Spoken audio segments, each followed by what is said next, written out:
After a decade of rigorous training as a warrior in his previous life, Liu found himself reborn to the time just before the game's launch. He woke up with a start, his eyes flashing in disbelief, only to see a man with an oddly mismatched combination of a muscular body and a baby face standing by his bed.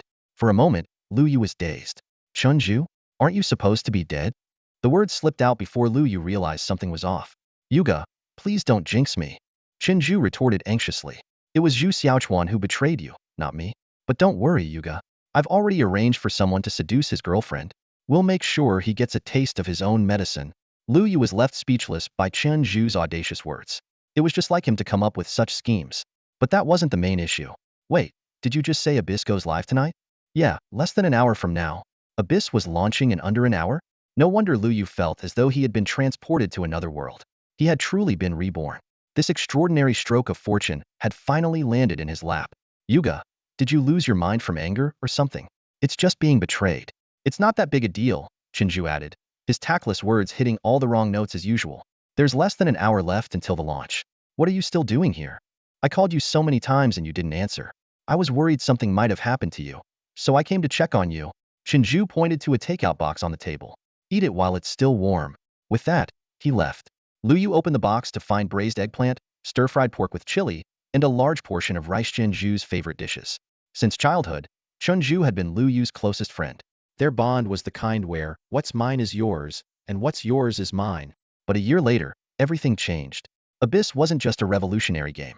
It merged with Earth, and humanity was forced to fight for survival. Chunju sacrificed himself to block an attack for Liu, dying at the hands of the Nether race. Before Liu could avenge him, he was ambushed and killed by the Nether Prince. Zhuzi, I won't let you die this time. Not one of those Nether scum will escape me, Liu vowed, clenching his fists.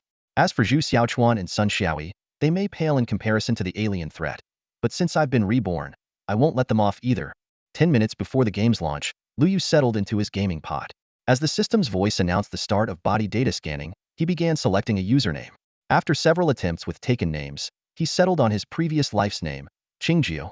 The system displayed 4 class options: Archer, Warrior, Priest, and Summoner.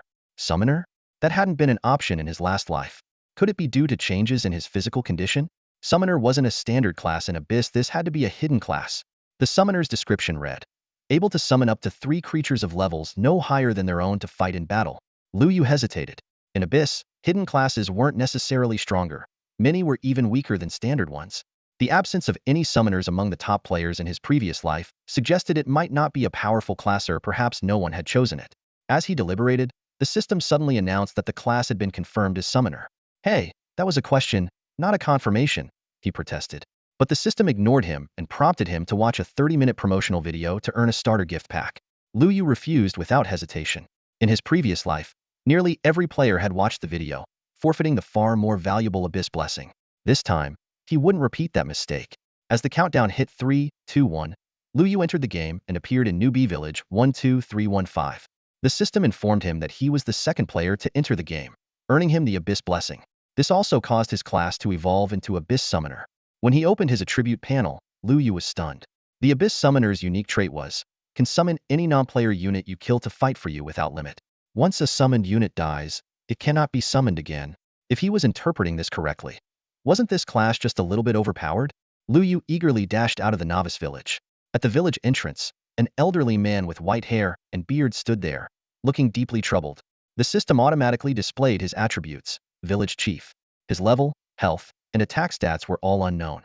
The description read, Novice Village Chief, seemingly worried about something. He was clearly the quest giver for the beginner's task. Village Chief, is there anything I can help you with? Liu took the initiative to ask. Young man, these long-eared rabbits have been ruining the village's crops. If we don't get rid of them soon, there won't be enough food for the winter. Would you be willing to help clear out some of these rabbits? Liu nodded in agreement. This was a classic beginner transition quest designed to help players adapt to the settings of the Abyss world. In the distance, a long-eared rabbit with one drooping ear came into view. The system displayed its stats: normal monster, level 2, HP 80, defense 1, attack 10, with no special skills. The additional description read, a little white rabbit, soft, round, and bouncy, hopping around adorably. It was the most basic type of wild monster, harmless unless provoked. With no starter pack at hand, Liu had to face it barehanded. He aimed at the long-eared rabbit and threw a punch. Just as the description suggested, The rabbit's body felt soft yet resilient. The rabbit's eyes instantly turned red upon being attacked, and it charged at Lu Yu in retaliation. Drawing on 3 years of experience in the abyss from his previous life, Lu Yu easily sidestepped the attack and landed another punch. The only thing he wasn't used to was his current movement and attack speed, which were only at 1 or 2 points. This had almost caused him to fail in dodging the rabbit's charge earlier. After missing its target, the rabbit quickly turned and charged again. Lu Yu dodged once more and seized the opportunity to strike back. After a few rounds of exchanges, the long-eared rabbit finally collapsed. Its body disappeared instantly, leaving behind a rabbit pelt and 2 copper coins. The phenomenon of the corpse vanishing puzzled Lu Yu until the system notification sounded. Not only had he gained 1 experience, but the long-eared rabbit had also been added to his summoning space. Opening the panel, he noticed a new interface at the bottom of his inventory. In the boundless summoning space, the droopy-eared rabbit sat quietly. So that's how it works. Defeated wild monsters are directly sent to the summoning space and remain there until summoned again. They only refresh after being killed once more. A faint smile appeared on Lu Yu's face. He collected his loot and immediately summoned the long-eared rabbit from the summoning space. Fully under his control, the rabbit retained its original stats. Lu Yu promptly commanded it to attack another wild monster while he targeted a third. Within just half a minute, the monsters before him had all been defeated. Half a minute later, the 2 big-eared rabbits collapsed simultaneously, leaving behind 3 rabbit pelts and 4 copper coins scattered on the ground. Lu Yu noticed his experience bar had increased by 2, and his eyes lit up. So even monsters killed by summoned rabbits could drop items, though they wouldn't yield copper coins or provide experience points. As the rabbit corpses disappeared, he quickly opened the summoning space to check. Sure enough, 2 new big-eared rabbits were wandering around inside. This discovery thrilled Lu Yu. Whether it was him or his summoned creatures killing monsters, they could all be stored in the summoning space for future use. He swiftly adjusted his strategy, summoning 2 big-eared rabbits to join the fight. Working in tandem with his own attacks, he could take down 2 monsters within a minute, while the summoned rabbits could take 1 monster down with them in the same amount of time. Soon, the number of big-eared rabbits in his summoning space grew to 4. Lu Yu wasted no time. As long as there were new big-eared rabbits in his inventory, he would summon them immediately to join the battle. This innate ability didn't consume mana, with the only limitation being his summoning speed. After 10 minutes, he had over 20 big-eared rabbits under his command. However, this pace was still too slow. Once other players finished watching the promotional video and entered the game, competition for monsters would become inevitable. Making a decisive move, Lu Yu changed his strategy. He commanded 2 summoned rabbits to focus their attacks on a single target. This way, they could kill 1 monster every half a minute while still surviving. He also summoned newly acquired big-eared rabbits to absorb damage, leaving the other 2 to focus on dealing damage. By repeating this cycle, the number of summoned rabbits not only didn't decrease but grew rapidly. After another 10 minutes, his summoned army had expanded to hundreds of big-eared rabbits. Although most were critically low on health and couldn't recover, this didn't affect their ability to fight. At this point, Lu Yu no longer needed to fight personally. He focused solely on summoning new big-eared rabbits to join the fray. Before long, all the big-eared rabbits on the plains outside the village had their names changed from hostile red to friendly green. By then, he had reached level 3, earned 2 gold coins, and his inventory was overflowing with rabbit pelts, exceeding 999. Just as Lu Yu gleefully recalled all his summoned creatures and prepared to turn in the quest, a new player arrived at Novice Village 12315. Having just finished watching the promotional video, the player eagerly approached the village chief to accept the task. Village chief, where are the big-eared rabbits? I'll clear them out right away. The village chief's outstretched finger froze midair outside the village. The grasslands were lush and green, but completely empty. Our village's big-eared rabbits, where did they go? More and more players flooded into the game, gathering around the village chief. Staring at the empty grassland and the unfinished big-eared rabbit quest in their hands, they were in an uproar. Could this game be bugged? Isn't it supposed to be fully realistic? How could there be bugs? Where's the official website? I want to file a complaint. I can't even find customer support. The players chatted noisily among themselves. Some tried venturing further to find other monsters, only to suffer greatly. One frustrated player muttered, "My friend just tried to kill a level 4 crocodile diver and got 1 shot." Even the newbie staff from the starter pack dropped. Standing amidst the crowd, the village chief wiped the sweat from his forehead, his mind filled with confusion. How could over 1,000 big-eared rabbits vanish in such a short time? Just then, Lu Yu strode forward decisively, opened his inventory, and dumped out a massive pile of big-eared rabbit hides. The hides piled up into a small mountain, standing out conspicuously at the village entrance. "Village chief, the quest is complete. Here's all the required items," Lu Yu said calmly. To him, the hides were just taking up inventory space, so he might as well turn them all in at once. The surrounding players were stunned. After checking the hide's information through the system, they quickly pieced together what had happened. Did he kill all the big-eared rabbits by himself? The game's only been live for half an hour. Aren't the monsters supposed to respawn? The village chief's shock quickly turned into delight, and he beamed warmly. Adventurer, thank you for your efforts. You've saved the village's food supply. Here is your well-deserved reward. A system notification popped up.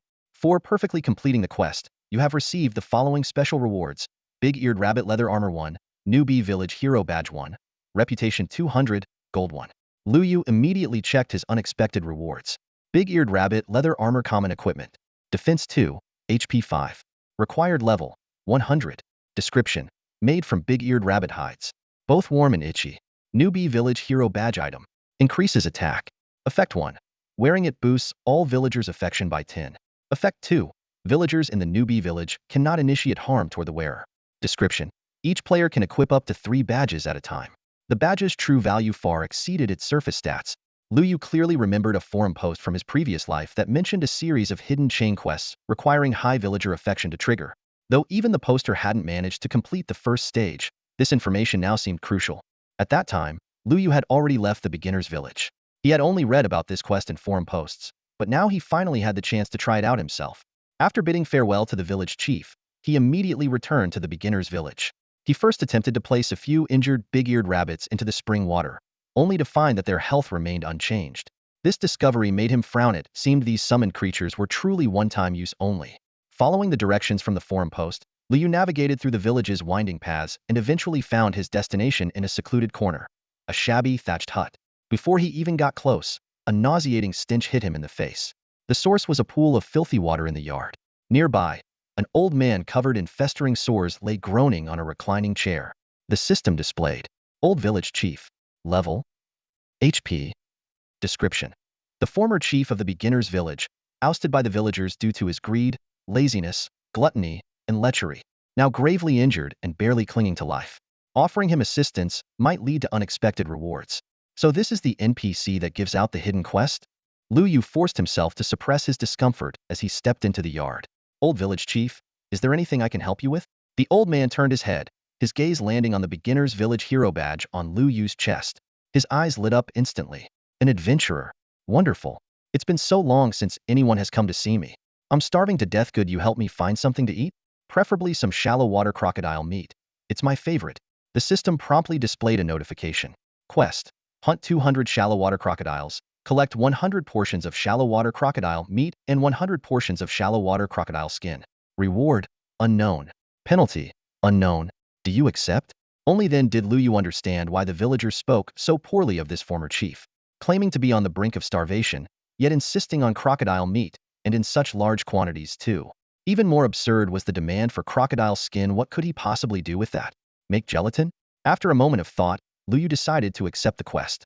After all, he had planned to grind levels in the shallow water crocodile area anyway, so he might as well take care of this along the way. Eager to leave the foul-smelling place, he quickly turned to go. Behind him, the old village chief called out, "Make sure to hurry back. If I starve to death, the beginner's village is doomed." Lu Yu didn't even look back. He wasn't going to believe a single word of that. Soon, he arrived at the shallow water bay. The system displayed. Shallow water crocodile normal monster. Level 9. HP. Attack. Defense. Skills. Bite. These were nothing like the friendly big-eared rabbits near the village entrance. The level difference of over 5 made it impossible for Lu Yu to see more detailed stats. Just as he was about to summon the big-eared rabbits, he noticed something glowing in a puddle nearby. Curious, he walked over and discovered a staff. Black staff basic equipment. Magic power, 5. Description. A piece of equipment from the beginner's pack. Who just leaves their weapon lying around here? Lu Yu picked up the staff and equipped it immediately. Better than nothing. Then he summoned the big-eared rabbits. Go get him, rabbits. The shallow water crocodile was already considered a high-level monster in the novice village. This massive reptilian creature was cautiously eyeing the approaching group of big-eared rabbits, instantly locking onto the one leading the charge. It opened its tooth-filled jaws wide and delivered a ferocious bite attack. With a critical hit bonus, the full-health big-eared rabbit collapsed before it could even let out a sound. The scene was utterly one-sided, as the big-eared rabbit's counterattacks proved futile. With only a pitiful 1 point of defense, they stood no chance against the crocodile's relentless assault. Even the frontline rabbit's desperate ramming attacks merely glanced off the crocodile's tough, armor-like hide, causing sparks but dealing no damage. All attacks missed. Only Lu Yu's spell attacks were effective. Standing at a safe distance with his staff in hand, each of his strikes inflicted double-digit damage on the crocodile. Despite its incredible physical defense, which made it nearly impossible for players of the same level to break through, the beast had surprisingly low magic resistance, a perfect weakness for Lu Yu's Abyss Summoner class to exploit. Although he lost over a dozen big-eared rabbits in the battle, Lu Yu ultimately succeeded in defeating the shallow water crocodile. The loot it dropped included a piece of crocodile hide and 5 copper coins.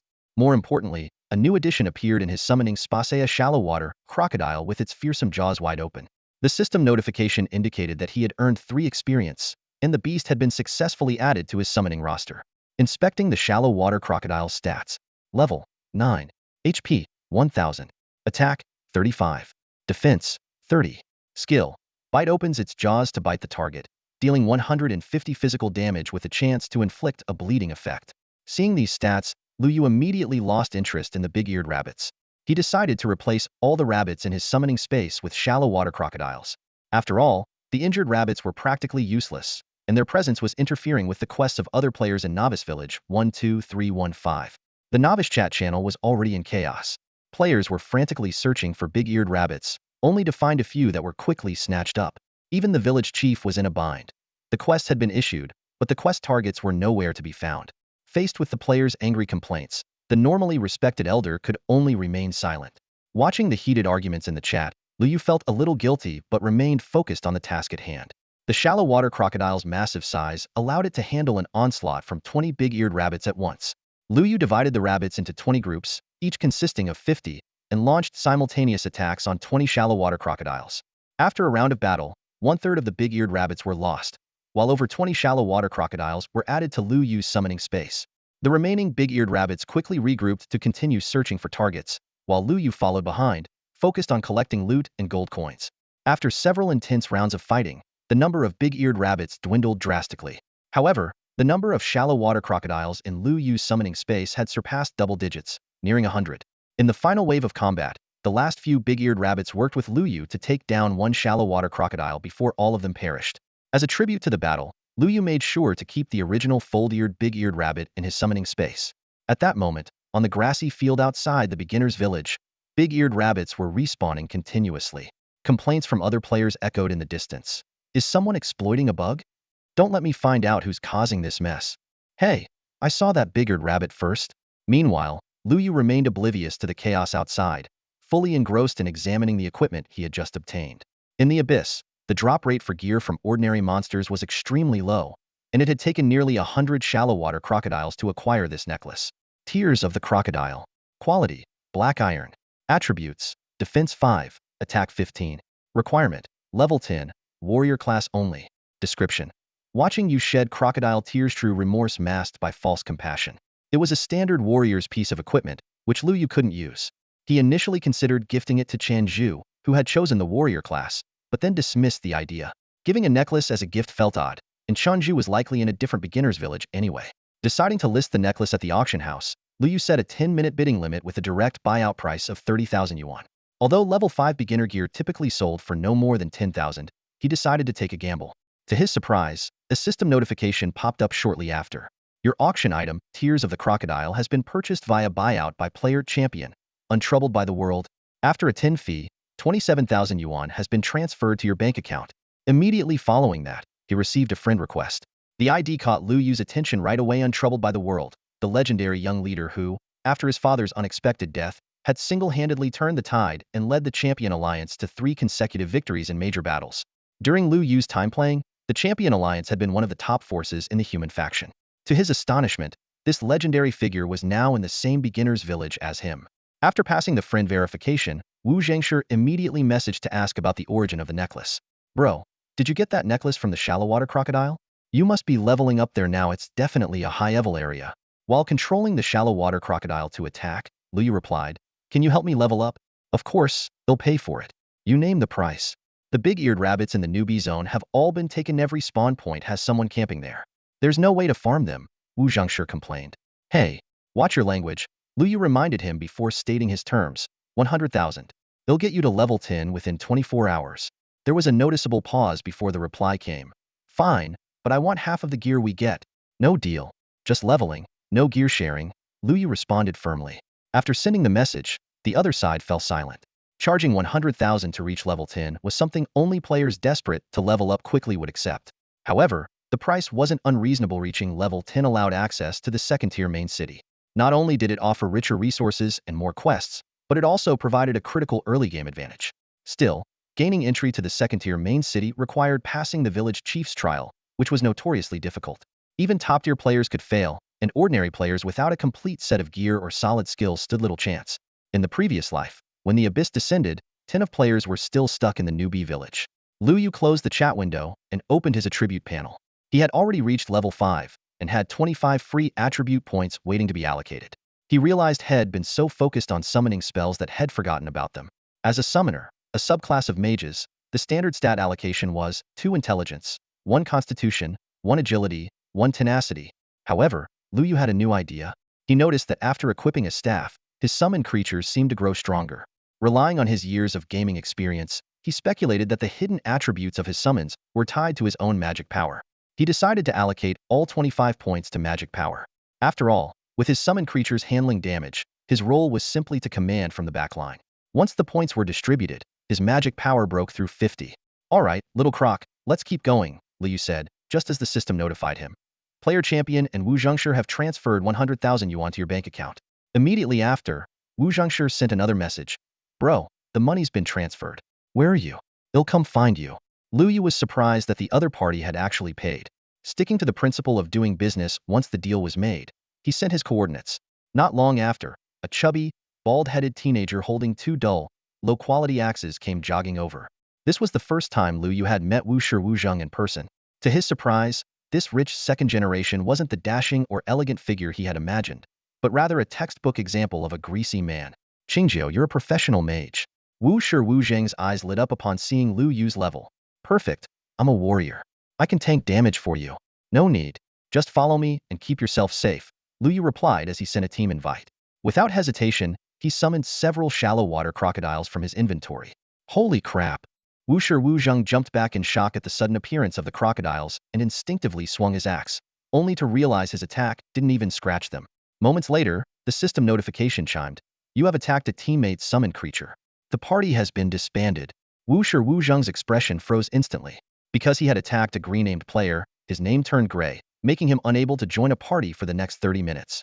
Worse still, if Lu Yu chose to kill him now, it would count as self-defense, and Lu Yu wouldn't face any penalties. These are your pets? Wu Zheng asked cautiously. No, Lu Yu replied. Then I didn't hit the wrong target. Wu Zheng raised his axe again. They're my summons, Lu Yu said calmly. Wu Zheng's arm froze midair. It was only then that he noticed another group of shallow water crocodiles ahead, tearing into each other. The green-named ones moved with precision, maintaining a steady attack rhythm and taking turns to absorb damage.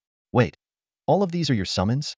Wu Zheng asked, his voice trembling slightly. Lu Yu nodded. Good grief, Wu Zheng muttered, rubbing his bald head in amazement. For the next half hour, Wu Zheng obediently followed behind Lu Yu. As soon as the cooldown for teaming up ended, he immediately sent a new party invite. Up ahead, Lu Yu's army of crocodiles steadily cleared out wild shallow water crocodiles.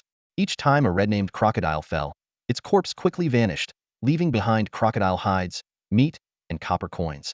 Lu Yu efficiently collected the loot while summoning new crocodiles to replenish his forces.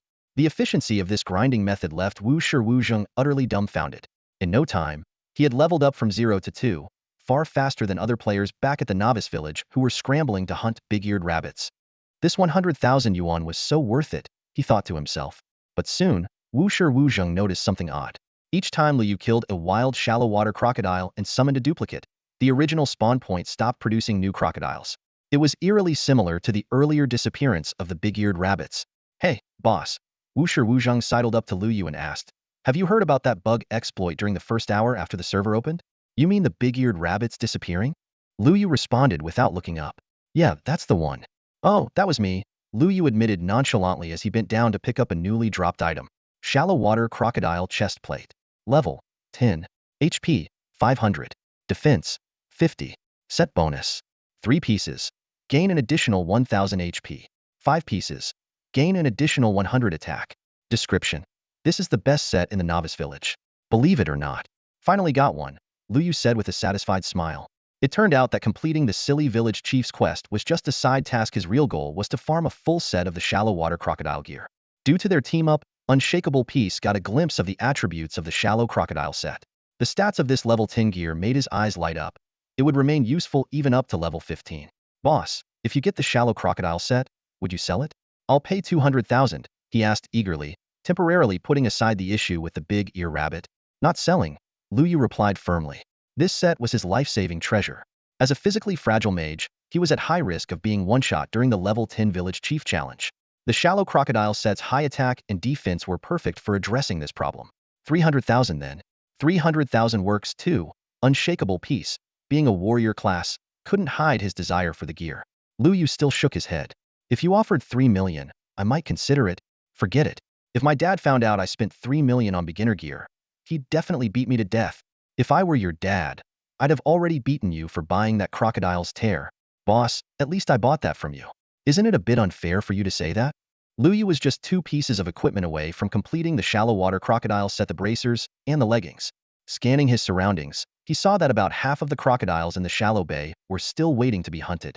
These crocodiles would either become sources of equipment or had already submitted to him, transforming into his summoned creatures. At this moment, nearly 1,000 shallow water crocodiles were under his command, forming an efficient monster-clearing army. Watching his experience bar climb rapidly, Yushi Wuzheng, translated as unperturbed by the world, wore a smug and unsettling grin. Just as Lu Yu was about to kick the sly guy to the front lines to tank damage, a thunderous roar erupted from the depths of the shallow bay. A system notification followed. Due to your team eliminating over half of the shallow water crocodiles, you have angered the area's leader. The shallow water crocodile king will arrive in 30 seconds. Please prepare yourselves. Without hesitation, Lu Yu kicked Yushi Wuzheng out of the party. Come on, boss. Let me help take down the boss. I can take hits like a champ. Yushi Wuzheng called out desperately. If you don't want to lose a level, stay put, Lu Yu said coldly. Is this how you treat your sugar daddy? Yushi Wuzheng retorted. Lu Yu responded instantly with a spell attack, sending Yushi Wuzheng sprawling to the ground with his health halved in an instant. Worse still, the attack turned Lu Yu's name gray, indicating he couldn't form a party for the next half hour. Yushi Wuzheng scrambled backward, shouting, Boss, be careful. After you're done with the boss, don't forget to help me level up. Without looking back, Lu Yu dashed forward. He knew all too well that solo kills offered the highest drop rates. Besides, this was the server's first kill for this boss, guaranteeing rare loot. For Lu Yu, bosses and girlfriends were things he would never share with anyone. As for settling this score, he'd deal with it later. Lu Yu quickly issued a command to recall the shallow water crocodiles still engaged in battle. As one of the 4 major bosses in the newbie village, the shallow water crocodile king was no joke. As the countdown reached 0, a massive figure broke through the surface of the Watera giant crocodile over 5 meters long. The system displayed the following information. Shallow water crocodile king black iron tier boss. Level 15. Health, attack, defense, skills, bloodthirsty bite, death roll. Although most stats were marked with question marks, Lu Yu had a good understanding of the boss's strength. It could devour a regular shallow water crocodile in one bite, and its death roll was a devastating area effect skill. The moment it appeared, the shallow water crocodile king unleashed its death roll, instantly crushing several of Lu Yu's summoned crocodiles into pulp, leaving behind a few crocodile hides and a piece of equipment. What the heck? Summoned creatures drop loot when they die? Lu Yu exclaimed, pleasantly surprised by the unexpected discovery. But he had no time to dwell on it, as the Crocodile King had already broken through his line of summoned creatures and was charging straight at him. Lu Yu fixed his gaze on the approaching shallow water Crocodile King, a faint smirk playing on his lips. To him, this boss of the beginner's village was no more than a Suntabedummed pet. As a creature of limited intelligence, the shallow water Crocodile King instinctively prioritized attacking him, simply perceiving him as the greatest threat. Lu Yu commanded his summoned shallow water crocodiles to launch an assault. With claws and teeth tearing into the target, a series of damage numbers floated above the Crocodile King's head, accumulating over 200 points of damage. However, compared to the boss's health bar of at least 20,000, this was barely a scratch. The sudden attack diverted the Crocodile King's attention. Its massive body twisted as it opened its gaping maw, clamping down on the neck of the summoned shallow water crocodile that had just landed a critical hit, instantly killing it. Seizing the opportunity, Lu Yu quickly directed another summoned crocodile from the side to launch an ambush. Despite its enormous size and formidable attack power, the Crocodile King's unwieldy bulk was its fatal weakness. Raising his staff, Lu Yu channeled a brilliant burst of magic. A single strike, empowered by his full investment in magic strength, dealt damage equivalent to the combined efforts of over a dozen summoned crocodiles. As Lu Yu silently congratulated himself, the grievously wounded Crocodile King let out a furious roar, locking its aggression back onto him. Its powerful claws pounded the ground as its massive form charged straight at him. Alarmed, Lu Yu hastily commanded the remaining summoned crocodiles to unleash an all-out assault, barely managing to redirect the aggro. As a pure mage, allowing the enemy to get close was tantamount to signing his death warrant. Learning from this close call, Lu Yu adjusted his strategy, slowing his attack pace and ensuring his summons maintained stable aggro control before casting his spells. Surrounded on all sides, the Crocodile King was forced to constantly turn and defend against attacks from every direction. When enraged, it unleashed its death roll, taking out several summoned crocodiles at a time. But the long cooldown of this ability made it insufficient to turn the tide of battle. Standing at the rear, Lu Yu orchestrated the fight like a strategy game, maintaining precise control over the flow of combat. As the number of summoned shallow water crocodiles dwindled to below 150, the Crocodile King's health dropped below half. Its use of the death roll became noticeably more frequent. Theoretically, victory seemed within reach. However, Lu Yu was well aware that every boss was randomly equipped with one of two critical skills: Invincible Golden Body or Death Recovery. The most powerful bosses could even possess both. The Invincible Golden Body granted immunity to control effects and dispelled negative statuses, with its duration scaling with the boss's level. Death Recovery, on the other hand, was a long cooldown ability that instantly restored 25 of the boss's health when its life dropped below 10. Lu Yu fixed his gaze on the shallow water Crocodile King, silently calculating his next move. The hidden skill of this boss had become the greatest variable. If it was an invincible golden body, it would be manageable, but if it was a death recovery ability, his summoned shallow water crocodiles would be far from enough. The most urgent task was to interrupt the Crocodile King's death roll. Lu Yu knew that when the boss was about to unleash a skill, delivering a sufficiently powerful impact to key areas could disrupt its casting. It wasn't about dealing damage but creating a strong shock to break its balance. When the Crocodile King's health dropped to 30, it raised its head again, preparing to unleash the death roll. Acting swiftly, Lu Yu commanded one of his summoned shallow water crocodiles to charge at its lower jaw. Although the boss staggered, it quickly regained its balance and executed the death roll, instantly killing several summoned crocodiles. By this point, Lu Yu's summoned creatures had dwindled to less than 100. Watching from the sidelines, Wu Zhang looked puzzled. He couldn't understand why Lu Yu targeted the boss's lower jaw. While he could see the threat posed by the death roll, the choice of such a specific attack point left him baffled. Undeterred, Lu Yu regrouped and continued to wear the boss down. When the Crocodile King prepared to unleash the death roll again, he simultaneously commanded 3 shallow water crocodiles to ram its lower jaw. This time, the boss finally lost its balance, tumbling heavily to the ground with its legs flailing in the air. Wu Zhang stared in awe, quickly activating the recording function to capture this brilliant maneuver. Such precise microcontrol, requiring lightning-fast reflexes, was rare and valuable learning material. Seizing the moment while the boss lay vulnerable, Lu Yu ordered an all-out assault. The Crocodile King's health plummeted to 10, at which point it began to glow. It was indeed a death recovery skill, restoring its health to 35. However, Lu Yu remained composed, confident that the boss wouldn't be able to use the skill again in the short term. When the Crocodile King's health dropped to 2, it suddenly turned to flee, displaying an unexpected level of intelligence. Shocked but quick to react, Lu Yu ordered his summoned creatures to pin it down while he unleashed a relentless barrage, disregarding the threat of aggro. Finally, with one last spell from Lu Yu, the Crocodile King collapsed to the ground.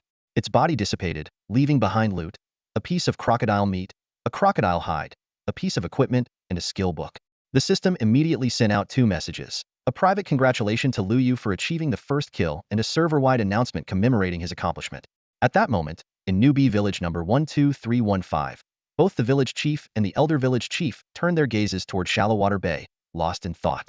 A flash of light swept across Lu Yu's body as the experience points gained from defeating the boss instantly propelled him to level 9. He was now just 1 level away from challenging the village chief and heading to the second-tier main city. Quickly, he gathered the spoils scattered on the ground. First, there were 2 materials dropped by the shallow water crocodile. Shallow water crocodile king meat, a rare blackerong-grade ingredient known for its health-boosting and detoxifying properties. Shallow water crocodile king hide, a tough blackerong-grade material that, in the hands of a skilled craftsman, could be turned into exceptional leather armor. Lu Yu carefully stored these materials in his backpack, knowing they would be valuable whether sold or used for crafting. Next, he found 3 pieces of equipment. 2 of them were the final components of the shallow water crocodile set. He had been seeking a pair of bracers and leggings. With these, the shallow water crocodile set was finally complete. The last piece of equipment caught Lu Yu's eye was a bronze-grade chest plate dropped by the shallow water Crocodile King. Crocodile King leather armor. Grade, bronze. Stats, 15 HP, 1500 defense, 80 additional defense. Trait, increases maximum HP by 5. Special effect, seasoned veteran, lowers level requirement by 5 levels. Note, one of the items dropped by the top 10 bosses in the Novice Village. Collecting all May 10th unlock a surprise. A Blackarong grade boss dropping a bronze grade item was an unexpected windfall. Lu Yu glanced at the chest plate in his hand, and then at the shallow water crocodile set in his backpack. Without hesitation, he abandoned the so-called strongest beginner's set. Unyielding Peace. Lu Yu called out to the player hiding in the back. After witnessing the intense Unknown battle earlier, Unyielding Peace had developed immense respect for Lu Yu. Any experienced player could tell that Lu Yu's victory wasn't solely reliant on summon creatures. Big bro. Unyielding Peace ran over excitedly. I've completed the shallow water crocodile set. Want it? Lu Yu asked. Yes, yes, yes. Thank you, big bro. Not giving it away for free. 500,000. 500,000, huh? Unyielding Peace hesitated. Don't want it? I'll just list it on the trading platform. I'll take it. Big bro, wait a moment while I go offline to gather the money. Before Lu Yu could respond, Unyielding Peace's character froze in place, indicating that he had logged off. In the game, offline players couldn't move and were vulnerable to attacks until they either died or revived. Unyielding Peace's confidence in logging off right there surprised Lu Yu. 500,000 for the shallow water crocodile set was a bargain. For players with average skills who still wanted to defeat the village chief, a top-tier set was essential. They'd either spend countless hours grinding for it or simply buy it outright. Lu Yu vividly remembered that 2 weeks after the game's launch in his previous life, this set could sell for 70,000 to 80,000. While waiting for Unyielding Peace to gather funds, Lu Yu checked the final item drop at a skill book. Art of Duplication. Description. Creates a controllable duplicate of yourself. Without hesitation, Lu Yu learned the skill. In this world, truly advanced abilities weren't taught by profession mentors in the Abyss or second-tier main cities. They were acquired through skill books. As the skill book disappeared, Lu Yu finally gained his first skill in the skill bar. In front of Lu Yu, the system interface displayed the detailed information of the skilled clone technique. Effect. Creates a duplicate with 50 of the original's attributes, which can be controlled for combat. Cooldown. 15 minutes. Cost. 50 of magic and health. Proficiency. 01000. He immediately recognized the value of this skill at the cost of half his health and magic. He could summon a clone with half his strength. Even more exciting was the potential for the clone's strength to progressively approach his own as proficiency increased. Eager to test it out, Lu Yu activated the skill. His health and magic instantly dropped by half, and a shadowy figure slowly separated from his own shadow, eventually solidifying into a clone identical to him. Through experimentation, he found he could control the clone seamlessly, though it required splitting his focus. If left to act on its own, the clone could operate autonomously but appeared somewhat sluggish. This skill significantly enhanced Lu Yu's survivability, partially compensating for his frail defenses. Unfortunately, the clone could only replicate attributes and not class-specific abilities. Otherwise, he could have doubled his summons by creating a duplicate before every battle. Opening the summoning space, a massive crocodile, 5 meters in length, lay lazily on the ground. This was the greatest reward from the recent boss fight, the king of shallow water crocodiles. With this powerful ally, Lu Yu felt confident about the upcoming village chief's trial. Although the trial was merely a test before entering the Tier 2 main city, and the village chief wouldn't go all out, it was still a challenging task for the average player.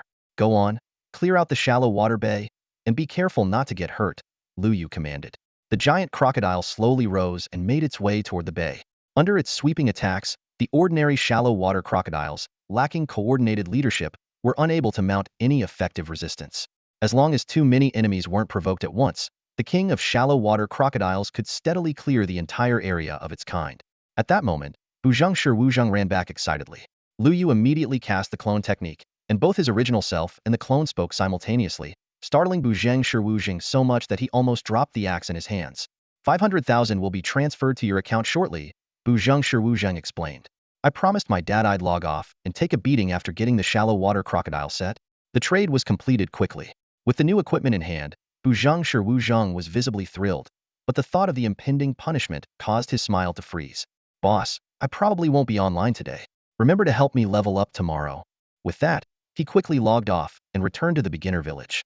2 hours later, Lu Yu's level finally reached 9, sitting at 99. Since leveling up became progressively harder in the Abyss difficulty, clearing half of the shallow water bay had previously boosted him from level 3 to level 8, but now even one level gain was a struggle. However, Completing the village chief's quest would push him to level 10. At this point, the king of shallow water crocodiles returned to his side with 95 of its health intact. The entire shallow water bay was now devoid of crocodiles. Lu Yu was pleased with the result. It was time to turn in the quest, challenge the village chief, and head to the Tier 2 main city. Back at the beginner's village, Lu Yu saw that the area outside the village was still bustling with activity. Dozens of players were fiercely battling a group of big-eared rabbits. The scene made him frown before reaching level 5. Most players could only handle these basic beginner monsters. The design of the beginner's village had always been a thorn in his side. It lacked suitable monsters for leveling, and obtaining equipment was extremely difficult. Even when players managed to reach level 10 and gather their gear, they were often stopped by the hidden challenge of the village chief. These design flaws caused many players to give up, and when the abyss descended carrying the otherworldly threat, most humans were forced to face it as level 0 beginners, paying a heavy price. Although the abyss's arrival was its own choice, Lu Yu no longer had the luxury to dwell on these issues. His top priority now was to strengthen himself. After arriving in the beginner's village, he didn't immediately turn in his quest, but instead logged off. Being online for 8 hours straight had left him both hungry and uncomfortable, especially with his bladder near its limit. After stepping out of the gaming pod, Lu Yu took a deep breath and rushed straight to the bathroom. 2 minutes later, he opened his bank account and felt a bit more at ease as he stared at the number displayed. 627,125.37. Although this money would soon lose its value, for now, it gave him a significant sense of security. Opening the app on his phone called Abyss, Lu Yu fell into thought. This app had mysteriously appeared on everyone's phones half a month ago and couldn't be uninstalled, sparking considerable controversy at the time. However, since it never actively sent notifications, the uproar quickly died down. Only Lu Yu knew that this was the official team's subtle way of warning people. For certain reasons, they couldn't directly reveal the truth about the Abyss's arrival to the general public. Through this app, Lu Yu had learned about the game Abyss and spent all his savings to purchase a standard gaming pod. Now, it was time to upgrade his equipment. The store page listed only 3 items: standard gaming pod for 30,000 yuan, advanced gaming pod for 180,000 yuan, and nutrient solution for 5,000 yuan per liter. The main advantage of the advanced gaming pod was that it allowed the use of nutrient solution. 1 liter could sustain an adult in the game for 24 hours without harming their body, and it even provided restorative benefits. Although users still needed to exit the pod periodically for activities, basic physiological needs could be fully met. Without hesitation, Lu Yu ordered 2 advanced gaming pods and spent the remaining funds on nutrient solution. After confirming that the delivery would arrive by noon the next day, he ordered some takeout, filled his stomach, and collapsed onto his bed. Before falling asleep, he sent a brief message to Chen Zhu. Cancel the lease on your apartment. From now on, you'll stay with me. It was unclear how much time had passed, but while Lu Yu was sound asleep, a video was uploaded to the internet. Within just half an hour, its views had surpassed 100,000. In the video, a man holding a staff is commanding hundreds of shallow water crocodiles to launch an offensive. At the center of the battlefield stands a massive crocodile king, motionless but overwhelmingly powerful. Each time it activates its abilities, it effortlessly takes out a swathe of the shallow water crocodiles. As the man's army of crocodiles is steadily pushed back, he suddenly halts his attack commands and focuses intently on the giant crocodile's every move. Just as the crocodile is about to unleash its next skill, several shallow water crocodiles leap out of the water in perfect synchronization, striking the giant crocodile at its critical points. This coordinated attack throws the crocodile off balance, causing it to fall backward and interrupting its skill activation. The video ends there, but the comments section immediately erupts in excitement and debate. Why are wild monsters attacking each other? Is this some kind of bug? Obviously not, idiot. It's a player using control-type skills or a class talent. Could this guy have something to do with the mass disappearance of big-eared rabbits in Newbie Village 12315? The key thing here is how brilliantly he interrupted the skill. Why is everyone so amazed? It's just commanding crocodiles to charge the boss. A veteran player quickly countered. You noobs don't understand. To interrupt the boss skill, you need to act within the 0.5 second casting window. You have to pinpoint the boss center of balance and calculate the perfect collision point to disrupt it. That's impossible. It takes a reaction time of 0.1 seconds. Even pro players can't pull that off. Does a summoner even need to do much? The scariest part is that he can control wild monsters. That's just overpowered. Big boss, please carry me. I'm 170, 110, 36D, sweet and adorable. 170 pounds? Stop embarrassing yourself. Meanwhile, the higher-ups of major gaming studios convened emergency meetings. You've all seen the video. Share your thoughts, the guild leader said in a grave tone. Boss, this guy's class is very unique. I'm not asking about his class. I want to know about his technique. The room fell silent. You're always boasting about how good you are. Now tell me, how long would it take to reach his level? 3 months. Don't be ridiculous. It would take at least 3 years, and only the most talented players could even hope to achieve it. Within the game, a prominent system-wide announcement stretched across the screen. Player Yiming Yijin issues a call. To the brother in the video, we warmly invite you to join Yiming. Annual salary of 80 million. Join us and you're one of us. This announcement, costing a staggering 1 million game currency, caused an immediate sensation. After all, even last year, the Yinming Guild leader's salary was only 50 million. What exactly had they seen in this mysterious player? System announcements echoed in the air, shaking the nerves of all the players. The player in the video, Champion Alliance, eagerly awaits your joining. The minimum annual salary starts at 1 million, and other conditions can be discussed privately. This was an invitation from Champion Du Guohua. Soon after, another message followed from Fengyue and Minjiwai. To the player in the forum video, hello? I am the leader of Fengyue Alliance, and I sincerely invite you to join us. The annual salary is 100 million, and we have all kinds of lovely ladies in our alliance. In the Special Incident Department office of the Kyoto government building, a middle-aged man in formal attire sat at the head of the table. A dark green cane rested quietly by his side. With his fingers interlocked on the desk, he asked in a deep voice, "Have we identified the person in the video?" "Reporting, sir," a younger man responded urgently. "We found a possible target, but the source data is located in the abyss, so we can't confirm with 100 certainty." Bang! The middle-aged man slammed his palm on the table. "Not 100 certain? With the resources of the entire nation, you still can't uncover the identity of a single player? What is the point of keeping you people on the payroll?" The younger man lowered his head in silence. The middle-aged man took a deep breath and gestured for him to continue reporting. "We found that the account that posted the video belongs to Du Xiaoqian of Champion Alliance." The younger man placed the information on the desk. "Du Xiaoqian? Du Guohua's son?" The middle-aged man raised an eyebrow. After receiving confirmation, the younger man continued, "Du Xiaoqian refused to disclose any information, so we had to look for other clues. By analyzing the video's characteristics, such as how the player controlled wild monsters to defeat the shallow water crocodile king, combined with the disappearance of the big-eared rabbit in Novice Village number 12315 and the system announcements, we deduced that the player's nickname is Qingju, and his real-world identity? Half an hour ago, this Qingju ordered 2 advanced gaming pods through the Abyss app.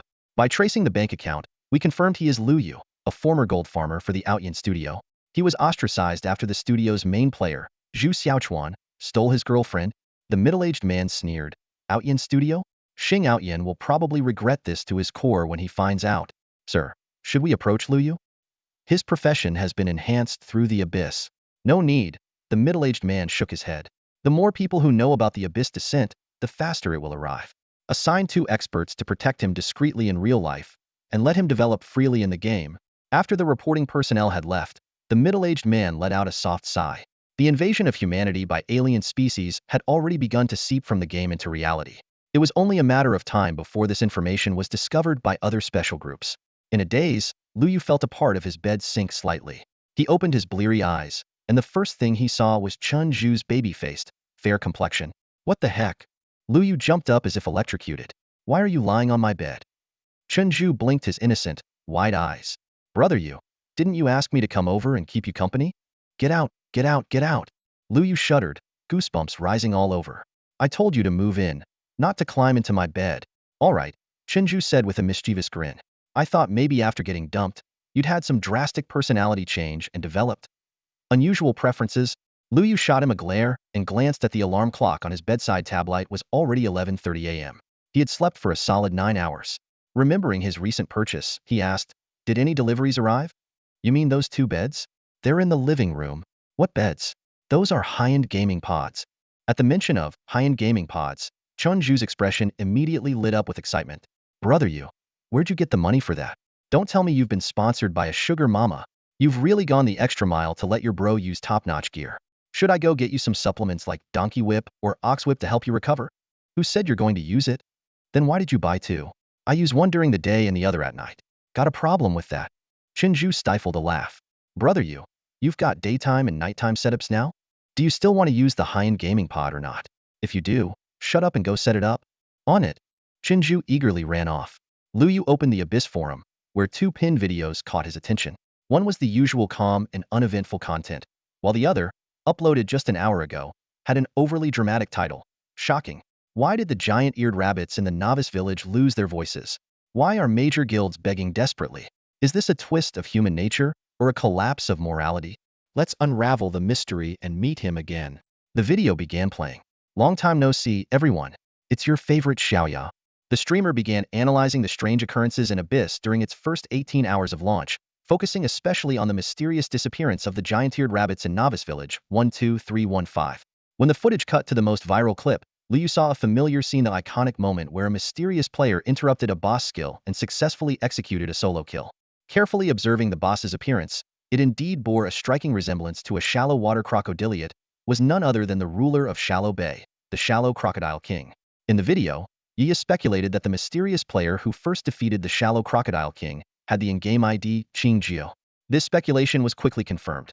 The player ranked first on the leaderboard was indeed Qing Jiao, and his class, Abyss Summoner, matched perfectly with his previous in-game performance.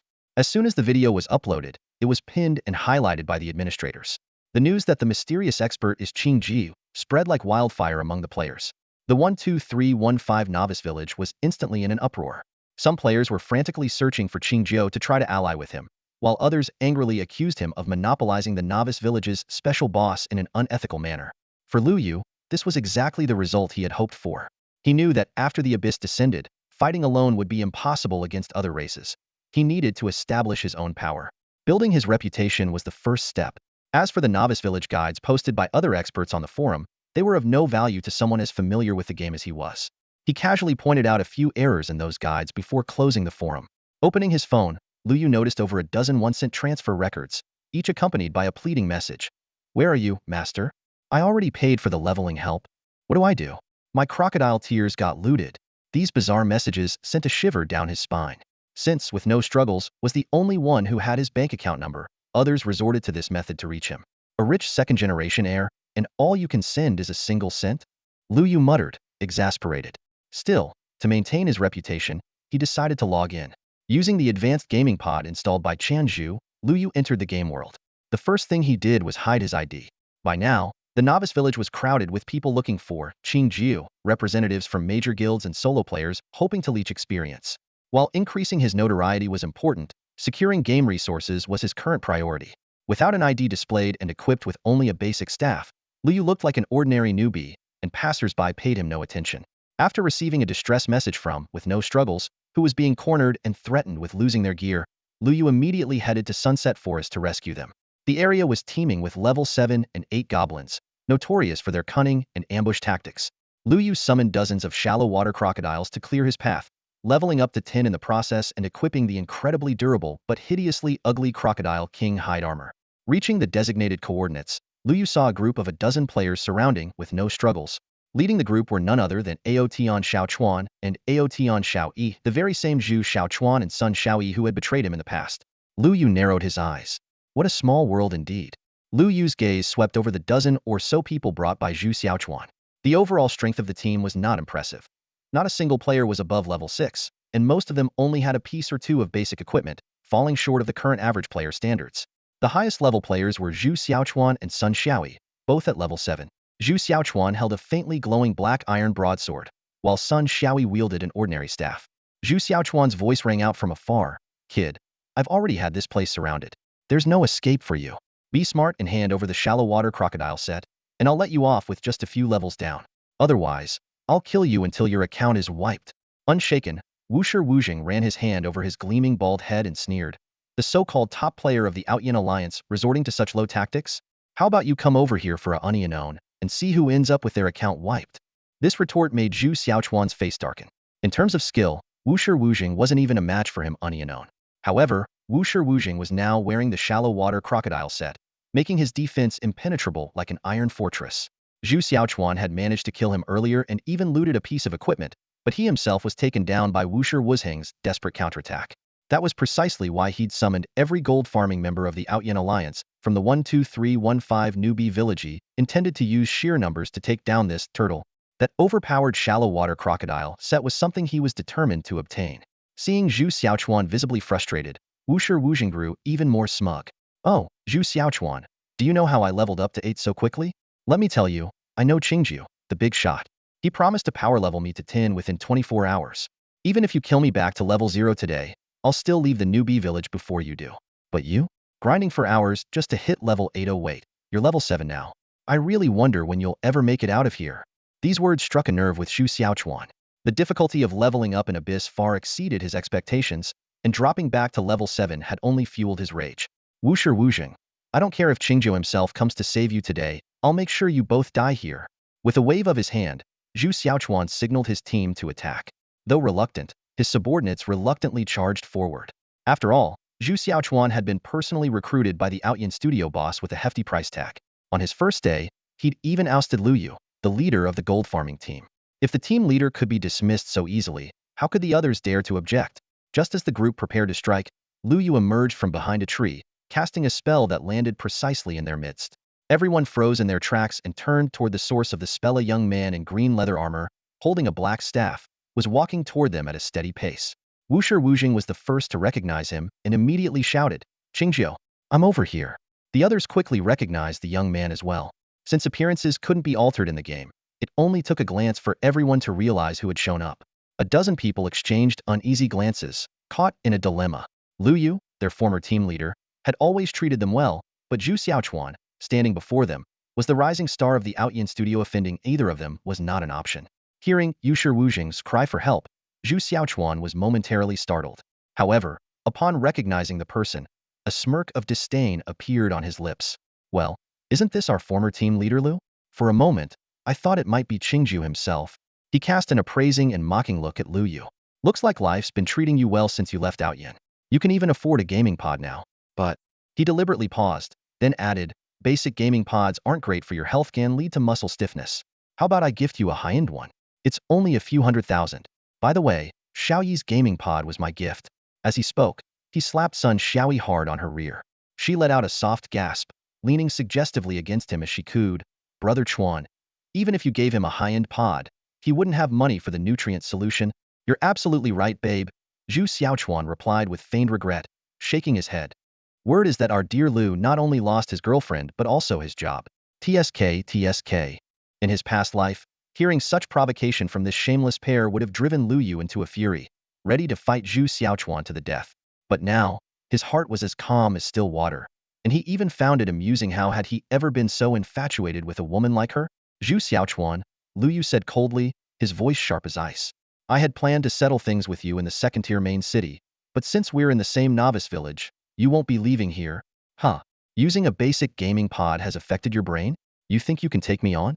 I could crush you even without gear," Zhu Xiaochuan sneered. At that moment, one of Zhu Xiaochuan's lackeys leaned in and whispered in his ear, "Boss, his gear kind of looks like Qingzhou, the top player on the leaderboard." Zhu Xiaochuan frowned slightly, giving Lu Yu another scrutinizing look. But before he could say anything, Sun Xiaoyi interrupted, "Brother Chuan, how could this idiot possibly be Qingzhou? That ugly leather armor he's wearing is a disgrace." Zhu Xiaochuan nodded, slapping the lackey across the face before regaining his arrogant smile. "Lu Yu, you're here to save Wushi Wuzheng, aren't you? Fine. If you can last 3 minutes against me, I'll let him go. Are you sure?" Lu Yu's lips curved into a faint smile. "I, Zhu Xiaochuan, represent the pride of Outyin Studio. Do you think you can compete with me?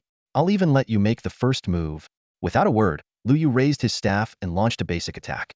Zhu Xiaochuan sneered, brimming with confidence as he stepped back, certain he could effortlessly dodge it. Instead, the attack struck him squarely in the chest, causing his health bar to plummet. The smirk froze on his face. What shocked Zhu Xiaochuan most wasn't the devastating damage but the fact that his movement, his carefully calculated dodge, had failed to evade Lu Yu's attack. A coincidence? Lu Yu's face remained expressionless. "You think you predicted my attack, but in reality, I predicted your prediction." Lu Yu waved his staff in quick succession, sending 3 streaks of white light shooting toward Zhu Xiaochuan like homing missiles. Though Zhu immediately executed an evasive zigzag maneuver, the magical attack seemed to have a mind of their own, striking him squarely in the chest. In an instant, his health dropped below half. In desperation, he raised his left hand and cast a rejuvenation spell, a green light enveloping his body. This beginner village's most practical general skill activated, allowing him to recover 30 of his health over the next 30 seconds. A glint of ruthlessness flashed in Zhu Xiaochuan's eyes, and all traces of underestimation vanished. He swiftly drew a unique blade from behind his back, a mantis blade capable of rotating 180 degrees. The weapon's segmented black blade gleamed ominously, its sharp edge exuding a chilling aura. This black iron weapon, worth at least 150,000, now emitted a dim, eerie glow in his hands. Zhu swung the blade in a diagonal slash, forcing Lu Yu to retreat. The blade's edge grazed the Crocodile King leather armor, and in a sudden motion, the folding blade extended, thrusting toward Lu Yu's heart. However, when the damage number appeared, Zhu's face turned pale. His full-force strike with the black iron weapon had barely managed to penetrate the defense.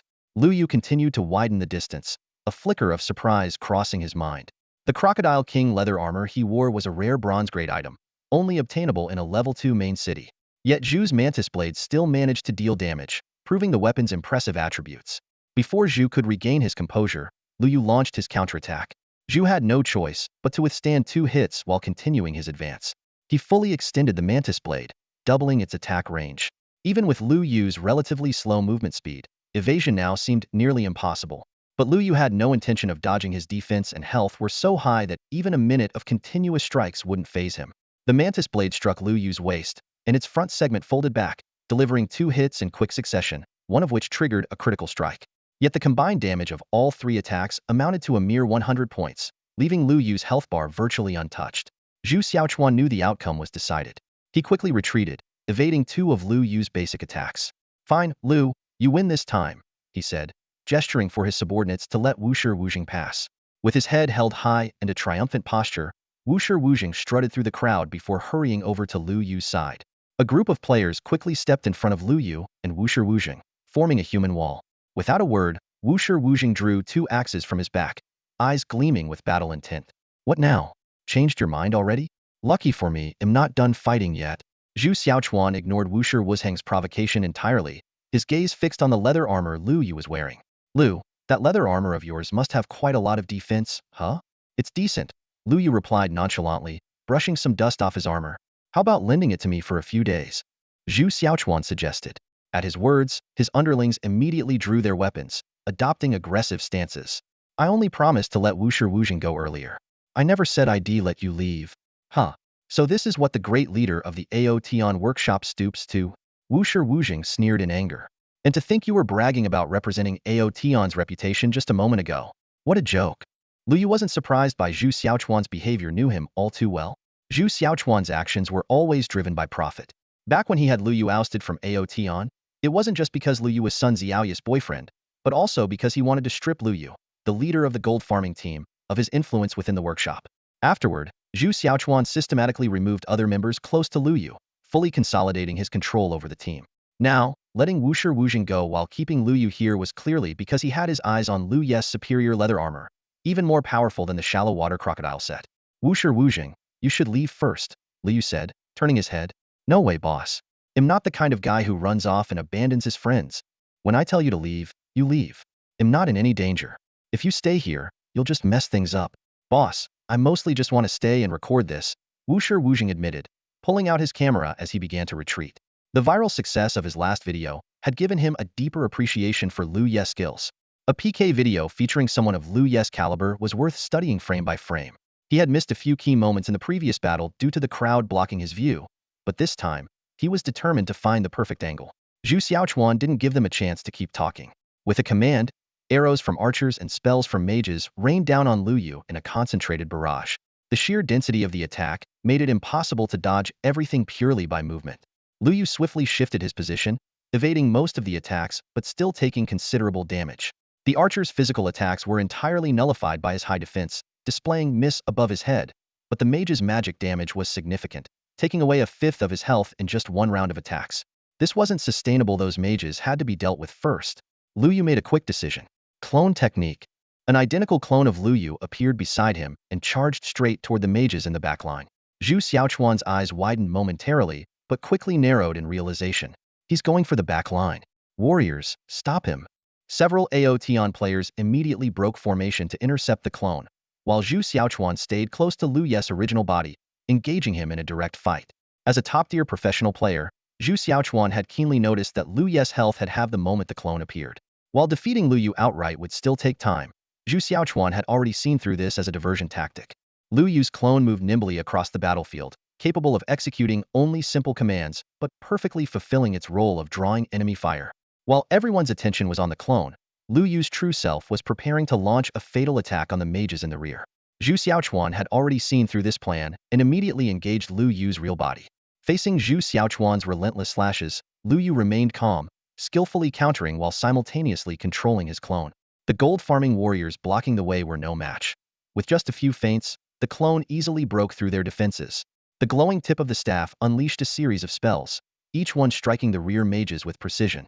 Two basic attacks were enough to take down a mage, and even the archers attempting to protect them fell in an instant. By the time Zhu Xiaochuan realized the dire situation, most of the mages had already been sent back to the respawn fountain in the novice village. Since these mages had attacked Lu Yu, their deaths did not result in any rename penalties for him. With his strongest allies gone, Zhu Xiaochuan had no choice but to abandon his duel with Lu Yu and turn to save the last two mages. But Lu Yu wasn't about to give him that chance. A barrage of magical attacks cut off Zhu Xiaochuan's retreat. As a mage with full points allocated to magic power, Lu Yu's damage output was so overwhelming that Zhu Xiaochuan dared not take a direct hit. He could only watch helplessly as the clone continued its rampage. Soon, only one mage remained, Sun Xiaoyi. Panicking, she retreated as the clone advanced step by step. Even with two decent pieces of equipment, she could barely withstand 3 attacks. Lu Yu, didn't we once love each other deeply? Could you really bring yourself to kill me with your magic? Sun Xiaoyi tried to use her old tricks again. No, I couldn't. As she sighed in relief, the clone suddenly raised its right hand. Slap. A crisp sound echoed as the clone struck her face. I couldn't possibly let you die that easily. Slap after slap landed precisely, each one shaving off a point or two of her health. Her fair cheeks quickly swelled, becoming numb from the blows. With the final slap, Sun Xiaoyi shattered into fragments and respawned at the fountain. Lu, you're asking for death. Zhu Xiaochuan roared in fury, not for Sun Xiaoyi, but because without the mages, he had no hope of defeating Lu Yu. Just as he raised his mantis blade to strike, a massive figure appeared behind him. Don't worry, it's your turn next. The shallow water crocodile king opened its massive jaws and crushed the stunned Zhu Xiaochuan in one bite. As his body disappeared, a mantis blade dropped from the crocodile's mouth. Lu Yu picked up the weapon and examined its stats. It was indeed a fine black iron weapon, with both attributes boosting attack power. No wonder it had managed to break through his defense. Unfortunately, it was a warrior's weapon, useless to him. He immediately listed it on the trading platform for auction, estimating it could sell for at least 100 to 200,000 at this stage of the game. Still not leaving? Lu Yu turned to the remaining players. The members of Aotion snapped back to reality and scattered in panic. After all, if even their top players had been killed, why stay and risk their own lives? After everyone else fled, Lu Yu turned to Wushi Wuzhong, who was still grinning foolishly while holding his photography equipment, and delivered a swift kick. You, the young master of the Champion Alliance, got ganged up on and lost a level. They had the numbers, so why didn't you call for backup? Now I have to help you level up again. Wushi Wuzhong rubbed his smooth, bald head and smiled bitterly. My dad says I'm too weak and doesn't want me to waste the expert's time leveling up. Well, that's some tough love. Lu Yu shook his head in exasperation. Come on, let's go. It'll help you level up. The two headed toward the depths of the Sunset Forest. Along the way, the goblins they encountered were effortlessly dealt with by Lu Yu's shallow water crocodile, and their corpses were immediately stored in the summoning space. After about 10 minutes of walking, Wushi Wuzhong, dressed in his shallow water crocodile gear, was already gasping for breath. Boss, I thought you said you'd help me level up? Where are we even going? Without looking back, Lu Yu replied, you lost a level. If you want to get back to level 10 within 24 hours, we'll have to take a shortcut. The shallow water crocodile gear provided high attack and defense stats but secretly reduced speed. This attribute didn't show on the stats panel, but existed in the game's realistic abyss mechanics. Before long, they arrived at the entrance of a dark cave deep within the Sunset Forest. Lu Yu entered first, with Wushi Wuzhong following closely behind. When the system notification popped up, Wushi Wuzhong was stunned, his jaw dropping in disbelief. Looking back at the way they came, the cave entrance had vanished, replaced by a solid rock wall. Boss, what is this place? The death penalty here is insane. Stop talking and focus on staying alive, Lu Yu said, summoning a group of goblins to guard the front as he cautiously began exploring. This sinister map was essentially a game dungeon. The monsters inside were far superior in both level and intelligence compared to regular ones. Worse, once you entered, you couldn't leave it while your only options were to clear the dungeon, get lucky and find a moving exit, or be trapped here forever. To make matters worse, after the abyss descended, the dungeon gained a new trait. Death meant the end, with the soul dissipating entirely and no chance of resurrection. The pitch-black cave had a visibility of less than 10 meters, and unsettling sounds of dripping water and faint screams echoed from its depths. Wushi Wuzhong clung tightly to Lu Yu's chest armor, terrified of being left behind. Lu Yu summoned several shallow water crocodiles to guard their front and rear, while the oversized shallow water crocodile king was stored back in the summoning space. After only a few minutes of walking, The goblins at the front suddenly let out blood-curdling screams as arrows pierced their chests, killing them instantly. Lu Yu quickly raised his staff, and a beam of light illuminated the path ahead. Perched on the cliff walls were several grotesque goblins, their bows drawn and ready to unleash another volley. The target of the arrows wasn't the goblins summoned at the forefront, but Lu Yu, who had just thrown a flashbang. He quickly crouched to evade, and the sharp arrows whizzed past his scalp, narrowly missing him but striking Wuxing, who stood behind him. A series of 500 damage numbers exploded above Wuxing's head, instantly cutting his health in half. Can't you dodge? Lu Yu grabbed the stunned Wuxing and pulled him to the ground. Dodge? Wuxing looked dazed, clearly still shaken from the near miss. Lu Yu sighed and held his forehead. This isn't a turn-based game. Meanwhile, the summoned goblins and shallow water crocodiles had locked onto their target and charged at the goblin archers. However, the goblins summoned from the forest were no match for the elite monsters in the cave. They were wiped out before even getting close to the archers. Their sacrifice, however, gave the shallow water crocodiles an opening. Under Lu Yu's control, several crocodiles simultaneously launched an attack on one of the goblin archers. Their jaws snapped shut in unison, and the goblin archer vanished instantly, transformed into a beam of light that entered Lu Yu's summoning space. The system immediately displayed the stats of the newly acquired goblin archer. Elite monster, level 15, HP, 1000, attack, 65, defense, 35. Skills, double shot, armor-piercing arrow. As expected of monsters from an evil map, Lu Yu thought to himself. Its level matches the shallow water crocodile king, and its attack power is double that of a regular shallow water crocodile. No wonder it can instantly kill the ordinary goblins in the forest. Without hesitation, he summoned the goblin archer. If he could take down this group of archers, this map would be as good as cleared. The battle continued, and two more goblin archers were torn apart by the shallow water crocodiles. However, the crocodiles suffered even greater loss off the initial dozen summoned. Only a few remained, all severely injured. Lu Yu made a quick decision. He summoned new shallow water crocodiles from his summoning space to hold the front line while calling out all the newly acquired goblin archers. With the addition of these archers, the tide of the battle shifted immediately. The arrows that had been dealing heavy damage to the crocodiles now rained down on the enemy archers, inflicting even greater pain due to their lower defense. 5 minutes later, at the cost of dozens of ordinary goblins and more than 10 shallow water crocodiles, Lu Yu had gained 7 elite goblin archers. Great, the situation is under control, he said, as he reorganized his formation. He placed the shallow water crocodiles at the front and the 7 archers at the rear. These native archers were already accustomed to the dark environment, their vision unaffected. The team had barely taken a few steps when one of the archers suddenly fired an arrow toward the slanted rock wall above. A scream echoed as a goblin, previously stealthily crawling along the wall, fell heavily to the ground, landing less than 3 meters from Lu Yu. The system displayed. Goblin Assassin, Elite Wild Monster, level 15. HP, attack, defense, skills, stealth, backstab. This was another type of elite goblin. If not for the archer's timely detection, this ambush would have been successful. Several shallow water crocodiles immediately lunged at the fallen assassin, but in an instant, one crocodile shattered into fragments and disappeared. The goblin assassin still had half its health remaining and quickly activated its stealth ability again, vanishing from sight. However, the other archers didn't pursue the vanished assassin. Instead, they began shooting at the upper rock walls. Screams erupted one after another as more goblin assassins fell from the heights. Lu Yu hurriedly threw out a light orb to illuminate the cave.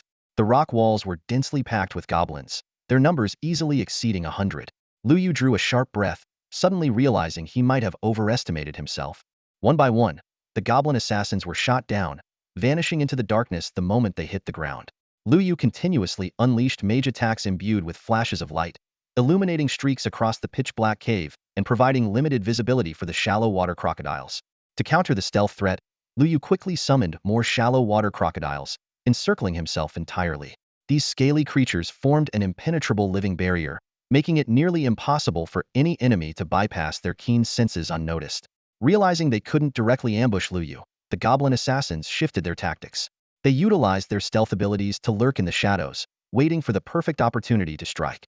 Each time, they would launch a swift assault on 1 or 2 shallow water crocodiles, delivering devastating backstabs before disappearing again.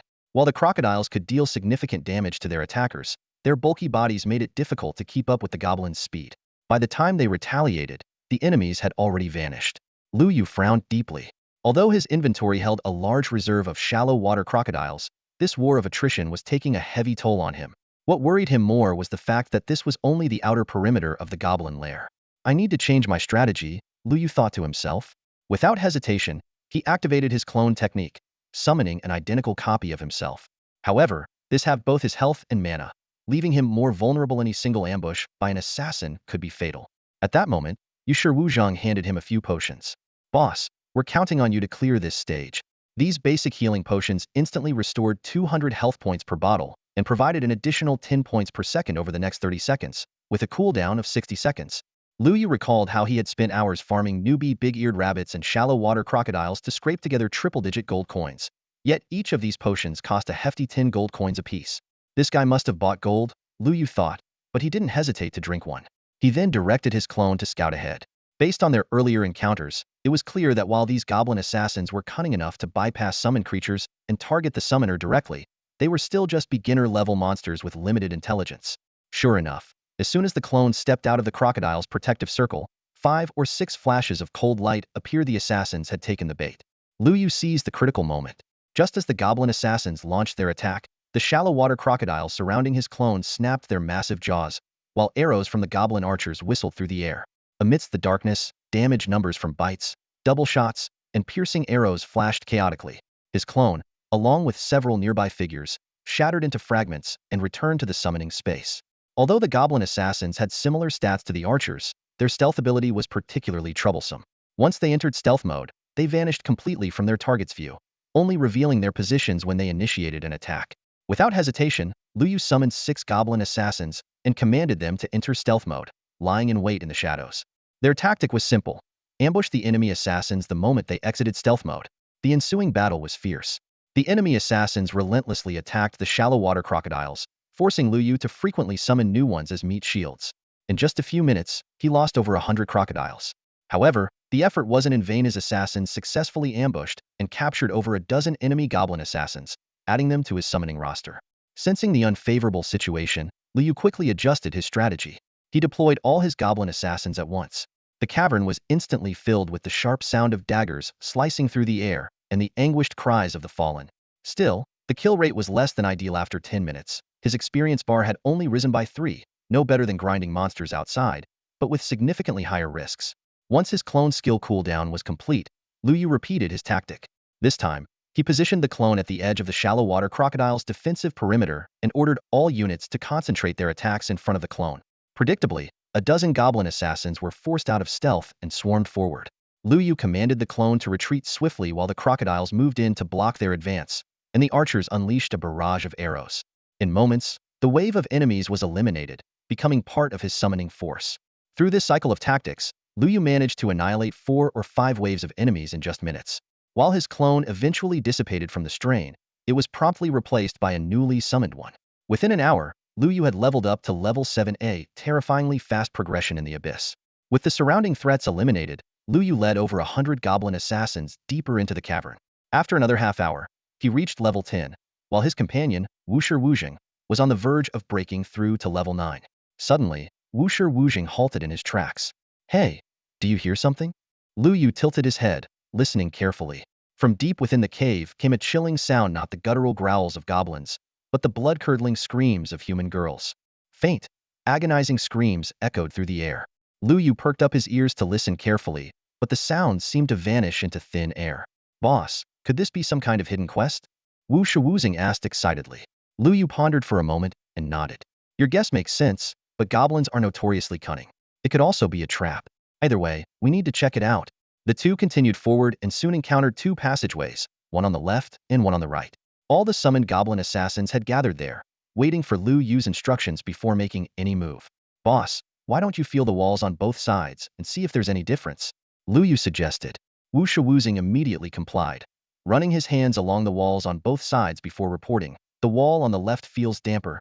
So, which way do you think we should go?" Let's go left," Wu Shiwuzing said hesitantly. Lu Yu nodded in agreement. Leaving a few goblin assassins to guard the rear, he led the remaining goblins into the left passageway. A nauseating stench assaulted their senses, like being surrounded by hundreds of unwashed men. Made every breath a challenge. "Should we take the other path instead?" Wu Shiwuzing asked, his face flushed as he held his breath. Lu Yu shook his head, suppressing his own disgust as he pressed forward. Experience had taught him that such an environment was more likely to hide higher-level goblins. The tunnel was wide enough to allow 7 or 8 people to walk side by side, and even a swamp crocodile king could easily pass through. Suddenly, a woman's scream pierced the air from deep within the cave. Lu Yu quickened his pace and soon arrived at a large cavern. The sight before them was revolting. The ground was covered with straw mats, and several bound girls lay there, surrounded by goblin hatchlings crawling over them. These vile creatures were latched onto the girls, sucking greedily. The most horrifying sight was a girl lying with her legs spread apart, as a small green head emerged from her lower body. This is a goblin breeding ground. They're using human women as hosts, Lu Yu exclaimed. Before he could say more, Wu Shiwuzing raised his axe and struck at the hatchlings. Even though this was just a game, the scene was enough to ignite fury in any normal person, especially knowing that it was a prelude to what could happen in reality. Lu Yu immediately commanded the goblin assassins to attack. The newborn goblin hatchlings, though possessing some combat ability, were no match for their adult counterparts. Inside the cave, it turned into a one-sided massacre. The summoned goblins mercilessly lunged at the younglings, their piercing wails echoing through the cavern. Soon, hundreds of goblin juveniles were all absorbed into Lu Yu's summoning space. Though these little creatures had slightly better stats than big-eared rabbits, the experience points they provided were equivalent to that of adult goblins. However, since Lu Yu had already reached level 10 and hadn't left the beginner's village, he couldn't gain any experience points. All the experience was instead funneled to Wu Shiwuzing, boosting his level to 9. Lu Yu opened the level leaderboard of the 12315 beginner's village. 1. Quanglong, Longhun level 10. 2. Qingju level 10. 3. Quanglong, Jiangshan level 9, 45. 4. Champion, Wu Shiwuzing level 9, 37. The leaderboard was mostly dominated by major guilds. Lu Yu noticed that Zhu Xiaochuan, whom he had previously killed, was also on the list, clearly having hired someone to grind levels for him. No rush. If I can kill him once, I can kill him twice. As long as I'm still in the beginner's village, he won't make it to the second-tier main city, Lu Yu thought to himself. Why don't you have the Champion Alliance members help you level up? Why pay me instead?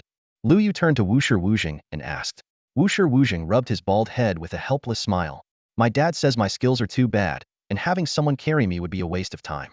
The early stages of the game are the most crucial. At that moment, Lu Yu's expression tightened. There were no adult goblins guarding this critical nursery, which was highly unusual. Suddenly, he sensed that several summoned goblin assassins stationed at the fork in the path had mysteriously vanished. A deep, guttural growl echoed from the direction of the cave entrance. Wu Shiwuzing was startled. Boss, what is that? Lu Yu didn't respond. Instead, he immediately summoned the shallow water crocodile king. Heavy footsteps approached steadily. The rescued human girls, as if recalling some horrifying memories, huddled in the corner, trembling.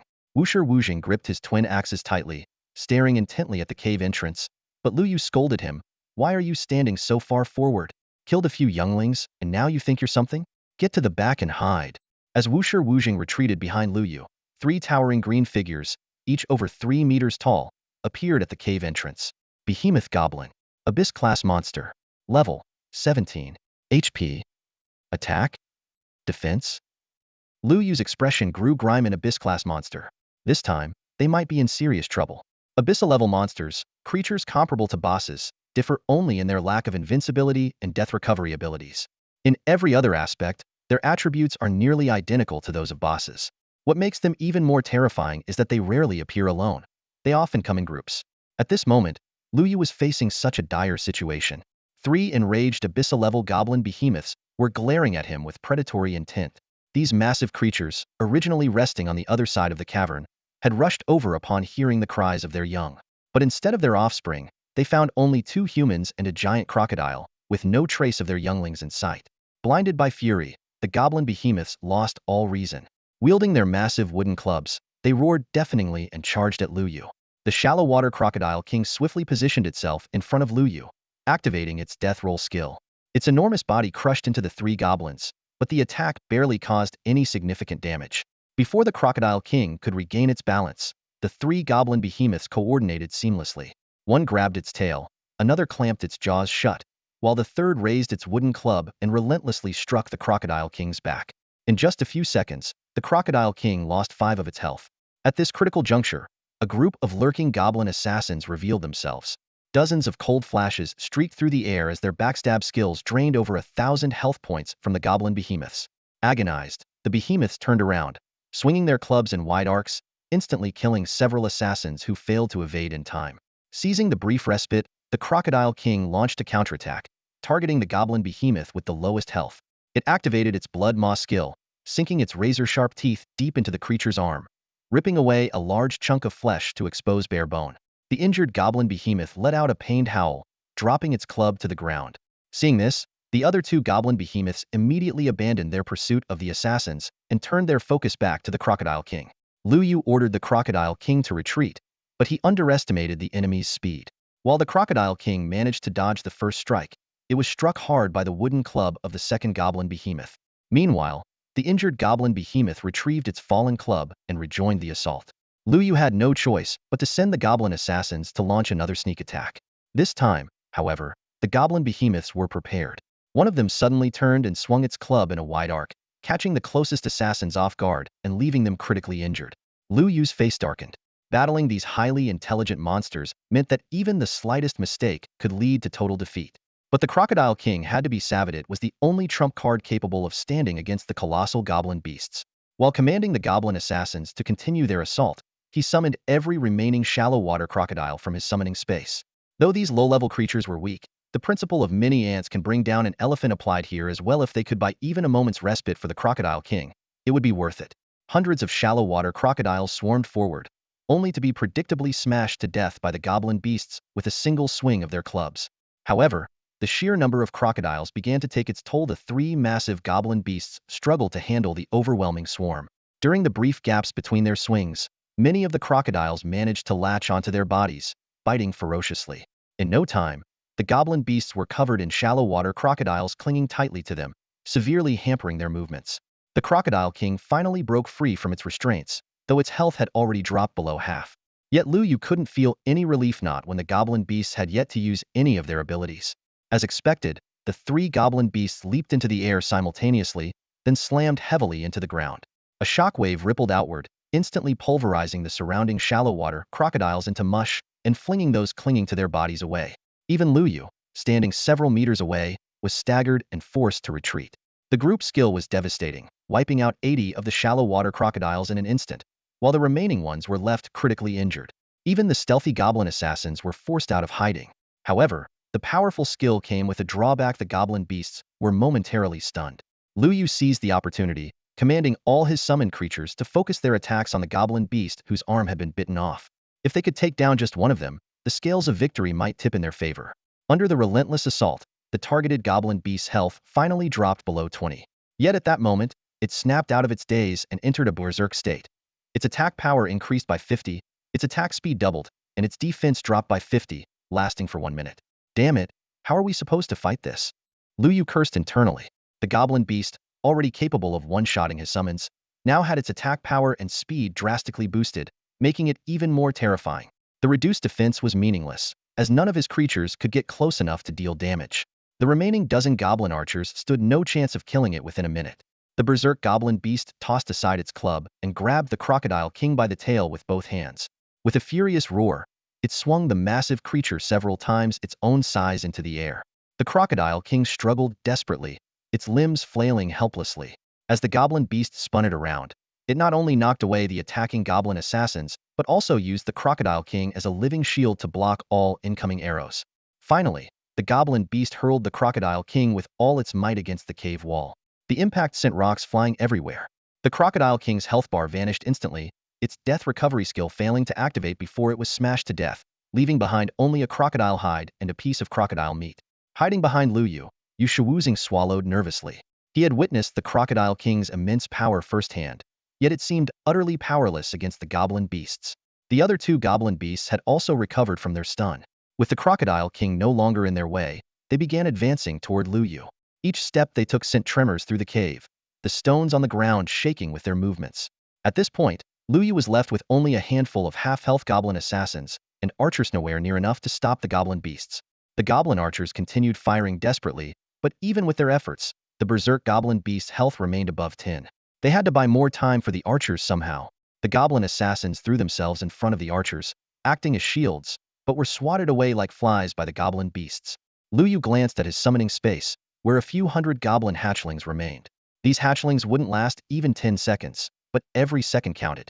If they could buy just one more second for the archers, there was still a glimmer of hope. If they could take down the wounded goblin beast, the battle might yet turn in their favor. Without hesitation, Lu Yu summoned all the goblin hatchlings, forming a wall of flesh in front of the archers. Yet, just as the hatchlings appeared, the three goblin beasts suddenly stopped in their tracks. The three giant goblins and Lu Yu froze in place simultaneously. When the goblin hatchlings suddenly appeared at the feet of the massive creatures, the towering beasts seemed at a loss, roaring angrily but not daring to take a single step forward. This scene sent Lu Yu into deep thought. He recalled the description of the giant goblins, which mentioned that they would never actively attack hatchlings. If this trait applied to all hatchlings, whether wild creatures or summoned ones, could this characteristic be exploited? With this in mind, Lu Yu immediately commanded the goblin hatchling to launch a probing attack. As expected, as the hatchling approached, the massive goblins began to retreat continuously. Their heavy feet stomped anxiously on the ground, yet they avoided stepping on any hatchling. So that's how it works, Lu Yu exclaimed, slapping his forehead in frustration. He should have thought of this strategy earlier. Without hesitation, he rallied all the hatchlings for an all-out assault, driving the three giant goblins into a corner. Although the hatchlings' claws left scratches on the giant's rough skin, the enormous creatures were helpless. One of the giant goblins attempted to gently push away the hatchlings around it, but more of the little creatures swarmed forward immediately. Some even climbed onto the giant's body, biting with sharp teeth. The three giants could only remain rooted in place, letting out low growls. The one that had just exited its bloodthirsty state appeared particularly weak and more vulnerable. Seizing the opportunity, Lu Yu ordered the goblin archers to unleash a volley of arrows. While the hatchlings' attacks mostly failed to penetrate the giant's defenses, they successfully restricted their movements. Under the relentless barrage of arrows, the weakened giant finally collapsed, and even in its final moments, it gently pushed the surrounding hatchlings aside to avoid crushing them. As the giant disintegrated into fragments and entered the summoning space, Lu Yu finally got a glimpse of its attributes. Abyss-level monster, level 17, 25,000 HP, 150 attack, 100 defense, and 2 skills, Tiger's Intimidation and Bloodthirst. These stats far surpassed those of the shallow water Crocodile King, explaining why it had been able to dominate it. Lu Yu refrained from immediately summoning the newly acquired giant goblin. Instead, he continued using the same strategy to deal with the remaining two. Although each arrow from the archers only inflicted minimal damage, Lu Yu was in no rush. Abyss-level monsters provided substantial experience, and defeating them 7 levels above his own granted an additional 20 experience boost to, at peace with the world. If he could take down the remaining two, he would ensure reaching level 10 within the first 24 hours of the server launch. At that moment, a system announcement suddenly popped up in front of Lu Yu. Congratulations to player Innocent Youth for becoming the first player to enter the level 2 main city. Reward: 1 level, 10,000 prestige points, 1 luck point. This announcement serves as encouragement. Keep up the good work, everyone. Lu Yu frowned slightly. Innocent Youth? This ID had never appeared in the game during his previous life, let alone someone reaching the level 2 main city within 24 hours. Interestingly, this player seemed to be in the same novice village as him. He had just seen this distinctive name on the leaderboard. Could the butterfly effect of his rebirth already be taking shape? Lu Yu wasn't particularly bothered about not claiming the title of the first player to enter the level 2 main city. If he had wanted it, he could have taken it at any time. However, having experienced the racial wars, he deeply understood that individual strength was far less significant than the power of a collective. In this new life, revenge was only a small part of his grander ambitions. The battle continued. Under the relentless attacks of the goblin archers, the health of the 2 giant goblin beasts finally dropped below 20, triggering their berserk state. But surrounded by goblin hatchlings, the beasts could only roar furiously in place, unable to approach Lu Yu and the archer. Once the berserk state ended, the beasts fell into weakness and were swiftly captured into Lu Yu's summoning space. Meanwhile, Wuxing leveled up to 10. Lu Yu retrieved the goblin hatchlings and walked over to the corpses of the giant goblin beasts. The loot on the ground consisted of only 6 gold coins and a map, no equipment at all. He couldn't help but sigh at the abyss' consistently low drop rates. Examining the map, Lu Yu realized that they'd only explored about 30 of the goblin nest and hadn't even reached the boss lair. But now that he had reached level 10, he could challenge the village chief and leave the novice village. There was no need to waste time on this beginner map. As for the goblin boss, which was at least level 20, even with 3 level 17 abyss-tier giant goblin beasts, the odds of victory were slim. Wuxing naturally followed Lu Yu's lead. On the way back, any goblin assassins or archers they encountered were swiftly eliminated by the summoned giant goblin beasts. Before long, the two returned to the novice village. Wuxing went straight to challenge the village chief, while Lu Yu needed to complete the old village chief's quest first. Although it was inconvenient to make another trip, The system rules stated that once a player left the novice village, they couldn't return, and any unfinished quest would prevent them from leaving. As Lu Yu turned into the alley where the old village chief lived, he heard a middle-aged woman yelling angrily from a distance, standing in front of the house. "You old fool! How dare you steal my underwear? Let's see if I don't burn your house down today." "What's going on?" Lu Yu, who had just returned, froze in place upon hearing the news. The scene before him was beyond belief. The old village chief, who looked like he was on his last breath and could pass away at any moment, had somehow found the energy to steal women's underwear. A furious woman stood in front of the old chief's thatched hut, spat angrily on the ground, and stormed off with a dramatic sway of her hips. Lu Yu walked into the courtyard and saw the old village chief lounging in his usual manner, lazily sprawled on a shabby rattan chair with a gloomy expression. But the moment he spotted Lu Yu, the old man perked up instantly, shedding his earlier despondence. "Adventurer, you're finally back. I was almost ready to take my last breath. Did you bring the meat and hide of the shallow water crocodile?" Lu Yu gave him a cold stare, pulling the crocodile meat and hide out of his backpack as he asked bluntly, "Weren't you just caught stealing someone's underwear? You didn't look like you were about to die." The old chief immediately put on a self-righteous expression. "I didn't steal her underwear. I just borrowed it and, well, took the wrong one by mistake. What does an old man like you need someone's underwear for?" "Well, cough, cough." The old chief cleared his throat awkwardly, shamelessly changing the subject. "I smell the scent of the Crocodile King's meat on you. Did you kill it?" When Lu Yu nodded, the old chief's eyes lit up. "Wonderful. Could you give me the Crocodile King's meat too? It'll double your reward." Without hesitation, Lu Yu handed over a piece of the Crocodile King's meat. It was of no use to him anyway. A system notification popped up. Task completed. Reputation 1000. Experience reward void as player level is 10 and has not left the starter village. Looking at the pitiful rewards, Lu Yu took a deep breath, suppressing the urge to summon a giant goblin beast to teach the old man a lesson. Just as he was about to leave, the old chief started rambling about a new task. Lu Yu turned to leave, but noticed an unfinished chain quest in his task list. Left with no choice, he asked, "What's the next task?" The old chief grinned, revealing his last 2 yellow teeth, his eyes narrowing into slits. "Adventurer, I need the undergarments of Widow Wong from the village." The system immediately displayed a notification. Task objective: obtain Widow Wong's personal undergarments from starter village number 12315. Rewards and penalties unknown. Accept? Without a word, Lu Yu turned and walked away. This old pervert couldn't steal it himself, so now he wanted others to do it for him. What a shameless scheme.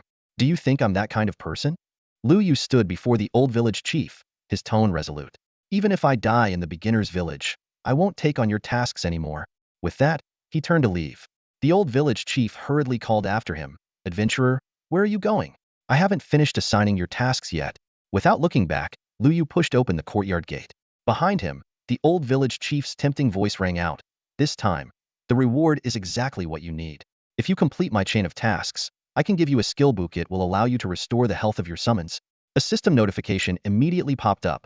The old village chief has issued a special reward healing spell. Condition: complete the chain of tasks assigned by the old village chief. Lu Yu stopped in his tracks.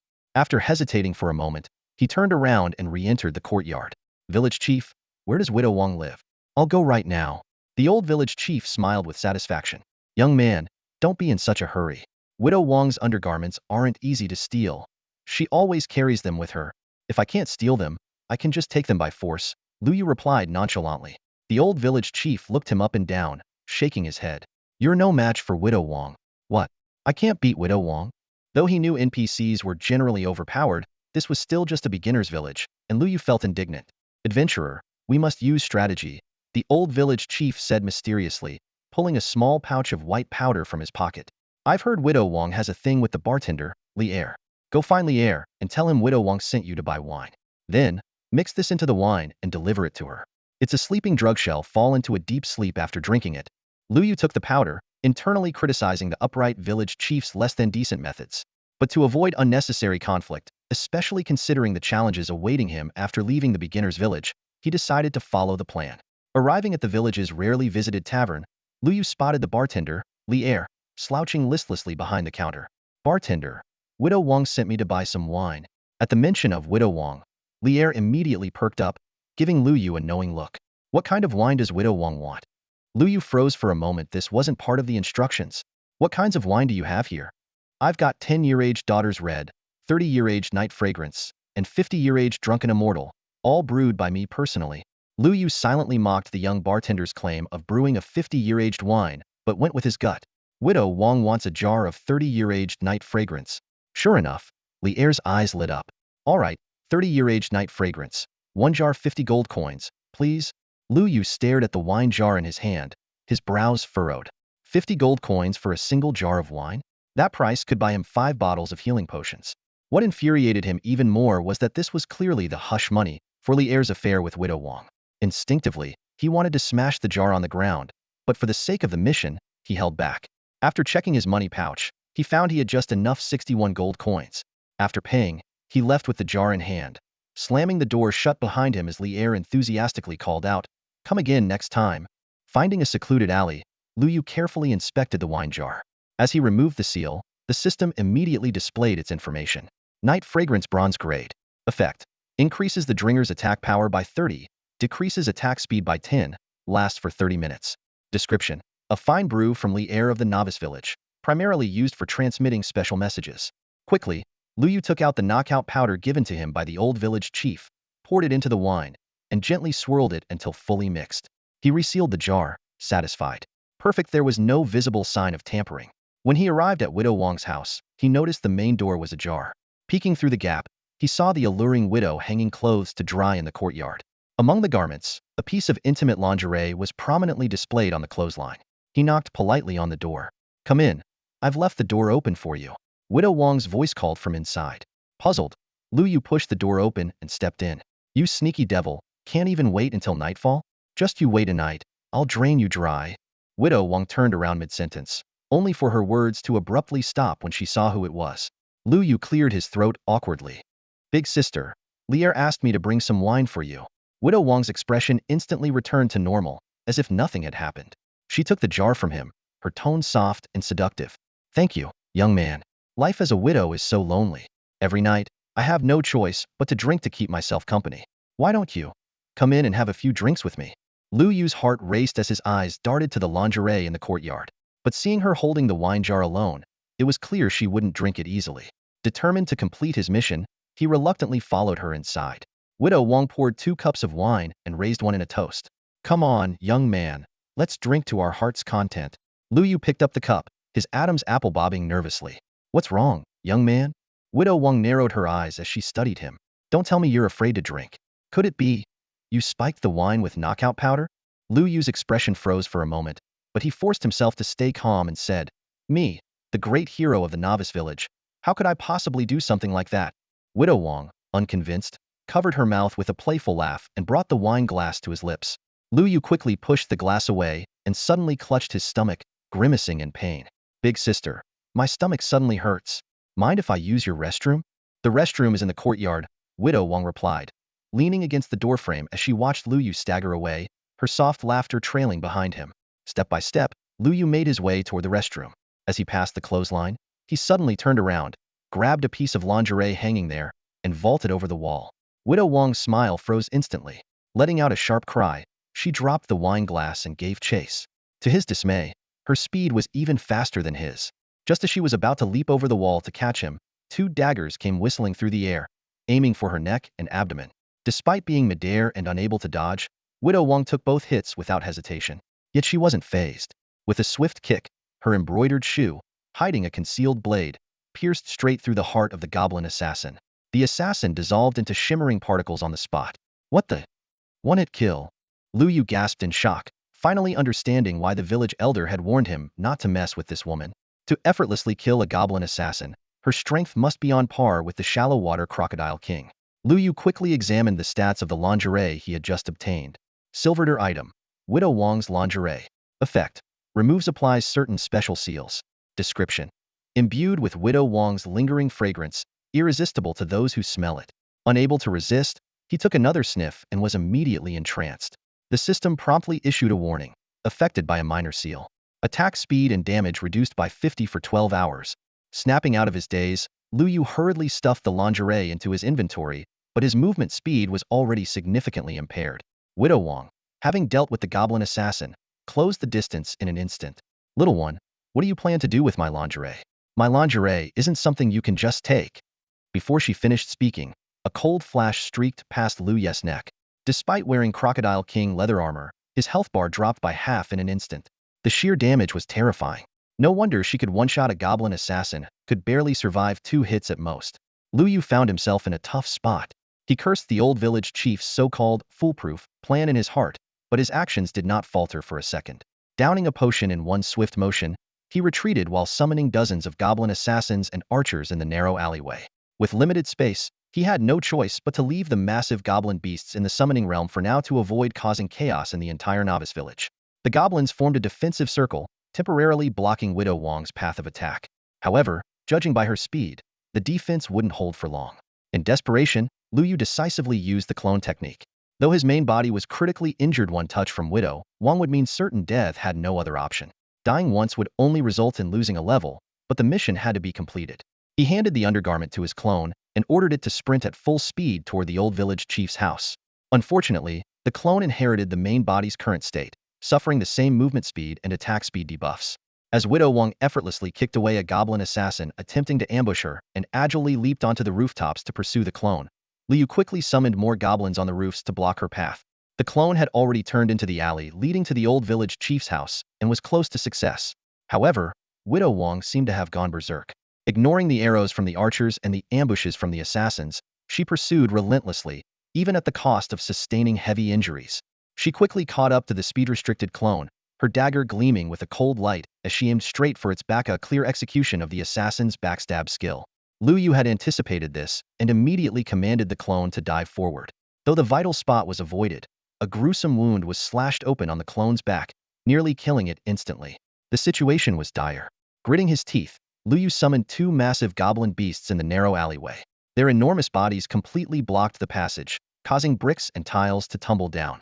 Widow Wong attempted to climb over the walls to bypass the blockade, but one of the goblin beasts swatted her back to the ground with a mighty slap, temporarily immobilizing her.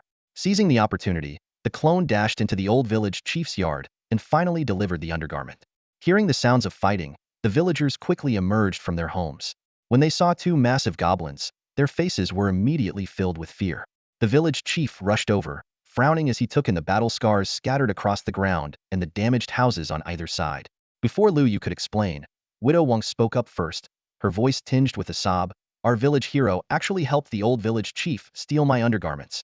I just wanted to take back what was mine, and he summoned these 2 brutes to bully me." She twisted her waist as she spoke, exuding a pitiful charm mixed with a flirtatious demeanor, a stark contrast to her fierce attitude moments ago. "Adventurer, do you have anything to say?" the village chief asked, turning to Lu Yu. Lu Yu was momentarily speechless because the events had indeed unfolded as Widow Wong described. He had taken on the old village chief's request to steal the undergarments, only to be caught red-handed. At that moment, the old village chief emerged from the courtyard. The boils on his body had mostly subsided, though his complexion remained pale. "What's going on here? Why is there such a commotion in front of my door?" he asked. The village chief's expression darkened at the sight of him. The old village chief, however, smirked provocatively.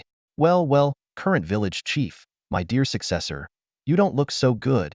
The village chief ignored the old man's taunt and turned to Lu Yu, declaring, "Adventurer, due to the damage you've caused to the village, I hereby revoke your title as the village hero."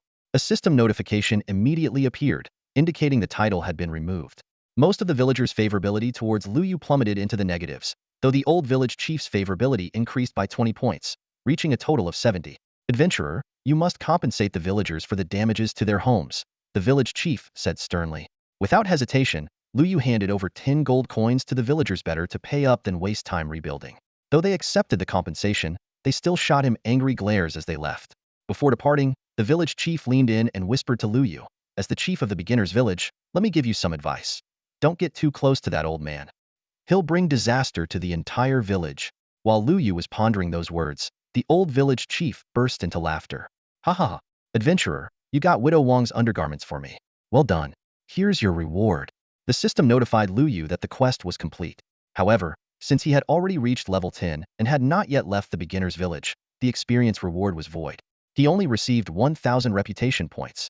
"Old village chief, where's the skill book you promised?" Lu Yu asked, clearly displeased. "Patience, young man," the old village chief replied mysteriously. "There's a chain quest waiting for you next." Grinding his teeth, Lu Yu thought to himself that if it weren't for that skill book, he would have left for the level 2 main city long ago. The old village chief smacked his lips, savoring the lingering taste of crocodile meat. Seeing Lu Yu raise his staff without hesitation and point it at him, he quickly waved his hands in explanation. Just kidding. The poison in me is already cured.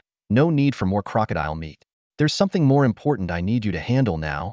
He straightened up and said seriously, there are major threats surrounding the village. A giant serpent to the east, a massive tree to the west, the crocodile king in the shallow bay to the south, and the goblin general in the sunset forest to the north. The shallow bay crocodile king? Didn't I already take care of that? Lu Yu asked, puzzled. No, the old village chief said with a meaningful look, that crocodile king will soon resurrect. You must deal with it completely. Lu Yu raised an eyebrow, understanding the implication. This old man was hinting that he should capture the crocodile king into his summoning space to prevent it from respawning. It seemed the village chief had figured out his profession. The old man tried to pat Lu Yu on the shoulder, but Lu Yu deftly dodged. Unbothered, the village chief continued. These monsters are all very powerful, especially the goblin general. Its strength is terrifying. You must be careful. Lu Yu smirked inwardly at the old rascal's concern for the village. These so-called four great threats were actually the infamous bosses of the beginner's village. But what about that tree? It was supposed to be the village's guardian deity. How did it end up as a calamity? Oh well, a boss is a boss after all. Village chief, how many more stages are left in this chain quest? Lu Yu asked directly. Young man, are you doubting me? I am the honorable village chief. Former village chief, Lu Yu corrected him. The old man sighed in defeat. Fine. After you deal with these four threats, there's just one more task to complete the quest. As Lu Yu remained silent, the system helpfully displayed a notification. The chain quest has reached the third stage, with one stage remaining. For Lu Yu, the most challenging opponent wasn't the goblin general but that thousand-year-old sacred tree. The tree demon had a passive regeneration skill, making it nearly impossible to kill without sufficient damage. He recalled that even in his previous life, no one managed to defeat it before the abyssal invasion began. To take it down, he would need to unleash massive damage in a short period, which meant summoning more powerful creatures. After weighing his options, Lu Yu decided to deal with the Blackwater Serpent first. The Crocodile King hadn't respawned yet, and the Tree Demon was too tricky to handle at this stage, so it would have to wait until the end. The Blackwater Swamp to the east of the village was the habitat of the Blackwater Python. Lu Yu quickly checked his status. ID hidden, equipment glow turned off, everything was ready. The outskirts of the swamp were bustling with activity, filled with players looking for teams. Casual team here got a tank, got some DPS, just need another damage dealer. 5-man team recruiting, we have a healer girl, just need a tank. Level 6 archers, join us for a high-level speed run. Looking for a strong healer, we'll provide blue potions. The recruitment calls echoed everywhere. In the beginner village, wild monsters generally had higher stats than players of the same level, making solo battles nearly impossible. However, this situation would improve upon reaching the second-tier main city. A buzzcut young man quickly stepped in front of Lu Yu. Hey man, you're soloing too, right? Join our team, it's all casual players, and we're short a mage. We'll split the XP evenly. Thanks, but I'm used to training alone. Lu Yu politely declined and kept walking. Buddy, the Blackwater snakes here are crazy strong. Soloing is a death sentence. If you join us, the XP might be a bit less, but at least you'll be safe. The buzzcut guy persistently followed, trying to persuade him. Seeing that Lu Yu continued to ignore him, the young man lost his temper. Huh, a squishy mage daring to solo the Blackwater Swamp? That's just suicide. If you make it out alive, I'll eat my hat. No, I'll eat it upside down. Lu Yu smirked and quickened his pace deeper into the swamp. The outskirts were still teeming with level 4 Blackwater snakes for players to grind on. The further in he went, the higher the level of the snakes, and the fewer people he encountered. By the time he reached the central area, only a handful of small 3-man teams were scattered around, grinding in their respective spots. Any non-guild players who could make it this far were undoubtedly seasoned experts. Suddenly, a pitch-black snake over 2 meters long leaped out from a puddle and sank its fangs into Lu Yu's calf.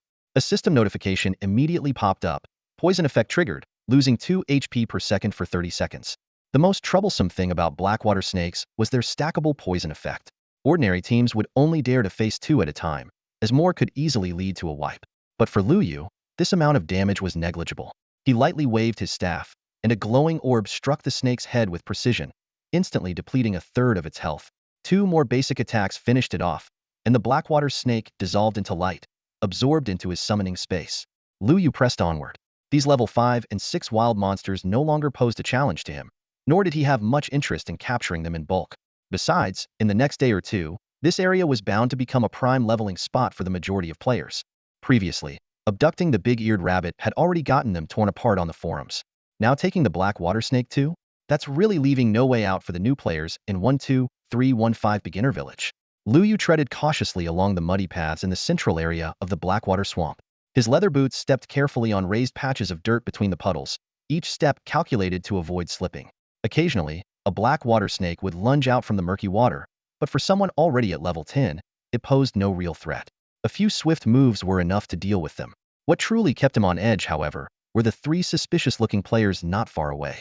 Ever since he entered this area, these three had been tailing him at a subtle but noticeable distance. On the surface, they appeared to be focused on leveling up, but their frequent glances in his direction betrayed their true intentions. Lu Yu was well aware that as a mage wearing only leather armor and wielding a staff, he naturally drew attention. But this level of persistent interest clearly wasn't friendly. He stopped in his tracks and stared directly at the three. The trio seemed to be friends in real life, judging by their coordinated behavior. Their IDs were punching nursing homes, kicking preschools, and night kicks widow doors. When they saw Lu Yu stop, they exchanged a look and walked straight toward him. "Hey, buddy, leveling up alone?" Punching nursing homes was the first to speak. Lu Yu simply nodded without saying a word. "This map can be pretty dangerous for a solo player. Want to team up with us? If we find any good gear, you can have first dibs," Punching nursing homes said with a grin. "No need. I'm used to going solo," Lu Yu replied curtly. "Well, we're not used to that," Punching nursing homes said, his smile fading. "The black water snakes you just killed? Those were in our leveling area. How do you plan to compensate us?" Lu Yu chuckled softly, patting his leather armor. "How about I give you this piece of armor?" "Well, look at that. The kid's got some sense," Punching nursing homes said with a wave of his hand. The other two immediately moved to surround Lu Yu. "I'm guessing this leather armor is what's keeping you alive out here, huh? Hey, race the deal. Either hand it over willingly, or we'll take it by force. Your choice." That's a tough one. "Let me think about it," Lu Yu said, rubbing his chin. "Quit stalling." Night Kick's widow doors snapped impatiently. "If you don't want to lose levels, just hand over the armor. Otherwise, we'll kill you every time we see you until it drop." Before he could finish, a dagger gleaming with cold light pierced through his chest from behind. "Third brother," Punching nursing homes shouted in alarm. "Damn it, it's an assassin." He turned to flee, but a sharp blade sliced across his neck, draining his health bar to 0 in an instant. Before his vision darkened completely, he caught a glimpse of kicking preschools already lying lifeless on the ground. Lu Yu crouched to inspect the items the trio had dropped. There were only a few potions and some snake skin snow equipment. Night Kick's widow doors had a black iron staff. "Too bad it didn't drop," he muttered to himself. "Ambushing and looting are common in the abyss, but unfortunately for you guys, you picked the wrong target." After gathering the spoils, Lu Yu continued deeper into the Blackwater Swamp. Before long, he arrived at the lair of the black water python. The area was filled with mysterious, unfathomable black water pools, with narrow, raised paths weaving through them like a labyrinth. Lu Yu treaded carefully along the paths, his eyes scanning his surroundings with vigilance. The black water snakes that once inhabited the area were nowhere in sight, leaving behind an unsettling silence that hung heavy in the air. Suddenly, a jet-black streak of water shot out from one of the pools, hurtling straight toward Lu Yu's face. Instinctively, he tried to dodge, but his reaction was a fraction too slow. The black water struck his shoulder. A system notification immediately appeared, informing him that he had been attacked by the Blackwater python. 123 damage inflicted, along with a poison status effect that would drain 30 health points per second, have any healing effects, and last for 30 seconds. A single attack like this could inflict over 1,000 cumulative damage, far exceeding Lu Yu's health limit. Without delay, he consumed a basic health potion, but the original 200-point healing effect was now reduced to just 100 points due to the poison. Lu Yu quickly retreated, summoning 3 massive goblin beasts to form a defensive formation around him. At the same time, a dozen goblin assassins and archers were strategically positioned around the black water pools. Rather than ordering his summons to attack recklessly, Lu Yu instructed them to keep a close watch on the pools for any suspicious activity. These seemingly isolated pools were actually interconnected through underwater tunnels, and the primary purpose of the goblins was to guard against ambushes from the Blackwater python. The true fighting force lay with the 3 goblin beasts. Suddenly, ripples began to spread across the water of a nearby pool. Reacting instantly, Lu Yu sidestepped, narrowly avoiding a water streak that grazed his cheek. Simultaneously, a massive wooden club smashed into the water. As Lu Yu dodged, he commanded the nearest goblin beast to launch an attack at the center of the ripples. The goblin beast swung its wooden club down with tremendous force, sending a cascade of water into the air. From the depths, a colossal python over 10 meters long and as thick as a barrel surged upward. Its entire body was jet black, except for its eerie, emerald green eyes that glowed ominously in the dim light. The system identified the creature as an Iron Tier Boss Blackwater Python. Health, 15,000. Attack, 60. Defense, 60. Skills, Constrict, Molt, Invincible Golden Body. Description: the ruler of the Blackwater Swamp, every attack inflicts poison. Though its stats were slightly inferior to the Shallow Water Crocodile King, the python's most troublesome trait was its venom. Every hit guaranteed poisoning. Without a cleric's purification skill, the only option was to endure its effects. Lu Yu's poisoning debuff was still active, forcing him to rely on continuous health potion consumption to stay alive. As the Blackwater Python lunged out of the water, its tail coiled tightly around the goblin beast's wooden club. In a swift motion, it spiraled upward, wrapping its massive body around the beast and immobilizing it. This was its constrict skill. No matter how much the trapped goblin beast struggled, it couldn't break free, and its health began to steadily decline. The other two goblin beasts quickly rushed over, discarding their own wooden clubs as they closed in. One grabbed the python's head while the other seized its tail. Following Lu Yu's commands, they began to spin in circles around their entangled companion, pulling the python's body taut as they moved. The Blackwater Python thrashed violently under the restraint of the two massive goblin beasts, but its strength was already inferior to theirs. Previously, it had managed to hold its own against the goblins only by relying on the restrictive hold of its coiling body, which prevented them from exerting their full strength. Now, with one end held firmly by each of the two goblin beasts, the Blackwater Python had no room to resist. The third goblin beast, now freed, grabbed a wooden club and aimed for the python's critical weak spot. With relentless force, it struck repeatedly. Thud, thud, thud. Each blow landed with precision, producing dull, heavy sounds as the club struck the serpent's body. The python's health bar plummeted rapidly, with each hit draining over 1,000 points. Just as its health dropped below the critical threshold of 10, the Blackwater Python suddenly glowed with a dazzling golden light. Its invincible golden body effect had been triggered.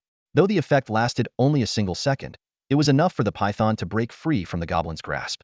Taking advantage of the moment, the python twisted its body and quickly dove into the depths of the pool, disappearing without a trace. The three goblin beasts, now frantic, pounded the water's surface with their clubs, only managing to splash water everywhere. Meanwhile, the Blackwater Python remained motionless at the bottom of the pool, clearly determined not to resurface. Lu Yu stroked his chin, surprised by the situation.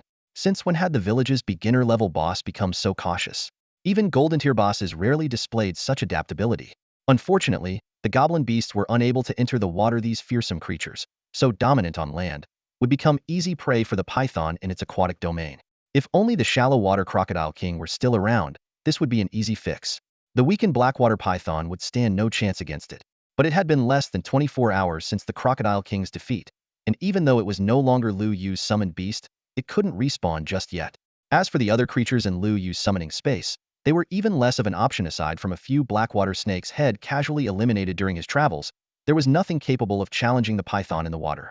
The python, lurking underwater, would soon exit combat mode and begin regenerating its health.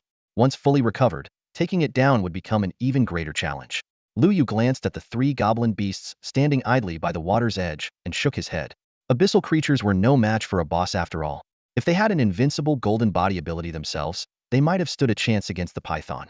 Unfortunately, their skills were limited to Tiger's intimidating roar and Bloodthirst, which were— Wait a second. Lu Yu's gaze suddenly locked onto the Tiger's intimidating roar skill.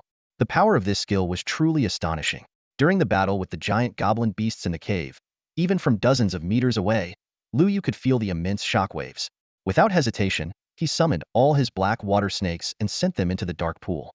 The dozen or so snakes scattered underwater, and while they were no match for the Blackwater Python, they were enough to help locate the target. Sure enough, it wasn't long before two of the black water snakes discovered the massive python coiled at the bottom of the pool. However, as soon as they approached, they were instantly killed. But that was all Lu Yu needed. The three giant goblin beasts immediately charged to the position above the target, leaped into the air, and landed heavily. In perfect unison, they unleashed their skills, creating an earth-shattering tremor. The narrow paths around the black water pool collapsed instantly, and the surrounding smaller pools merged into one. The murky water erupted violently, sending waves several meters high in all directions. Lu Yu braced himself firmly to avoid being knocked over. If not for the fact that the goblin beasts, as summoned creatures, couldn't harm him, that single strike would have been fatal. A system notification popped up immediately. You have slain the Black Iron Tier boss, Blackwater Python. Reputation 500. As you are already level 10 and have not yet left the beginner's village, experience rewards are void. This time, There was no system announcement, suggesting that another player had already completed this task while Lu Yu was resting. Opening the summoning space, Lu Yu saw a dark green python coiled in the center, flicking its forked tongue. Without the nourishment of the black water, its scales displayed a unique sheen. He summoned it and commanded it to dive to the bottom of the pool to retrieve the spoils of the battle. The idea of having the newly subdued black water python retrieve the loot from its own defeated form was admittedly strange. However, these lower-tier boss creatures lacked advanced intelligence and didn't retain memories. Lu Yu recalled once seeing a high-tier boss, after being killed, camp outside the main city specifically to ambush the players who had defeated it. It wasn't until a level 150 top-ranked player used abyssal power to completely obliterate it that peace was restored to the city. Before long, the black water python surfaced, carrying 2 items and a piece of equipment in its mouth. It carefully placed them at Lu Yu's feet and even tried to affectionately rub against his pant leg. However, upon seeing Lu Yu frown, it promptly backed away. Lu Yu wiped the mud off his pants and began inspecting the loot, a piece of python skin that could be used for crafting equipment and a fist-sized venom sac. The description of the giant python's poison gland in bronze level appeared before Lu Yu's eyes. Highly toxic. A single lick will paralyze your entire body. 2 licks will result in instant death. 3 licks. No one has ever lived to try a third. Lu Yu curled his lips in disdain but still quickly stuffed the poison gland into the last slot of his backpack, making sure to keep it away from his other items. He then turned his attention to the final piece of equipment, a ring inlaid with the fong of the blackwater python. The system displayed its stats. By Luo Ring Black Iron Grade, Attack 10, Defense 1. Effect 1. The wearer loses 10 HP per second. Effect 2. 1 chance to poison the target upon attack. Description. Forged from the blackwater python's fong, imbued with the python's hatred toward its wearer. Is this it? Lu Yu glanced at the ring, then at the python's corpse, a look of disdain on his face. Such meager attack and defense bonuses, coupled with a continuous HP drain as a penalty and a measly 1 poison chance? This trash dares to call itself Black Iron Grade? With a might as well see if some fool will buy it mindset, he listed the ring on the trading platform. He had no intention of using it, but perhaps someone else would. The broadsword dropped by Zhu Xiaochuan still had half an hour left before the auction ended, with the current leading bid at 100,000 by Long Ju from the Guanglong Guild. As a player who had already reached level 10, Long Ju was clearly preparing for the upcoming village challenge. However, Lu Yu knew that black iron equipment could only fetch such high prices in the first 3 days after the server launch. Once top-tier players entered the secondary main city, the value would plummet. After sorting through his spoils, Lu Yu recalled his summoned creatures into their space, leaving only a few goblin assassins to guard him from the shadows. As he stepped out of the Blackwater Marsh, he noticed a crew with buzz cuts exploring the area. The buzz cut man spotted Lu Yu and sneered, "Oh, look who's still alive. Let me guess, you hid for 10 minutes to save face and didn't even catch a glimpse of the python, huh?" The group around him erupted in laughter. Lu Yu didn't bother responding and continued walking toward the edge of the swamp. With 24 hours since the server launch, top-tier players would soon flood into the secondary main city, and he needed to secure high-value resources as quickly as possible. What's the matter? Can't talk back? Guess I hit the nail on the head. Kid, don't act tough in front of, before the buzzcut man could finish. A blackwater snake suddenly shot out from the swamp, lunging straight for Lu Yu's throat. Just as its venomous fangs were about to strike, 2 daggers materialized out of nowhere, piercing precisely into the snake's vital spot.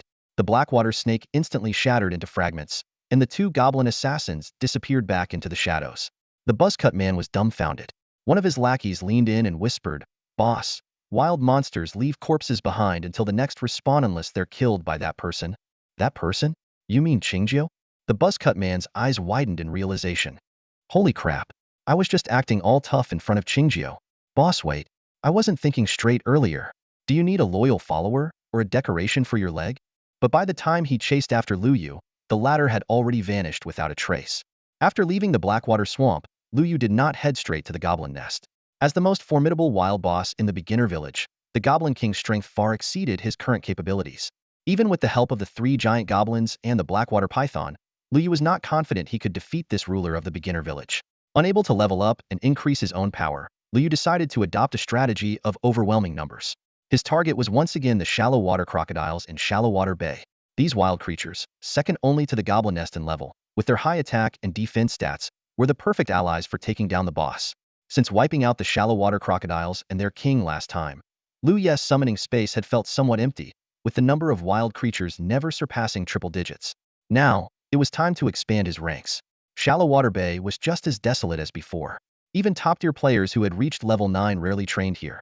The shallow water crocodile's lethal attacks and resilient defenses made every mistake a costly one. Most players would rather spar with the goblins in Sunset Forest than risk venturing here. Of course, if they knew the powerful attributes of the shallow water crocodile gear, this place likely wouldn't be so quiet. Upon arrival, Liu Yu summoned his 3 giant goblins and the Blackwater Python. Although these main forces had sustained some injuries in previous battles, their health remained above 80. He deployed a few goblin assassins to scout the surroundings, while keeping the rest of his summoned creatures on standby. Without any healing skills at his disposal, pursuing injury-free kills was the wisest approach. The 3 giant goblins spread out, each swing of their clubs easily taking down a shallow water crocodile, quickly clearing a large area within the crocodile group. The Blackwater Python demonstrated remarkable intelligence, swiftly weaving through the crocodiles and luring them into clusters. It then coiled its massive body around them and unleashed its constriction skill, taking out dozens of crocodiles with each attack. As his forces fought, Liu Yu made good use of the time and materials at hand. Using large stones and wooden sticks, he constructed a makeshift barbecue rack. He ignited a fire with his staff, placed a few pieces of crocodile meat on the rack, and had 2 young goblins assist in turning the meat.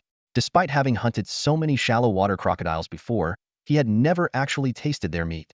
Considering how much the old village chief raved about it, it was likely something extraordinary. Soon, the aroma of roasting meat filled the air, and the dripping fat sizzled enticingly on the coals. Unable to resist, Liu Yu took a bite and savored the taste. The texture was similar to pork, but even more tender. However, without any seasoning, it lacked a bit of flavor. A system notification appeared before Liu Yu.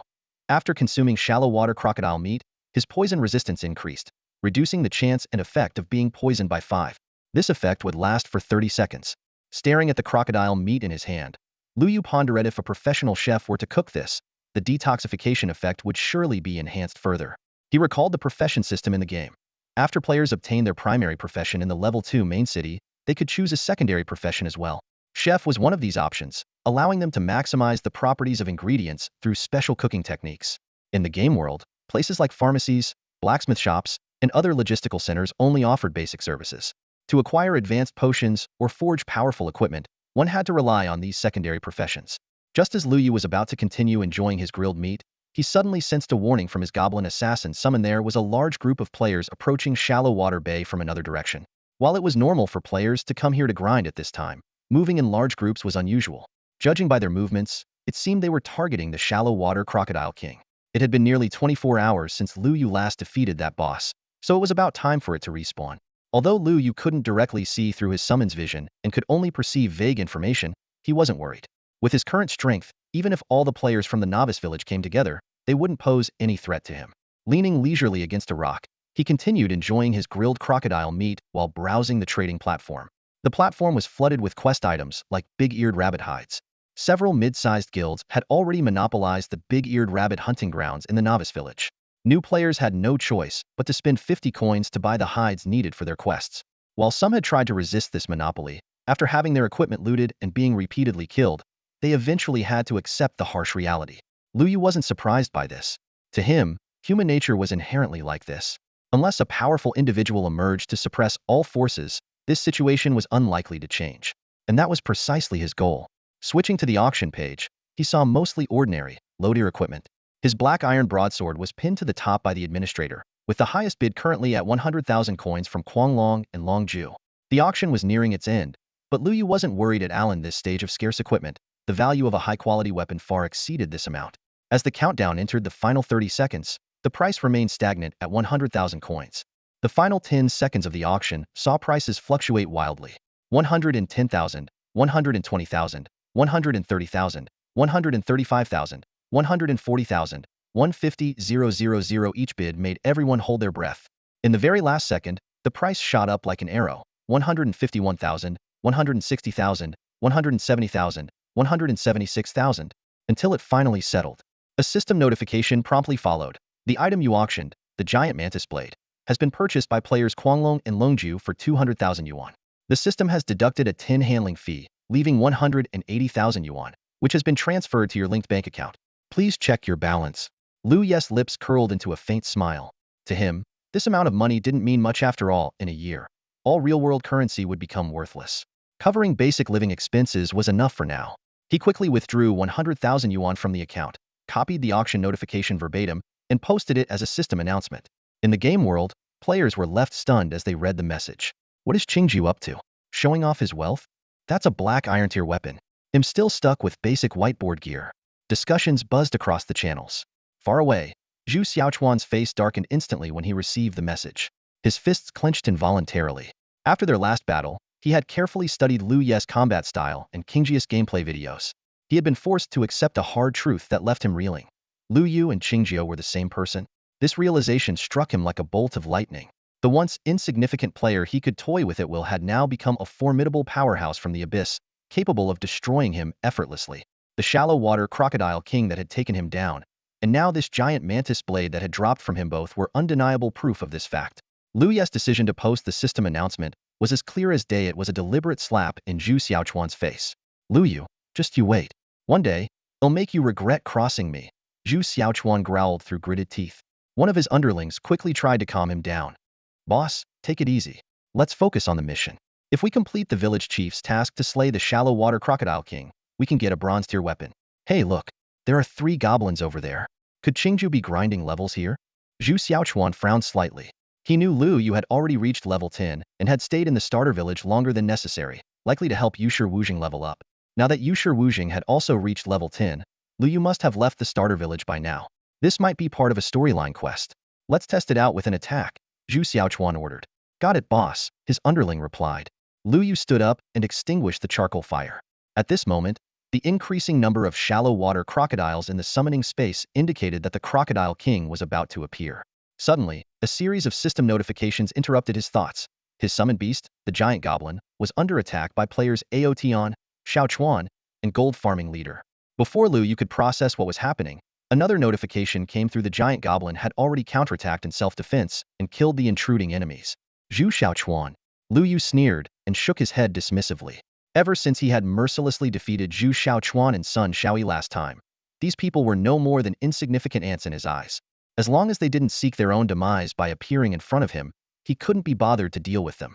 Just like this suicidal assault, Liu Yu merely felt a faint sense of pity, hoping they would continue with such futile efforts in the future. At that moment, another system notification sounded. Due to your elimination of more than half of the shallow water crocodiles, you have angered the leader here. The shallow water crocodile king will arrive in 30 seconds. Please prepare yourself. Liu Yu immediately shifted his focus to the respawn point of the shallow water crocodiles. By the time he arrived, an absurd battle was already underway. 3 giant goblins were working in perfect coordination to subdue the crocodile king, one firmly holding its jaws shut, another gripping its tail tightly, while the third relentlessly struck its vital points. Meanwhile, the blackwater python occasionally joined in with a few vicious bites. After being beaten to the point of triggering its invincibility effect, the crocodile king seized the brief moment of immunity to break free and dive into the water. However, the blackwater python, prepared for this, immediately coiled around it, while the giant goblins quickly dragged it back onto the shore, continuing their one-sided assault. Watching the crocodile king being battered to the point of coughing up blood, Liu Yu fell into thought. The survival instincts and intelligence displayed by these beginner village bosses were surprisingly superior to those of higher-tier gold and platinum bosses. Both the blackwater python and the crocodile king instinctively chose to flee in critical moments. Yet, strangely, once they were summoned, this sense of self-preservation seemed to vanish entirely. Moments later, the crocodile king appeared in Liu Ye's summoning space, curled up in a corner, as if deeply traumatized. The battle to take down the shallow water crocodile king went surprisingly smoothly. The 3 giant beast goblins were almost unscathed, and the blackwater python remained in perfect condition.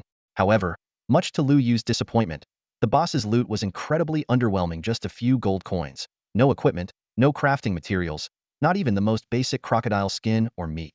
The drop rates in the starter village are really something else, Liu Yu muttered to himself. Still, the main objective of subduing the shallow water crocodile king had been successfully achieved. Just as he was about to summon the crocodile king to clear out the remaining crocodiles, the goblin assassin sent a warning someone else was approaching. Liu Yu frowned. Could it be Zhu Xiaochuan coming back to cause trouble again? In the distance, a group of players was rushing over.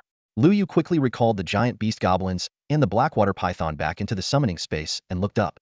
About a dozen players, all with the prefix Quanglong Wild Dragon in their IDs, soon arrived in front of him. Among them, 3 stood out: Quanglong Longhun Dragon Soul, Quanglong Changshan Gun God, and Quanglong Longju Dragon Sniper, all well-known names on the level leaderboard. Liu Yu also noticed that Longju was holding the black iron mantis blade he had previously sold. Longhun stepped forward and asked, "Hey there, friend. Have you seen the shallow water crocodile king around here? No, I just got here myself. All the crocodiles seem to be gone. Lu Yu replied calmly without batting an eye. Damn it, a step too late again. Longju slapped his thigh in frustration. Judging by this, it must have been taken by Qingjiu. Are you here alone to do a quest?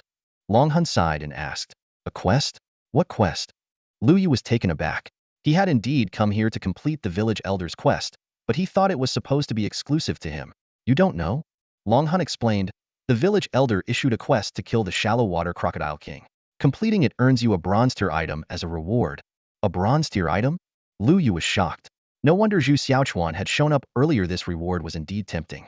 Just the Crocodile King's bronze tier armor Lu Yu was wearing was enough to make 99 of the wild monsters and players in the starter village helpless against him. Anyone can take this quest? Of course. Whether solo or in a team. As long as you kill the shallow water Crocodile King, it counts. Longhun paused before adding, except for one person. Who? A sense of unease crept into Lu Yu's mind. Who else? Qingjiu. Longju said indignantly. That guy can't even get the reward. So why does he keep meddling? Longju, watch your words. Longhun shot him a glare before continuing. The village elder said Qingjiu's actions have disrupted the village's harmony, so he's barred from taking any quest in the starter village. Lu Yu. Longju casually threw an arm around Lu Ye's shoulder, speaking in a familiar tone. Brother, you have no idea about this mission. What are you doing wandering around here alone? Lu Yu was momentarily at a loss for words.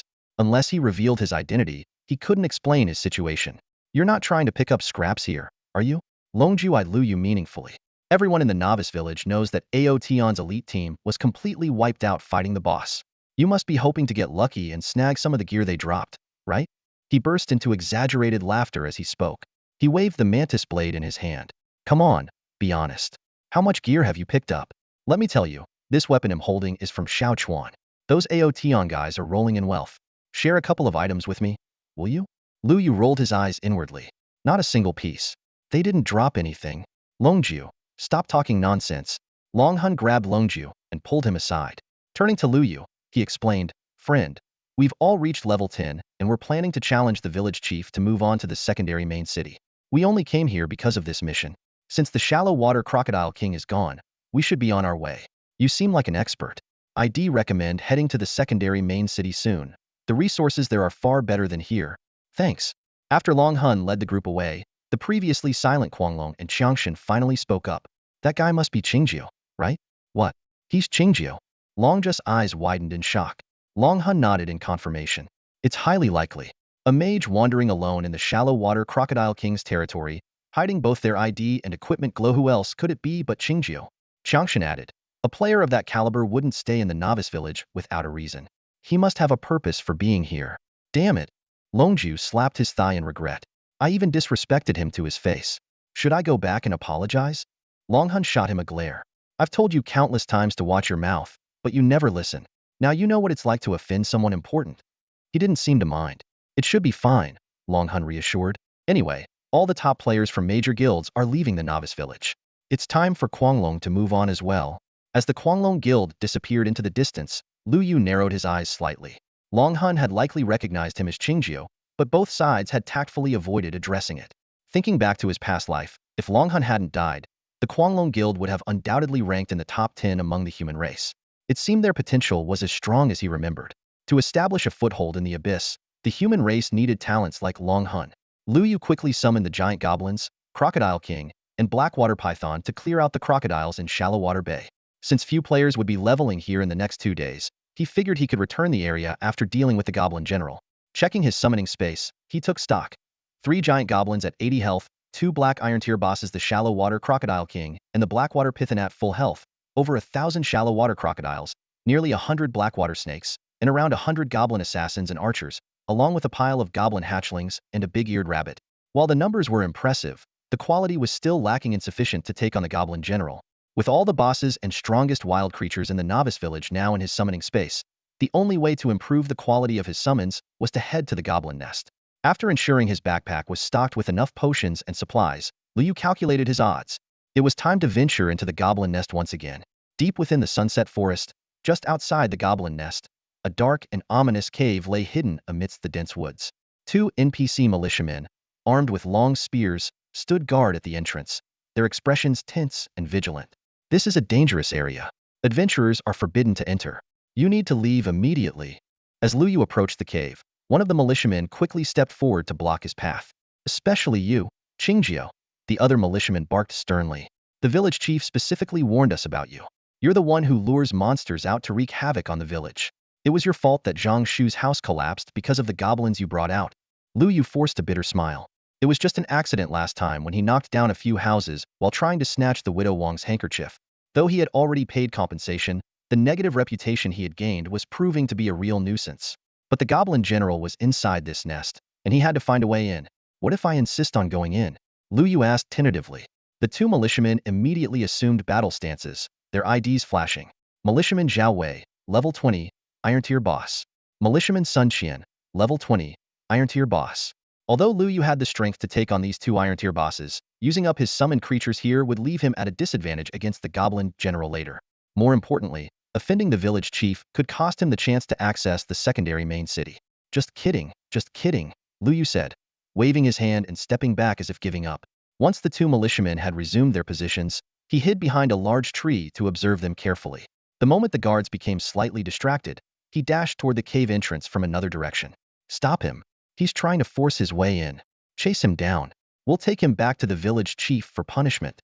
The two militiamen immediately took off after Lu Yu, who pretended to flee in the opposite direction.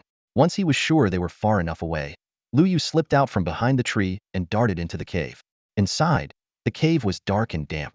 Lu Yu closed his eyes for a moment to adjust before he could barely make out his surroundings. It was an unfamiliar area, with nothing but bare rock walls and scattered wooden stakes and planks on the ground, no sign of goblins anywhere. He wasted no time and summoned a goblin assassin and an archer. Without a word, the assassin vanished into stealth mode to scout the area, while the archer remained close, alert to any potential ambushes from above or along the walls. With his previous map destroyed, Lu Yu could only proceed cautiously, feeling his way forward. The quieter it was, the more vigilant he became. Suddenly, the sound of weapons clashing echoed through the darkness. However, the goblin assassin sent no danger signals, and the system did not notify him of any attacks on his summoned creatures. The metallic clashes echoing from deep within the cave heightened Lu Yu's alertness. He treaded lightly, cautiously approaching the source of the sound. As he advanced, the cave gradually opened up, and the flickering firelight illuminated the space ahead. Under the glow of the fire, a striking scene unfolded before his eyes. Several towering goblins were engaging in swordsmanship sparring.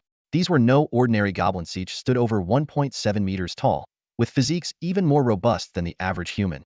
They were clad in uniform black armor and armed to the teeth, wielding long swords, carrying longbows on their backs, and with sharp daggers sheathed at their waists.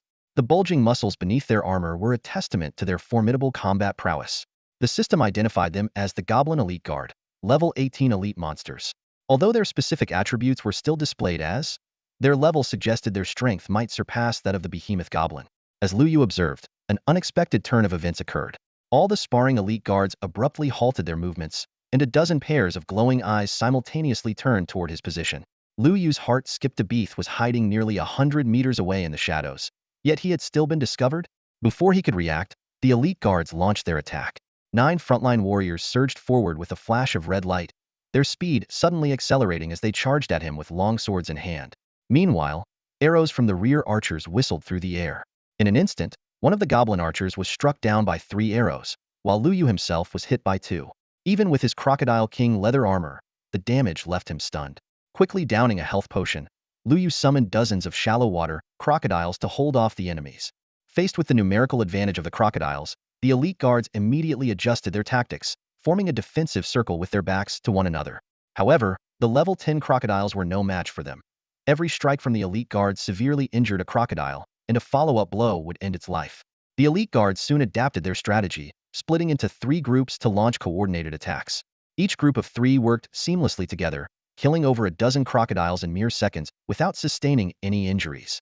Meanwhile, the goblin archers in the rear were completely suppressed by enemy fire, unable to move without becoming easy targets. Watching his crocodiles fall one after another, Lu Yu realized he couldn't continue like this. He promptly deployed his goblin assassins, sending 7 daggers simultaneously toward the vital points of one elite guard. This ambush was meant to deliver a fatal blow. At the very moment the goblin assassin struck, one of the goblin guards instinctively rolled to the ground, narrowly avoiding a fatal blow. Damage indicators floated in the air, most of them displaying miss, with only a fraction of damage actually landing, leaving the guard with just under half its health. As it rolled, the guard had already drawn its long sword and retaliated.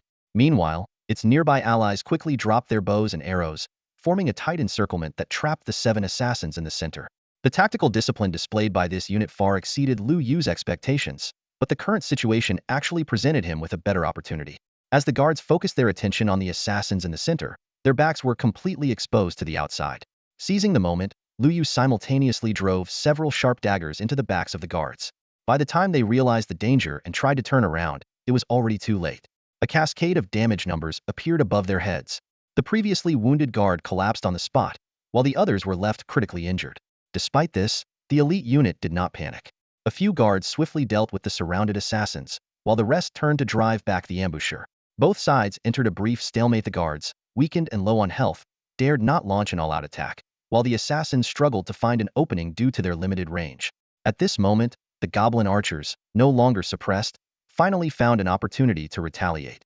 With shallow water crocodiles drawing attention at the front, the archers calmly took aim from a distance of over 10 meters.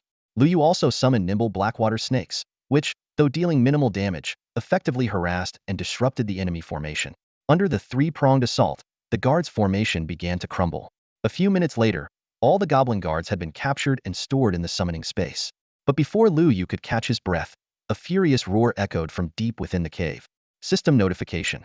The goblin general has sensed the loss of its subordinates and is becoming enraged. As the system alert sounded, the large gate at the back of the training ground suddenly began to tremble. Lu Yu's heart tightened. Could it be that the goblin general was about to appear ahead of schedule? However, after a few violent shakes, the iron gate returned to stillness, and the entire training ground fell silent once more. He let out a quiet sigh of relief. It was still too early to confront the goblin general Hedon. After confirming the boss's location, Lu Yu carefully marked it on the map. He then avoided the dangerous area and headed towards a cave on the other side. To defeat the goblin general, his current forces comprising 5 units, including the giant goblin, the blackwater python, and the shallow water crocodile king, were far from sufficient. He needed ranged damage output to maximize his offensive potential, and goblin archers were the perfect candidates for the job. The interior of the cave was a labyrinth, with groups of goblin archers and assassins lurking around every corner. For Lu Yu, this was a stroke of luck. With the addition of the goblin elite guards, combat became significantly easier. The well-trained unit could form ranks and engage enemies on their own. Supported by the ranged firepower of the archers and assassins, they managed to complete dozens of battles with less than a tenth of their health lost. With a rare moment of respite, Lu Yu continued advancing through the cave while casually browsing the forums. As more players flooded into the Level 2 main city, the popularity of his earlier solo kill of the shallow water crocodile king was beginning to fade. Some players took the opportunity to criticize him for not leaving the starter village. What kind of so-called pro can't even leave the starter village? Real experts are thriving in the main city by now. Pure luck. That whole interrupting the boss skill thing is nonsense. He probably can't beat the village chief and is just flexing in the starter area. Lu Yu shifted his attention to the pinned post video of the Champion Alliance taking down a level 20 boss. The footage showed over 30 members working together seamlessly, with their control over the boss's aggro and positioning executed to near perfection. They managed to secure the first kill while only losing one member, the sacrifice being Tranquil, who had charged in with dual battle axes during the boss's enraged state, only to be smashed to pieces in a single blow. While Lu Yu couldn't fully understand such self-sacrificial actions, he couldn't help but feel a deep sense of admiration for the courage displayed. Lu Yu turned off the video and returned to the forum, only to find that the pin post had changed. The poster was still Yusher Wujing, and the title was simple and straightforward: Qingzhou Master PK Video. This video, uploaded less than 3 minutes ago, had already surpassed 100,000 views. The video captured the entire battle between Lu Yu and Zhu Xiaochuan, starting from Zhu Xiaochuan and Sun Xiaoyi's flirtatious banter to the intense final showdown. Yusher Wujing hadn't missed a single frame. It turned out he had started recording as soon as Lu Yu arrived on the scene. As the star of the video, Lu Yu watched the whole sequence with great interest. From the opening scene to the moment when the shallow water crocodile king devoured Zhu Xiaochuan, he found himself thoroughly entertained. There was something uniquely satisfying about watching himself in action after the fact. No wonder wealthy elites enjoyed hiring stars to film action movies. In just a short time, the comment section had turned into a heated battlefield. No doubt about it, Qingzhou Master took on over a dozen opponents and nearly wiped them all out. Nearly? It's obvious he let them off easy as a favor to the Outyin Alliance. Stop talking nonsense. Why would the Outyin Alliance need to give a solo player any face? This can't be staged, right? Why did Outyin and Xiaochuan keep running straight into his attack range? Supporters and skeptics were locked in heated debate. Some praised Qingjia's predictive skills, claiming they were world-class and on par with the top 3 globally, emphasizing that Zhu Xiaochuan was one of the top 10 players in the country, recruited at great cost by the Outyin Alliance. Others questioned why such a skilled player like Qingjia was still in the beginners area. One bold commenter even declared, "If Qingjia leaves the beginners area within 3 days, they'll livestream myself swearing allegiance to him as my big brother." Among the clamor, a comment by someone with the ID Xiao Yaya drew significant attention. She acknowledged Qingjia's impressive skills but argued that his victory was largely due to the 5th-ranked bronze item, the shallow water crocodile king armor. She claimed that without the advantage of such equipment, Zhu Xiaochuan's 2 attacks would have been fatal. This perspective quickly garnered support from those critical of Qingjia. "Let's see him fight without the armor. Give me a full bronze set, and I could take on the top 10 players too." Lu Yu glanced at Xiao Yaya's comment and couldn't help but smirk. He was beginning to sense that this person seemed to be deliberately targeting him. Lu Yu closed the forum page, silently pondering. Xiao Yaya had a point. Without the Crocodile King's leather armor for protection, Zhu Xiaochuan's close-range strike could have been fatal. Even in a purely fair duel without summoned beasts, he wasn't confident of a guaranteed victory. However, the game was never about absolute fairness. Obtaining divine gear from a boss was itself a demonstration of strength. If Zhu Xiaochuan had the skills, he could challenge the boss himself and try his luck at getting a bronze-tier item. Shaking off his thoughts, Lu Yu refocused on exploring the cave in front of him. He had already traversed most of the underground labyrinth, capturing goblin archers and assassins into his summoning space along the way. But as he ventured deeper, the surroundings grew eerily quiet. The past dozen or so tunnels he passed through were completely devoid of any creatures. This unusual silence put Lu Yu on high alert. He carefully recalled the map's layout, confirming that this area was not part of his previous explorations. When traveling with Wu Shizheng, they had taken a straight path, but the current route was winding and irregular. The shadowed portions on the minimap ahead indicated that this was indeed uncharted territory. To ensure safety, Lu Yu immediately ordered the goblin guards to slow their pace while dispatching goblin assassins to scout the area. However, the scouts reported that everything seemed normal, which only deepened his unease. The Abyss, both a game and soon-to-be-real world, wouldn't have such a conveniently empty zone. At that moment, the system suddenly issued a warning. "You have entered the Goblin Nest danger zone." This unprecedented notification only strengthened Lu Yu's resolve to press on. He moved cautiously along the wall, ready to summon a boss-level creature at a moment's notice to handle any sudden threats. Before long, the surroundings began to brighten, and a flirtatious woman's voice echoed from ahead. "Oh, you naughty thing. That hurts. Be gentle." This was followed by a familiar male voice grumbling. "If it weren't for that guy messing things up, I wouldn't have had to hold back for so long. I should have had my vitality wine ages ago." Following the voices, Lu Yu noticed a slightly ajar wooden door ahead. Approaching carefully, he peeked through the crack to see a brightly lit stone chamber inside. To his surprise, the room was furnished to resemble a human boudoir. In the center of the stone chamber stood a simple arrangement of tables, chairs, and benches. Against the far wall was a dressing table, upon which 2 candles illuminated several gleaming daggers. Beside the dressing table was a bed that swayed faintly, and leaning against the side of the bed was a machete. On the bed, 2 figures were entangled in a heated struggle. Lu Yu focused his gaze, and his pupils immediately contracted in shock, recognized both of them. The man on top was none other than Li Er, the liquor seller from the beginner's village, and the woman beneath him was Widow Wang. Their heavy breathing and the sounds of their bodies colliding echoed throughout the stone chamber. Lu Yu drew in a sharp breath, his mind racing with questions that had no time to form. The faint sound of his inhalation, however, alerted the 2 on the bed. A dagger suddenly sliced through the air, hurtling straight toward his face. Lu Yu instinctively tilted his head to the side, and the dagger narrowly missed, embedding itself into the stone wall with a burst of sparks. "Who's there?" a deep, angry voice roared. Now that he had been exposed, Lu Yu decided to step out of the shadows. Well, it's been a while, hasn't it? Sorry to interrupt. It's you." Widow Wang's eyes flashed with cold light as she swiftly grabbed a towel to cover herself. At the same time, she snatched a dagger from the dressing table. Li Er's expression changed as well. He grabbed the machete by the bed and snarled through gritted teeth, "You little punk. If it weren't for you, I wouldn't have been delayed for half a day." Before he even finished speaking, Li Er charged forward with his machete. Lu Yu didn't dare to underestimate him and quickly retreated, was well aware of Widow Wang's strength, and anyone capable of subduing her was no ordinary opponent. The narrow confines of the stone chamber put him at a severe disadvantage. "Watch out for goblin assassins, you fool." Widow Wang's warning came too late.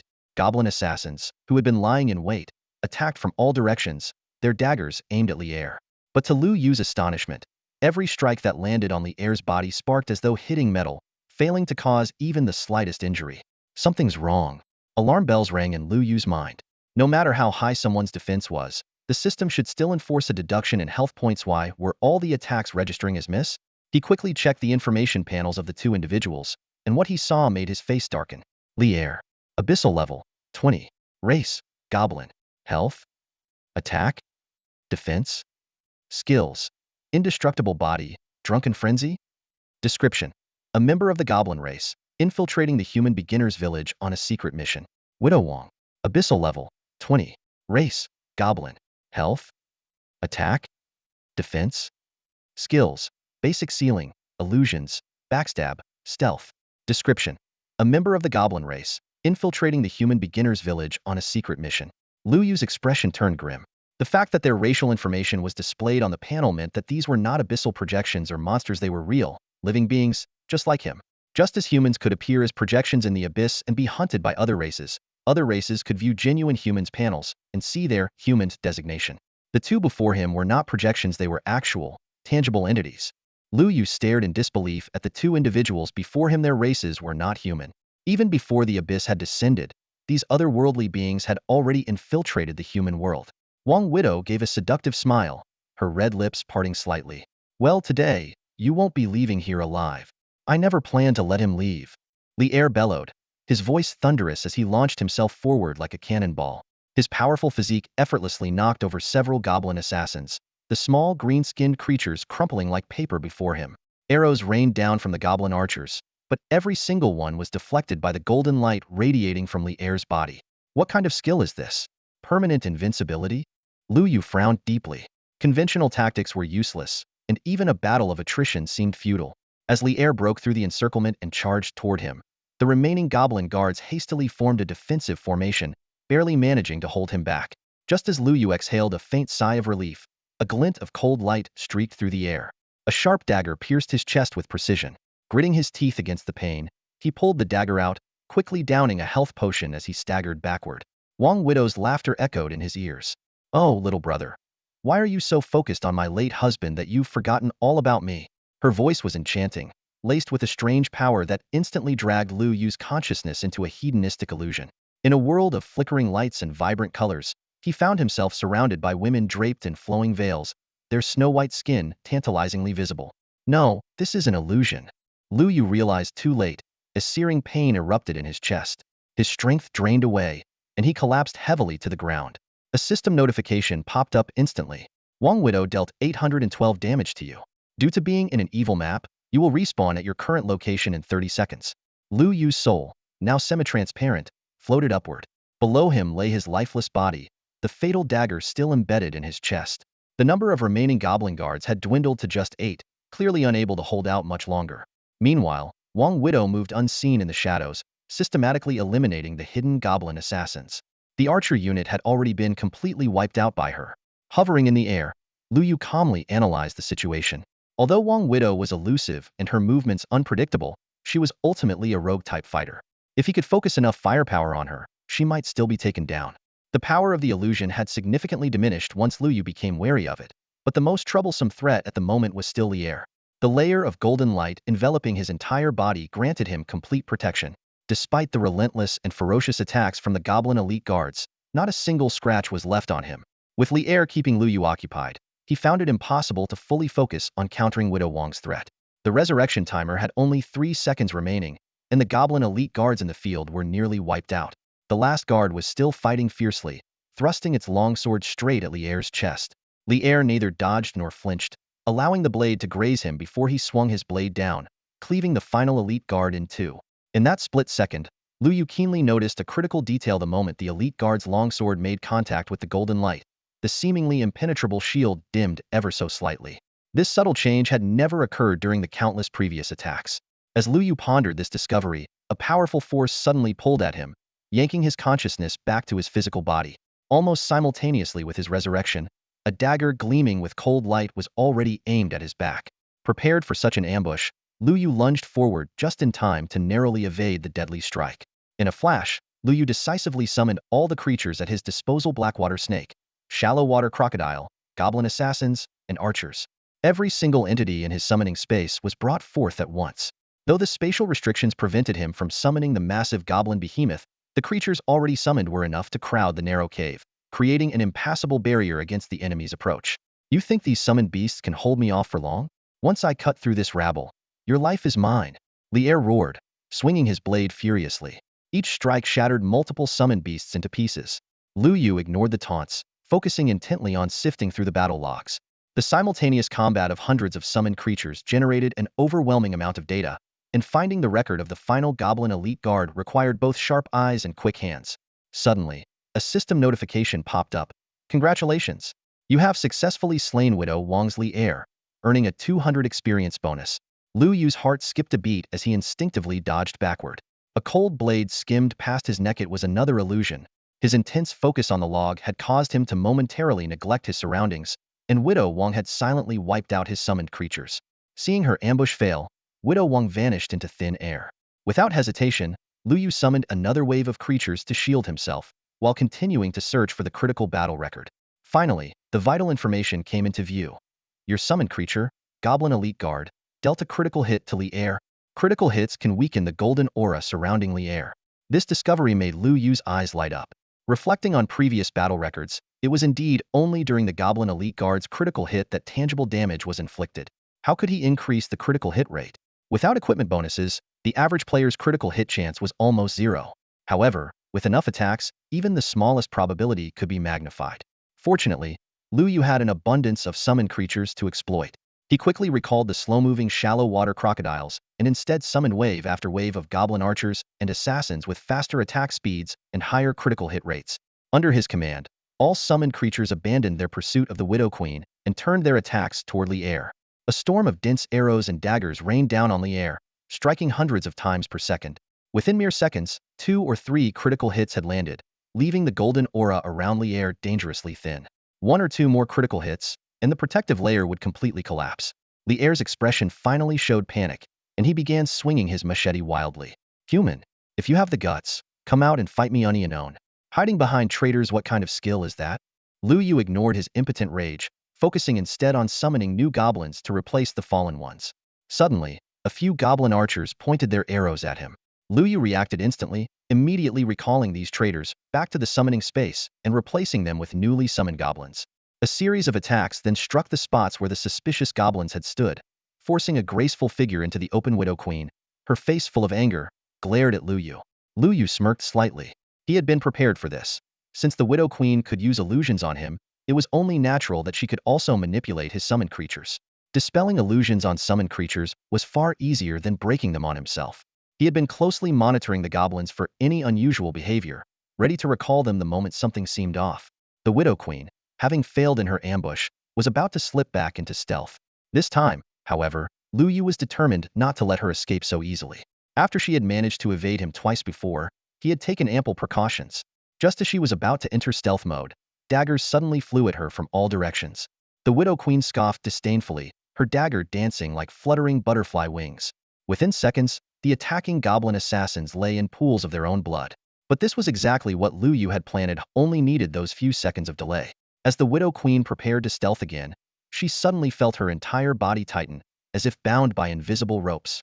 A snake as thick as a barrel had tightly coiled around Widow Wang's legs, leaving her completely immobilized. This massive blackwater python was the only boss-level summoned beast Lu Yu could call forth in the confines of the narrow cave. Its dozen soft-meters long body barely fit as it coiled within the cramped space, but it was more than sufficient to unleash its deadly constriction skill on Widow Wang. Trapped within the serpent's crushing coils, Widow Wang desperately slashed at the python's scales with her dagger. Each strike made the serpent writhe in pain, but the limited space only caused its constriction to grow tighter with every movement. As her breathing became increasingly labored, her resistance weakened, and her health points plummeted rapidly. Death was imminent. At this critical moment, Lier sensed something was wrong. However, before he could react, an arrow struck its mark with deadly precision. With a sharp crack, his prized golden protective shield shattered instantly. Realizing he was now defenseless and vulnerable to a group attack, Lier abandoned Widow Wang and turned to flee. But Lu Yu had anticipated this. Dozens of goblin assassins pursued Lier relentlessly, while goblin archers unleashed a barrage of arrows. Without his shield, Lier was shockingly fragile. Arrows repeatedly pierced his back, and half of his health points were gone in moments. As a warrior, his speed was no match for the assassins, who quickly caught up to him. A coordinated flurry of backstab skills struck simultaneously, reducing Li Er's health to 0 in an instant. Humans, the goblin race will never forgive you. These were Li Er's final words before collapsing. Don't worry, I never planned to forgive the goblins either, Lu Yu replied coldly, recalling the harrowing fate of countless human girls abducted by goblins for breeding after the abyssal descent. He approached Li Er's corpse and picked up the fallen black iron cleaver. Although it wasn't as valuable as a mantis blade, it was still worth a few tens of thousands. Lu Yu immediately listed it on the trading platform, accepting only gold coins, the true currency in the post-abyssal world. A system notification chimed, confirming that the Blackwater Python had finished off Widow Wong. The two individuals who had nearly cost him his life were finally eliminated. Lu Yu recalled the remaining summoned creatures and assessed his Lasesh had already lost a third of the summons intended for the Goblin General. It seemed more time would be needed to fully clear out this goblin nest. As he prepared to leave, the system suddenly prompted, detected kills, Goblin Widow Wong and Goblin Li Er. You may choose to add them to your summoning space. Current exotic slots available, 05. Lu Yu turned around to examine the two goblin corpses on the ground that had yet to disappear, a slight frown on his face. Normally, these bodies should have returned to the goblin race's spring by now, but they seemed to be frozen in place by some mysterious force, as if waiting for something. This discovery stirred something within Lu Yuha. Realized he could actually bring members of other races into his summoning space. Although there were currently only 5 slots available, this ability was already astonishing. It meant he could completely control the consciousness of other beings, turning them into his summoned creatures. Thinking about how he had lost 1/3 of his summons, Lu Yu felt it was only fair to gain something in return. He gave a meaningful smile to the empty air and said, "My apologies, you two." Above Lu Yu's head, the souls of Wang Guofu and Li Er exchanged terrified glances. As goblins, this nest was their home, and after death, they should have returned directly to the spring, free from the restrictions of the sinister rules of this map. Now, however, they found themselves eerily trapped in place. When they saw Lu Yu walking back toward them, the malicious smile on his face sent chills down their spines. In the next moment, a powerful suction force began to pull both their souls and bodies toward Lu Yu. Wang Guofu finally realized what was about to happen and let out a silent scream. "No, don't take me. Let me go." But Lu Yu couldn't hear her cries. He watched with satisfaction as 2 goblins, now appearing in human form, were added to his summoning space. He then began to inspect their attributes. Li Er, Abyss Grade, Level 20. Race, Goblin. HP, 2300. Attack, Defense. Skills, Indestructible Body, Heavy Drinker, Fragile. Special note: a goblin secretly infiltrating the human novice village on a classified mission. Wang Guofu, Abyss Grade, Level 20. Race, Goblin. HP, Attack, Defense. Skills, Basic Sealing, Illusions, Backstab, Stealth. Specific skill effects remain consistent with the original text. Lu Yu summoned 2 goblins from the summoning space, eager to find out if real creatures retain their independent consciousness after being subdued. As golden light flickered, the graceful figure of Wang Widow and the burly frame of Li Er appeared before him. Li Er Wang Xiofan greets the master. The two knelt on one knee in unison, with Li Er repeatedly apologizing for his earlier offense. Lu Yu carefully observed their expressions. The genuine loyalty in their eyes was unmistakably no pretense, just heartfelt submission. This made him marvel at the power of the Abyss Summoner profession, capable of completely altering someone's consciousness. "Stand," Lu Yu gestured. He then began questioning them about how they traversed the Abyss and infiltrated human society. However, whenever their past was mentioned, confusion flashed in their eyes. They couldn't even recall their basic identities within their tribe, only their names. Even recent memories, such as how they entered the cave, were a blur. Observing their genuine bewilderment, Lu Yu realized that after entering the summoning space, most of the goblins' memories had been sealed or erased. Now, they only retained combat experience and basic awareness.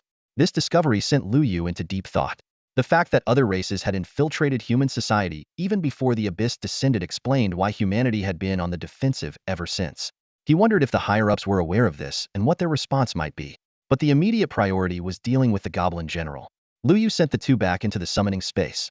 Their skills would undoubtedly prove invaluable in the upcoming boss fight, and he couldn't risk them getting injured now. After thoroughly inspecting the lewd and oppressive cave to ensure no valuable items were left behind, Lu Yu turned to leave. The next step would be to gather some goblin archers and assassins, then prepare to face the boss. Lu Yu continued exploring the cave, hoping to uncover new clues. Aside from the goblin archers and assassins he had already dealt with, the rest of the cave seemed devoid of any abnormalities. By now, he had explored 90 of the goblin lair, regaining his level 10 status. The only area left untouched was the Goblin General's chamber. He decided to return to the training grounds to recruit the 18 Goblin Elite Guards once more. However, upon arrival, he found the area completely empty. After a thorough search, he confirmed that the Elite Guards, who lacked stealth or invisibility abilities, were indeed gone. He lamented their absence, as these Elite Guards, with combat prowess far surpassing ordinary goblins, could have significantly bolstered his chances. Standing outside the Goblin General's chamber, Lu Yu gazed at the tightly shut bronze door. He took a deep breath and pushed against the door with all his strength, but it didn't budge. The system promptly informed him that his strength was insufficient. Changing tactics, Lu Yu summoned a colossal goblin beast to push the door. When its strength proved inadequate, he summoned 4 additional boss-level creatures. Together, the 5 powerful summoned beasts pushed with all their might. At last, the bronze door let out a harsh creak, and a cloud of dust spilled into the air as it slowly opened. Beyond the door lay a dimly lit, lavishly decorated hall, with faint glimpses of intricate carvings and dragon motifs on the walls. Cautiously, Lu Yu stood at the entrance, observing the scene. He noticed several footprints imprinted in the dust on the floor. Suddenly, a cold flash of light streaked through the darkness, and several stealthy goblin assassins were instantly shredded to pieces. As expected, an ambush, Lu Yu smirked, unsurprised by the goblin's treacherous nature. Just as he was about to retreat, a powerful suction force erupted within the hall. His 5 boss-level summoned beasts were the first to be affected. The Crocodile King and the Blackwater Python were immediately pulled inside, while the 3 colossal goblin beasts barely managed to hold onto the doorframe. As a summoner with relatively low physical strength, Lu Yu quickly lost his grip and was dragged into the hall. Seeing their master being pulled in, the 3 goblin beasts abandoned their resistance and followed suit. The moment they entered, the bronze door slammed shut with a resounding boom, plunging the surroundings into complete darkness. Suddenly, the candles on both sides of the grand hall were lit one after another, their glow spreading like flowing water toward the throne. Seated there was a goblin general clad in heavy armor. One hand gripped the armrest of his chair, while the other held a massive blade, still dripping with green blood. The system instantly displayed his information. Bronze tier boss, level 30, with 30 points of health. All other attributes and skills were listed as unknown. Lu Yu cursed the old village chief bitterly in his heart. A mere level 10 nobody being sent to challenge a level 30 bronze tier boss? It was absurd. Bosses of this level typically only appeared in secondary main cities. Even the Champion Alliance, with dozens of top-tier players working together, had barely managed to take down a level 20 iron tier boss. Now, he was expected to face such an opponent alone? It was beyond ridiculous. Human, you have disturbed my rest. The Goblin General's voice thundered through the hall, so loud it seemed to shake the very air, making Lu Yu's ears ache. The giant goblin beasts cowered on the ground, while the Crocodile King and the Blackwater Python showed visible signs of fear. A system notification popped up. All units have been affected by the skill Intimidation, reducing attributes by 10. Effects on goblin-type summon creatures are doubled. Lu Yu's heart sank. His summoning space was filled mostly with goblin-type creatures. Disturbing this general's rest comes at a price, the Goblin General declared with an imposing tone. Without hesitation, Lu Yu commanded the 3 giant goblin beasts to attack. However, the Goblin General casually swung his blade, slicing one of the beasts in half, leaving it with less than 30 health and in a crippled state. The other 2 were sent flying by the same strike, sustaining heavy injuries. Seeing his main forces so easily defeated, Lu Yu narrowed his eyes. He quickly summoned a group of goblin archers and assassins, but the newly summoned units immediately suffered a 20 attribute reduction. Hundreds of arrows rained down on the Goblin General, yet he remained unmoved. Half of the attacks missed entirely, and the rest inflicted only negligible damage. To make matters worse, the damage dealt was insufficient to counter the general's natural health regeneration. With a casual brush of his hand, he swept the arrows off his armor, his health already fully restored.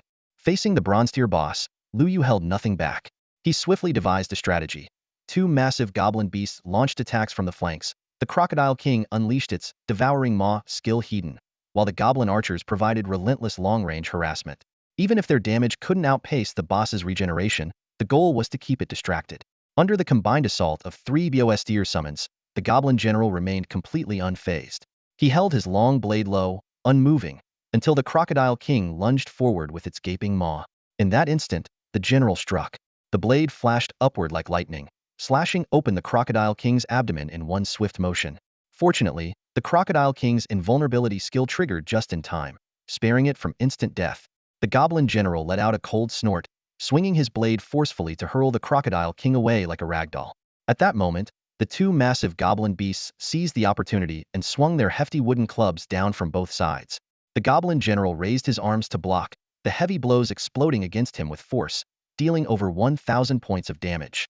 For the first time, his long health bar dipped ever so slightly. Insolent fools! How dare you act so brazenly before this general? For the second wave of attacks, the goblin general changed his approach. He no longer blocked the strikes, but allowed the clubs to slam into his chest. Taking advantage of the moment, he dropped his blade and, with lightning speed, grabbed the arms of the two massive goblin beasts. With a surge of power, he forced their heads together with a resounding crash. The collision knocked both beasts unconscious instantly. Just as the situation seemed dire, a dark shadow suddenly darted out from behind the goblin general. It was the Blackwater Serpent. The serpent sank its fangs into the general's arm, injecting venom before retreating swiftly. A system notification popped up. Blackwater Serpent dealt 101 damage. Target is now poisoned, losing 30 health per second. Healing effects reduced by 50. Duration, 30 seconds. This was exactly the outcome Lu Yu had been waiting for. The earlier assault had been a ploy to force the goblin general to drop his blade, creating an opening for the Blackwater Serpent's ambush. With the boss's regeneration now weakened, the goblin archers intensified their firepower, while a lurking goblin assassin took the chance to strike from behind with a backstab skill. The chain of attacks caused the goblin general's health to drop visibly. Human, you've managed to anger this general. The goblin general roared, finally losing his composure. He stomped the ground with immense force, standing tall, and swung his blade in a sweeping arc behind him. The ornate throne shattered instantly, and dozens of goblin assassins were killed on the spot. He turned sharply, fixing his murderous gaze on Lu Yu. Human, I gave you a chance. Since you insist on courting death, this general will grant your wish. Damn it! Lu Yu's heart sank.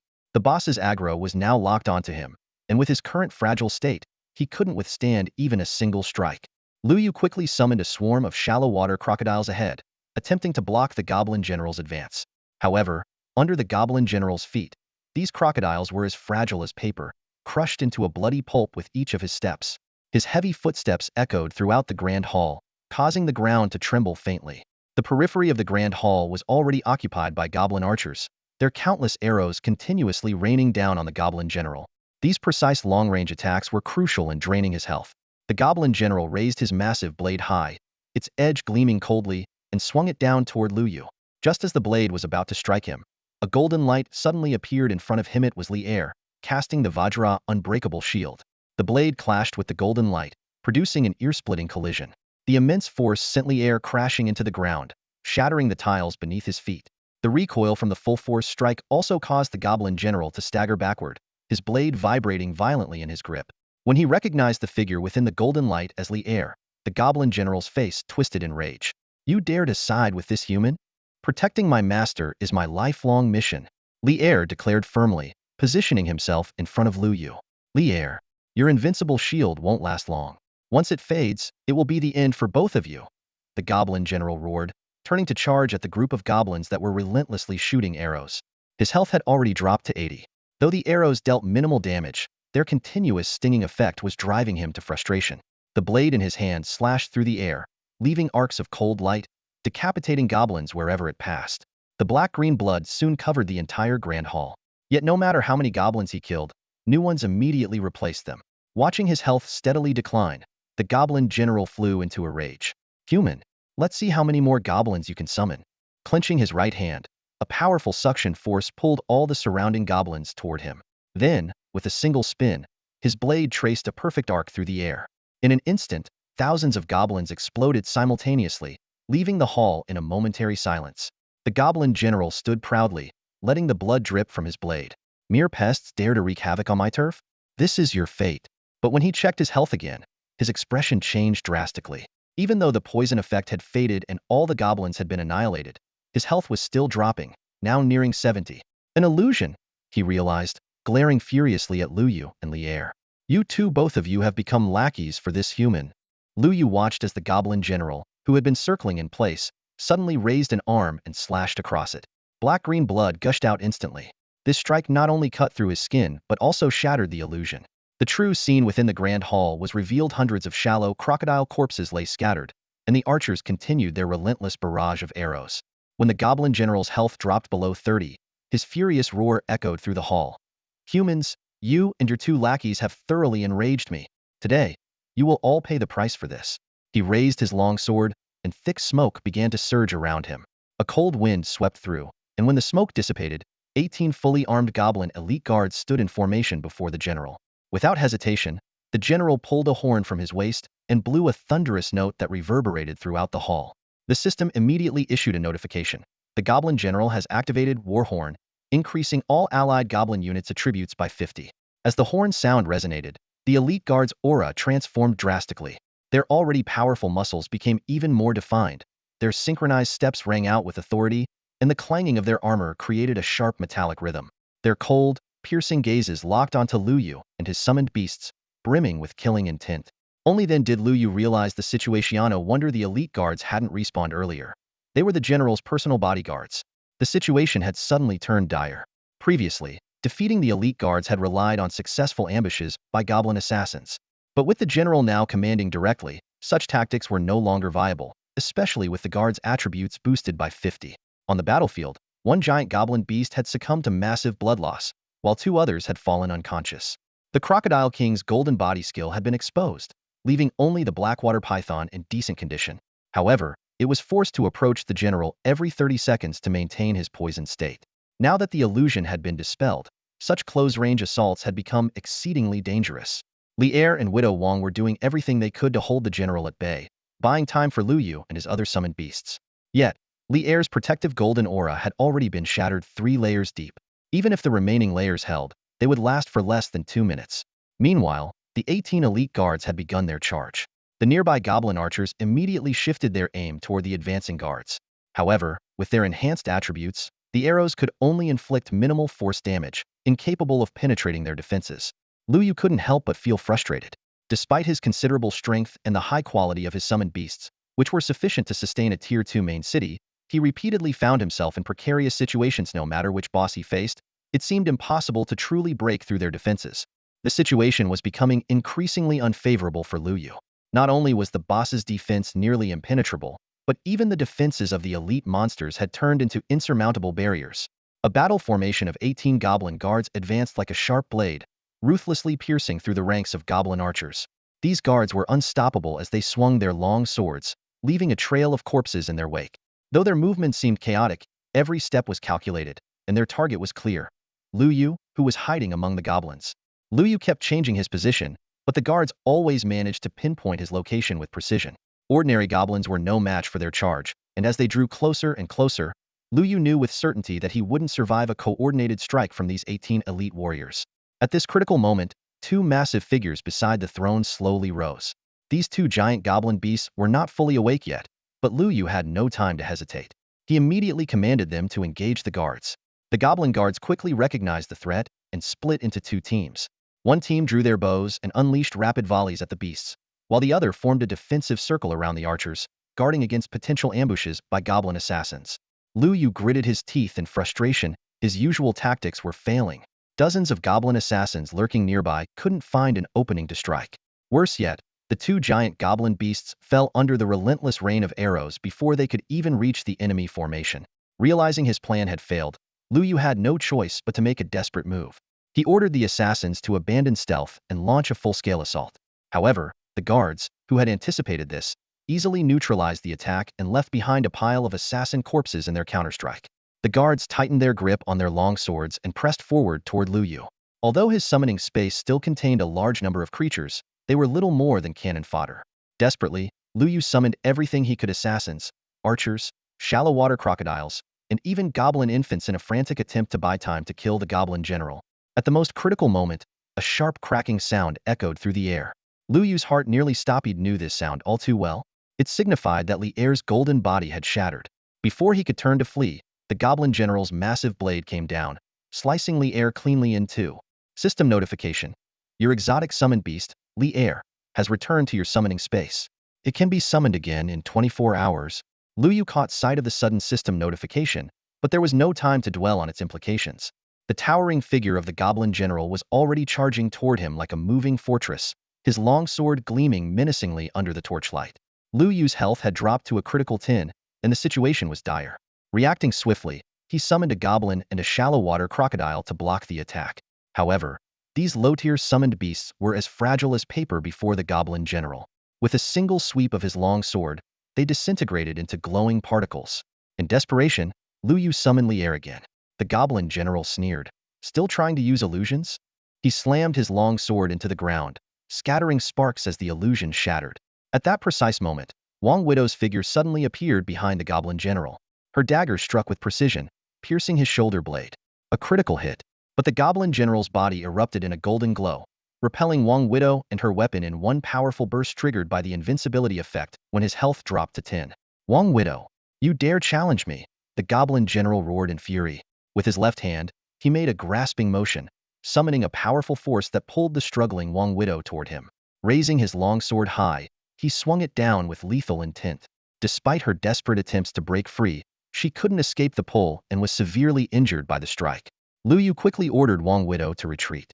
The Crocodile King charged forward just in time to shield her from a fatal blow but was killed in the process.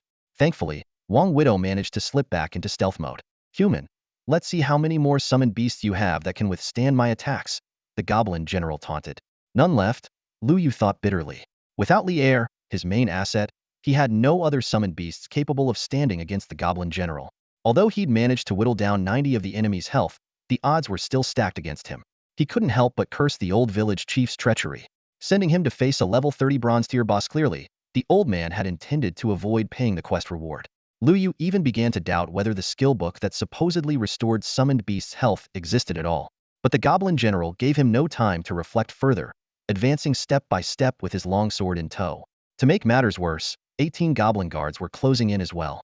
Though their bodies were riddled with arrows, and their health was down to half, the goblin archers were now too far away to finish them off before they reached Lu Yu. Lu Yu leaned against the wall of the grand hall, his eyes scanning the area ahead with vigilance. To his left stood the towering goblin general, while to his right was a squad of fully armed goblin elite guards. The only boss-level summoned beast was already on the verge of collapse. With his summoned creatures nearly depleted, it was time for him to take matters into his own hands. From their previous exchanges, Lu Yu had largely figured out the goblin general's attack patterns. As long as the opponent didn't use that strange suction ability, he could still hold his ground for a while. The most pressing task was to protect the goblin archers in the rear, as they were currently the primary source of damage output. Clenching his teeth, Lu Yu advanced toward the goblin general. Human, are you here to kneel and beg for mercy? Too late. The goblin general sneered arrogantly. Kneel to you? In your dreams. Lu Yu swung his left hand, and a spell instantly struck the goblin general square in the face. Human, I'll crush you in my hands bit by bit, the goblin general roared, only to be met with another volley of spells from Lu Yu. The battle erupted in an instant. With a furious roar, the goblin general swung his massive blade downward. Lu Yu shifted slightly to the side, stepping back half a step. The blade narrowly grazed his clothing, with the system flashing a big miss. Taking advantage of the moment, Lu Yu unleashed 2 consecutive spells. Unwilling to back down, the goblin general changed tactics, sweeping his blade horizontally. But Lu Yu had anticipated this move and began retreating the moment the blade was withdrawn. The tip of the blade barely scraped his Crocodile King armor. Another miss. Frustrated by his repeated failures, the goblin general's expression darkened, and his sword strikes grew even more ferocious. Lu Yu, however, remained calm, deftly avoiding the attacks while finding opportunities to cast spells, keeping the boss's aggression firmly focused on him. Human, your agility impresses me. Submit to me and join my elite guards, and I will spare your life, the goblin general offered. Lu Yu ignored the offer, staying focused on the rhythm of the fight. You cannot defeat me. In this cave, once you die, you cannot return to the fountain of life. This comment caught Lu Yu slightly off guard. The boss knew about the abyss? Then again, considering that the goblin race had infiltrated human territories even before the abyss's arrival, it wasn't entirely surprising. Seeing that Lu Yu remained unmoved, the goblin general snorted coldly. Since you're so eager to die, I'll grant your wish. Before his words faded, the goblin general clenched his left hand in the air. A powerful suction force instantly locked onto Lu Yu. Despite his desperate struggle, Lu Yu's body was involuntarily dragged forward. This is your last chance. Submit to me, and I'll spare your life. Lu Yu's response was yet another spell. Furious, the goblin general tightened his grip, and the suction force intensified. Lu Yu's body was pulled right in front of him. With lightning speed, the massive blade came crashing down, slicing Lu Yu in two. Huh. The goblin general stared at the slowly vanishing body in confusion. Do corpses refresh even in the evil map? In the distance, Lu Yu downed a health potion, his HP steadily recovering to over half. While controlling his decoy to keep the boss occupied, he simultaneously commanded Widow Wong to eliminate the goblin elite guards. Managing two tasks at once was undoubtedly a challenging feat. Lu Yu waved his hands lightly, and 18 fully armed goblin guards instantly appeared behind him. This elite force stood in perfect formation, exuding a menacing aura as their fierce gazes locked onto their former commander, the goblin general. Human, how are you still alive? And how dare you control my guards? The goblin general roared in disbelief and fury. Control? No. They've simply pledged their loyalty to me, Lu Yu replied with a faint smirk. With a casual wave of his hand, the guards let out an earth-shaking battle cry and surged toward the goblin general like an unstoppable tide.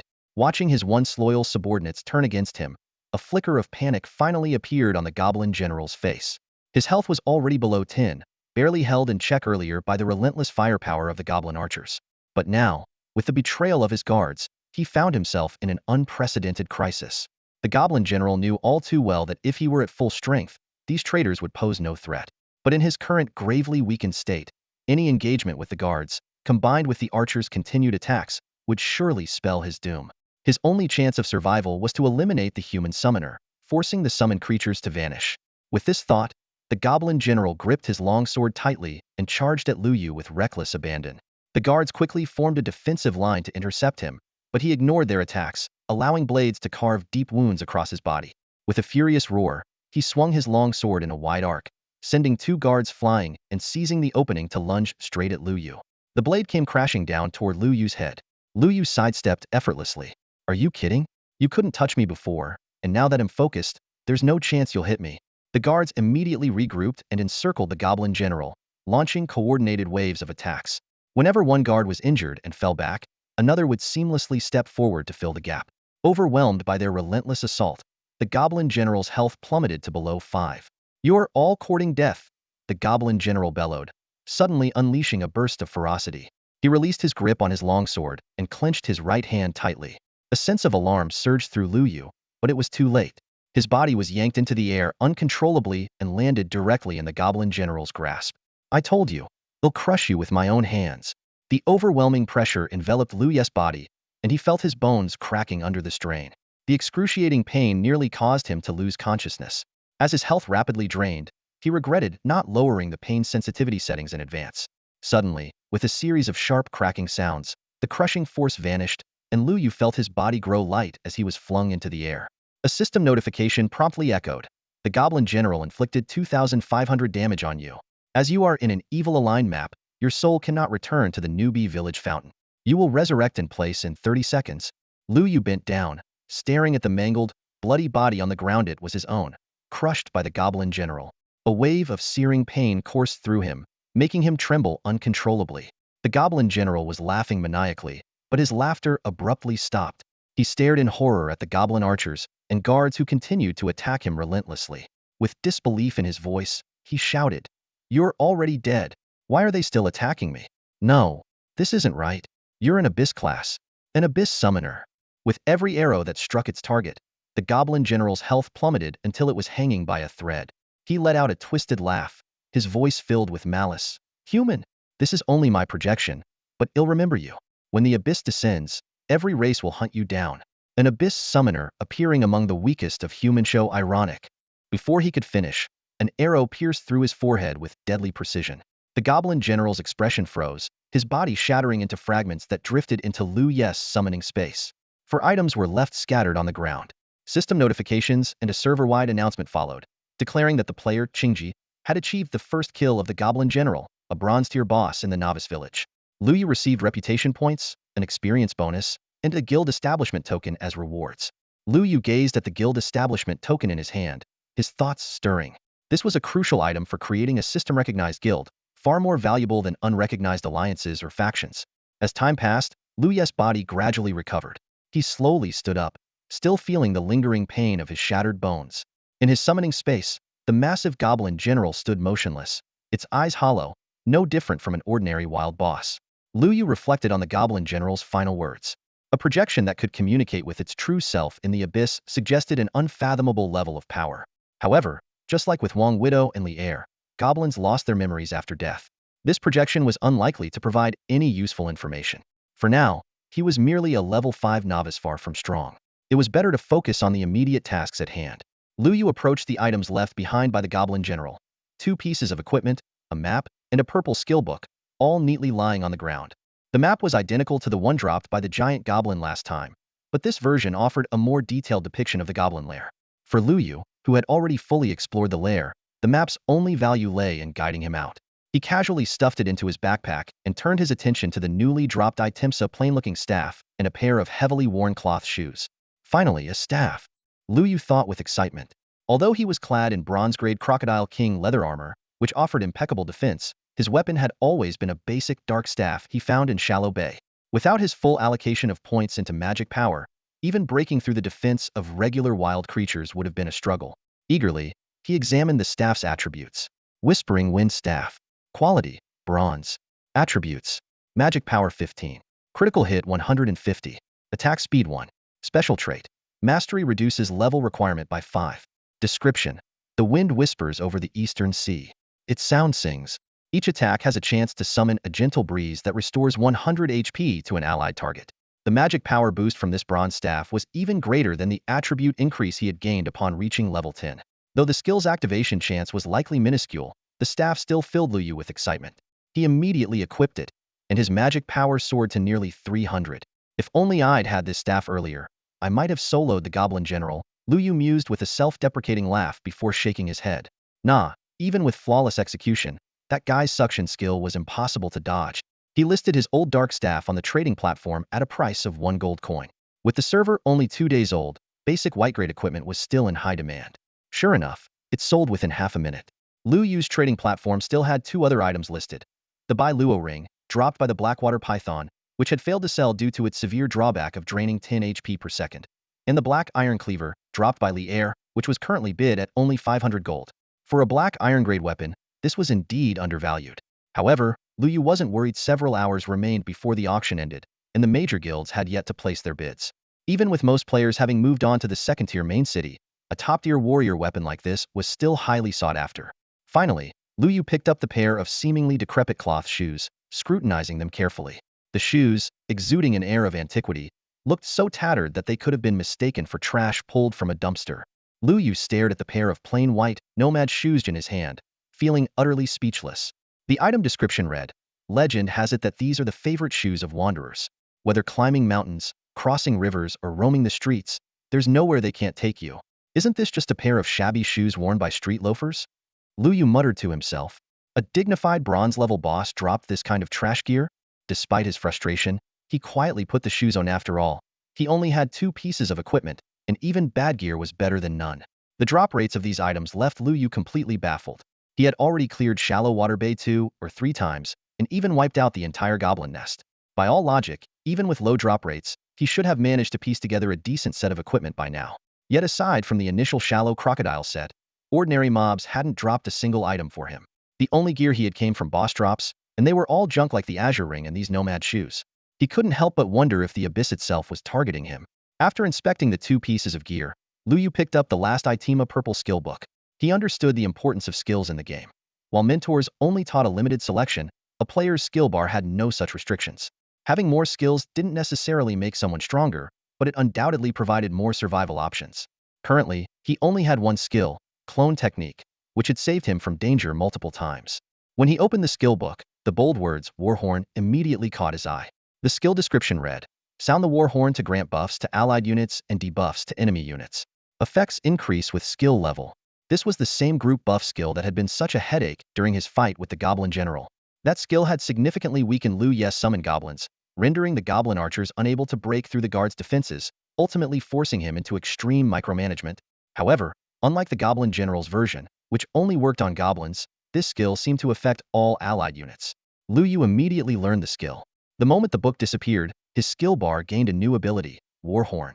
Effect: sound the horn to increase all attributes of allied units by 5 and decrease all attributes of enemy units by 1, lasting 5 minutes.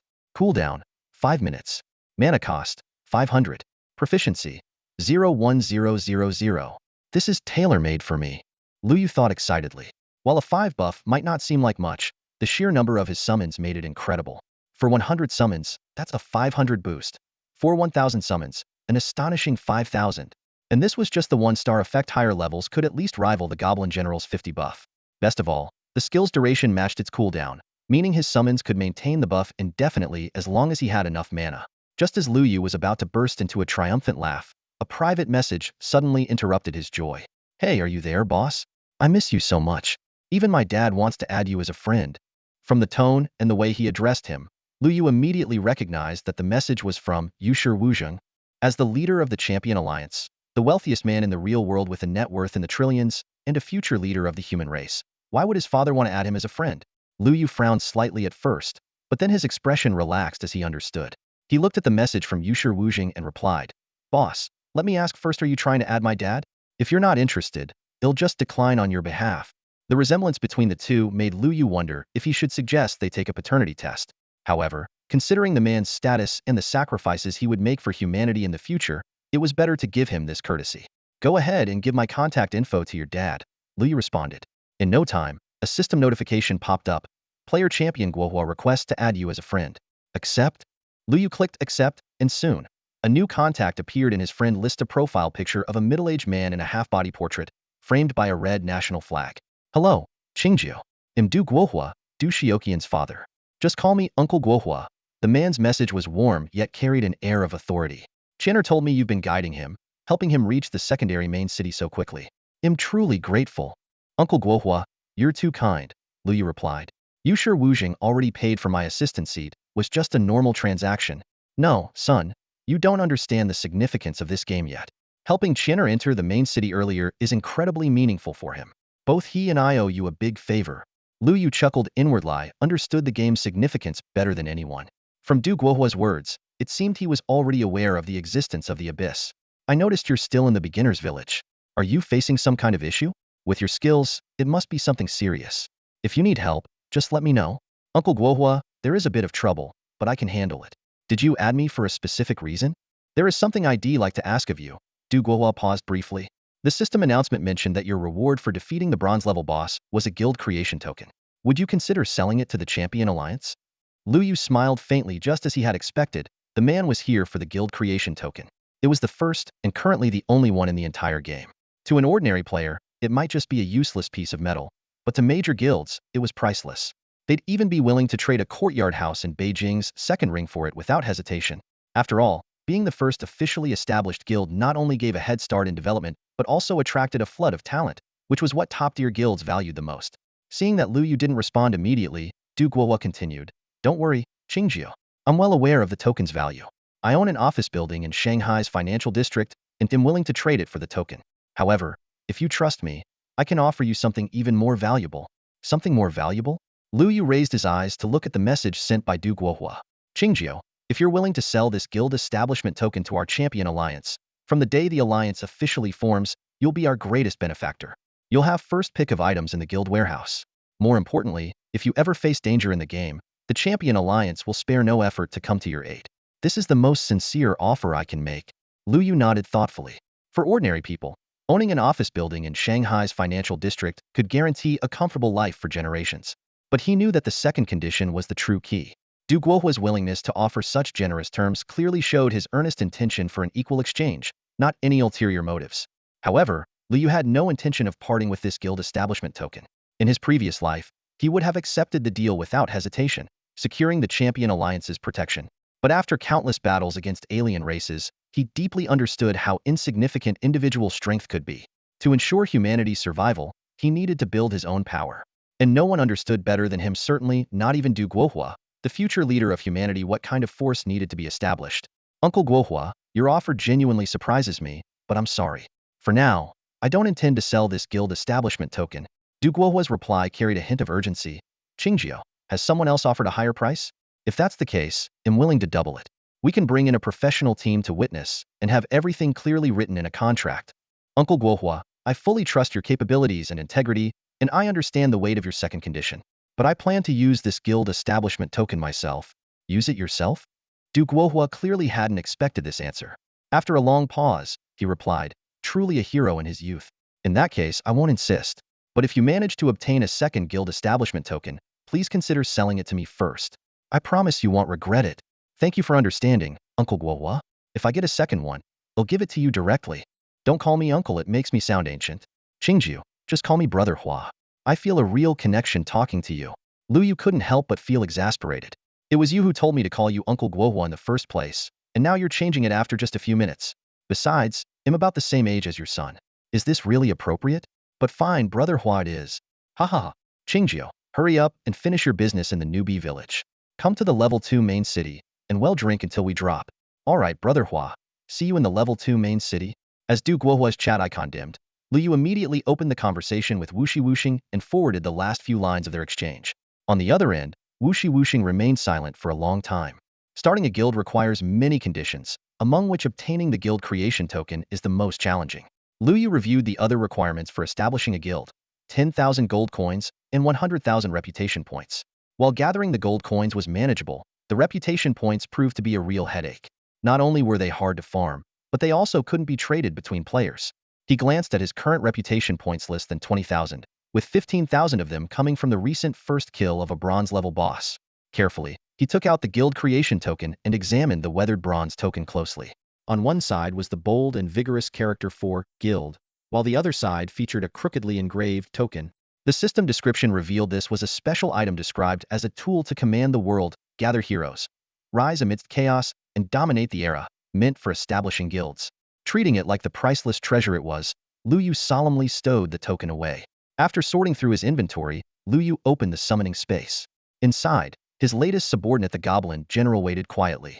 The stats of this bronze-level boss were impressive. HP, 300,000. Attack, 2,000. Defense, 1,800. Skills: Seize Embrace, Warhorn, Summon Army, Invincible Golden Body. No wonder other boss-level summon creatures were no match for the Goblin General. With attack power like that, very few in the starter village could survive even one hit. Seize Embrace was likely the skill that created a suction force. Lu Yu immediately summoned the Goblin General. A towering figure over 5 meters tall appeared before him, exuding an overwhelming sense of oppression. Before Lu Yu could speak, the Goblin General instinctively knelt on one knee, lowering his massive frame. Even in this submissive posture, the general's height was more than double Lu Yu's, but the dynamic between master and servant was unmistakable. Lu Yu raised his hand slightly, signaling for him to rise. Although this new subordinate had independent awareness, his intelligence was only marginally higher than that of the Crocodile King and Blackwater Serpent. Compared to Li Er and Widow Wang, he seemed like someone with an IQ below 100. However, this observation revealed a pattern to Lu Yu. The higher the boss level, the stronger their independent intelligence after being added to the summoning space. This was a good thing, as it allowed them to make autonomous combat decisions based on the situation, developing unique fighting styles and significantly reducing Lu Yu's need to micromanage. After counting his spoils, Lu Yu noticed subtle changes in the Grand Hall, likely triggered by the Goblin General's defeat. He conducted a thorough search but, to his disappointment, found nothing. It was baffling that this bronze-level boss didn't even leave behind a treasure chest.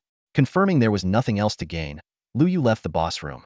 He spent several more hours exploring the Goblin Nest, replenishing his ranks of Goblin Archers and Goblin Assassins. He even made a special trip to the nursery to retrieve 3 giant beast goblins and added them back into his summoning space. With the Goblin General leading the way, the journey was indeed a breeze. Even the 3 massive beast-like goblins were effortlessly dealt with after the general unleashed his all-encompassing sea skill, taking them down with just 2 swift strikes. As the last enemy fell, the goblin lair was finally completely cleared. Lu Yu crushed the map in his hand, instantly teleporting to the lair's entrance. By now, night had fallen, and the 2 villagers who had originally been guarding the cave entrance were nowhere to be seen. The sunset forest lay still and silent under the night sky, with only a bright full moon hanging high above. Suddenly, the air was pierced by the sharp whistle of an arrow, which flew past Lu Yu and embedded itself in a nearby patch of grass. This was quickly followed by an exaggerated cry of pain. Ouch! Ouch! You've killed me! Turning toward the sound, Lu Yu saw a figure clumsily crawling out of the grass. An arrow sticking out of his backside was none other than the old village chief who had once urged him to steal Widow Wang's handkerchief. Old village chief, what are you doing here? Lu Yu asked warily. I'm here waiting for you. The old chief responded with a wide grin, though his shifty eyes betrayed his unease. Before Lu Yu could press further, a group of villagers armed with weapons emerged angrily from the woods, shouting, "There he is, that old scoundrel. Don't let him get away." The chief said he hired an adventurer to cut down our sacred guardian tree, and the one standing next to him is the adventurer he hired. The same guy who helped him steal Widow Wang's underwear last time. Hey, hey, hey. It was a handkerchief, not underwear. And that Widow Wang was actually a goblin. Lu Yu barely had time to retort before a barrage of arrows came flying toward him. The villagers, wielding shovels, hoes, and kitchen knives, advanced menacingly. Although the goblin general was formidable, killing too many human NPCs would result in being wanted by the Empire, making even secondary cities inaccessible. Just as Lu Yu was about to warn the old village chief to run, he realized the crafty old man had already bolted, disappearing dozens of meters ahead. Damn it, that old fox.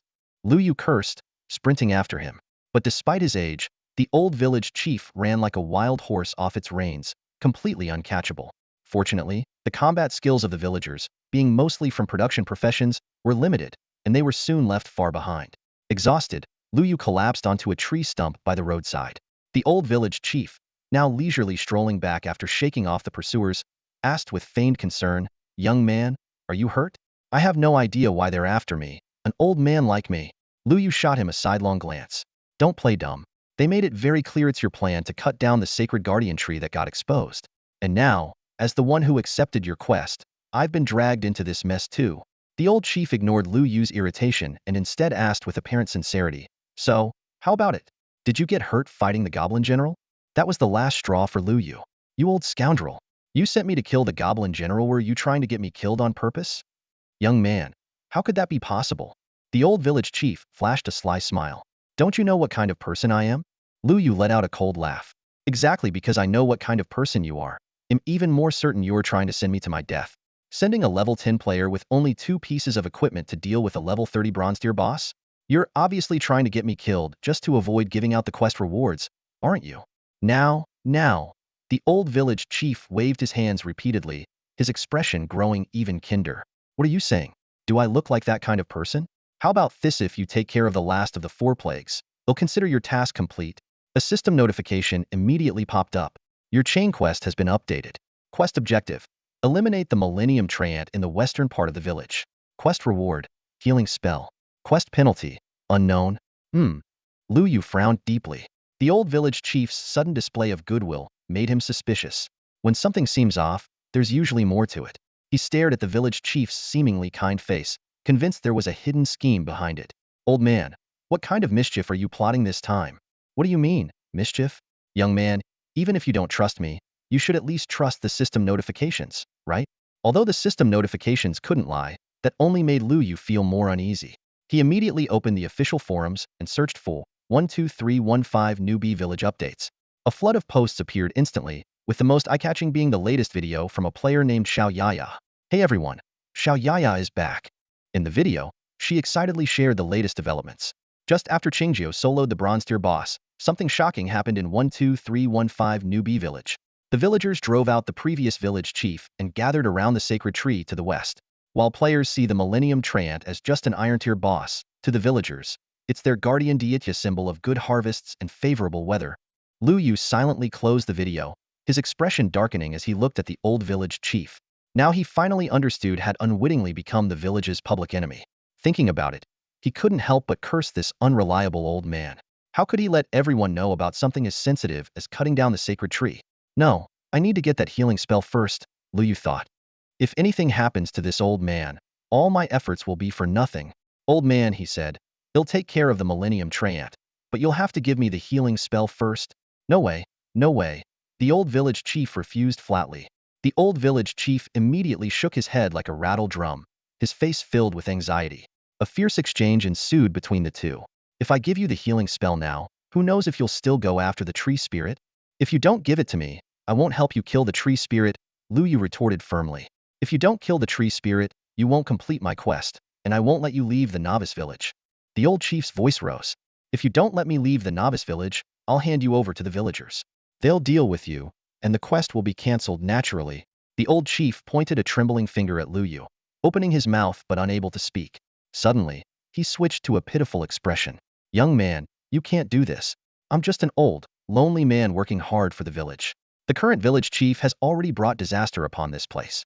If we don't get rid of these 4 evils, the novice village is doomed. How do I know you're truly doing this for the good of the village? I just want the healing spell. Give it to me, and I'll kill the tree spirit. I was the previous village chief. How could I do anything to harm the village?" The old chief stomped his foot in frustration. Hero of the novice village, please help this old man. Kill the tree spirit, and I'll give you the skill book for sure. Lu Yu stared at him coldly. My hero badge has been inactive for a long time, and it's all because of completing your quest. The old chief raised his head and waved his hand dramatically. Reactivating the badge is no big deal. With that, he reached out and lightly brushed Lu Yu's badge. The dull badge immediately shone with renewed brilliance. A system notification promptly appeared. Your novice village hero badge is now active. Valid for 24 hours. This old man does have some tricks up his sleeve, Lu Yu thought to himself, but he quickly asked, why only 24 hours? Can't you give me more time? So stingy. Once you get rid of the tree spirit, I'll make it permanently active. Or is it that you can only grant it a 24-hour duration? Lu Yu pressed. The old chief's face flushed, and he coughed awkwardly before regaining his pompous demeanor. Now, can you go deal with the tree spirit? No way. Lu Yu refused decisively. Without the healing spell, I'm not touching that tree. You. The old chief fumed, grinding his teeth. I even reactivated your badge for you. Reactivating the badge wasn't part of the agreed quest reward, Lu Yu said with a shrug. Now I'm wanted by the entire village. What good are a few badge attributes to me? His posture made it clear he wouldn't back down. Old man, you don't even have the healing spell, do you? How could I not have it? It's just what? Lu Yu stood up abruptly, sensing the old chief was hiding something. The old chief hesitated, mumbling, it's just that I don't have it on me right now. Then where is it? It's with the Millennium Tree Spirit. If you kill it, the healing spell will drop. Lu Yu was speechless upon hearing this. So, I have to kill this Millennial Tree Spirit to get the restoration spell, right? Lu Yu stared at the old village chief's kind and benevolent face, watching him nod slowly. A surge of anger rose in his chest, and he almost summoned the goblin general on the spot to teach this two-faced old man a lesson. The situation was clear this quest would ultimately turn him against the entire novice village. Lu Yu carefully reviewed the information about the Millennial Tree Spirit. While its attack and defense stats weren't remarkable, its incredible health and regeneration abilities had made it invincible so far.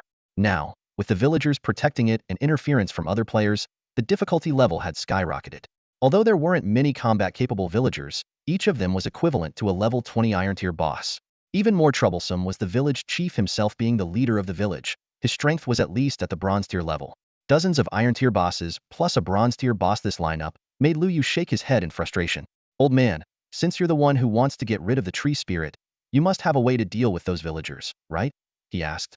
Of course I have a way. The old village chief replied with a cheerful smile. What way? Lu Yu pressed. My way is you. Lu Yu cursed inwardly. As expected, this old man was completely unreliable. He quickly assessed his skills, summoning capacity, and equipment everything he had at his disposal. Dealing with the villagers while also taking down the tree spirit seemed incredibly challenging, but perhaps not entirely impossible. Oh, by the way, young man, the old village chief suddenly said, there's one more thing. What now? Lu Yu shot him an impatient glance. The shallow water crocodile king and the blackwater python are no longer in your summoning space, are they? You'll need to recapture them. This wasn't unexpected. After all, the old village chief had previously mentioned that those two creatures needed to be dealt with thoroughly. Two level 10 Iron Tier bosses, especially with the blackwater python's poison effect, would indeed be useful against the Millennial Tree Spirit. As Lu Yu pondered his next move, a commotion suddenly arose from the surrounding forest. There he is. Over here. Surround this area. Don't let Qingju escape. In an instant, hundreds of players poured out from the forest, encircling Lu Yu and the old village chief. Young man, the old village chief glanced at Lu Yu. It seems like these people are after you. Nothing to do with me. Lu Yu shot a cold glare at the old man. They're not after Methair after the bronze artifact. One of the players noticed the old village chief and exclaimed in surprise, wait, there's a village chief here too? That's the old village chief. Ignore him. We're here to catch Qingju. Old man, get out of the way and don't cause trouble. All right, you adventurers carry on. The old village chief nodded and bowed repeatedly before slipping away into the crowd. Watching the old man's retreating figure, Lu Yu cursed under his breath. Then, he turned his attention to the leading players. Their IDs read Punches Elderly Home Residents, Kicks Kindergartners, and Nightly Widow Door Kicker. These names felt oddly familiar, must have encountered them somewhere before. Qingjiu, the one named Punches Elderly Home Residents, spoke up. Bet you didn't expect to see us again. Who are you? Lu Yu asked, his brow furrowed as he faced the three strangers who had suddenly appeared. Kick Kindergarten gritted his teeth and snarled. You killed the three of us for no reason back in the Blackwater Swamp. Today, we're here to settle the score. Lu Yes's eyes lit up as he suddenly remembered. Oh, I got it now. You're the three guys who tried to kill me to loot my gear, but ended up getting killed yourselves. Night Kick Widowdoor quickly interjected. We're not just some guys. No, wait. We are. Punch Retirement Home impatiently cut him off. Enough, third brother. Stop wasting time with him. Qingjie, quit the chatter. We're here today to take your head and trade it for some bronze gear. If you know what's good for you, stand still and let each of us kill you once. And if I don't? Lu Yu smirked and waved a hand. In an instant, a towering figure over 5 meters tall, wielding a massive blade, materialized beside him. It was none other than the Goblin General. Lu Yu even displayed the boss stats for everyone to see, ensuring that these level 6 or 7 players could fully grasp the power of this level 30 boss. The atmosphere froze. The surrounding players, after seeing the stats, collectively gasped in shock. Dozens silently left the party, clearly unwilling to get involved. The remaining players hesitated, torn between greed and fear. The trio of Punch Retirement Home regretted their choices deeply. The rumors on the forums about Qingjie's summoning slain monsters were true, but now they were stuck. Retreating wasn't an option, and begging for mercy would be humiliating. Punch Retirement Home steeled himself and shouted, "Brothers, he only has one summoned creature. There are hundreds of us. Even if it's a boss, it can't kill us all." Exactly. Kick Kindergarten chimed in. If we take down Qingjie, the boss will disappear too. And don't forget this boss drops bronze gear. Qingjie's got at least 2 pieces on him, plus the reward from the village chief's quest. That's a guaranteed 4 pieces of bronze gear. Whether you get it or not depends on your own skill. The mention of bronze gear reignited the greed in the players' eyes, dispelling their earlier hesitation. Lu Yu watched coldly from the sidelines, unhurried. He wasn't in a rush to deal with the millennial tree spirit. There was plenty of time. Brothers, Punch Retirement Home continued to rally them.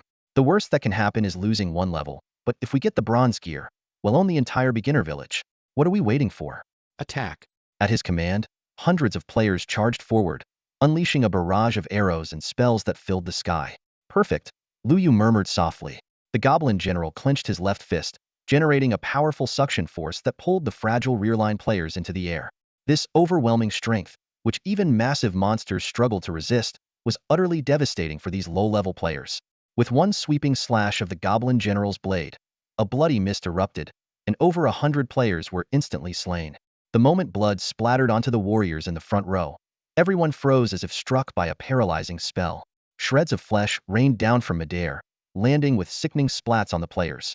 The scene descended into an eerie silence, broken only by the sound of nervous gulps reverberating through the group.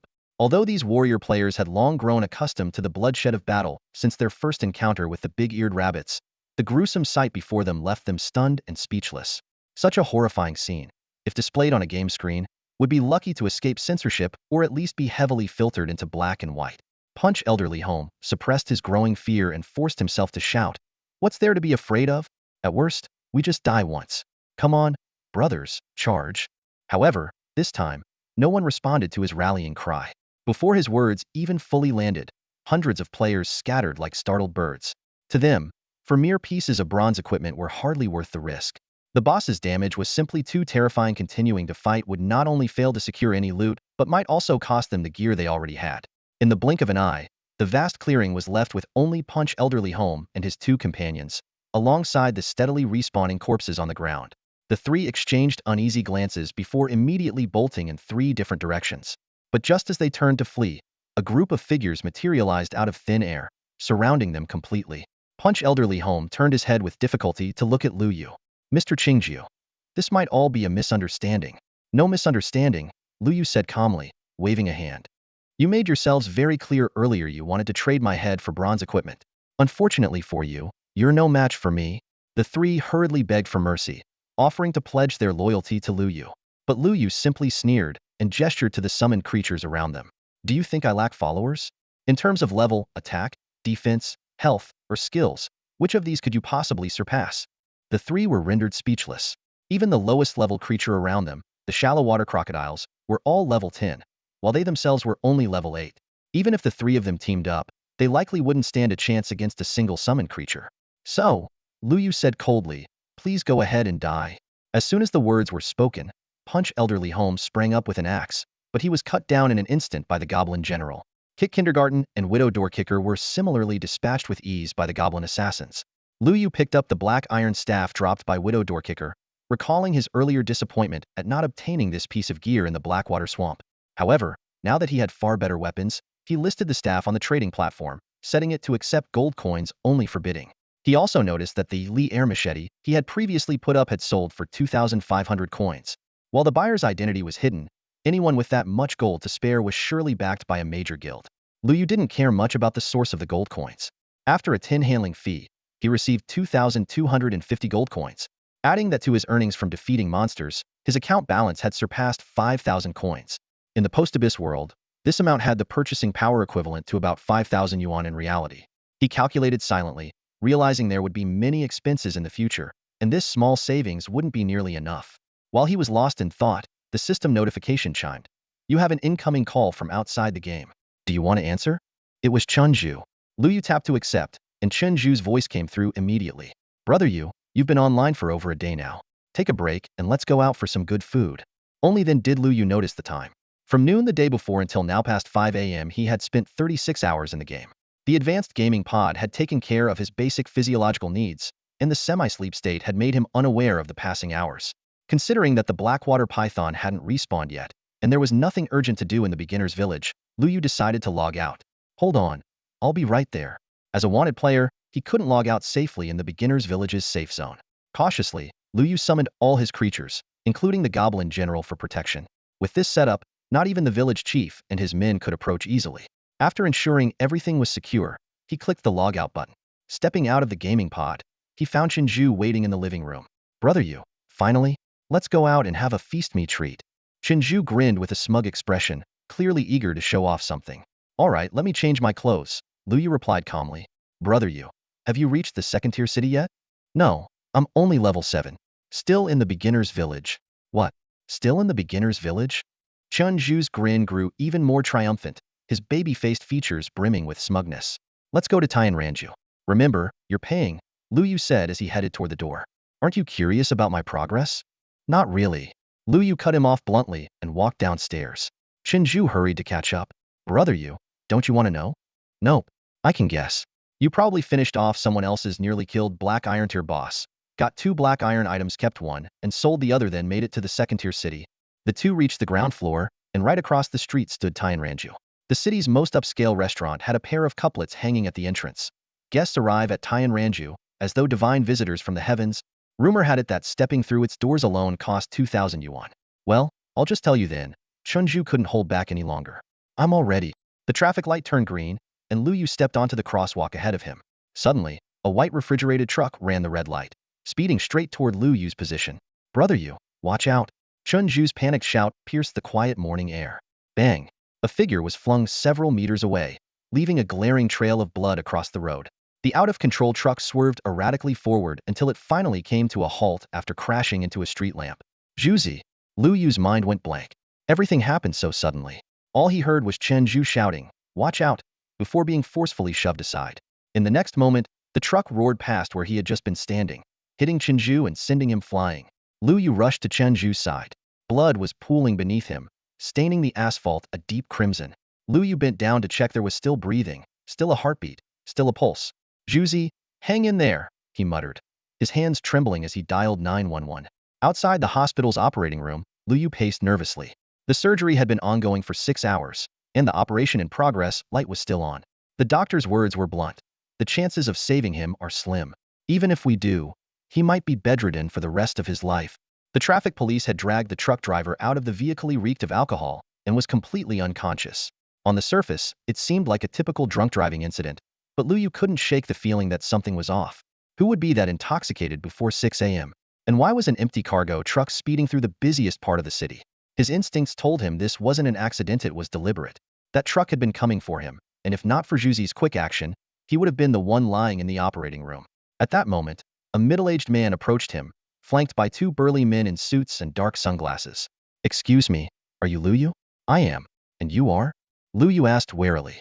In games, he could act fearless, but in real life, he was just an ordinary guy slightly overweight and mildly suffering from fatty liver. The man handed him a business card. I'm Li Wei, Director of the National Security Special Task Force for Extraordinary Events and Crisis Response. Special Task? What? That's a mouthful. Do you have a shorter name? Anyway, Director Li, what do you want with me? You and your friend were involved in an accident this morning. We'd like to learn more about what happened. Liu Yu frowned, growing impatient. I already explained everything to the traffic police. Just check the report. Mr. Liu, we've already reviewed the report. While it appears to be a simple drunk driving case, don't you find it suspicious? We're here to learn more, even the smallest details. Hearing that they also found it suspicious, Liu Yu's interest was piqued, but he quickly shook his head. I didn't notice the truck at all. I haven't even seen the driver. It doesn't have to be concrete facts.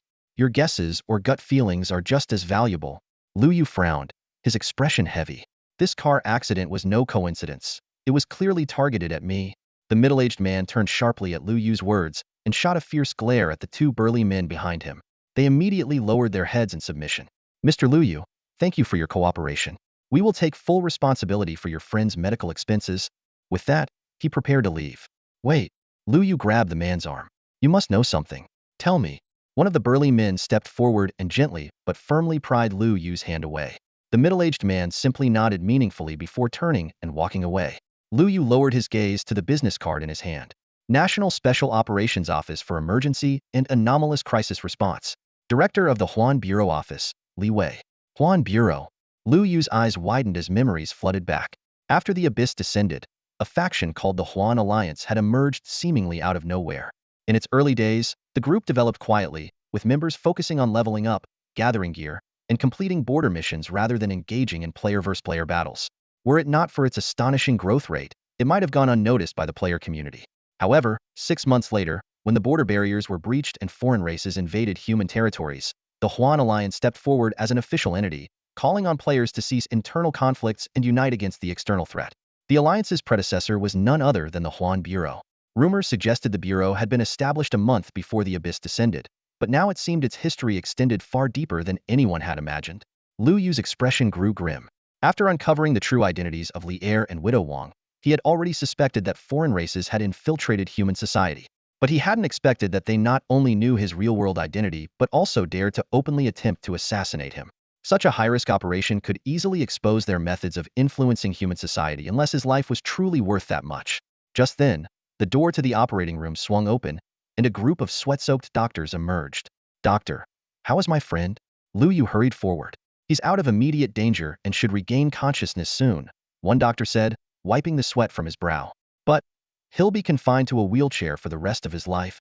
Keeping him alive is already a blessing. Liu Yu clenched his fists tightly, anger simmering within him.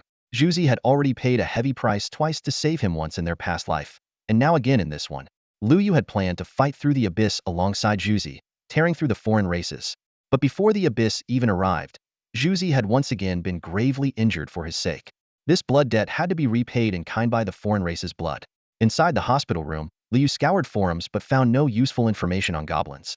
Very few people knew the truth about the abyss, let alone that foreign races had already infiltrated the real world. Meanwhile, Aotion Studios' Aotion and Xiao Chuan had gone viral for single-handedly defeating a level 10 Black Iron boss. Zhu Xiaochuan had even obtained the hidden class of Netherworld Envoy. These were developments that hadn't occurred in their previous life. Suddenly, Chen Zhu's eyelids fluttered. Liu Yu immediately set down his phone and moved to the bedside. Chen Zhu opened his eyes and smiled weakly upon seeing Liu Yu. Brother Yu. Zhuzi, I'm here. What do you want to say? I haven't told you yet. I made it to the level 2 main city. You're still stuck in the beginner's village, aren't you? You noob. Liu Yu directly paid to reserve a private hospital room and set up 2 advanced gaming pods inside. Although Chen Zhu's injuries were no longer life-threatening, he still required ongoing treatment and observation. The environment within the gaming pods was impeccable. Not only did it seamlessly integrate medication and nutrient fluids for superior healing compared to standard injections, but it also allowed the paralyzed Chen Zhu to move freely in the virtual world. Upon hearing about this arrangement, Chen Zhu eagerly agreed. For someone as active as him, being confined to a hospital bed was pure torture. Besides, they had just unlocked the gates to the second-tier main city, and he had no intention of falling behind other players. The doctors also supported this treatment method, with the only stipulation being daily checkups. Chen Zhu couldn't wait to get into the gaming pod. Watching his friend, who had just barely escaped death, now so full of energy, Liu Yu could only shake his head helplessly. After settling Chen Zhu in, night had already fallen. Liu Yu entered his own gaming pod, his mind focused on the hidden issues in Newbie Village 12315. He had a keen sense that the key lay between the village chief and the former village chief. Apart from Li Er and Widow Wang, there were likely other infiltrators from different races. A flash of light later, Lu Yu appeared deep in the sunset forest. The in-game time synchronized with reality, and the forest was already shrouded in darkness. The Goblin General was loyally standing guard by his side, and the other summoned creatures were stationed at their respective positions. While he was offline, several players had attempted their luck, but none made it past the outermost layer guarded by the shallow water crocodiles. They were all sent back to the respawn point. Checking his summoning space, Lu Yu found that Li Er and Widow Wang were ready to be summoned again, their statuses fully restored. For now, he didn't dwell on the phenomenon of being able to summon them even after their deaths. With the newbie village hero badge nearing expiration, he had only a few hours left to eliminate the Millennium Tree Spirit. Whatever conspiracies were brewing in the village, acquiring the restoration spell was a top priority. Recalling his excess summoned creatures, Lu Yu set off straight for the Blackwater Swamp. The shallow water crocodile king could wait. His immediate goal was to take down the Blackwater python. The swamp was still buzzing with activity, with large groups of level 6 players wandering around. The appearance of the Goblin General caused an immediate stir among the players. Discussions erupted, with some recognizing it as a level 30 bronze tier boss, while others identified the figure standing on its shoulder as none other than the famed Qingjiu.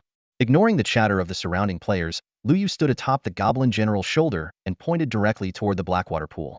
As the massive footsteps echoed through the swamp, streams of light continuously flowed into his summoning space. Near the Blackwater pool, a number of players were already gathered, leveling up their characters. They cast wary glances at Lu Yu, who had suddenly appeared. However, Lu Yu paid no attention to their stares and sprinted directly toward the deepest part of the pool. Standing at the edge of the pool, Lu Yu frowned as he studied the eerily still surface of the water.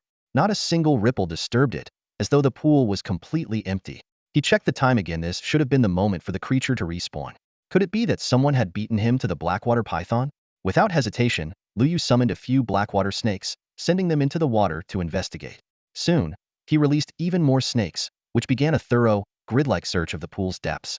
Finally, in the most concealed corner of the pool, one of the snakes located the tightly coiled figure of his target. "So, that's where you're hiding," Lu Yu murmured, a faint smile curling his lips. "You used to be untouchable underwater, but now?" The Goblin General raised his left hand, forming a grasping motion. Instantly, a powerful suction force enveloped the entire pool. The water churned violently, quickly forming a massive water spout. As the vortex spiraled upward, a gigantic serpent's shadow thrashed and writhed within its grasp. With lightning speed, the Goblin General swung his blade, cleaving the Blackwater python into two. Lu Yu summoned the subdued python, now under his control. The massive creature coiled obediently around him, flicking its forked tongue. "If you were going to submit in the end, why resist so much in the first place?" he said with a smirk. After securing the Blackwater python, Lu Yu immediately headed toward the western side of the beginner's village. This area was desolate. There were no common monsters or quests, only a massive tree so large that it would take a dozen people to encircle it with their arms. This ancient tree was one of the beginner village's bosses, typically guarded by the villagers in shifts. When Lu Yu arrived, the guarding villagers instantly became alert. Two of them turned to run and raised the alarm, but they were quickly surrounded by the sudden appearance of the goblin assassins. The rest of the villagers were similarly trapped. Although they fought back with all their might, their weapons were useless against Lu Yu due to the effects of the beginner village hero emblem. Lu Yu calmly approached the Millennial Tree Spirit. Sensing the threat, the ancient tree slowly opened its tightly shut eyes. Millennial Tree Spirit stats. Iron Tier Boss. HP, 5 million. Attack, 0. Defense, 0. Skills. Life Renewal Passive. Recovers 1 of maximum HP per second. Healing Spell active. Restores 50 of target's maximum HP cooldown. 5 minutes. The attributes of the Millennium Tree Spirit were fully displayed before Lu Yu. It had no attack value, no defense stats, and only 2 skills, without even possessing any common boss abilities. On the surface, it seemed weaker than an ordinary shallow water crocodile. However, the glaring 5 million HP, combined with the effects of its 2 skills, caused Lu Yu to frown deeply. After a quick calculation, defeating this boss would require dealing at least 50,000 damage per second, just to offset its base health. Adding in its ability to recover 50 of its maximum HP every 5 minutes, the effective damage needed would increase to 60,000 per second to barely suppress it. If the damage output was insufficient, this 5 million HP would turn the fight into a prolonged battle, taking hours to deplete. Time was running out. Although Lu Yu had managed to stop the messenger from returning to the village chief and the villagers would eventually notice something was amiss. What made matters worse was that the effect of his badge only had 2 hours remaining, making it imperative to conclude the fight within that time frame. The Blackwater python coiled around the massive tree trunk, with its thick body barely encircling it. It bared its venomous fangs and bit fiercely into the tree spirit's main trunk. The system promptly displayed a message. Blackwater Python dealt 1,201 damage, triggering poison effect. However, in the next moment, another system notification appeared, stating that the Millennium Tree Spirit was immune to poison, and its health instantly regenerated to full. The trapped villagers burst into laughter upon seeing this. Our sacred tree would never fear mere poison. You cursed adventurer. You'll never harm the sacred tree. Those who attack the sacred tree will face retribution. The village chief will soon arrive with reinforcements, and when he does, you'll be torn to pieces. Lu Yu frowned as he scanned the villagers and pulled up their attribute panels. Although they were listed as humans, he suspected they might be concealing their true identities, just like Li Er and Widow Wang. Ever since discovering the real nature of those two, Lu Yu had grown increasingly wary of the villagers in the beginner's village. He was convinced that more goblins, as well as other non-human beings, were lurking in the village. These infiltrators had silently blended into the community, subtly disrupting humanity's progress. It was the revelation of Widow Wang's true identity that had altered Lu Yu's perspective on the old village chief. The seemingly unreliable old man had been sealed by the Goblin clan, clearly because he had uncovered something threatening to them. Lu Yu's mission to eliminate the thousand-year-old tree spirit was not only to acquire the restoration spell, but also to help the village elder out of goodwill. His gaze returned to the massive tree spirit, which, despite its towering and intimidating presence, could only glare at him in fury, unable to retaliate due to its limited means of attack. With a single command, the creatures from his summoning space surged forth like a tidal wave. Led by the Goblin General, an army of over 1,000 entities, including archers and assassins, swiftly surrounded the tree spirit. In an instant, a flurry of damage numbers erupted across the creature's body. While the hidden bonuses of the level 20 Black Iron Tier boss mitigated some of the attacks, the staggering rate of nearly 70,000 health points lost per second was alarming. Yet, Lu Yu's brows furrowed in concern recalled the villagers' earlier warnings. The village elder could sense the tree spirit under attack and would undoubtedly rally the villagers to intervene. Given the short distance between this location and the beginner's village, they could arrive in as little as 2 minutes. Although the emblem's effects would prevent the villagers from directly attacking them, they would certainly disrupt the summoned creature's assault. After weighing his options, Lu Yu made a decisive call for an all-out attack. The archers unleashed a relentless barrage of armor-piercing arrows, while the assassins took turns executing their backstab skills. Lu Yu and the Goblin General simultaneously activated the Warhorn buff. With the double tactical boost, the summoned creature's damage output nearly doubled, skyrocketing to 100,000 damage per second. At this rate, the battle could conclude in just over 10 minutes. As Lu Yu watched the tree spirit's health plummet, he finally felt a glimmer of relief only for it to be shattered moments later. A figure was speeding toward them from the direction of the beginner's village. It was an elderly man with white hair and beard, yet his movements were agile and vigorous, none other than the current village elder of beginner's village 12315. Behind him trailed a dozen armed, enraged combat class villagers, with even more villagers hurrying to join them. At that very moment, a system announcement echoed across the skies above the beginner's village. The village elder's voice was solemn and authoritative. We are grateful to the adventurers for their continued contributions and protection of our village. However, at this moment, an adventurer by the name of Qingjio is attacking the sacred tree that protects our village, threatening its very existence. The village hereby offers a reward of 10 bronze artifacts for his elimination. Defeating his summoned creatures will also earn equipment rewards. I sincerely call upon all adventurers to assist in eradicating this demon. Hearing this, Lu Yu couldn't help but let out a bitter smile. So, it seems that the demon is me. Lu Yu silently cursed the village chief's ruthless tactics. To eliminate him, the chief had actually put up the village's treasure 10 bronze artifacts as a bounty. Such an irresistible reward for novice players was almost impossible to ignore. Losing a life would only cost a level's worth of experience at most, but the reward for successfully killing him was too enticing. Even if they failed to kill him, taking out a few of his summoned beasts was still a profitable endeavor. At this moment, countless players from the 12315 guild were undoubtedly swarming toward him. Their numbers were likely greater than those of his summoned creatures. But Lu Yu had no time to worry about them now, because the village chief, leading a group of battle-class villagers, was already upon him. Adventurer, the village chief said coldly, you conspired with that old man to sabotage our village before, and out of consideration for your past contributions, I let it slide. But now, you've been swayed by that old fool again, coming here to destroy our sacred tree. This time, I will not spare you. Yes, tear him to pieces. Use his flesh and blood to nourish the sacred tree. The villagers behind him shouted fervently. Lu Yu glanced at the ancient tree spirit in the distance.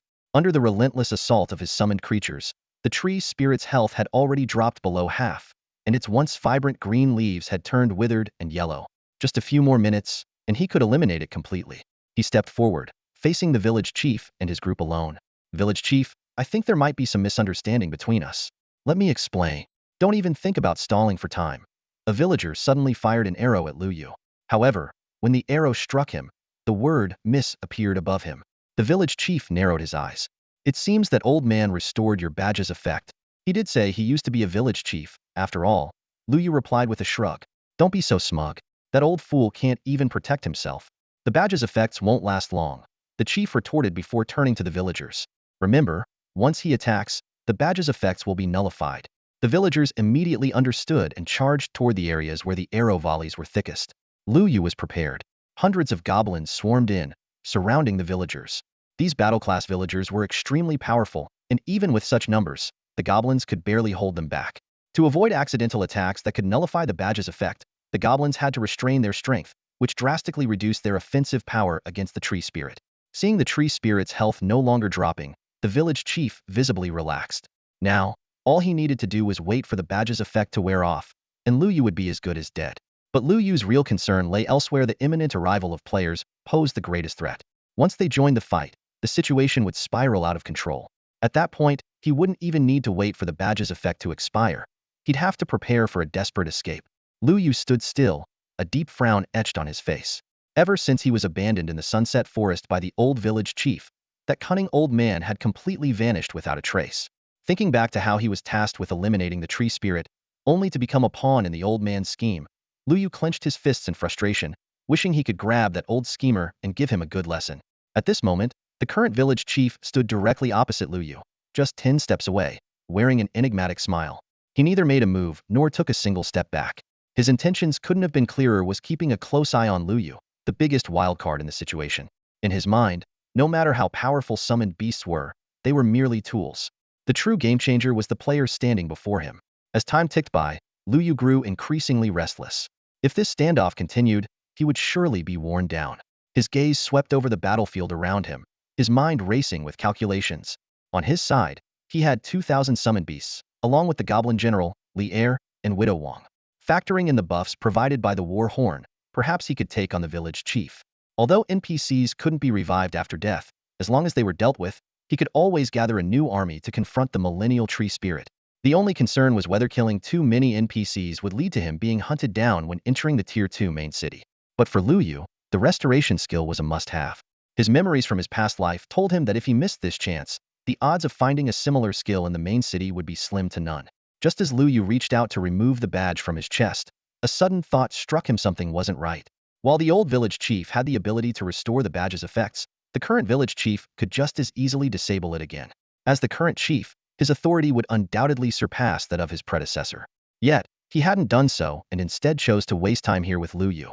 The village chief's strength was not to be underestimated. If he fought at full force, he might not be any weaker than the Goblin General. So why was he restraining himself in this strange manner? It was almost as if he was deliberately waiting for something. Lu Yu's mind raced, and everything that had happened recently seemed to fall into place. From the chain quests set by the old village chief, to the anomalies surrounding the 2 times he defeated the newbie village bosses, to the mysterious bounty on his head. On the surface, everything appeared logical, yet something felt undeniably off. Suddenly, a terrifying realization struck Lu Yu. He abruptly raised his head, his eyes flashing with a sharp, murderous intent as he locked his gaze onto the village chief. Village chief, you're one of the abyssal outsiders too, aren't you? Adventurer, what are you talking about? Abyssal beings? The village chief wore a playful smile, casually dismissing the claim. Lu Yu narrowed his eyes, his confidence and his suspicions growing stronger. Ever since he began the chain of quests from the old village chief, every step had been fraught with peculiar obstacles. It started during the second hunt for the shallow water crocodile king, when the chief preemptively issued a public task under the guise of protecting the villagers.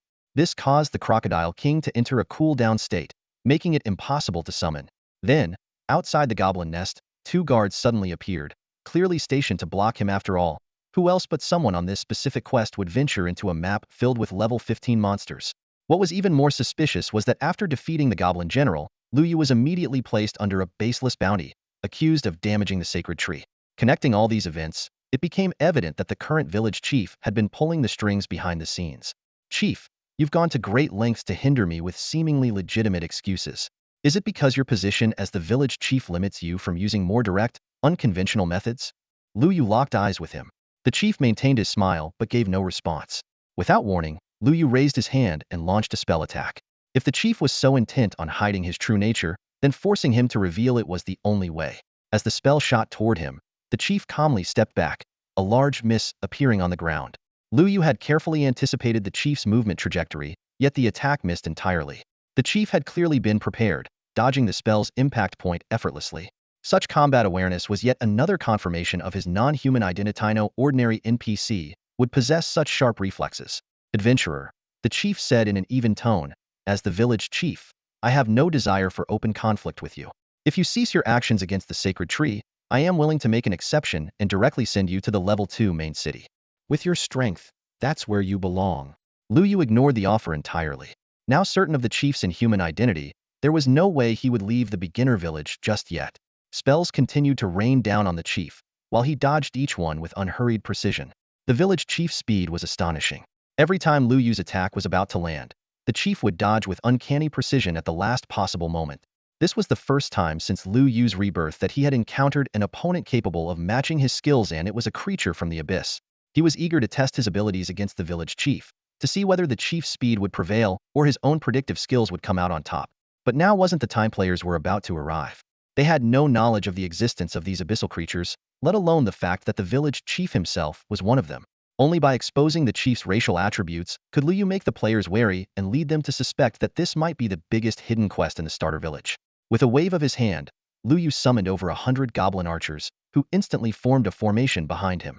Dodging one attack is impressive, but what about 100? He sneered. Once you're hit by even a single arrow, your racial attributes will be revealed for all to see. Hundreds of arrows shot through the air, forming a dense rain of projectiles aimed at the village chief. No matter how fast he was, it would be nearly impossible to escape the coverage of the arrow storm in such a short time. Just as a satisfied smirk appeared on Lu Yu's face, it froze in an instant. The village chief's figure vanished into thin air, reappearing dozens of meters away. Blink. A universal skill for level 40 mages.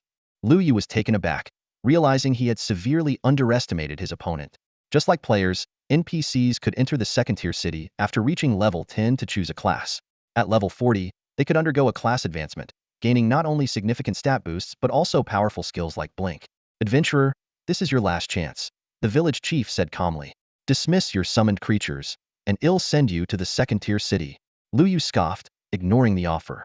A class advancement meant nothing to him, would never bow to an abyssal creature. The goblin archers drew their bows again, but this time, Lu Yu personally controlled the trajectory of the arrows. Blink had a limited range, and no matter how accurate the chief's predictions were, it was impossible for him to avoid every arrow. Just then, an unexpected figure appeared. Kid, stop wasting time with that old fool. Take out the tree spirit first. The old village chief emerged, holding a torch and covered in bottles and jars filled with black powder. Only then did Lu Yu notice that during the brief lapse in the goblin archer's suppression, the Millennium Tree Spirit's health had already recovered by more than half. Old man, where were you hiding earlier?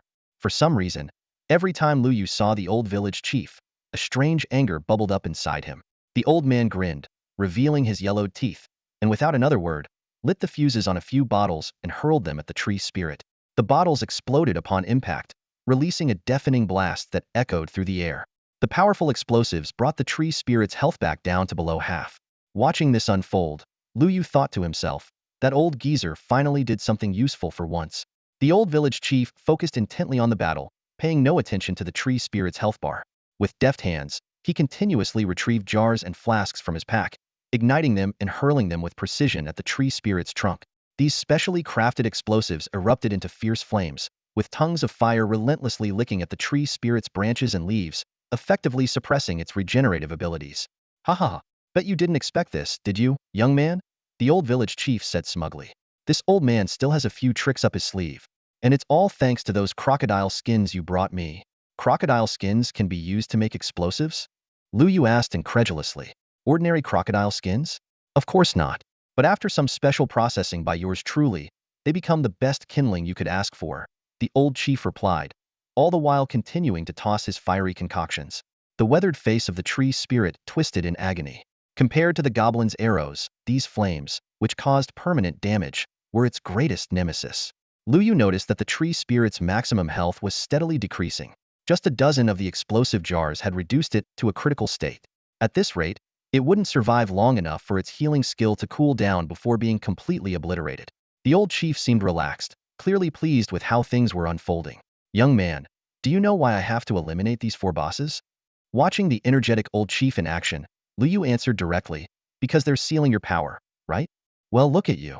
Sharp as a tack, aren't you? Young and full of promise, the old chief praised. Lu Yu ignored the chief's self-congratulation, thinking to himself, no kidding. After taming the shallow water crocodile king, the sores on your body got better. After taking down the black serpent and the goblin general, you could run faster than me. If I couldn't figure it out by now, I'd have to be blind. Old man, the shallow water crocodile king should have respawned by now. I haven't gone to tame it yet, Lu Yu said. No problem, the old chief said with a dismissive wave. That crocodile and the snake are just support. The key seals are in the goblin general and this tree. Back then, that old geezer and Widow Wong teamed up to ambush me and force me out of my position as village chief. They couldn't kill me, so they used these 4 bosses to seal me from 4 directions. Now that I've regained most of my strength, as soon as we burn this tree down, I can settle the score with that old codger and reclaim my title as village chief. The old chief laughed heartily as he continued launching explosives. Just then, the badge on Lu Yu's chest suddenly dimmed. A system notification chimed. Your novice village hero badge has expired. This wasn't because the badge had reached its time limit, but because the village chief had actively revoked its effects. The old chief's intervention had disrupted the balance on the battlefield. With the ancient tree's spirit on the verge of destruction, the village chief could no longer stand by and wait for the players and Lu Yu to turn on each other. He had to stop their assault immediately. As the badge's effects vanished, the combat-trained villagers trapped among the goblins immediately raised their weapons and launched a counterattack. Against the level 20 black iron bosses, the level 15 elite goblins fell after just 2 hits. The sudden offensive caught Lu Yu off guard, and in the blink of an eye, he had lost over 100 goblin assassins. The moment the villagers broke through the encirclement, the tide of the battle shifted drastically. Like frenzied beasts, they charged into the ranks of the goblin archers, wielding their farming tools as deadly weapons, mercilessly cutting down any enemy daring to harm the sacred tree. Their eyes blazed with fiery rage-pent-up fury from watching the tree's torment now unleashed in full force. The tightly packed formation of the goblin archers, originally designed to ensure every arrow hit the tree guardian, turned into their fatal weakness. Their close positioning made it nearly impossible to maneuver or launch an effective counterattack. Their rhythm faltered, and the number of arrows targeting the tree guardian sharply decreased. As a result, the guardian's health bar started to deplete at a slower pace.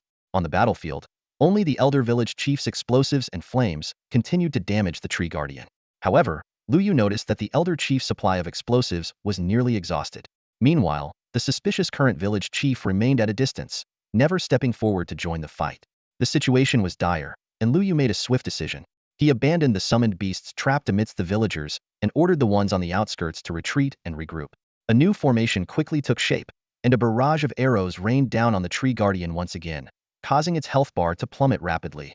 This was the only chance defeating the tree guardian before the elder chief's seal was lifted was critical. To deal with the current village chief, a level 41st tier mage, Lu Yu could only hope that the elder chief would step in.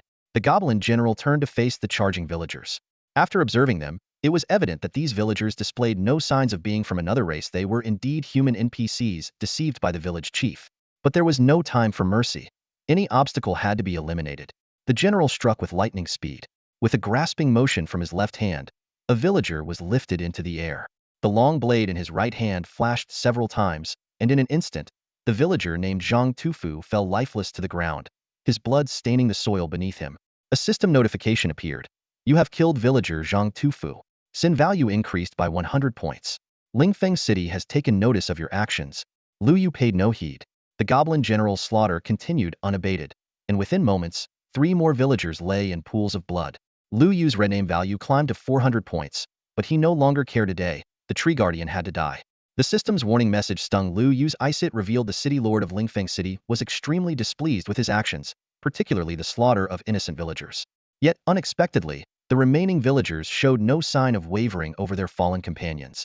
Their eyes burned with a singular determination to protect the sacred tree at all costs, ensuring it would never wither. The true threat to the sacred tree's life wasn't the goblin general wielding a long sword, but the swarm of goblin archers. As the villagers charged toward the archers once more, Lu Yu was ready. A horde of shallow water crocodiles and blackwater snakes suddenly burst forth from the ranks of the archers, forming a living barrier. Though these summoned creatures were doomed to be swiftly slaughtered by the villagers, each death bought precious time. The crocodiles and snakes encircled the villagers, creating an impenetrable blockade.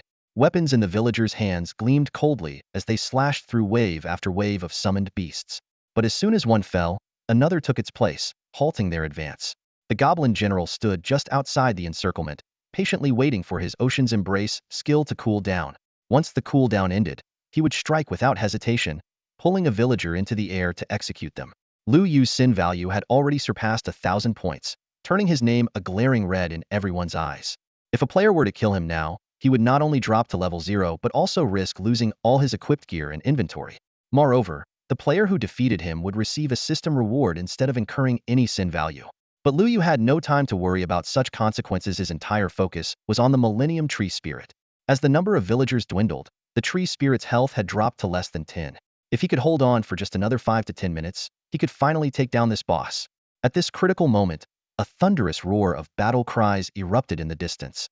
A massive wave of over 10,000 players surged toward him, led by the infamous Three Fists of the Retirement Home Trio. Although the 12315 Beginners Village could accommodate up to 100,000 players, most had chosen not to provoke Lu Yu. They had witnessed his summoned creatures in action, primarily level 15 goblins, with even the weakest being level 6 or 7 blackwater snakes. These kinds of monsters typically required a party to handle. Risking everything for uncertain equipment rewards wasn't worth it when they could safely level up in the wild instead. However, there were always those willing to take the gamble.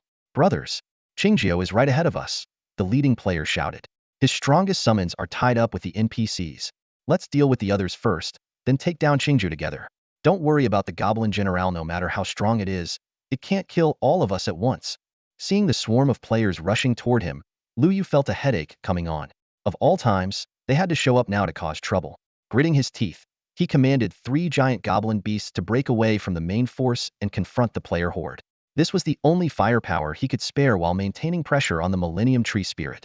Under Lu Yu's direction, the 3 giant goblins ignored the players' ranged attacks entirely, roaring as they charged headlong into the crowd. The 3 colossal goblins leaped in unison, and as they landed heavily, they unleashed their Tiger Shockwave skill.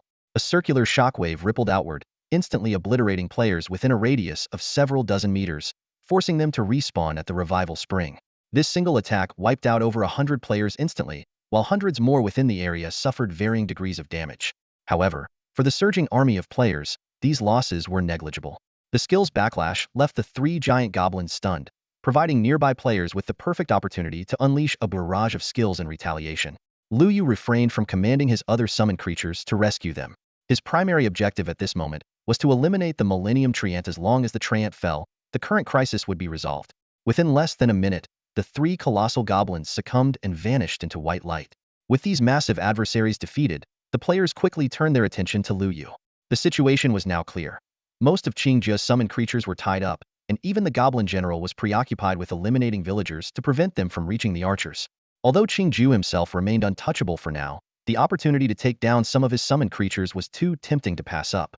Take down the archers, roared Quan to Jing Lao Yuan, rallying the crowd. Once we're in close range, they'll be sitting ducks. The command spurred tens of thousands of players into action, surging like a tidal wave toward the goblin archers. By this time, only a handful of villagers remained, but the numbers of shallow water crocodiles and black water snakes had also dwindled significantly. The Goblin General was the only thing holding the line, preventing the villagers from breaking through. However, with the impending flood of players, this fragile defense was unlikely to hold, and the hard-earned advantage was on the verge of collapsing. Lu Yu clenched his teeth as his gaze flicked to Wang Guofu and Li Er in the summoning space. These 2 aces had been kept in reserve, as the village chief had remained hidden in the shadows. Lu Yu needed to keep a contingency plan in case of unforeseen developments. Moreover, neither of them had area effect abilities, making them ineffective against the onslaught of tens of thousands of players. Even if the archers turned to counterattack, a few hundred archers at such close range would stand no chance against the sheer force of the charging army. As Lu Yu struggled to devise a solution, a system announcement suddenly echoed. The old village chief of Newbie Village 12315 declares, any adventurers who leave the area within 500 meters of the Millennium Treant within 1 minute can immediately depart the Newbie Village and enter Lingfeng City. The announcement repeated 3 times, causing the players poised to attack the archers to hesitate. Could it really be that simple? Just leave the area and immediately gain access to the second-tier main city? It seemed too good to be true, but as an NPC announcement, it was unlikely to be a trick. A few players, unable to resist the temptation, retreated first. The moment they stepped outside the 500-meter radius, their bodies became weightless, transforming into beams of light that shot into the sky, an unmistakable effect of entering a second-tier main city. The players witnessed with their own eyes as their companions entered the second-tier main city, and they could no longer hold back their excitement. One after another, they sprinted madly in the direction away from the tree spirit. For them, the ultimate goal of defeating monsters, leveling up, and collecting gear was to triumph over the village chief and head to Lingfeng City, a place rich in resources, as soon as possible. In the blink of an eye, the players turned into streaks of light and vanished into the horizon, leaving only the trio of punching the nursing home awkwardly standing in place. These three instigators found themselves caught in a dilemma. Leaving now would seem cowardly, but staying meant certain death. As they hesitated, Lu Yu gave a subtle signal with his eyes, and several goblin assassins darted forward like lightning. With a flash of cold steel, the three fell to the ground and were promptly teleported back to the novice village. Lu Yu turned to the old village chief and asked, "If you had this ability, why didn't you send them away earlier?" "I lost 3 potential mini-bosses because of this." The old village chief's face turned ashen. "I can only make them leave through mission rewards, and sending away so many at once was already my limit." The battle's outcome was now clear. Every combat class villager had been defeated by the goblin general, and the remaining non-combat villagers were powerless to resist. The Millennium Tree Spirit's health had dropped to its last sliver. A few more explosives from the village chief, combined with a volley of arrows, would be enough to finish it off completely. "Young man, the final blow is yours." The old village chief suddenly stopped and said, "Only by ending it yourself can you ensure it won't resurrect, and the seal will be fully broken." Lu Yu was about to nod in agreement when he suddenly sensed something off. Quickly, he reviewed the entire battle in his mind. From stopping the villagers from reporting information, to the village chief leading the siege, to rallying the players to fight back, and now to the tree spirit on the brink of death, the village chief had never personally joined the fray. It might have been excusable earlier as a means of concealing his identity, but now, with no one else around and the seal about to be lifted, why was the mastermind behind it all still holding back? What was his true intention? Did he have a hidden card to play? Or was there another plan in motion? In that fleeting moment, the goblin archers had already drawn their bows, and hundreds of arrows tore through the air, targeting the Millennium Tree Spirit. Out of the corner of his eye, Lu Yu caught sight of the village chief in the distance, his lips curling into a sinister smile. A chill ran down Lu Yu's spine as his expression darkened. Although the village chief's sudden eerie smile was puzzling, Lu Yu had already figured everything out. Those seemingly desperate attempts to stop him from destroying the sacred tree were, in fact, all within his and the old village chief's control. With the authority and power the village chief held in the novice village, he could have taken much harsher measures if he truly wanted to prevent it. "Cease fire!" Lu Yu shouted at the goblin archers, but the final volley of arrows had already been unleashed. Hundreds of arrows tore through the air, striking the branches of the millennial tree spirit with pinpoint accuracy, dealing tens of thousands of damage. As its health bar dropped to 0, the massive tree spirit began to collapse and disintegrate, eventually transforming into a beam of light that vanished into the summoning space. The system immediately displayed a notification. "You have defeated the Black Iron Tier boss Millennial Tree Spirit. Gained 150 experience points. Target has entered the summoning space." 2 pieces of equipment dropped to the ground. But before Lu Yu could approach, a series of ear-piercing system alerts echoed. "You have destroyed the Novice Village's Revival Spring. Sin value 1 billion. You are now fully wanted by Lingfeng City. Novice Village's Revival Spring destroyed. Revival upon death is no longer possible." This was followed by a server-wide announcement repeatedly broadcasting the destruction of the 12315 Novice Village Revival Spring and issuing a bounty on Lu Yu. Any player who killed him would receive 1,000 experience points, 3 pieces of silver equipment, a guild creation order, and 100,000 reputation points. The world chat exploded instantly, with mockery and insults flooding the channel. But Lu Yu could no longer pay attention to any of it. He stood frozen, staring in disbelief at everything that had just unfolded before him. "Ha ha ha." The village chief suddenly appeared beside Lu Yu. "Thank you, Abyss Summoner. Without you, that spring would have been impossible to destroy." As he spoke, he waved his staff, launching a fireball that left Lu Yu with a sliver of health. Panicked, Lu Yu quickly checked the village chief's attribute panel, only to discover that this village chief was actually a level 40 human, not an abyssal race at all.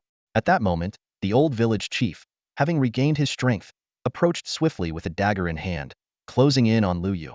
"The Millennial Tree Spirit was connected to the Revival Spring all along," he explained coldly. "That's why it had such powerful regeneration abilities, and why the villagers were so determined to protect it. Before he could react, the dagger pierced through Lu Yu's chest.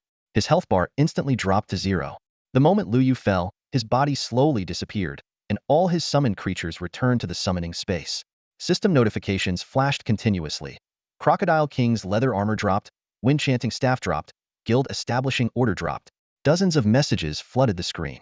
Lu Yu was instantly stripped clean. Not only was his level reset to 0, but even his equipment and backpack were completely looted. An invisible force pulled his consciousness upward, and everything around him plunged into darkness. When he regained control of his body, a strong, putrid stench hit him, reminiscent of the smell of an old rural dry toilet. Oddly enough, the nauseating odor felt somewhat familiar. Opening his eyes and scanning his surroundings, he saw a dilapidated thatched hut and a time-worn recliner. He was standing in a filthy water pool. Wasn't this the old village chief's residence? But he had already destroyed the revival spring in the beginner village. How did he end up reviving here? Looking down at the pool, he saw rotting branches, decayed leaves, and clumps of sticky, unidentified substances floating in the water. What the hell? Lu Yu leapt out of the pool in disgust, cursing silently. That old man wouldn't have seriously used this place as a toilet, would he? Without delay, he summoned a few goblins to clean the pool. Soon, a layer of faintly glowing, clear spring water emerged, exuding a subtle, refreshing scent. It turned out to be a small revival spring after all. Stop staring and help me already. I can't hold on much longer. The old village chief's voice suddenly rang out. Without hesitation, Lu Yu swung his staff and summoned all his forces.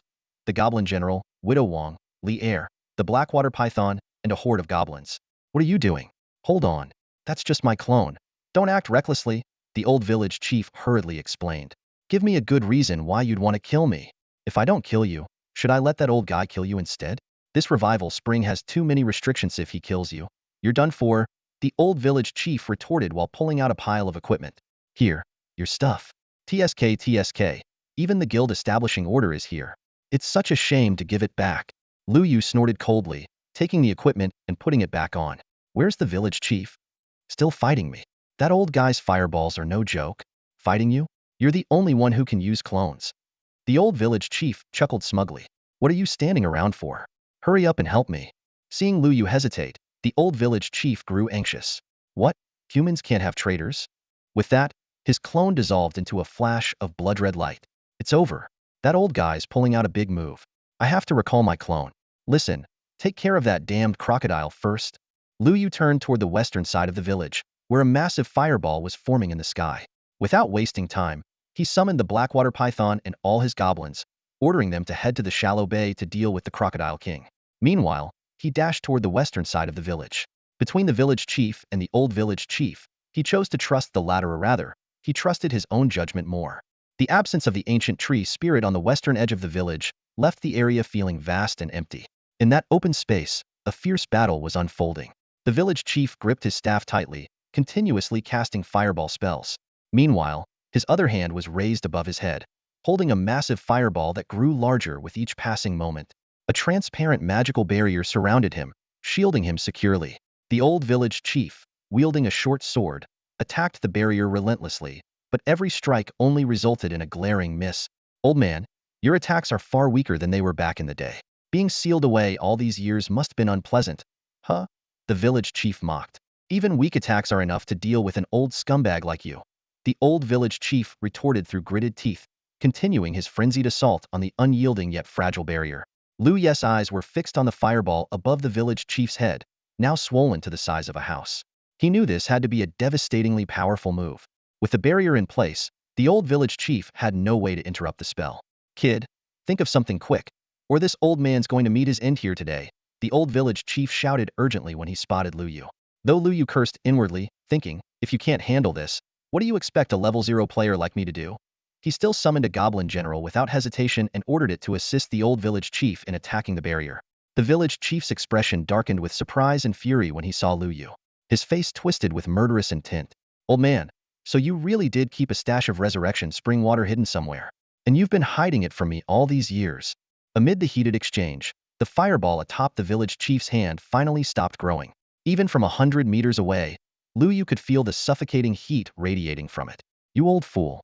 This annihilation flame was meant to be your parting gift, but thanks to you, I found an even better target. The village chief sneered wickedly, the massive fireball in his hand solidifying and shifting from fiery red to an ominous black-red hue. A lowly abyss summoner killed in his cradle general will surely reward me handsomely for this. Ha ha ha. With a fierce motion, the village chief hurled the destructive fireball straight at Lu Yu. The old village chief's face turned pale with horror, knowing that with Lu Yu's current strength, taking this hit would mean certain death without any chance of resurrection. Run, kid, run, the old village chief shouted in despair. Yet Lu Yu remained calm, even letting a faint smirk curl at the corner of his mouth.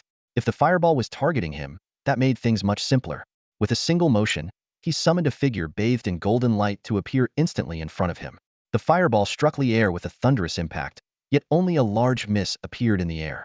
The village chief's face flashed with disbelief, and when he saw Li Er standing unharmed before him, his expression instantly turned into one of fury. Li Er, what are you doing? Where have you and Widow Wang been these past 2 days? The village chief demanded harshly. Li Er remained calm, his tone steady as he countered, do we need to report our actions to you? The village chief's imposing demeanor immediately faltered. He was all too aware of how formidable the goblin standing before him truly was. This was not someone he could afford to provoke. Why didn't you wait for us before making a move? Didn't we agree beforehand that we'd act only when the opportunity was right? The village chief's voice involuntarily softened as he responded to Li Er's words. Fixing his gaze on Li Er, the village chief suddenly sensed something. His eyes snapped toward Lu Yu. You can summon a real goblin? Lu Yu rubbed his nose, initially planning to extract information from the village chief. However, the old fox's sharp instincts had seen through him. With no point in pretending anymore, Lu Yu gave the order for Li Er to attack. Damn it! The village chief cursed, turning to flee. He knew all too well about Li Er's infuriating invulnerability skill. Without a critical strike specialty, it was impossible to penetrate his defense. In an unknown fight, the village chief, who had completed his first profession change as a mage, would not fear a level 20 Li Er. But with the old village chief, who was on the verge of fully unsealing his power, watching like a tiger ready to pounce, the combination of a tank and a damage dealer left him with no hope of victory. Trying to run now? Too late. The old village chief sneered, sensing the final seal within him dissipate. Restored to the peak of his level 41st profession change, he swung his short sword, unleashing a slashing shadow that descended from above. The sword tip shattered the village chief's protective shield, piercing his body and inflicting staggering damage. One strike took away half of his health. Now, the village chief was like a warrior stripped of his armor, utterly vulnerable. The old village chief gave him no chance to recover, launching a second airborne slash. The village chief hastily teleported to evade, only to be yanked into the air by an immense force. At the same time, a long blade descended from above. Watching the scene unfold, Lu Yu couldn't help but marvel. Despite only a 10-level difference, the disparity in power between someone who had undergone a profession change and someone who hadn't was astonishing, nearly 6 or 7 times greater. The village chief barely caught his breath, relieved that the goblin general was merely a projection with limited damage. If the real general were here, a casual strike might have cost him 10 lives. Seizing a brief moment between the old village chief's and the goblin general's attacks, he quickly cast a new shield on himself and unleashed several ice spikes to freeze the goblin general in place, interrupting his boundless torrent skill. The village chief had barely touched the ground when he immediately launched a counterattack. Gripping his staff tightly with both hands, he unleashed 2 scorching streams of fire, one aimed at Lu Yu and the other at the old village chief. Wherever the fire passed, the ground turned to scorched earth, radiating intense heat. Li Er, quick on his feet, dashed in front of Lu Yu and took the brunt of the flames heated. Meanwhile, the old village chief raised his left arm, conjuring an ephemeral energy shield. The fire struck the shield with crackling explosions. Seizing the moment, the village chief began sacrificing his own life force to cast multiple teleportation spells in an attempt to escape the battlefield. However, his erratic movements appeared strange to the old village chief, as though the man was merely leaping in place, a clear symptom of being ensnared by an illusion. Lu Yu approached the old village chief and explained. He forgot about Widow Wang's illusions. As soon as he finished speaking, a graceful figure emerged from invisibility. The old village chief suddenly understood, looking at Lu Yu in astonishment. You managed to recruit both of them? More or less, Lu Yu shrugged. Now, hurry up. You weaken him, and he'll finish him off. The old village chief nodded and spread his arms wide, summoning a colossal phantom sword. With a loud shout, he brought it crashing down. At that moment, the village chief snapped out of the illusion. Seeing the massive sword descending toward him, his face turned pale. The hastily conjured shield he managed to form shattered instantly. The phantom sword's momentum remained unstoppable, leaving him critically injured. Before the village chief could react, Lu Yes's blade sliced cleanly across his waist. His body was severed in two, and as his lifeless form collapsed to the ground, it slowly vanished, neither absorbed into the summoning space nor leaving behind any loot. What a waste, Lu Yu muttered, shaking his head. He had hoped to test whether a human traitor could be absorbed into the summoning space, but the outcome was clearly disappointing. The old village chief exhaled deeply, as if a lifelong burden had been lifted. When Lu Yu pressed him about the backstory, the old village chief began recounting tales of his youth, only to be curtly interrupted by Lu Yu, who insisted he get to the point. Reluctantly, the old village chief summarized. That old scoundrel had colluded with the goblin race to seize the position of village chief, sealing away his powers and covertly manipulating the novice village to hinder human progress. Due to the abyssal rule prohibiting interspecies conflict before the racial barriers were broken, they resorted to strategies like reducing the village's visibility and implementing challenging village chief battles to increase adventurers' difficulty. When Lu Yu inquired about other novice villages, the old village chief revealed that only about 1,000 were operational, most under the control of various non-human races. However, he assured Lu Yu that, having regained his own authority, he planned to help other village chiefs reclaim their villages. Though most of the revival springs had already been destroyed, he had managed to preserve one, meaning adventurers might face longer revival times in the future. At this point, the old village chief realized he had said too much and regarded Lu Yu warily. Wait a minute, kid. How do you know so many things you shouldn't know? Lu Yu quickly changed the subject. Old man, is my mission complete now? Can I head to the second-tier main city? Faced with Lu Yu's request, the old village chief showed a troubled expression. This change immediately darkened Lu Yu's face. Old man, you used to have the power to send tens of thousands of people into the secondary main city. Now that you've regained control of the novice village, are you saying you can't even send just me? Others, maybe, but you? The old village chief hesitated. What's wrong with me? Aren't you still wanted by the city lord? That was because I destroyed the fountain to lift your seal and save the novice village, Lu Yu said, his voice rising with frustration. But the old village chief sighed. The city lord thinks that you and that old scoundrel fought for years over the village chief position. He doesn't know it was actually part of the foreign tribe's conspiracy. Lu Yu rolled up his sleeves. Then let him know. Can't you report it to the higher-ups? The old village chief looked helpless. There's no direct evidence. Hearing this, Lu Yu slapped his forehead, recalling the personality of the city lord of Lingfeng City. Among the top 10 secondary main cities, Lingfeng City was the one he least wanted to enter. In his previous life, that indecisive old city lord had missed critical opportunities, allowing the Yuming tribe's main forces to escape from a certain death situation. He hadn't expected that Novice Village 12315 would also fall under Lingfeng City's jurisdiction. The situation was indeed tricky. Li Er and Widow Wang, though currently in his summoning space, had lost all memories of infiltrating the human race. There was no evidence to prove that the late village chief had colluded with them. Old man, this can't just end like this, Lu Yu said, staring at the old village chief. I'm stuck outside the secondary main city because of you. You have to think of a way. When have I, as the village chief, ever gone back on my word? The old village chief said solemnly. Then, he took out a skill book from his pocket. Speaking of which, I happen to have a restoration skill book here. A system notification immediately popped up, indicating that Lu Yu had received the restoration skill book, Shadowless Boots, along with a large amount of experience and reputation rewards. Lu Yu glared at the old village chief. This old man had clearly been deceiving him all along. That talk about the millennial tree spirit dropping the restoration skill was obviously a lie. Yet, despite his annoyance, Lu Yu eagerly learned the restoration skill. The skill's attributes showed that the 1-star restoration could restore 30 of a target's maximum health, consuming 200 mana with a 1-minute cooldown. Without hesitation, Lu Yu cast the skill on the injured goblin general. A green light flashed, and the goblin general was instantly restored to full health. Lu Yu eagerly examined the newly acquired skill, casually checking the attributes of the equipment gifted by the old village chief. Invisible boots, silver grade gear. His eyes quickly scanned the stats: 20 speed, 35 attack speed, 15 defense, and 500 effect. The special effect was Invisible, grants an untargetable stealth state, with a 100 speed boost for 2 seconds, cooldown of 2 minutes. Its trait, Proficient, lowers the level requirement of the gear by 10. Seeing the words silver grade, Lu Yu's eyes lit up instantly. He looked at the old village chief in disbelief. Old man, did you hit the jackpot after taking over the novice village? Bah, what jackpot? That old geezer ran things for so long, and I've only just killed you once, the old village chief replied with a sly grin. Wait, what? Lu Yu suddenly realized something. So anyone, not just players, can get a bounty for killing me? You've also got 2 more pieces of silver grade gear and a guild creation token. Hand them over. Don't rush, don't rush. The old village chief waved his hands frantically. I've still got to help other novice villages. How could I do that without some decent gear? You don't need the guild creation token for that, do you? Well, I didn't take the guild creation token. Instead, I opted for an extra piece of gear. You sneaky old man. Lu Yu was furious, raising his staff as if ready to strike. The old village chief immediately backed down. Wait, wait, wait. I can send you to the second-tier main city and even introduce you to a summoner mentor. Lu Yu hesitated. Summoner was a hidden class, and finding a mentor for it was no small feat. He had planned to train under a mage mentor if necessary, but that would mean giving up the exclusive skills of a summoner.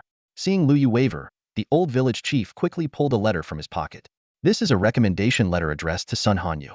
He'll draw a teleportation circle and send you there right away. Hold on.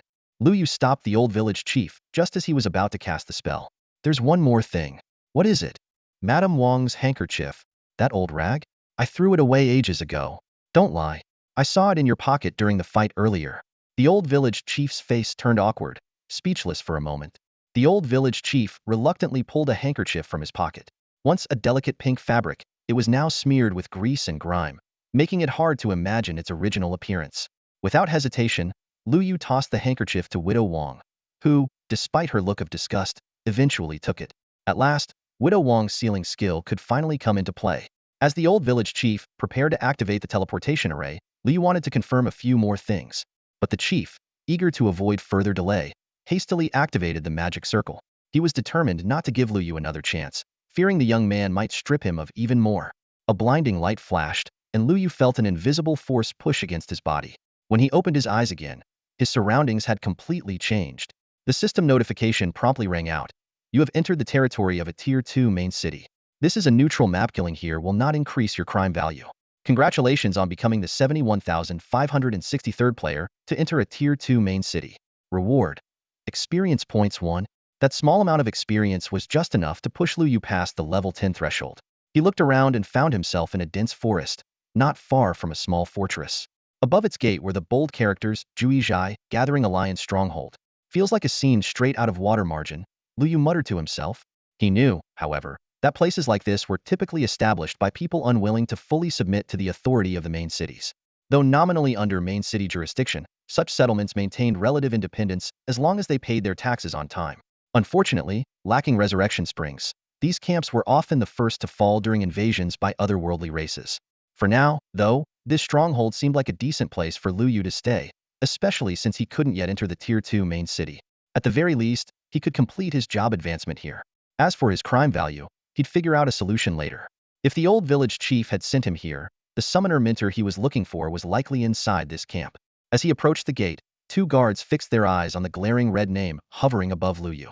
While half the people here were likely wanted criminals themselves, it was rare to see someone with a name as blood-red as his. Still, after some hesitation, they allowed him to enter. The scale of Zhui Zhai was comparable to that of a beginner's village, though even more rudimentary.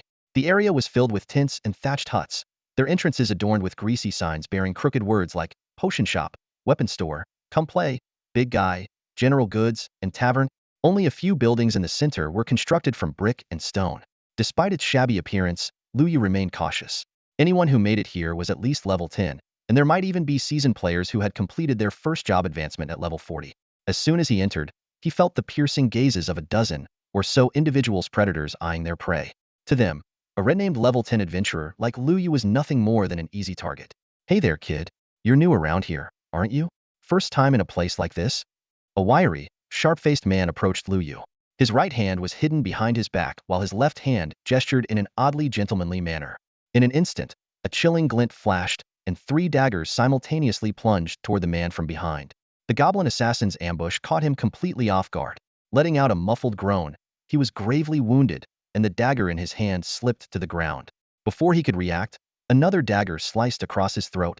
Blood sprayed out as he collapsed to the ground, his warm blood quickly soaking the earth beneath him. Lu Yu walked past the corpse with an air of indifference, his tone cold.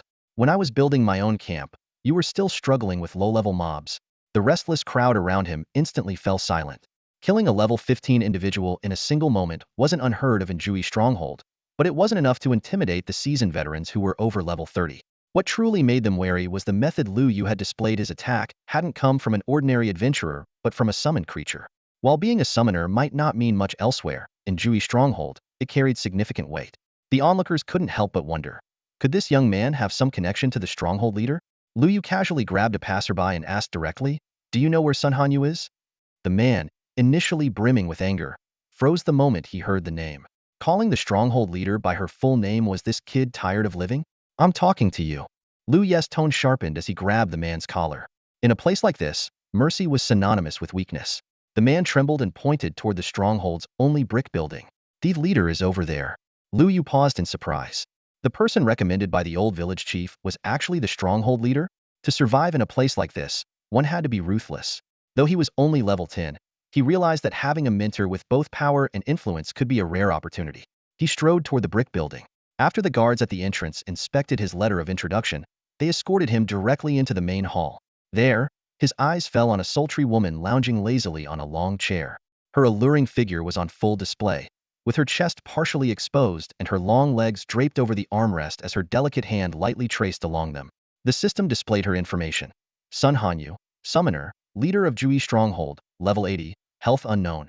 Sun Hanyu glanced nonchalantly at the letter and asked, "That old geezer sent you to find me?" From her tone, it was clear the village chief and the stronghold leader were acquainted. Lu Yu felt a bit reassured. "Yes, the village chief sent me." Sun Hanyu nodded slightly. "Guards, seize this adventurer and take him away to be castrated." "WOC, what's going on?" Lu Yu was shocked. The turn of events was completely beyond his expectations. After confirming that he was introduced by the old village chief, the chieftain immediately ordered him to be castrated without saying another word. This was absurd. A dramatic and cliched scenario involuntarily played out in Lu Yu's mind. Perhaps the old village chief, in his youth, was a charming man who had a romantic entanglement with the chieftain. However, he eventually abandoned her, leaving her to live in solitude for over a decade. This long-held grudge had finally found an outlet for revenge. But on second thought, no matter how dashing the old village chief might have been in his younger days, the age gap between them seemed far too great for this to make sense. As he let his imagination run wild, two burly men began to approach him. Lu Yu instinctively thought about summoning the goblin general, but his fingers froze midair. Making a move in front of an 80-level summoner would undoubtedly be a death wish. "Chieftain, is there some kind of misunderstanding between us?" he quickly asked. "Wasn't it the old village chief from Newbie Village 12315 who sent me here?" Yes. The chieftain sneered coldly. "So, there's no misunderstanding. Don't worry, I know you're innocent. But in my opinion, any man associated with him is no good." Lu Ye's heart sank. This was no joke. In the abyss, injuries caused by castration couldn't be healed through resurrection. Once the abyss descended, this mutilated body would remain with him forever. If that were the case, he'd rather choose death. The cold glint of a dagger flashed behind the two burly men. Sun Hanyu let out a snort and summoned a delicate-looking pink bat. The sharp screech of the bat instantly left Lu Yu dizzy, his health plummeting by half. The 10 or so goblin assassins he had hidden were forced to reveal themselves. Seeing the sudden appearance of the summoned creatures, Sun Hanyu's expression shifted slightly. Even with her status as an 80-level second-tier summoner, she could only control up to 9 summoned creatures at once. Yet, this young man before her had effortlessly summoned over a dozen, seemingly unbothered by the strain. The two 40-level guards, enraged by the ambush of the goblin assassins, turned and delivered heavy punches. The severely injured goblin assassins shattered and disappeared on the spot. "Stand down," the chieftain commanded, and the guards immediately retreated. Lu Yu silently thanked his luck for not rashly summoning the goblin general, as the consequences would have been disastrous. Sun Hanyu sat upright, her sharp gaze locked on Lu Yu. "You're no ordinary summoner." Lu Yu calmly revealed his identity. "Abyss Summoner." Sun Hanyu's eyes narrowed slightly, and a sly smile played on her lips. "No wonder that old fool dared to send you to meet me, saying we should interact and get to know each other. So, you're an Abyss Summoner." Suddenly, Lu Yu realized he might have missed some crucial information. "Chieftain, was there nothing else mentioned in that letter?" he asked. "What else?" Sun Hanyu's brows furrowed again, her expression turning cold once more. Lu Yu hurriedly added, "I wanted to ask you to be my mentor." "No." Lu Yu took a deep breath, a flicker of anger flashing in his eyes. That old man definitely did it on purpose. His words seemed to pique Sun Hanyu's interest. She leaned forward slightly. "Are you asking me to be your mentor?" Lu Yu nodded in confirmation. "I don't just take in anyone off the street," Sun Hanyu remarked, then paused, her gaze carrying a hint of expectation. Lu Yu remained silent. He knew such statements usually had more to them. Either she had no interest in him at all, or there was a twist coming. Judging by how she had stopped the guards earlier, it was clearly the latter. Besides, he had already caught the trace of curiosity and intrigue in her eyes that she couldn't entirely conceal. But, as expected, Sun Hanyu continued. Since that old man recommended you, I'll give him some face and give you a chance. Show me your strongest summoned beast. Lu Yu inwardly rolled his eyes. This woman, one moment she was ready to castrate him because of the village elder, and now she was talking about giving him face? Clearly, she was more interested in his profession. Women really could change their tune faster than flipping a page. Thank you, chieftain, Lu Yu replied, all the while pondering who to summon. Summoning a common or elite beast would be too embarrassing. The shallow water crocodile and the blackwater python were boss-level creatures, but a level 10 iron tier boss wasn't even as good as a goblin.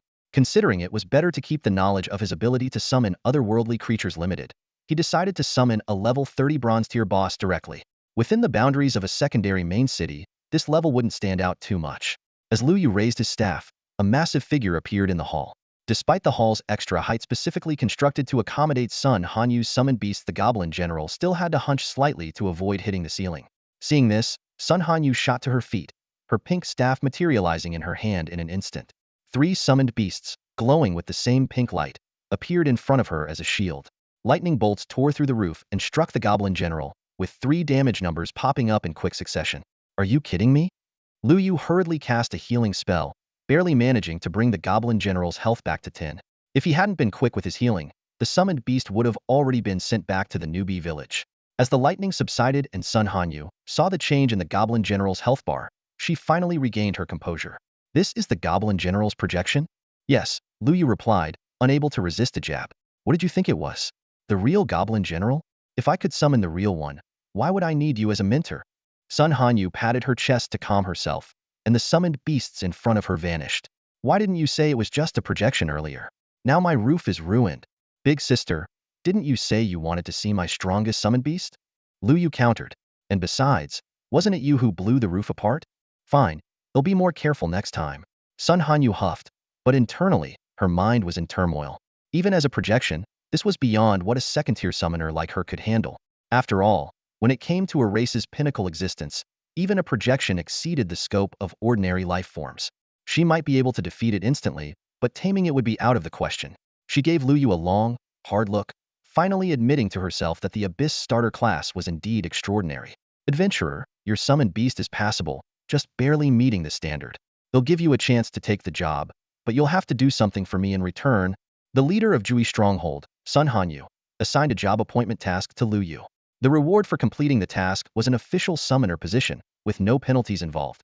As with other job appointment tasks, the specific details would be explained by the mentor in person. The moment Lu Yu clicked accept, Sun Hanyu's lips curled into a meaningful smile. Adventurer, I admire your courage. That smile made Lu Yu uneasy. Considering Sun Hanyu's close relationship with the old village chief, could she also be the type to get something for nothing? I need you to capture a summoned beast for me and bring it back. Once you do that, the job is yours, Sun Hanyu said lazily. That's simple? You're much stronger than I am. Chief, why not go yourself? Lu Yu asked.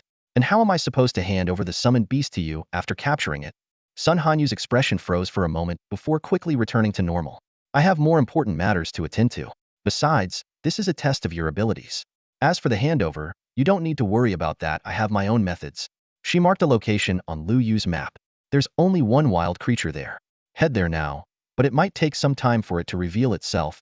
Looking at the glowing red mark on the map, Lu Yu noticed the destination wasn't far from the stronghold. He could reach it with a 10-minute sprint.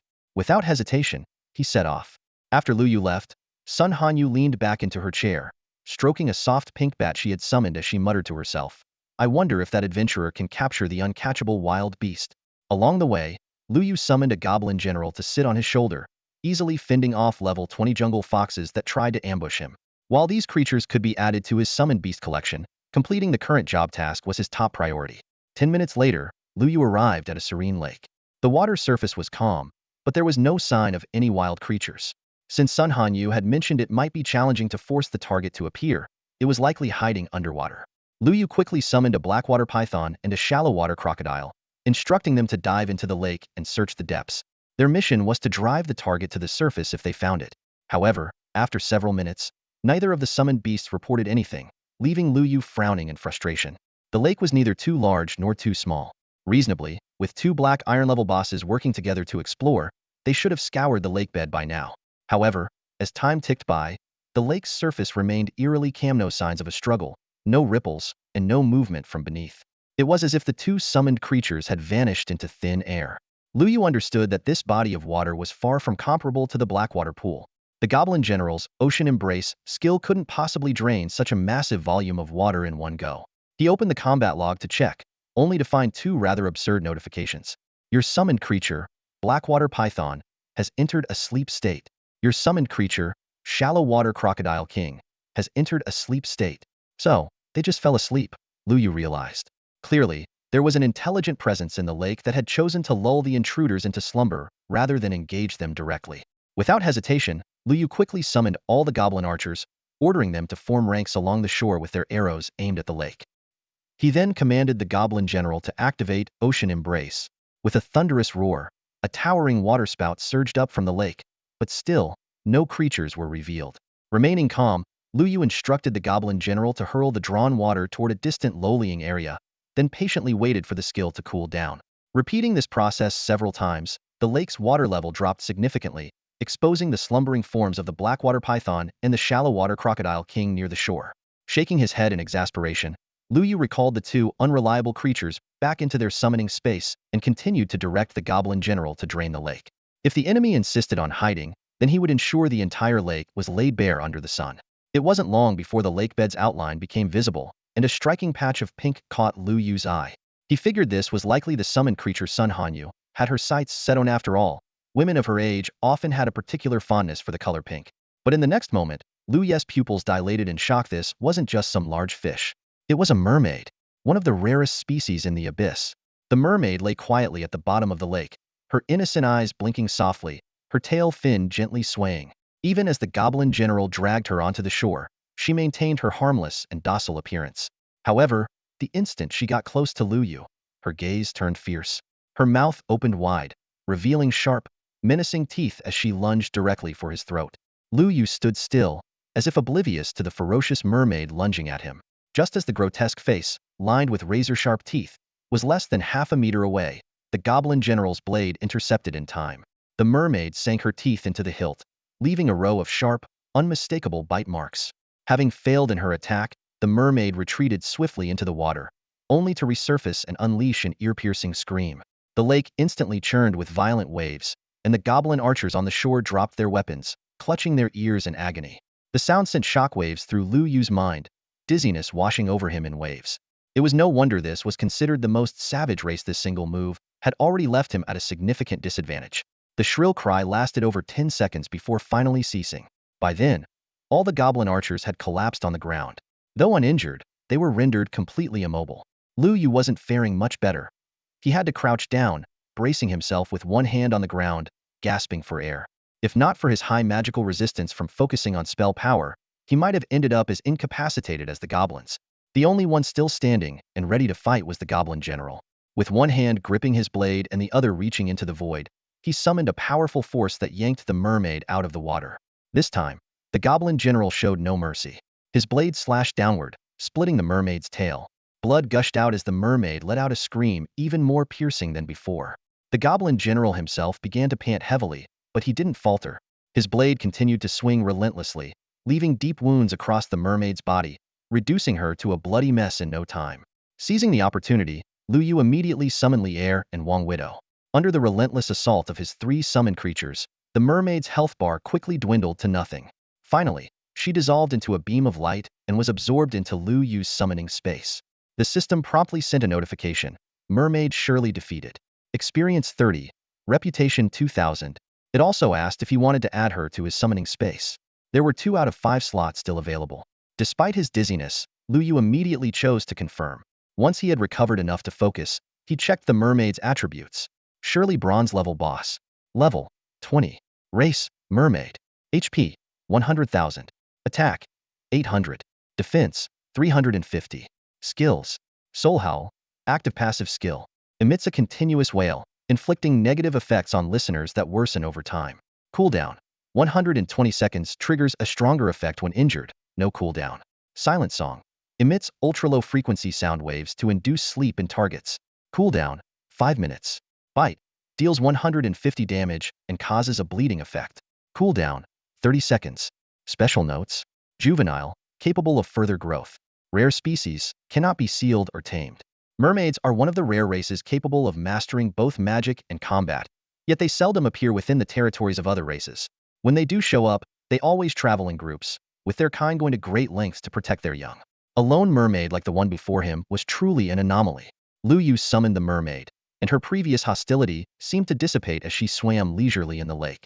Squatting by the lakeshore, his gaze fell on her shimmering silver tail, and he couldn't help but wonder about the reproduction of this species. Were mermaids born from unions among their own kind? If so, could they reproduce with humans? Shaking off these stray thoughts, Lu Yu opened the mermaid's attribute panel again, and he couldn't help but click his tongue in amazement. No wonder Sun Hanyu had sent him here. Right, turned out she couldn't tame this mermaid herself. With such immense potential, especially those enviable skills, Lu Yu felt a twinge of reluctance. If it weren't for the fact that he needed to turn her in for his mentor's job transition task, he would have kept her for himself. But for now, completing the job transition took priority. There would be other exceptional summons in the future. After a brief exchange with the mermaid to confirm there were no treasures underwater, Lu Yu turned away from the lake and headed straight for Jui Village. Job transitions were the first and most critical task for any player entering a secondary main city, as it was the only opportunity to change professions. Future advancements, such as first and second transitions, would further specialize along the chosen career path. On his way, Lu Yu casually captured a dozen jungle foxes before returning to Jui Village. This time, however, the villagers' gazes had completely changed. In this place teeming with all sorts of characters, news spread even faster than in the cities.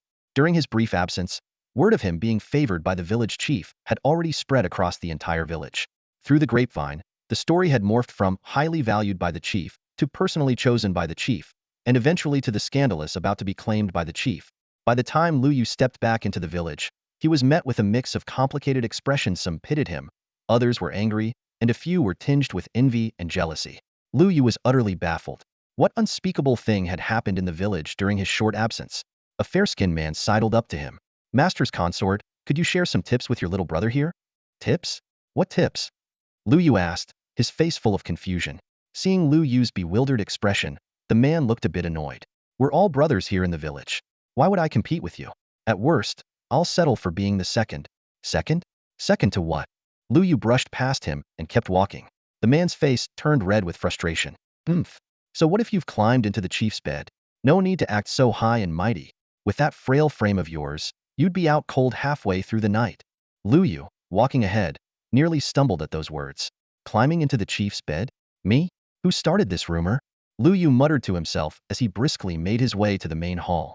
He had only completed a simple onboarding mission, yet somehow, the word had spread in such an exaggerated and unsavory way. Not to mention the absurd claim about him collapsing after half a night. The guards at the entrance cast him knowing glances, nodding at him with a smirk that made Lu Yu quicken his pace unconsciously. Inside the hall, Sun Hanyu was still lounging lazily on a recliner, her snow-white legs now adorned with a pair of black stockings. Seeing Lu Yu return so soon, she frowned slightly, displeasure evident on her face. That mermaid, I fought her myself. She's only level 20, but her skills are quite tricky to handle. Even with your level 30 goblin general projection, it wouldn't be easy to deal with her unless you killed her outright. She was about to continue her scolding. Coming back this quickly, did you give up on the mission? As an abyss summoner, giving up so easily, I already subdued the mermaid. Lu Yu interrupted bluntly. Don't interrupt when I'm speaking. Sun Hanyu paused mid-sentence. What did you just say? Say that again? Lu Yu didn't bother explaining further. With a wave of his hand, he summoned a petite, pink-hued mermaid. Gulp. Sun Hanyu couldn't help but swallow hard. She had always had a weakness for anything soft and adorable, and this pure, charming mermaid struck her right where she was most vulnerable. She instinctively reached out to touch it, only to be met with the mermaid, Shelley, baring her sharp teeth in warning. Sun Hanyu pouted but continued. Don't think capturing a level 20 mermaid by chance makes you invincible. When you reach levels 20 or 30, you'll realize how much effort it takes to tame a reliable summoned beast. Sometimes it takes days and nights of work, and even then, taming is just the first step. You still need to build rapport. Listening to this lecture that sounded more like advice for raising Pokemon, Lu Yu furrowed his brows. His summoned beasts were always unconditionally obedient. There was never any need for rapport building. Chief, are you talking about taming summoned beasts? He asked. Of course, Sun Hanyu replied. What, do you seal summoned beasts in one try every time? Lu Yu scratched his nose. Well, I've never actually sealed a wild monster before. Then how do you tame your summoned beasts?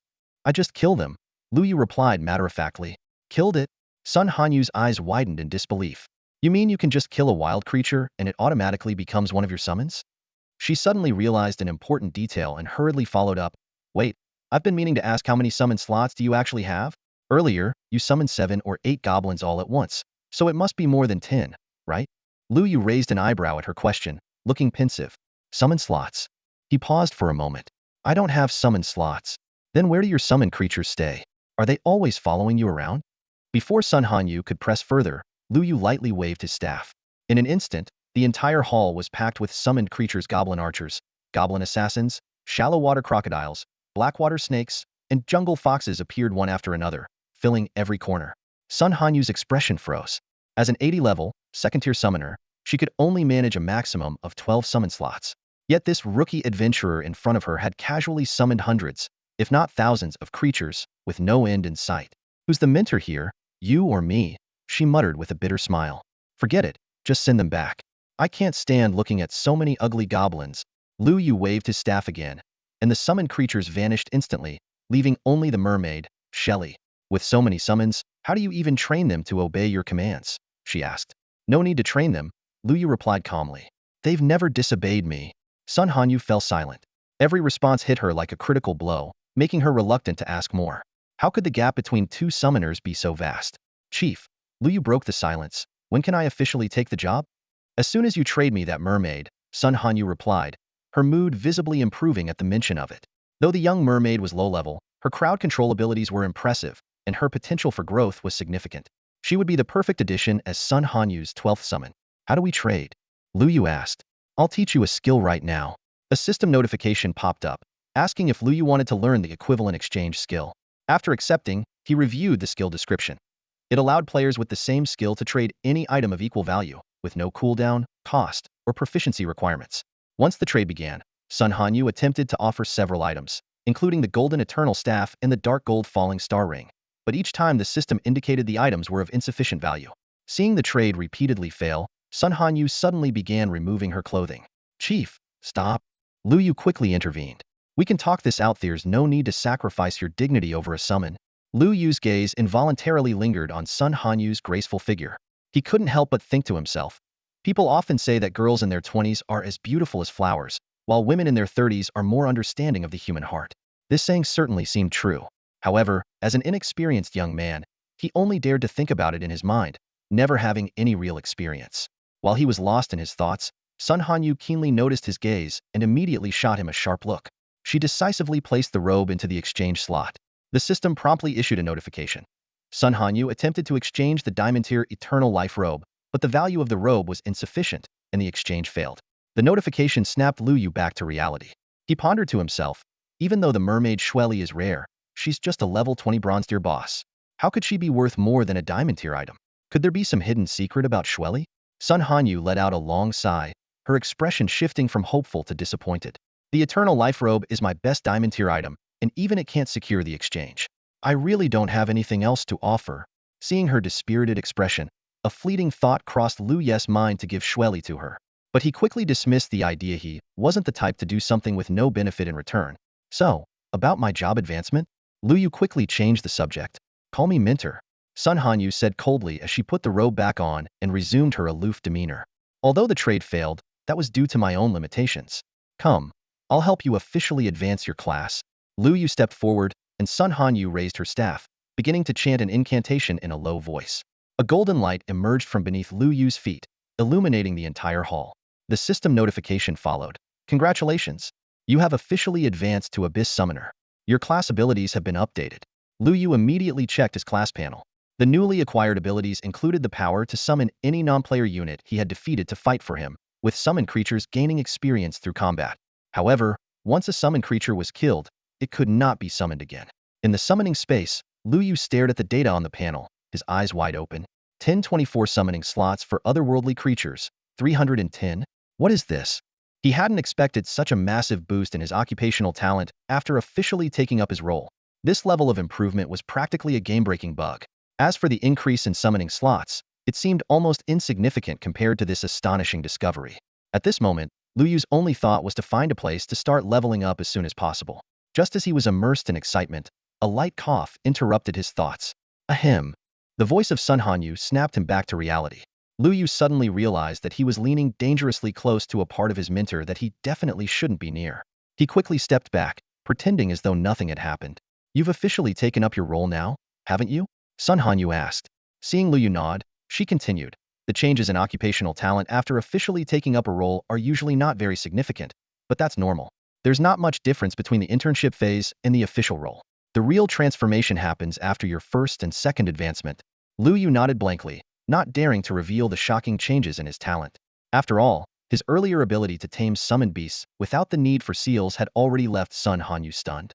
Now, with such an extraordinary boost in his talent, he found it hard to admit. I was originally supposed to teach you some exclusive skills for summoners, Sun Hanyu said thoughtfully, but your talent is so unique that most of the skills I could teach you would be pretty useless. Maybe we should just skip it. Please don't, mentor. Lu Yu immediately put on a pitiful expression. I'm all alone in this world. If even you won't teach me any skills, how am I supposed to survive? Alone? You call that alone? Sun Hanyu couldn't help but laugh. You can summon hundreds, even thousands of minions at will. If you can't survive, everyone else might as well just give up. Mentor, you're my mentor. Lu Yu continued his act, looking pitiful. If you don't teach me any skills, wouldn't that be a bit misleading? Besides, you're an 80th level second advancement expert. Teaching me one or two skills would be more than enough to benefit me for a long time. Seeing Lu Yu being so tactful, Sun Hanyu nodded with satisfaction. All right, in that case, I'll teach you a skill that enhances your summon creature's attributes. This skill can boost their overall stats 1 at 1 star, and up to 15 at max stars. It's perfect for a summoner like you who relies on numbers to win. She tilted her chin up slightly, a hint of pride in her expression. Although this skill can't stack with other enhancement skills, its effects are far stronger than those of other similar skills. What do you think? Want to learn it? A system prompt immediately appeared. Your mentor Sun Hanyu is offering to teach you the skill Inspire. Do you accept? Lu Yu glanced at the Warhorn skill in his skill bar and fell into deep thought. Sun Hanyu tilted her chin up, waiting for Lu Yu's response. Seconds ticked by, and her neck gradually began to ache, but she still didn't receive a definite answer. Turning her head, she saw Lu Yu standing there awkwardly, his face clouded with hesitation. What's wrong? You don't want to learn this skill? Sun Hanyu's tone carried a clear hint of displeasure. After all, this was a precious skill she had obtained at great risk during her second advancement, fighting to the death to slay a boss. She explained briefly, summoners do have amplification skills, but they're limited in number, usually no more than 3. However, the Inspire skill doesn't have such restrictions, and that's what makes it truly powerful. Seeing Lu Yu still hesitating, Sun Hanyu grew even more annoyed. Do you not understand how strong this skill is? Don't underestimate the one boost. It's an all-attribute enhancement. For 100 summon creatures, that's 10. For 1000, it's 100. Even the strongest mage in the secondary main city couldn't. Before she could finish, she suddenly broke into a violent cough. Lu Yu silently displayed a skill description. Warhorn active. Blow the horn to increase all attributes of allied units by 5 and decrease all attributes of enemy units by 1. Lasts for 5 minutes. The moment Sun Hanyu read the skill description, she was stunned, even entertaining the absurd thought. Maybe he should be my mentor instead. This is your skill? She asked with difficulty. When Lu Yu nodded, her coughing intensified. The skill she had risked her life to acquire wasn't only completely outclassed by his, but also came with a debuff effect for enemies. To make matters worse, Warhorn entirely negated the effects of Inspire. Are you sure you just came out of the novice village? How are you already better than me, someone who's been a leader for over a decade? Sun Hanyu couldn't help but ask. Mentor, how about we trade skills? I think the one you used to strike down the goblin general with lightning was pretty amazing, Lu Yu suggested cautiously. Sun Hanyu's face darkened instantly. You're a summoner. Are you trying to learn mage skills? Are you saying I'm no longer qualified to teach you?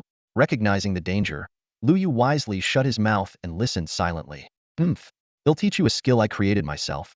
It doesn't enhance attributes, but it'll definitely prove useful in other ways. A system prompt appeared.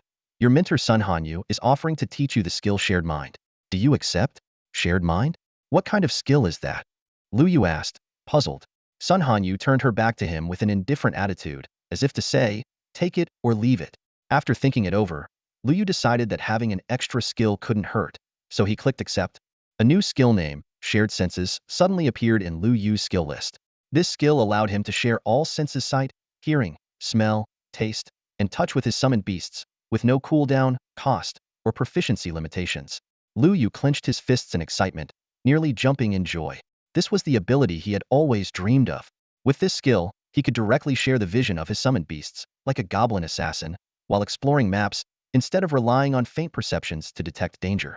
What thrilled him even more was the new possibilities at OpenEd could now consider summoning beasts like Wong Widow or the mermaid Shirley, who were pleasing to the eye. The thought of experiencing the world through different perspectives made him secretly anticipate the future. Noticing Lu Ye's delighted expression, Sun Hanyu nodded in satisfaction. So, how's the skill? Not bad, right?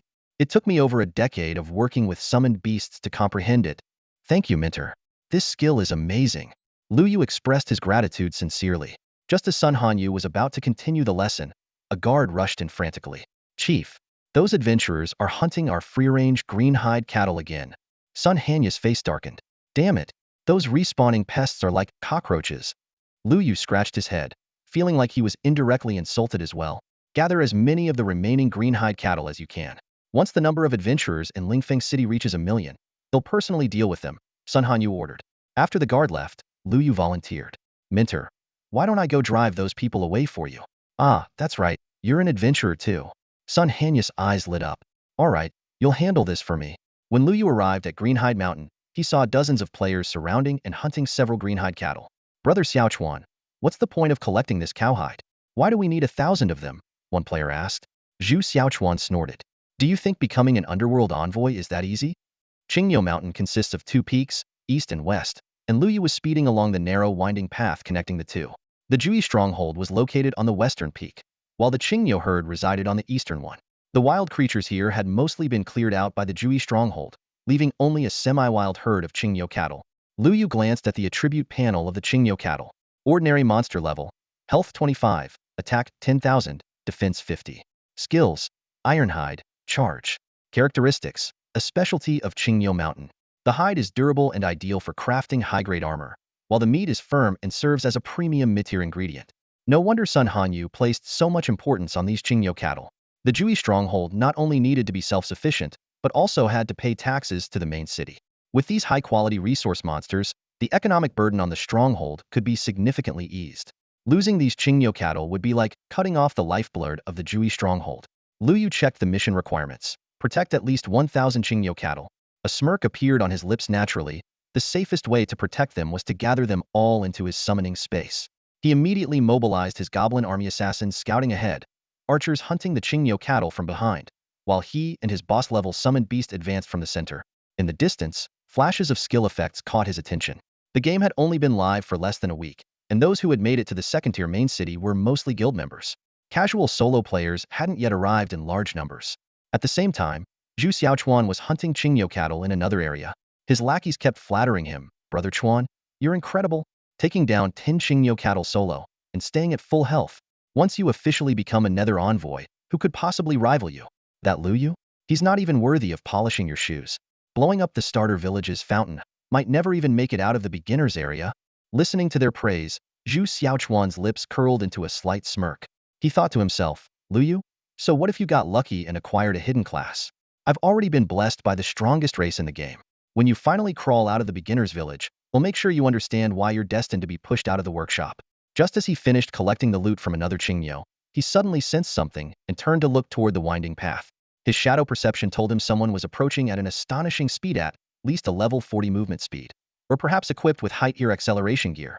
Zhu Xiaochuan remained silent, fully aware that these Qingyo cattle were, in fact, semi-wild livestock belonging to the Jui stronghold on the western peak. Lu Yu calmly assessed the current situation. After thorough investigation, he confirmed that the only real threat to him in the Jui stronghold was the level 80 second-class summoner chieftain. However, due to the game's rules, the chieftain was currently unable to attack players, which gave Lu Yu the confidence to hunt the greenhide cattle in this area. But the sudden appearance of a level 40 individual disrupted his plans. Could it be one of the chieftain's 2 guards? But the intel said they never leave the chieftain's side, Lu Yu thought, activating the effect of his shadowless boots without hesitation. The system had just issued a notification. The number of greenhide cattle in the entire Green Ox Mountain had dropped below 1,000. Time was running out, and he had to stop other players from hunting them. Failing the mission would not only lower his mentor's favorability, but, more importantly, jeopardize his relationship with this highly capable mentor who was crucial to him. With this in mind, Lu Yu decisively activated his shadowless state, instantly doubling his movement speed. Up ahead, his goblin assassins were closing in on a group of target players, but it seemed their presence had already been detected. Do players already have skills to see through stealth? Using his Mind Link skill, Lu Yu immediately switched to the perspective of one of his goblin assassins. In his view, a player wielding a curved blade glowing with a faint green hue was staring coldly in their direction, flanked by over a dozen well-prepared companions. Above their heads was a unified prefix, Proud Sky. Proud Sky Guild again, Lu Yu muttered, recognizing the leader as his old acquaintance, Zhu Xiaochuan. However, this time, Sun Xiaoyi was absent, and Zhu Xiaochuan's class had changed from warrior to Nether Envoy.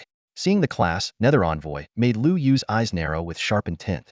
Although a class doesn't necessarily determine allegiance, he harbored a deep hatred for the Nether faction. In his previous life, he and Chun Zhu had both fallen at the hands of the Nether faction. This advanced class, which required completing 7 grueling missions to fully unlock, specialized in ambushes and high burst damage. It was also the very class responsible for Chan Zhu's death. Before Lu Yu could observe further, a cold flash streaked across his vision, and everything went dark. Returning to his own perspective, he realized the level 15 goblin assassin had been instantly killed by Zhu Xiaochuan, who was only level 13 or 14. It was clear that Zhu Xiaochuan had already mastered significant abilities as a Nether Envoy. Lu Yu immediately ordered the remaining goblin assassins to retreat. Against a Nether Envoy, their stealth was rendered useless, and their strength was far inferior to Zhu Xiaochuan's. Staying any longer would only result in needless deaths. Now that they had left the beginner village, every goblin assassin lost was irreplaceable. However, just as the retreat command was issued, Lu Yu felt his connection to the goblin assassins vanish one by one. At this stage, only death could sever the bond between a summoner and their summoned creatures. Watching this unfold, Lu Yu's expression darkened. He realized that Zhu Xiaochuan had likely completed most of the advanced class missions. This was very likely the final task required for his full class advancement.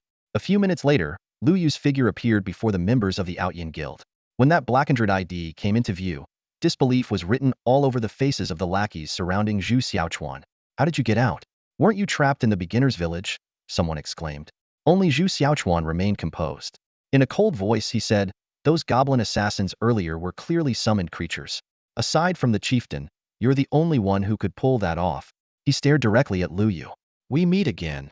Yeah, what a coincidence, Lu Yu replied with a shrug. His tone relaxed.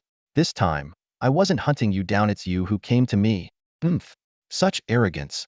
Zhu Xiaochuan roared, his figure instantly vanishing into a blur. Nether Ghost Steep, a skill acquired after completing the 4th job advancement quest, granted the user a 100 boost in movement speed and a 50 increase in evasion. Zhu Xiaochuan's movements were lightning fast as he aimed directly for Lu Yu's vital points. He understood that to end the fight quickly, he had to stop Lu Yu from summoning his creatures. As the distance closed to 3 meters, Zhu Xiaochuan's curved blade suddenly slashed forward, carving a fan-shaped arc of icy light in the air.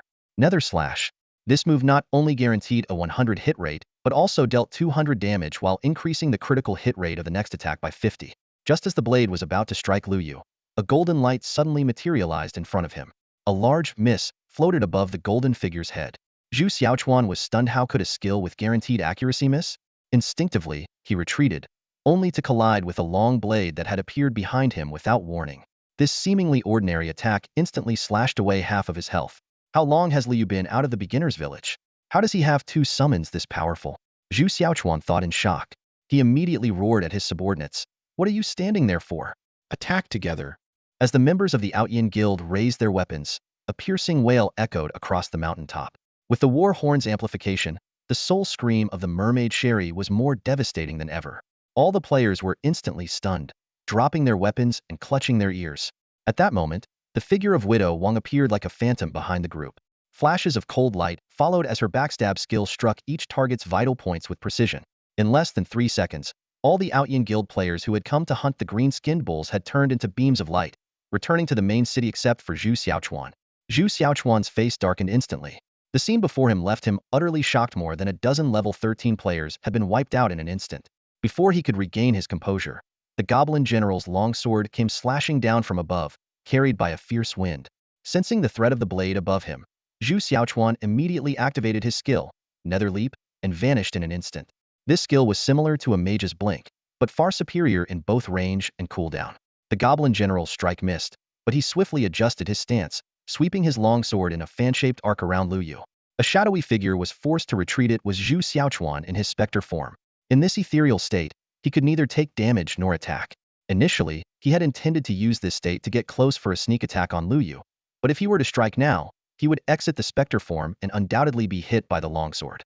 With his current health, he wouldn't survive the blow.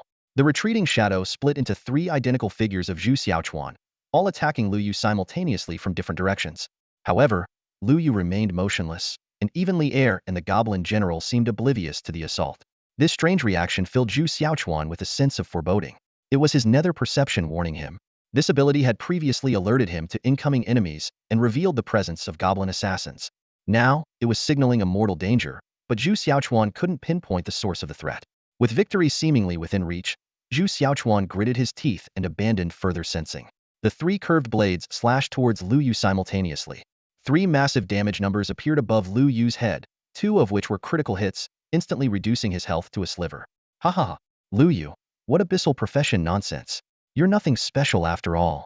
Zhu Xiaochuan burst into laughter. The frustration of being killed by the shallow water crocodile king last time was finally avenged, and he couldn't contain his excitement. But in the next moment, searing pain erupted from his chest as nether perception sounded its frantic warning. His remaining half of his health was wiped out in an instant. Killing me once excites you this much? Lu Yu suddenly appeared before him, a faint look of contempt and amusement on his face. How? How are you still alive? Zhu Xiaochuan's words trailed off as his body collapsed, turning into a beam of light that returned to the main city. All that remained in his place was a curved blade and a few pieces of green oxhide. The figure of Wang Widow materialized in the spot behind where Zhu Xiaochuan had fallen. Lu Yu shook his head with a soft sigh. Zhu Xiaochuan's understanding of nether envoy skills was still far too shallow. If he had continued to delve into his perception rather than attacking recklessly, Wang Widow's illusion would have been dispelled. To kill a nether envoy required much more planning. In this battle, Lu Yu had merely taken a single step back. Picking up Zhu Xiaochuan's dropped items, Lu Yu's focus was drawn to the curved blade glowing with a faint green light. This bronze weapon, named Ghost Blade, had no special effects, but its attributes of 15 attack, 300 attack speed, and 20 agility were already quite impressive.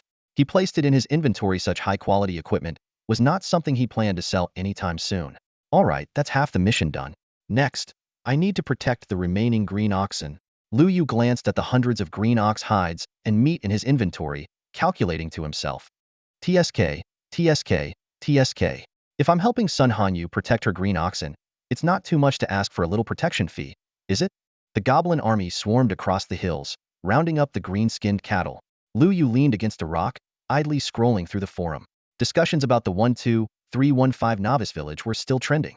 Despite the fact that the village's resurrection spring had been destroyed, forcing players to revive in a shabby courtyard with longer wait times, this hadn't deterred them from continuing to play. It was much like those players who endlessly complained about a certain 5v5 real-time strategy game, only to inevitably reinstall it in the end.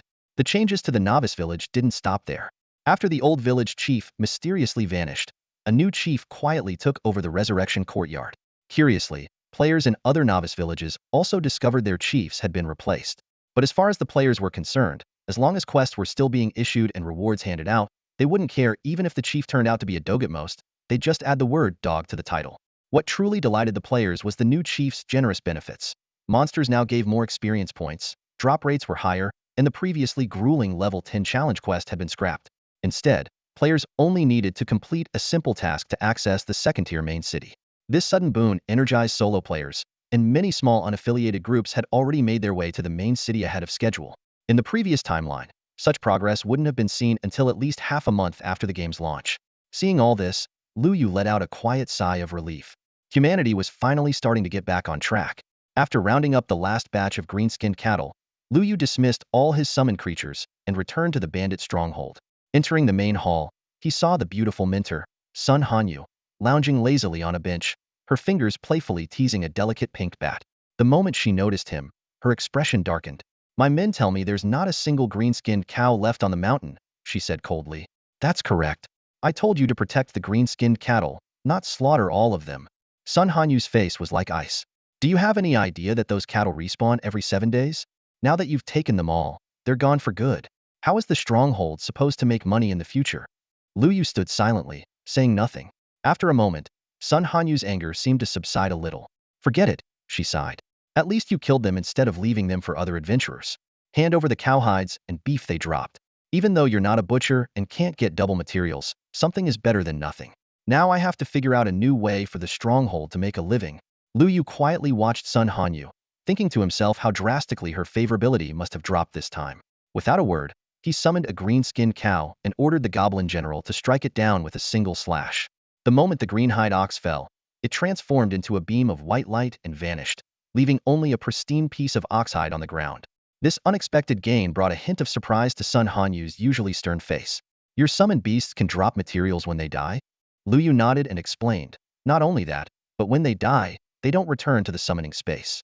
Instead, they go back to their original spot and await respawn. Hearing this, Sun Hanyu's eyes widened in astonishment. You're saying the green-hide ox can respawn? After receiving Lu Yu's confirmation, her face softened into a warm smile. Good disciple, why don't you come see your mentor every week? That way, I can guide you more often in leveling up. A system notification popped up. Sun Hanyu's favorability with you increased by 70, current favorability, 25. Lu Yu inwardly scoffed. Humph, women. Mentor, what about my quest? You completed it perfectly. Here's your reward. The system notification displayed. Quest, protect the green-hide ox completed. Rewards, 10 experience, 100 reputation, Sun Hanyu's favorability 10. You may choose one piece of equipment from golden step boots, gleaming gold robe, or radiant gold ring. All 3 items were bronze tier. Lu Yu quickly assessed his needs. His shadowless boots were silver tier, and his crocodile king leather armor was bronze tier, so neither needed replacing. His hands, however, were empty, and though he had the azure fall ring in his inventory, he wasn't ready to use it just yet. I'll choose the radiant gold ring. The equipment immediately appeared in his inventory. Radiant gold ring bronze tier. Attributes, critical strike 5, attack speed 5. Special effect, 1 chance to drop additional gold coins when defeating wild monsters. Description, do you love gold? Do you love lots of gold? The radiant gold ring can fulfill that desire, though not too easily. This cheeky description made Lu Yu silently grumble, but the special effect was indeed rare, and he currently needed a large amount of gold. He equipped the ring right away, instinctively hiding its glow. Good disciple, why don't you release all the green-hide oxen? They take up so much space in the summoning room. My summoning space is infinite. Lu Yu shot his mentor a glance, but still summoned all the green-hide oxen. Sun Hanyu immediately gathered all the butchers in the camp to start processing the oxen, even joining in herself. Watching his stunning mentor transform into a butcher was an unexpected sight for Lu Yu. Mentor, are there any more quests? No, you're free to go. Sun Hanyu was already engrossed in the sea of green-hide oxen but added, don't forget to come back next week to collect more. Lu Yu shook his head helplessly and left the outlaws' camp. Just then, a notification popped up. It was a message from Carefree Wanderer. Hey, are you in Lingfeng City? Yeah.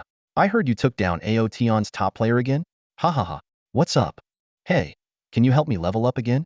Lu Yu checked Carefree Wanderer's level panel and couldn't help but retort. You're level 14. Asking a level 10 like me to help you level up? If there's nothing else, I'm off to grind. Wait, don't go. One more thing, me dad asked me to check if you can still use the guild creation token. My dad said that if the boss can't use the guild creation token because of the red name status, he's still willing to purchase it at double the price we discussed earlier. A message from Peaceful Mind popped up in the chat box. Lu Yu read the message and shook his head. He knew all too well how obsessed Du Guohua was with the guild creation token. To him, it was practically a lifeline. The requirements for using the token weren't that complicated. 10,000 gold coins, 100,000 reputation points, and completing the formalities at the City Lord's mansion. The first 2 requirements were no problem for Lu Yu at this point, but the last one presented a huge obstacle. Couldn't even set foot in the main city. Right now, he was a wanted criminal, personally blacklisted by the City Lord. The moment he entered the city's borders, swarms of first and second-tier NPC enforcers would come after him. The penalty for being killed was Steve lose at least 10 pieces of silver-grade equipment each time. Boss, a little red name status shouldn't be a big deal for someone like you, right? Once you establish the guild, you have to recruit me first. Peaceful Mind kept sending messages. Lu Yu responded briefly and closed the chat window. While he was aware of a few leveling spots that could quickly reduce red name status with a 10-fold speed bonus, the real issue was the sheer magnitude of his current red name value in astronomical 1 billion points. Even with a 100-fold reduction speed, it would still take him at least 10 days to clear it. However, an idea struck him. There was a merchant he knew who owned a special item that might solve his problem with using the guild creation token. The only issue was the merchant's current situation. Glancing at the time, Lu Yu realized he had been online for over a dozen hours straight. Remembering that Chenju needed a full medical checkup, he immediately summoned all his pets to guard his surroundings and chose to log out. As the pod door opened, bright daylight streamed in. It was already around 8 or 9 in the morning. The indicator light on Chenju's gaming pod was still on, and the nearby monitoring equipment showed that all his vital signs were stable. Lu Yu called for the doctor and sent Chenju a message. Log out and get your body checked. Not long after, the indicator light on Chenju's pod turned off, and the door opened. Brother Yu, something big just happened. The spring in 1-2, 315 New Bee Village exploded. You weren't in that New Bee Village, were you? I'm not there anymore. Stop wasting time and get your checkup done. Lu Yu, with the help of a nurse, transferred Chunju to a hospital bed and wheeled him into the examination room. When Lu Yu arrived at the payment counter with the test results, the staff member at the window informed him, the medical expenses for Chunju have already been covered by someone else. The news left Lu Yu stunned. Both he and Chunju were essentially on their own, with no family to rely on. It couldn't have been Chunju himself had been in the game the whole time, and even if he occasionally logged out, his savings weren't enough for a trip to a fancy restaurant, let alone tens of thousands in medical bills. Suddenly, Lu Yu remembered someone from the Huan Bureau, a department head, had mentioned covering the medical expenses. At the time, Lu Yu had been so preoccupied with worrying about Chunju's condition that had completely forgotten about it. No wonder the hospital hadn't been pressing him for payments all this time. Lu Yu initially thought the hospital had decided to be generous, but later he realized that Huan Bureau had already covered the expenses. This official organization piqued his interest since it had government backing. It might know more secrets than he did as a reborn individual. While Chunju was still undergoing tests, Lu Yu went downstairs to find a restaurant. Boss, one order of braised eggplant, stir-fried pork with chili, shredded pork with garlic sauce, and a pigeon soup. 2 servings of rice. Pack it up, please. The restaurant owner, surprised to have a customer right after breakfast hours, hurried into the kitchen to prepare the order. Lu Yu sat in the restaurant, scrolling through forums as he waited. Though the nutrient liquid in the gaming pod could sustain him, eating wasn't just about staying full. If it were just about filling the stomach, dog food could do the trick, but who would willingly eat that? As he waited, 2 burly men entered the restaurant, each ordering a bowl of porridge and deliberately sitting close to Lu Yu. He frowned. Near the hospital, diners were typically patients, their family members, or visitors, but these 2 clearly didn't fit in. What made them even more suspicious was the way their gazes occasionally darted toward him. Boss, I've already paid. I'm stepping out to buy a pack of cigarettes. I'll be back to pick up my food, Lu Yu said as he stood up and left, quickly slipping into a nearby building. The 2 men exchanged glances and immediately followed him out. The restaurant owner emerged from the kitchen holding a cleaver. Hey, you 2 haven't paid for your porridge. We'll pay when we're back. No way. Pay now. Who knows if you're coming back? One of the men, irritated, pulled out his phone to pay and then pushed past the owner to rush outside. When they realized Lu Yu had disappeared, they had no choice but to split up and search the nearby stores. Lu Yu emerged from his hiding spot, watching the 2 men's retreating figures. He muttered to himself, doesn't seem like they're from another race. He returned to the restaurant to pick up his food and headed back to the hospital room, where Chunju had just finished his tests and was preparing to re-enter the gaming pod. Don't just think about the game. Come out and eat something, Lu Yu said. Yuga, the nutrient liquid is enough. I got braised eggplant and stir-fried pork with chili. All right then. Lu Yu helped Chunju onto the bed. Yuga, I'm not recovering from childbirth. What's with the pigeon soup? Just eat it and stop complaining. By the way, is your in-game ID still Invincible Handsome Guy? Yeah. Yuga, how did you know? Don't ask too much. I'll add you later when I log in. Yuga, you made it to the 2nd-tier main city? Lu Yu nodded. Not bad. Even though you're half a day behind me, that's still pretty impressive. They'll help you level up when we're online. By the way, Yuga, what's your ID? Chingju. With a loud clatter, Chunju dropped his chopsticks to the floor. His jaw dropped as if he were about to swallow Lu Yu whole. Yuga, you're the Chingju? Eat, and stop looking like you've never seen the world before. Lu Yu handed the clean chopsticks to Chunju, who took them mechanically. Yuga, you're not lying to me, right? If I'm lying, I'd be your dad. What the? Yuga, you're really Chingju. But didn't you say you were only level 7 and still in the newbie village? Yeah, at the time, I really was in the newbie village. Chunju froze, recalling that Chingju had indeed blown up the spring while still in the newbie village. Then, he remembered all the times he bragged about how great he was in front of Lu Yu and mocked him for being a noob. The realization left him utterly embarrassed. Stop talking. Are you done eating yet? Finish up and get ready to log in. Oh, okay. Chunju lowered his head and shoveled food into his mouth, deliberately avoiding Lu Yu's gaze. The pride he had felt earlier from reaching the secondary main city had completely disappeared. Now, he just wanted to get through this meal quickly. After a few hurried bites, he followed Lu Yu to the gaming pod. As the pod door was about to close, Chunju suddenly frowned. Wait, who did you say was the dad just now? Lu Yu smacked his lips and climbed into his own gaming pod. A flash of light later, he appeared outside Jui's stronghold. Without delay, he searched for the ID Invincible Handsome Guy and sent a friend request. The request was accepted instantly, and Chunju's messages flooded in like a barrage. Yuga, you really are Chingju. When did you get to Lingfeng City? Why didn't you accept my friend request before?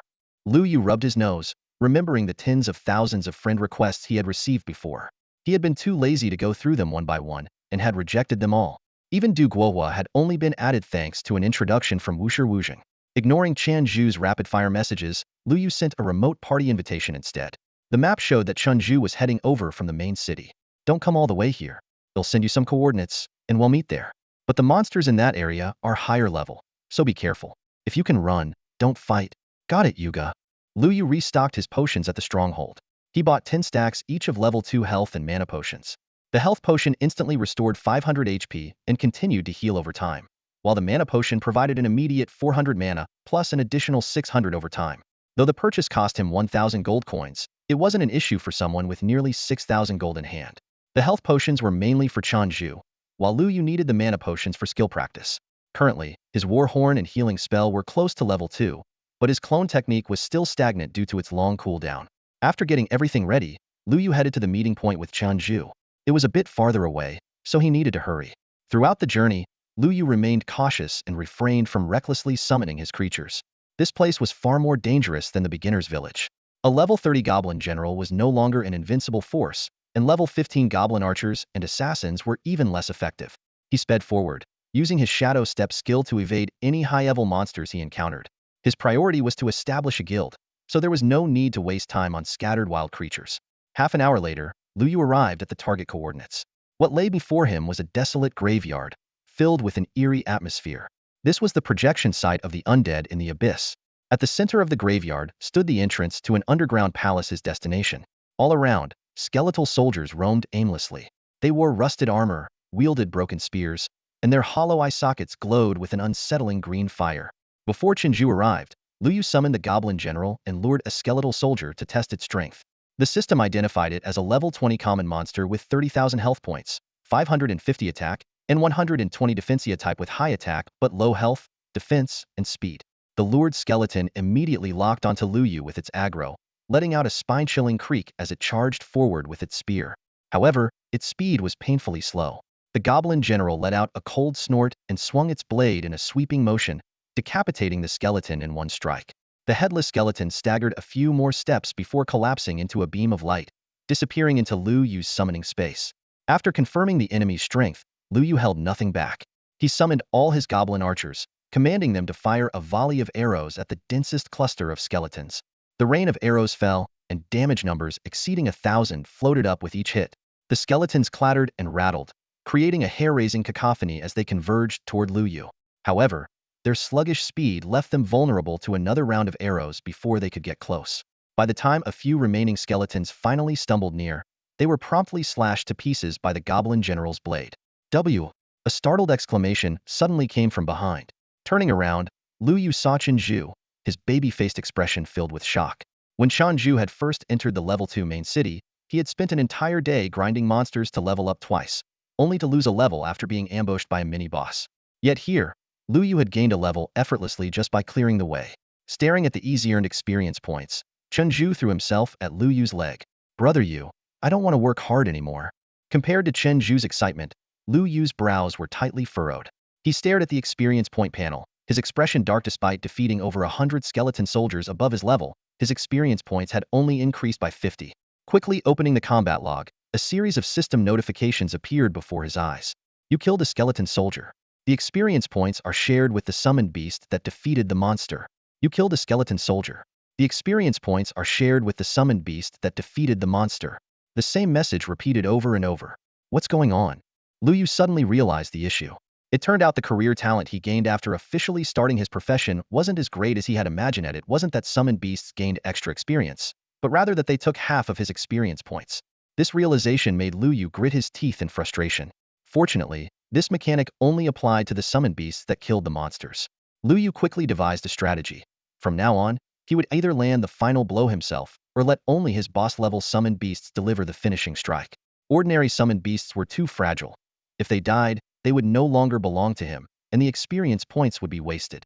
As Lu Yu was deep in thought, he looked down to find Chen Zhu still clinging tightly to his leg. Brother Yu, take me under your wing. I'll work my fingers to the bone for you, Chen Zhu said with a flattering grin. Go find a sugar mommy. Lu Yu snapped, kicking him away in disgust. Chen Zhu didn't seem to mind. He dusted himself off, stood up with a cheeky smile and said, "Hee hee, brother you. Who needs a sugar mommy when I've got you? You're even better than one." Lu Yu was speechless. Was that supposed to be a compliment or an insult? Enough nonsense. Follow me into the map. Lu Yu turned and started walking. What map? Aren't we farming these skeletons anymore? Chun Zhu quickly followed behind.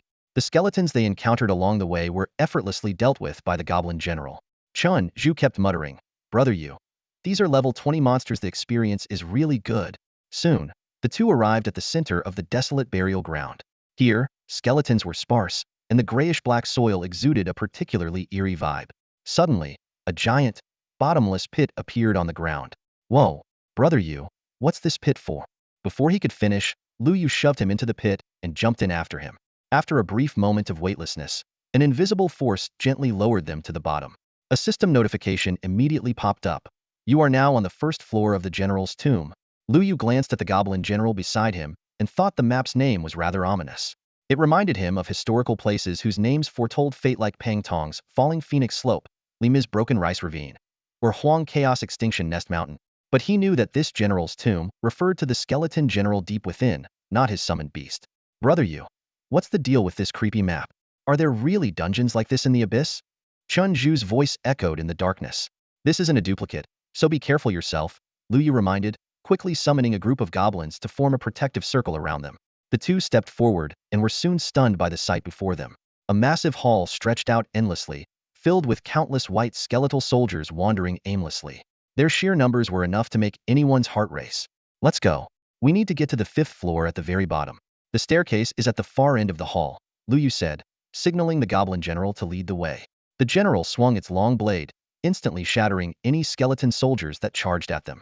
"Brother you, these are the same white skeletons as the ones above. Aren't you going to collect some?" Qin Zhu asked. As a fan of the game, he was well aware of the Abyss Summoners class feature turning wild monsters into summoned creatures. It was a widely acknowledged trait among players. Lu Yu glanced at the countless skeletal soldiers around them.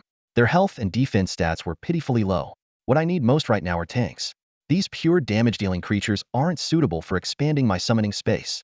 But they could be useful against the skeleton horde below, especially since my current summoned creatures are under 1,000. The problem is, there are just too many skeletons here, and killing them one by one would take forever." "Zhuzi, I've got a task for you," Lu Yu suddenly said. "What task?" A sense of foreboding crept into Chan Zhu's mind. "The gear you're wearing on your feet, it's black iron grade, right?" "Yeah, it adds 7 points to movement speed," Chun Zhu replied, a bit proud of the equipment he had crafted himself. 7 points of movement speed should be enough," Lu Yu nodded. "Enough for what?"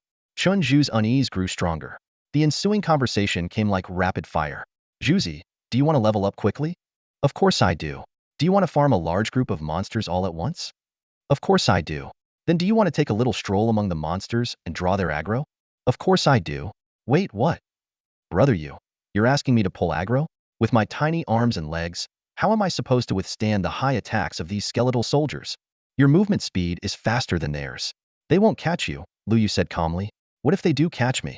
Then it's even more important for you to go." "Oh? You're a warrior class, and I'm a mage class.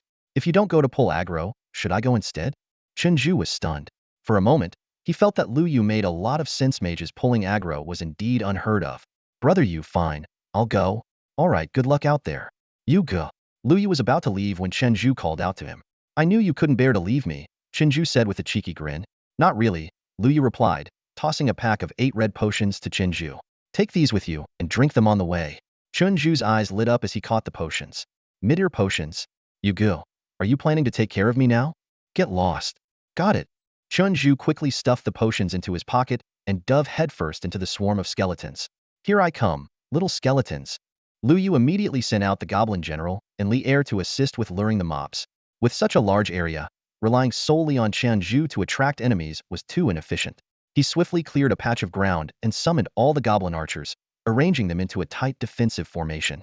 The sound of war horns echoed through the hall, boosting the attributes of all allied units, including Chen Zhu. Lu Yu kept a close eye on the situation of his 3 allies.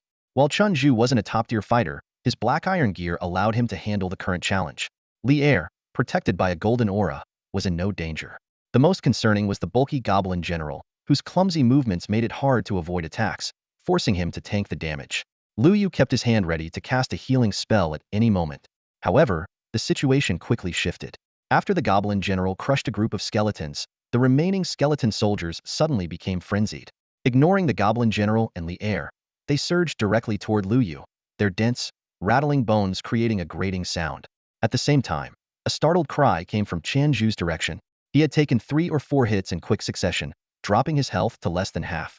Although he immediately drank a health potion, its effect was limited. Lu Yu acted decisively, casting a precise healing spell on Qian Zhu, restoring him to full health in an instant. Minutes later, Qian Zhu's situation grew even more dire. His movement space had been severely restricted, and he was being pursued by hundreds of skeletons. "You Gu, help!" he shouted as he sprinted toward Lu Yu. Lu Yu scanned the battlefield quickly. The 3 waves of skeletons had combined into a massive horde of over 1,000, which was at the limit of the goblin archer's firepower. He promptly recalled Li Er and the goblin general into the summoning space. Li Er was unharmed, with 5 layers of golden aura still intact. The goblin general had lost less than 1 of his health. Only Qian Zhu remained in a precarious state, with his health constantly teetering on the edge of danger. Fortunately, another timely healing spell stabilized him. The skeleton army had moved into firing range. Lu Yu commanded the goblin archers to form 3 squads and execute a rotation shooting strategy. The first squad would fire and then retreat immediately to make room for the next squad, preparing for the next volley. The second squad stepped forward in sync with the planned rhythm. The archers coordinated seamlessly, ensuring no gaps in their assault. Arrows whistled past Qian Zhu's head, landing accurately amidst the horde of skeletal warriors. With the effects of 2 war horns stacking, the first round of 3 volleys wiped out a quarter of the enemy forces. Seriously? Qian Zhu yelled as he pressed down on his helmet, shouting at Lu Yu. "Can you make them aim better? I don't want to end up looking like a pincushion." Lu Yu nodded silently. He kept a close eye on the safe distance of about 10 meters between Qian Zhu and the skeletal warriors, but still motioned for the goblin archers to adjust their aim higher. Just in case, he also summoned goblin assassins. Under the precise rain of arrows, the archers fired while retreating, maintaining their distance from the enemy. After several volleys, the horde of over 1,000 skeletal warriors was reduced to fewer than 100. The remaining stragglers attempted to charge forward with their spears raised, but a flash of cold steel from behind ended their advance. Silent daggers of the goblin assassins swiftly dispatched the last of them. That was exhausting and terrifying. Qian Zhu gasped for breath as he returned to Lu Yu's side. "It's a game. You can't actually get tired. So why are you panting?" Lu Yu glanced at him. Right?" Qian Zhu froze for a moment. "Why do I feel tired?" "Luge, do you think we've cleared at least half the skeletons on this floor?" Qian Zhu asked hopefully. Lu Yu shook his head. "Not even close. The general's tomb is shaped like an inverted pyramid. This floor alone can hold tens of thousands of skeletons. We've only taken out about 1/10 so far." "Only 1/10? Qian Zhu's enthusiasm instantly deflated. "How about we just head down to the second floor? I only wanted to see your class talents in action, not pull aggro myself." "Don't worry, you won't need to do that anymore." "Not me? Then are you going yourself?" "I'd rather go than see that happen." "What's that supposed to mean?" Lu Yu frowned. "You think my health and defense are worse than yours? Or that my skills are inferior?" "No, I mean there are already 1,000 skeletal warriors under your command. Let them take the lead and shield the goblin archers as they advance." "Oh, I see." Qian Zhu suddenly understood. "Luge, you're a genius." Following Lu Yu's instructions, the skeletal warriors formed a front line, protecting the goblin archers behind them as they advanced steadily. Defeated enemies turned into beams of light, flowing into Lu Yu's summoning space. Any stragglers that appeared in the rear were swiftly dealt with by goblin assassins. The battle proceeded smoothly, and Lu Yu's experience points surged, quickly reaching level 12. Watching from the side, Qian Zhu couldn't hide his excitement. This feeling of effortless progress is amazing. "Luge, are we planning to fight our way down to the bottom floor this time?" "No way. The bottom floor has a level 60 skeleton general. Going down there would be suicide," Lu Yu explained. "Our target is the 3rd floor. There's a crazed merchant down there, and I need to buy an item from him." "Oh, by the way, Zhu, you're level 15 now, right?" When Qian Zhu nodded, Lu Yu pulled out a ghost blade from his inventory and handed it to him. "Here, it's a level 15 weapon. Nothing special about it, but you can use it for now." "Luge, I already have a black iron weapon.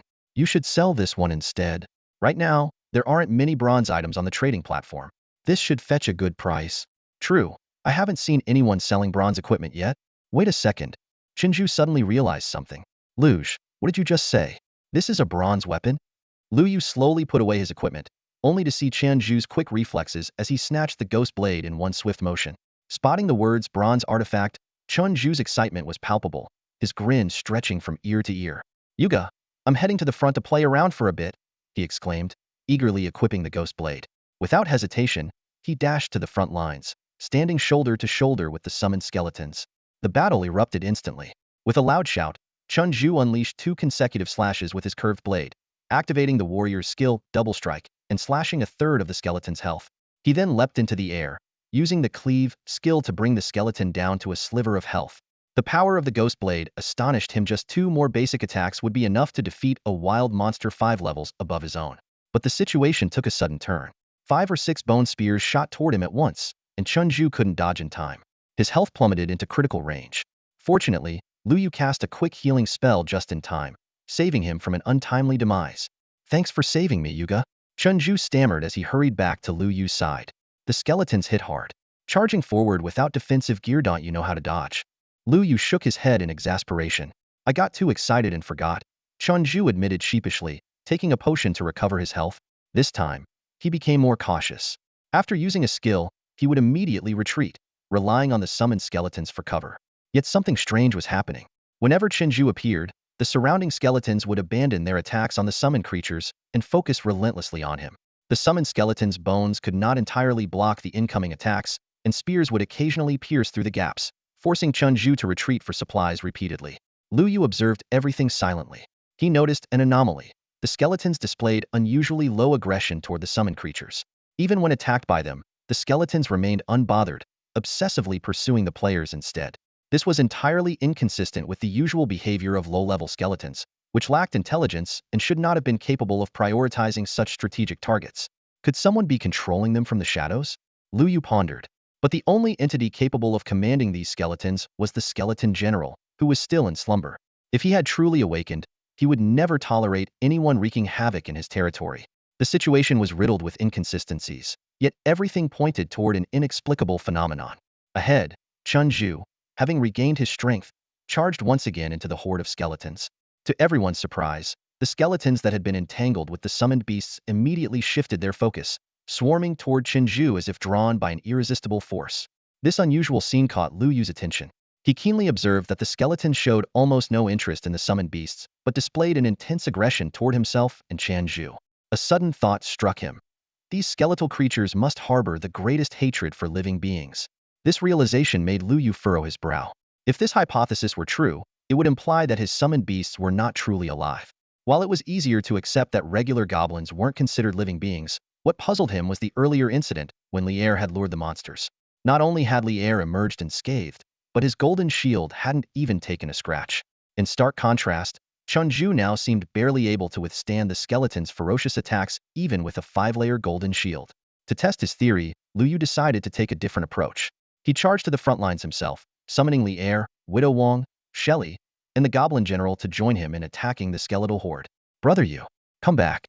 It's too dangerous," Chinju exclaimed in alarm. Even with his warrior-level defenses, he could barely endure a few hits, let alone someone like Lu Yu, a mage. However, when the skeleton's spears struck Lu Yu, a series of surprising damage numbers appeared. Most hovered around 100 points, with critical hits barely exceeding 200. This damage was far less than what Chinju had been enduring from a single attack. "Brother Yu, your defense is this high, and yet you made me lure the monsters?"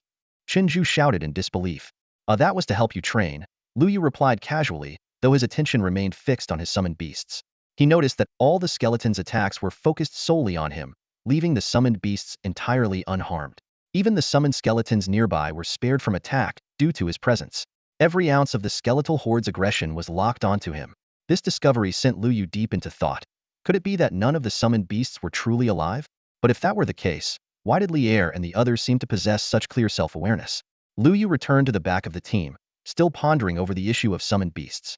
The projection monsters were easier to understand, but a real-life summoned entity like Widow Wong, what kind of existence was that, exactly? "Yuga, we've killed so many wild monsters, and only got 2 pieces of White-Tire gear, and they were dropped from the ones I killed. It's never this hard to get drops when I'm grinding solo," Chinju complained. "Then go grind by yourself," Lu Yu replied curtly, shutting Chinju up immediately. Between piggybacking for level-ups and a few lousy pieces of gear, he knew exactly which option to choose. Low drop rates were something Lu Yu had long been used to. He recalled farming the goblin nest before. Out of the entire dungeon, only the Goblin General dropped 1 piece of gear. However, it didn't bother him much. Level 20 White-Tire items were practically worthless on the trading platform. While Lu Yu only had 4 pieces of equipment, They were far from ordinary. A bronze-tier weapon, leather armor, and a ring, plus a pair of silver-tier boots. Each of these items was worth more than an entire set of regular gear. This time, the main reward was gold coins. Nearly 10,000 skeletons, combined with the bonus from the radiant gold ring, had earned Lu Yu close to 4,000 gold coins, bringing his total to nearly 5 digits. His level had also risen to 15, and he had deliberately ensured that his boss-tier summoned beasts landed the final blows, allowing them to gain significant experience. The Blackwater Python and Crocodile King had reached level 11, while Li Er and Widow Wong had advanced to level 21. Only the Goblin General remained at level 30 due to its higher experience requirements. After over an hour of clearing, the wall at the end of the hall and the staircase leading to the next level finally came into view. Yuga, I think I just saw someone running downstairs, Chinju suddenly exclaimed. Lu Yu immediately looked toward the staircase. While he didn't see anyone, the area from the corner of the opposite wall to the staircase had noticeably fewer skeletons. This realization made his heart tighten. If someone entered the general's tomb first, the valuable items in the mad merchant's shop might already be snatched. Let's go to the next level, Lu Yu decided without hesitation, abandoning the remaining skeletons and heading straight for the staircase. But as soon as he stepped out at the staircase entrance, a dozen black glinting blades came slashing down from above. Lu Yu quickly retreated a step, and a series of missed notifications floated above his head. Ow! Came Chinju's pained cry from behind. What's going on, Yuga? Lu Yu's expression turned grim. Someone got here before us and lured a group of skeleton soldiers to the second-floor entrance. Someone really went down first? Lu Yu frowned slightly. Ever since he entered the general's tomb, he hadn't encountered any traces of other players despite his steady progress. Still, he knew that certain specialized classes were capable of sneaking past unnoticed. Blocking the entrance? Do they really think this will stop me? A faint smirk tugged at the corner of Lu Yu's mouth. Without hesitation, he summoned Li Er and commanded him to clear the wild monsters blocking the entrance to the second floor. Using high-level monsters to block the way might pose a challenge to other players, but for him, it was merely a matter of spending a bit more time. Through their mental connection, Lu Yu switched his perspective to Li Er's. A group of black skeletons wielding broadswords and carrying shields appeared in view.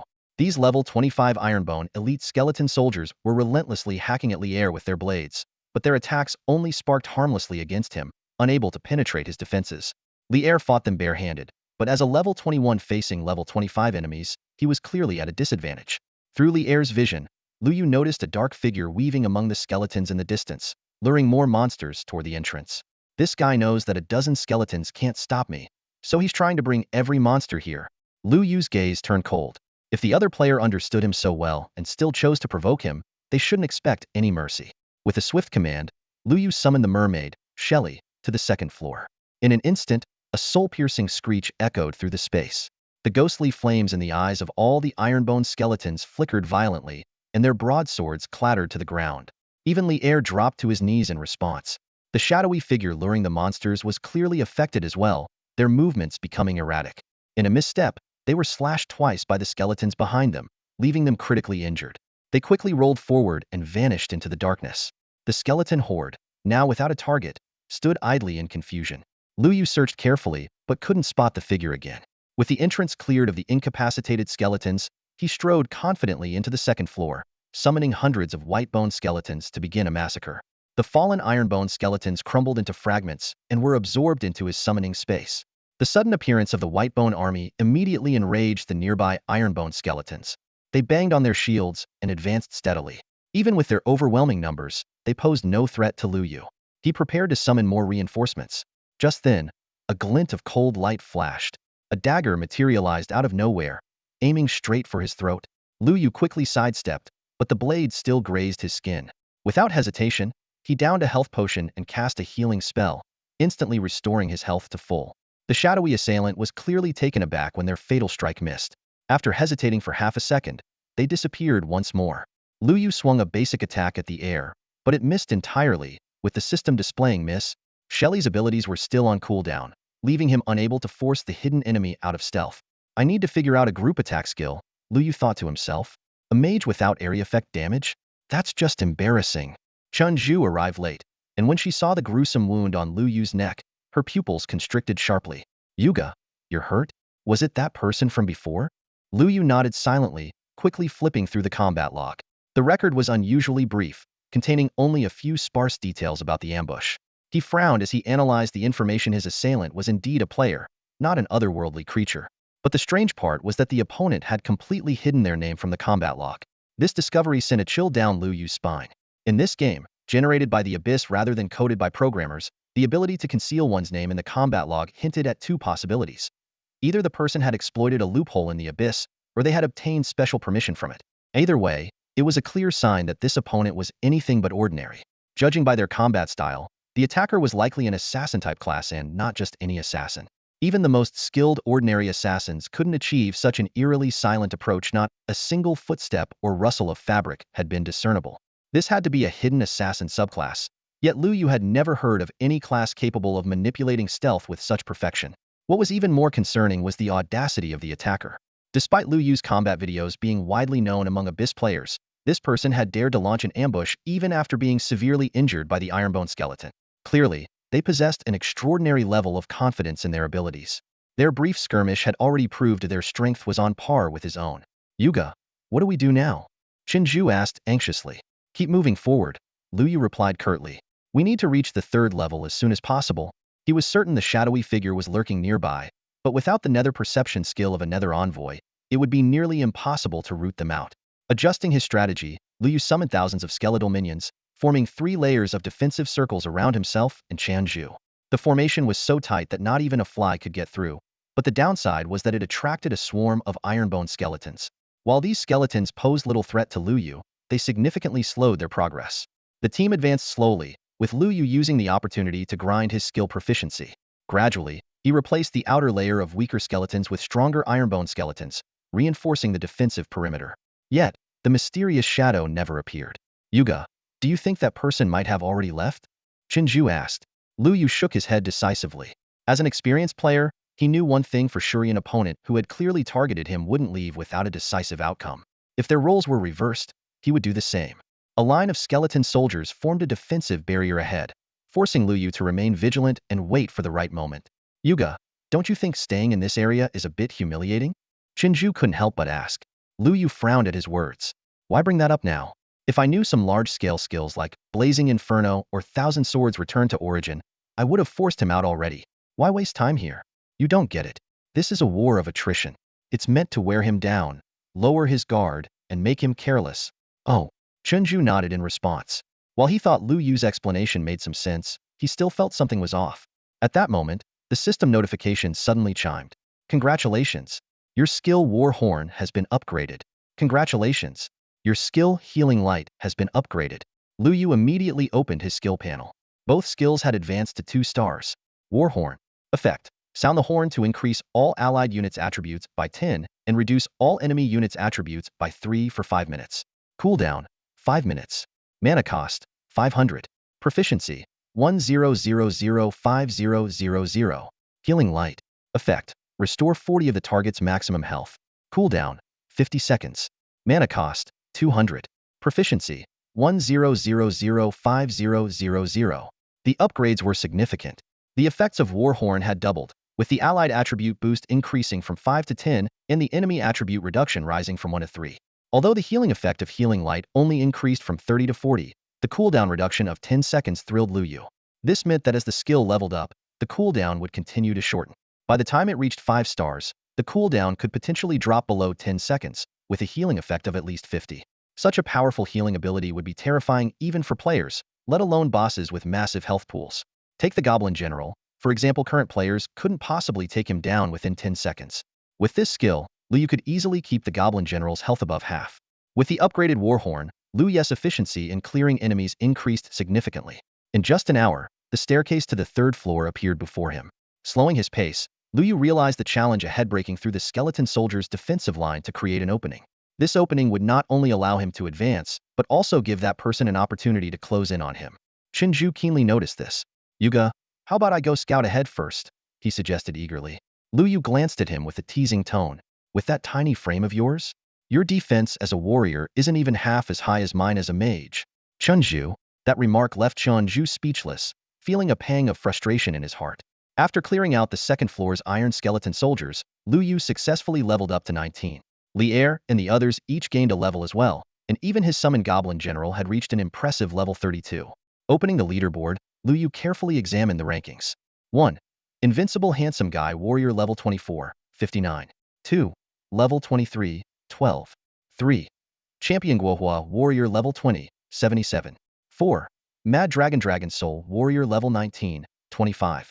5. Mad Dragon Gun God Elemental Archer level 19, 12. 6. Clear Wine Abyss Summoner level 19, 3. 7. Champion number 1 Wind Swordmaster level 18, 55. 8. Proud Sky Xingtian Nether Singer level 18, 45. 9. Wind Moon Bright Moon Mage level 17, 99. 10. Proud Sky Xiaochuan Nether Envoy level 17, 71. The series of asterisks in second place immediately caught Lu Yu's attention. That must be the shadow that ambushed me, he thought to himself. Being able to hide their leaderboard information, this class's traits are extraordinary. His brow furrowed as his wariness towards the mysterious figure deepened. The leaderboard now displayed players' classes, and hidden classes occupied nearly half of the rankings, a proportion far exceeding that of his previous life. However, Lu Yu knew that not all hidden classes were worth pursuing. For instance, the seemingly elegant Wind Swordmaster actually had attack attributes that grew even less than a standard warrior. Under Lu Yu's leadership, Chen Zhu unexpectedly climbed to the top of the leaderboard, and Lu Yu himself entered the top 10. The other ranked players had seen significant changes compared to the novice village days, with key figures from major guilds such as Guohua, Xingtian, and Bright Moon prominently listed. Although the formal guild system had yet to be released, major guilds were already making covert moves, and the leaderboard was undoubtedly the best platform to showcase their strength. After closing the leaderboard, Lu Yu turned to Chen Zhu. Just stick with me. If I don't show myself, he won't make a move. Why not? Because he only has one chance to strike, Lu Yu explained. As skilled players, both sides understood the stakes. Lu Yu had already figured out the opponent's abilities. If the mysterious figure acted again, they would inevitably be trapped by his summoned creatures. Therefore, the opponent would wait for the perfect opportunity to ensure a one-hit kill. The entrance to the third floor was narrow, barely wide enough for one person to pass through, and it was surrounded by a horde of skeleton soldiers. As Lu Yu approached, the skeletons automatically parted to create a path. He didn't advance recklessly but signaled for his goblin general to use the all-encompassing Tide skill first. This was currently the wide strange skill at Lu Yu's disposal. Unlike the indiscriminate soul scream of the mermaid Sherry, it wouldn't give the enemy an opportunity for a surprise attack. A powerful suction was generated at the entrance, causing the two nearest skeleton soldiers to sway unsteadily, almost losing their balance. Apart from that, the entire space remained eerily silent. Lu Yu frowned deeply, contemplating whether the mysterious figure had truly left or was lying in wait on the third floor. To be cautious, he directed the skeleton soldiers to enter in single file, forming a tight defensive circle at the entrance to the third floor. Only after confirming that both the second floor's exit and the third floor's entrance were securely surrounded by skeletons did he carefully step into the third floor space with Chen Zhu. Lier, Widow Wang, and Shirley followed closely behind, maintaining high alert. Unexpectedly, the anticipated ambush did not occur. Brother Yu, didn't I say that person already left?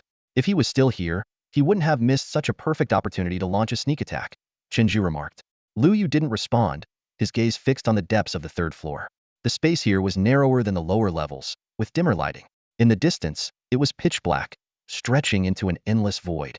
Although there were no monsters at the entrance, an eerie sound of bones grinding together echoed from afar. Suddenly, a bronze arrow shot through the darkness, striking the lead skeleton soldier with precision and instantly reducing its health by a third. The attack power was even greater than Chen Zhu's, despite his bronze equipment.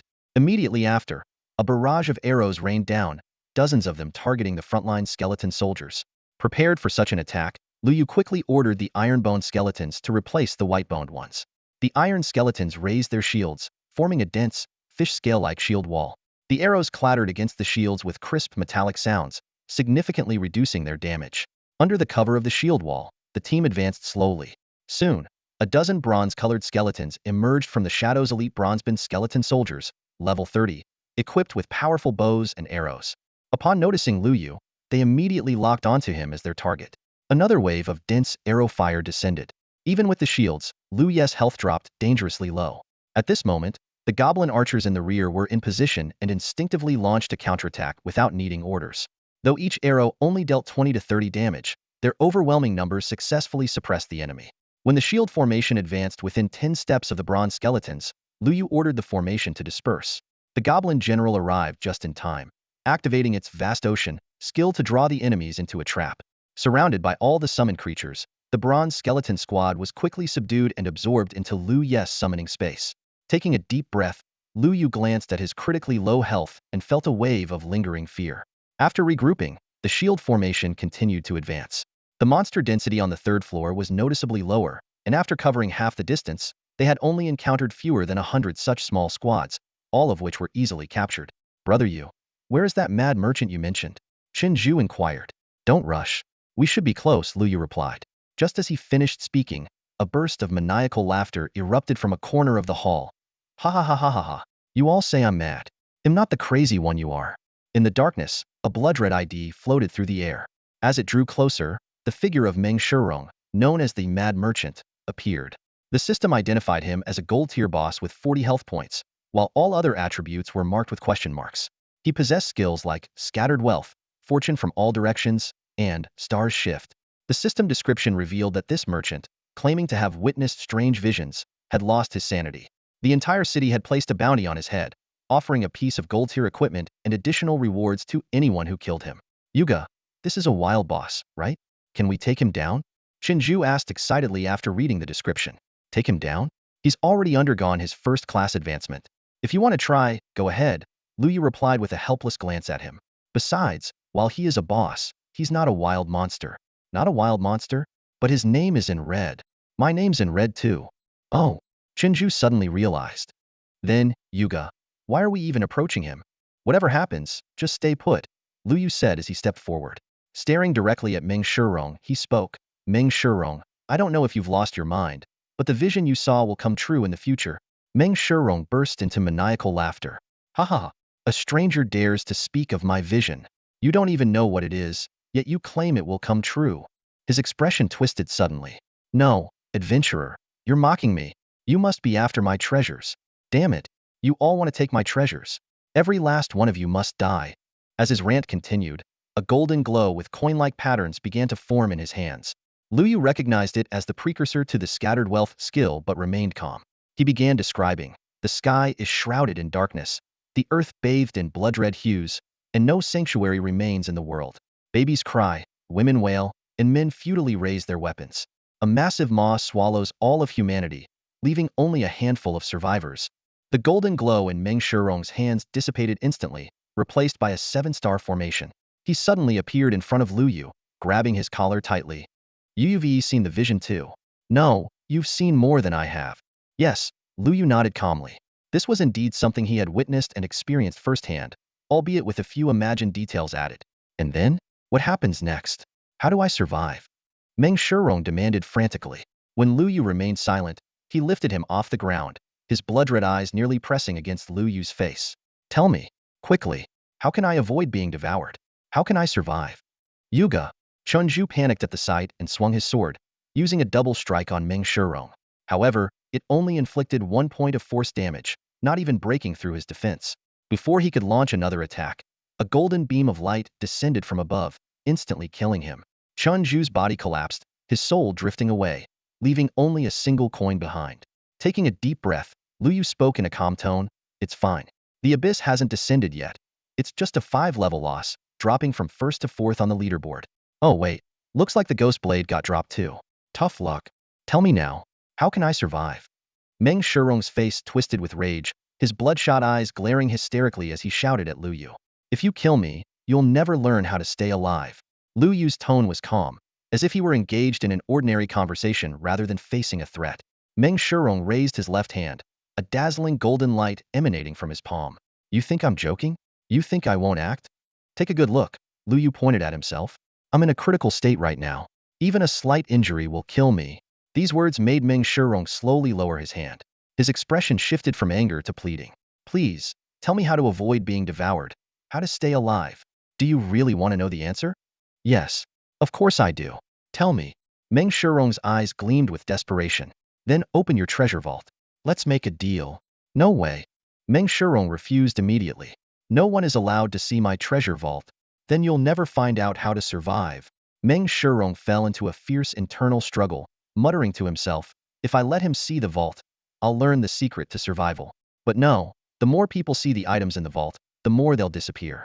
Yet if I don't let him see it, I won't make it. If I let him see, he'll definitely take something. Lu Yu stood silently, observing Meng Shirong's reaction. After a few minutes, Meng Shirong finally made up his mind. I'll let you see the vault, but you have to tell me how to survive. Lu Yu shook his head. Not enough. You also need to give me 2 teleportation scrolls from this place. I know you have them. Meng Shirong suddenly displayed a knowing smile. So you can't leave either, and you need the scrolls to escape. Seeing that Lu Yu didn't deny it, Meng Shirong burst into laughter. Fine. The scrolls are useless to me. But I warn you, don't even think about deceiving me. Of course not. You have the alarm bell in your possession. I wouldn't be able to trick you even if I tried. Didn't expect you to know me so well. Meng Shirong snorted coldly and pulled out a fist-sized treasure chest from his robe. The chest instantly expanded and opened before Lu Yu. 11 golden items were neatly arranged inside. A golden ring, a golden ruler. Lu Yu's gaze quickly scanned them before locking onto a golden, radiant mask. Just as the chest was about to close, Lu Yu acted decisively, snatching the mask. Simultaneously, his gold balance decreased by 10,000. The system displayed. Golden Mask Special Item. Effect. When worn, it erases all traces of the user's past. To anyone who sees them, they will appear as a completely new individual. The effect vanishes once the mask is removed. Cooldown, 24 hours. The golden mask. This is it. When Lu Yu took out the golden mask, Meng Shirong's lips twitched, and a hint of pain flashed in his eyes. As the owner of the treasure chest, he was well aware of its rules. Obtaining the first item costs 10,000 gold coins, the second 100,000 gold coins, the third 1 million gold coins, and so on. Additionally, as the chest is opened more frequently, the number of items appearing inside gradually decreases until only 2 items are revealed each time. Frowning, he recalled that he had already opened the chest 3 times and obtained 3 golden items. While he still had the ability to open it again, he couldn't afford the astronomical cost of acquiring a 4th item. Originally, he had planned to save up 10 million gold coins before trying again, but Lu Yu's overbearing demeanor forced him to compromise. Gold coins can be earned again, but a chance to survive doesn't come often, Meng Shirong thought to himself before speaking. Now, can you tell me the way to survive?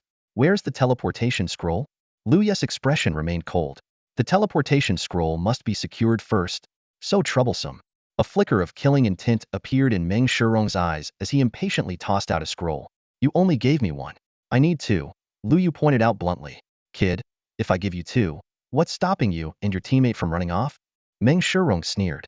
I can't tell you 2 are close.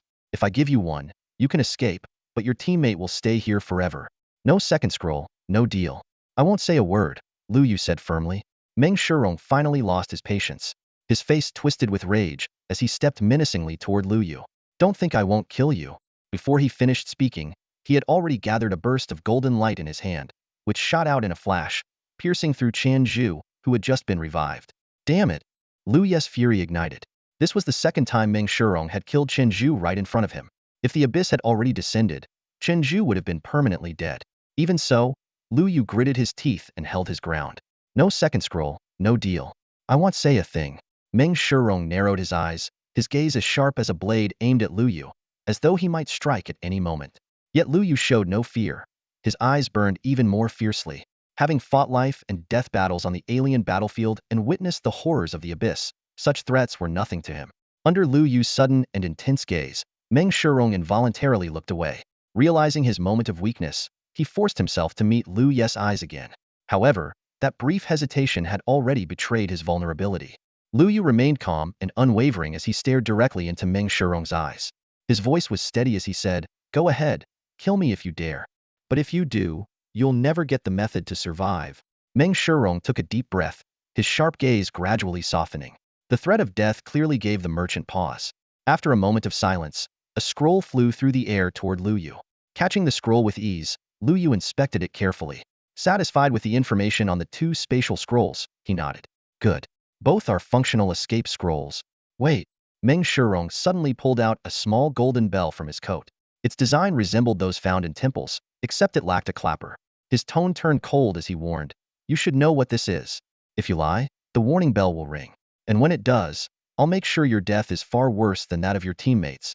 Lu Yu gave a slight shrug. If you want to survive when the time comes, there's one feasible way. Meng Shirong leaned forward, hanging on to every word. And that is, during the brief window from the moment the sky begins to change until it fully settles, you must challenge and kill someone who has completed their second job advancement. That's it? Are you messing with me? Lu Yu gestured toward the bell. It's not ringing, is it? Besides, you're only at your first advancement. How can you claim killing someone at their second advancement is easy? Meng Shirong glanced at the silent bell before bursting into laughter. Ha ha ha. I know how to survive now. Abruptly cutting off his laughter, he turned to Lu Yu. Kid, I was planning to kill you, but I like your style. See you around. In a flash of golden light, a formation appeared beneath Meng Shirong's feet, and he vanished in an instant. That crazy merchant skill is way too flashy, remarked Qinzhu, who had just revived, his tone filled with envy. Envious? That skill costs anywhere from 1,000 to 50,000 gold coins each time it's used.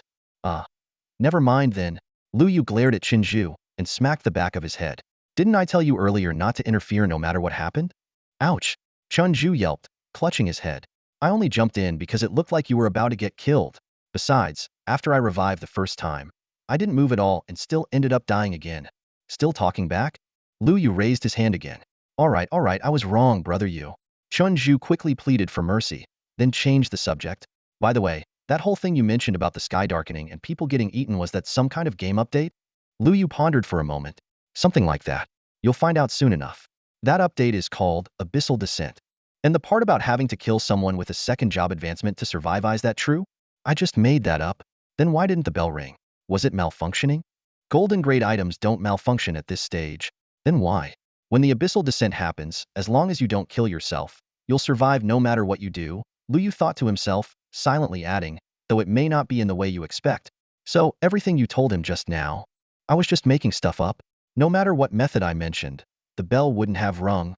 Qinzhu, you never fail to impress. But how do you know so much? This game doesn't even have an official website or a trailer. Before Qinzhu could finish his sentence, he saw Lu Yu pull out 2 scrolls from his chest, handing one over. All right, we're done here. Let's get out of here quickly. The two of them simultaneously unfurled their scrolls, and a glowing teleportation array lit up beneath their feet. At that critical moment, a cold glint suddenly sliced through the air. Lu Yu reacted instantly, raising the scroll to block while swiftly retreating. Though he avoided a fatal strike, the sharp dagger grazed his chin. The system displayed a large missed notification, but the scroll was torn apart in the process. Qinzhu's words were cut off as he was teleported out of the map. He immediately opened the chat interface. Should I come find you again? Go level up and stop being a burden. I barely made it onto the heavenly rankings, and now I've already been knocked off in less than half a day. All right, take care then. Qinzhu let out a sigh of relief, secretly glad. Playing the part was exhausting, but getting to the top of the heavenly rankings once was worth it, even if had already fallen off. Thinking about how his good buddy turned out to be the legendary Qingzhou expert, he couldn't help but smile. Lu Yu stared at the broken scroll in his hand and sighed. Well, you can't catch a wolf without sacrificing the bait. So, this was all a plan to lure me out? A shadowy voice called from the darkness. Lu Yu nodded in acknowledgement. Someone like you wouldn't stop until you achieved your goal.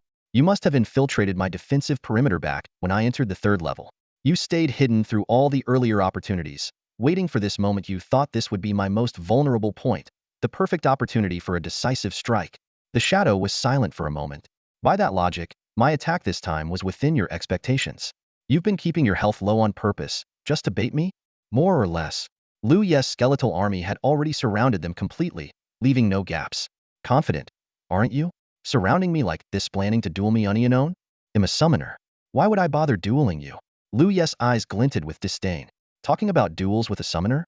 Only someone naive or foolish would do that. Summoner? Huh? Then I'll make sure you don't get the chance to use your summons. The shadow let out a sinister laugh, his figure instantly turning into a blur as he charged at Lu Yu. The goblin general clenched his left hand, preparing to unleash his ultimate move, Ocean Embrace. But the shadow's speed made it impossible to lock on. In the blink of an eye, the shadow was right in front of Lu Yu. As Lu Yu retreated, he commanded a dozen white skeletal minions to intercept. With a flash of the dagger, one low-health skeleton shattered instantly. Before the others could raise their spears, the shadow had already vanished like a ghost, reappearing elsewhere to continue his pursuit of Lu Yu. Lu Yu kept retreating while ordering the outer layers of his skeletal army to close in gradually. Today, he planned to use this overwhelming tactic to completely engulf the shadow. The dark figure weaved through the dense formation of skeletal soldiers like a fish swimming through water. Whenever faced with an obstacle, he unleashed a seamless combo of attacks, instantly shattering any skeletons in his path. Despite the relentless encirclement of the skeletal army, he always managed to break through before the trap was fully formed, keeping himself within 3 steps of Lu Yu at all times. Lu Yu, relying on the Silverdeer artifact, the Shadowless Boots, advanced steadily with a calm expression. He knew full well that his equipment provided speed could be sustained, while the dark figure's reliance on burst skills would eventually deplete his energy. Sure enough, after shattering yet another skeleton, the dark figure's movements visibly slowed. Noticing the shadowless boots on Lu Yu's feet, a flicker of anger flashed in the dark figure's eyes before he suddenly vanished. This time, Lu Yu was prepared. He immediately commanded the skeletal soldiers to form multiple layers of encirclement. The inner circle of skeletons rapidly closed in around the current area, while 3 additional layers of tightly packed skeletons in the outer perimeter served as backup, ensuring there would be no repeat of the dark figure's previous escape. The encirclement gradually tightened, faintly accompanied by the sound of hurried footsteps. However, Lu Yu refrained from acting rashly and continued directing the skeletal soldiers to advance slowly.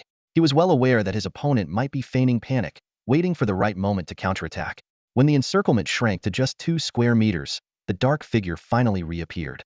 Lu Yu stepped forward, a confident smirk playing on his lips. So, what trump card do you have left now? The dark figure let out a sigh, his tone carrying a hint of theatrical flair. Qingjiu, dealing with a summoner like you, I never intended to use this skill. For an assassin, it's a disgrace. But forcing me to this point, well, consider it your achievement. Just as Lu Yu was about to dismiss him as a childish braggart, a sudden chill surged from behind. A sharp dagger had already pierced through his heart. A cold voice spoke from behind him. Most backstab attacks require the user to be behind the target. My backstab, however, automatically places me at the target's back. The cooldown is long, but it's enough to kill you. Oh, and thanks for the guild creation token and the 10 silverware artifacts. With your death, your level should reset to 0, right? As the dark figure withdrew the dagger, Lu Yu slowly collapsed. Yet, in his final moments, a strange smile curved his lips. He had finally forced his opponent to reveal his trump card. Lu Yu's body slowly collapsed to the ground, dissolving into a stream of golden light and vanishing without a trace. All that remained was a golden mask lying on the ground. The goblin general extended his left hand, and the mask floated into his palm on its own. This scene caused the smile on the face of the shadow lurking in the darkness to freeze instantly. His gaze locked onto the spot where Lu Yu's body had disappeared, his mind racing. As someone entering the sinister map for the first time, he was well aware of the death mechanics here, especially after witnessing Qian Zhu's death firsthand. On this map, when someone died, their body should remain in place, and their soul would linger around it. But what had just happened completely defied that rule. Not only had Lu Yu's body mysteriously vanished, but there was also no kill notification or bounty reward. An illusion? The shadow quickly dismissed this idea. He had learned during the briefing that Qingjiu possessed a summoned beast adept at creating illusions, so he had deliberately sacrificed some of his attributes to equip anti-illusion gear. Moreover, that summoned beast had not appeared at all. A sense of foreboding crept over the shadow's heart.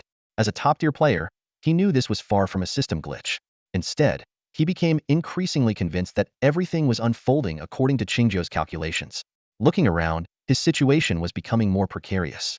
The encirclement of skeleton soldiers remained tight, and the outer layers were fortified by multiple defensive lines constructed by summoned beasts, forming an impenetrable barrier. Even with his skills, breaking through seemed nearly impossible. Yet, at this moment, more than escaping, he wanted to understand how Qingjiu had pulled this off.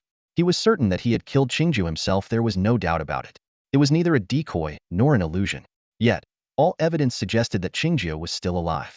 At that moment, using the goblin general's vision, Lu Yu clearly perceived the shadow's confusion and panic. Everything was proceeding exactly as planned. Under the protection of his summoned beasts, Lu Yu descended the staircase from the 2nd floor to the perimeter of the 3rd floor, where he stood face-to-face with the shadow at a distance. The shadow froze for a moment, then let out a bitter laugh and sighed. Qingjiu, you really are alive. I have to admit, you're quite something. Lu Yu smirked. Quite something? I've been playing you like a fiddle. I surrender. The shadow raised his hands. Call off these summoned beasts, and while you're at it, tell me how you managed to come back to life. Lu Yu remained silent in response to the shadow's capitulation. The encirclement began to tighten, forcing the shadow to retreat step by step. Hey, I said I surrender. What more do you want? When you tried to kill me earlier, did you hesitate or show any mercy? Well, I didn't actually manage to kill you, did I? Ignoring the shadow's protests, Lu Yu continued directing the skeleton soldiers to close in while carefully maintaining a safe distance. That teleporting backstab skill was far too dangerous. Although the shadow claimed its cooldown was lengthy, no one could be certain exactly how long. If he got too close and took another backstab, things could get troublesome. You really want to kill me? Lu Yu's voice was filled with anger. Dying here will cost me 5 levels. If I die, my level resets to 0. Compared to that, losing 5 levels is nothing. Qingjiu, don't push me. Lu Yu frowned, carefully observing his opponent's reactions, wondering if this guy still had a hidden card to play. If you push me any further, I'll call for backup, the shadowy figure threatened. Before the words even settled, a system announcement suddenly echoed in the air. Player broadcasts. The top wanted criminal of Lingfeng City, Qingjiu, is currently on the third floor of the General's tomb map west of Lingfeng City, coordinates. He's critically injured, with no summoned beasts nearby. Come quickly to claim 10 silver-grade items and a guild creation token. Lu Yu couldn't help but chuckle. So this was what calling for backup looked like? A bluffing system announcement? Not to mention how few players would dare to enter this level 20 grind spot. The flaws in the message itself made it obvious it was a ruse. If he were truly critically injured and without summoned beasts, why would the other party need to lure others to take him down? Looks like you're really loaded dropping a system announcement like it's nothing, Lu Yu remarked, eyeing his opponent. Internally, he sighed at the absurdity of it all. This top-tier player with such exceptional technical skills seemed to have left all their stat points in mechanics, completely neglecting intelligence. Seeing Lu Yu pause, the shadowy figure smirked triumphantly. What now? Scared? You can still run while you have the chance. Even if I were to run, I still have time to kill you once before I go. Lu Yu sneered, commanding thousands of skeleton soldiers to swarm the shadowy figure in an instant. The system promptly announced, "You have killed player." Lu Yu stared at the corpse on the ground, calculating the opponent's respawn time. After such a battle of wits and strategies, it would only be fair to camp the body for a while. Soon enough, another system announcement rang out, this time with a pleading tone. "Qingjiu, let's talk this over. Add me as a friend, and we can negotiate. Please don't camp my bod." Lu Yu opened his friend request list, only to see a flood of over a dozen requests, all from the same person. The sudden shift in tone caught him slightly off guard. After several rounds of pleading announcements, Lu Yu finally opened a temporary chat. "Show me your player info." The other party instantly replied, "Big bro, can we negotiate a different request? I have my pride." Lu Yu pretended to summon his skeleton soldiers again, and the opponent quickly surrendered. Wait, wait. I'll show you." A profile panel popped up. Nickname, Innocent Youth. Level, 18. Class, Abyss Shadow Assassin. Lu Yu froze. That name, he recognized it. He had wanted to use it himself back then, only to find it already taken. And as a fellow Abyss class holder, being an Abyss summoner himself, he knew exactly what that prefix entailed. No wonder the opponent's skills were so formidable they were also chosen by the Abyss. By now, Innocent Youth had respawned and immediately dispelled the shadow effect around him, raising both hands in surrender. "Big bro, don't hit me, don't hit me. I surrender." Lu Yu stared at the innocent-looking teenager in front of him, his brows furrowing tightly.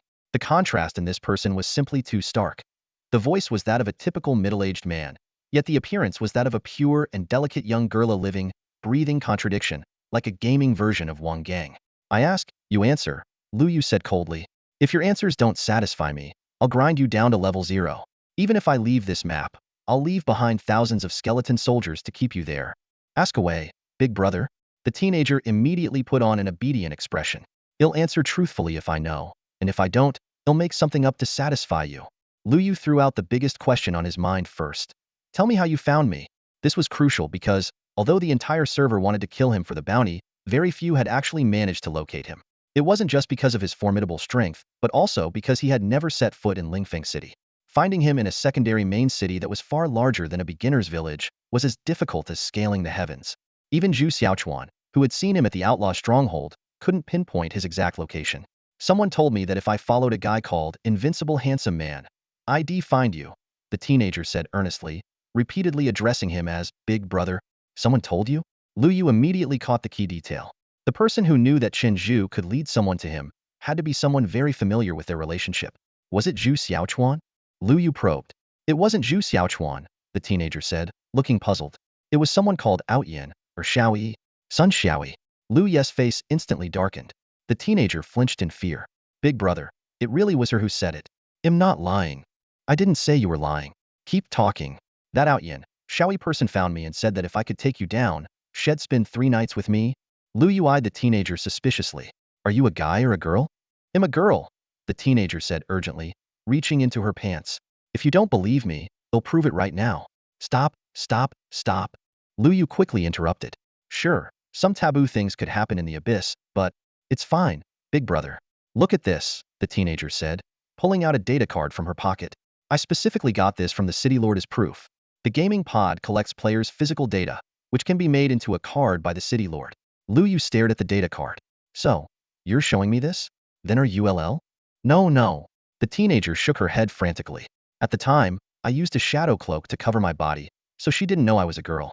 Besides, even if I were LL, I wouldn't be interested in her. That BTCH isn't even as good looking as me. Lu Yu nodded in understanding. Indeed, just listening to the voice, no one would guess she was a sweet and adorable girl. But while I'm not interested in her, I was very interested in the guild creation token and the 10 silver grade items. The teenager blurted out before realizing her slip. She quickly corrected herself. Cough, cough. Big brother, that was before. I don't care about those things at all now. Lu Yu shot her a cold glance. Keep talking. Okay, okay. The teenager shrank her neck and prepared to continue her confession. I couldn't find any trace of you, big brother. And then that woman pointed to that unbelievably handsome guy earlier and said, follow him, and you'll find your brother. The young man finished in one breath, his voice laced with a hint of indignation. Lu Yu nodded, piecing together the sequence of events in his mind. Over the past few days, he had been engaged in a battle of wits with this naive young man, only to realize now that it had all been a misunderstanding. However, one question lingered in his mind. Why had Sun Xiaoyi hired someone to kill him? Was it under Zhu Xiaochuan's orders? Lu Yu doubted it. Knowing Zhu Xiaochuan's character, as despicable as he might be, he wouldn't involve his own woman in such matters. So, was it Sun Xiaoyi acting on her own? Judging by the terms she had offered, her current situation was likely far from ideal. Lu Yu shook his head, deciding not to dwell on these irrelevant details any longer. Big brother, was my answer satisfactory? The naive young man asked eagerly. I'm not done asking. Lu Yu cut straight to the point. How did you get your class? As someone who also possessed a class with the Abyss prefix, this question intrigued him the most. Oh, that. The young man scratched his head. When I was creating my account and choosing my class, I saw Shadow Assassin and thought it must be a hidden class, so I picked it. I was going to watch the promo video first, but then I thought, what if I get something good by chance? I accidentally clicked and entered the game directly. Turns out, I was one of the first 10 players to log in. Then the system notified me that the Abyss had taken notice of me and influenced my class, turning it into Abyssal Shadow Assassin. Lu Yu nodded thoughtfully. It was purely luck, but there were indeed some similarities to his own experience. Big brother. The young man suddenly lowered his voice. This map seems to have no exit? There is an exit, but it's usually hard to find. Then how do we get out? Do we need one of those scrolls like before? Lu Yu nodded again. At that moment, he heard the young man mutter under his breath, if I'd known, I would have stolen it first before fighting you. What did you just say? Huh, I said, big brother. How do we get out now? The young man quickly changed his tune, feigning innocence. Lu Yu glared fiercely at the naive young man, frustration boiling inside him. If it weren't for this guy interfering, the golden mask would have already been in his hands, and he would have left the general's tomb without a hitch by now. You sure are quick to start saying we, aren't you? Lu Yu said coldly. The young man chuckled nervously. From now on, I'm sticking with you, big bro. If you tell me to go east, I won't go west. If you tell me to chase a dog, I won't go after a chicken. Lu Yu silently mused to himself. This guy certainly knew how to adapt to the situation. His gaze fell on the scroll lying on the ground, now split cleanly in two. This was completely unexpected. Who would have thought that instead of attacking him, this guy would destroy the scroll first?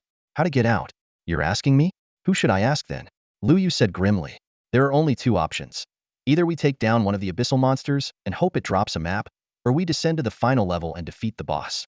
He paused for a moment before adding, as for just stumbling upon the exit by sheer luck, that's about as likely as eating every dumpling on New Year's only to find no coins, then discovering 2 coins in your little brother's stomach instead. Lu Yu was certain there were no abyssal monsters in the general's tomb. As for the second option, the level 60 skeleton generalate had been a minor enemy in his previous life. But now, Lu Yu scrutinized the young man. This burden of a companion might still have some use. However, letting his guard down could allow the guy to slip away at the first opportunity, which would only create further trouble. A thought crossed Lu Yu's mind. Why not strip him of everything? At equal levels, gear made all the difference. If not for his Crocodile King leather armor and shadowless boots, Lu Yu would have already been taken out by this guy. Similarly, if he stripped the young man of his equipment, his threat level would drop to that of a squad of copperbone skeletons. Upon closer inspection, most of the young man's gear was black iron grade, with his weapon and boots being only bronze grade. Feeling Lu Yu's intense gaze, the young man shivered. Big bro, what are you planning to do? Take off your gear and hand it over. Big bro, no. I'm still a kid. That's at least 3 years in prison, maybe even a death sentence. Cut the nonsense. Taking it off won't kill you.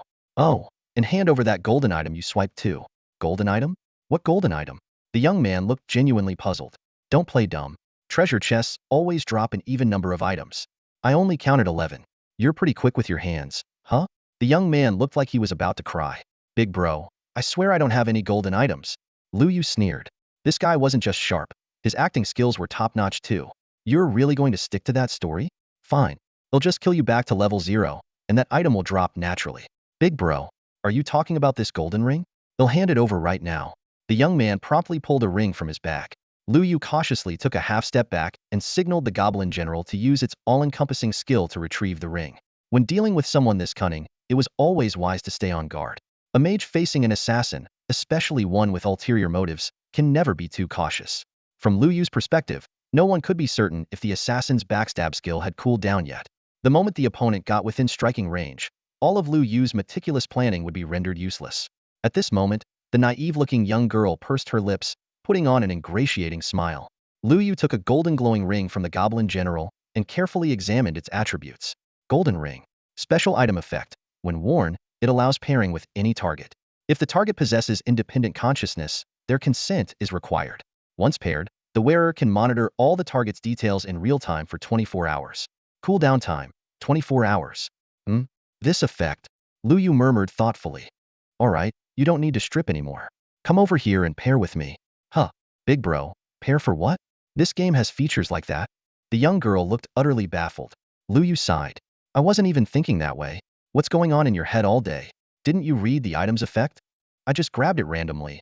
The young girl stuck out her tongue and then focused on how to take you down. I didn't get around to reading it. Hearing this, Lu Yu became even more vigilant.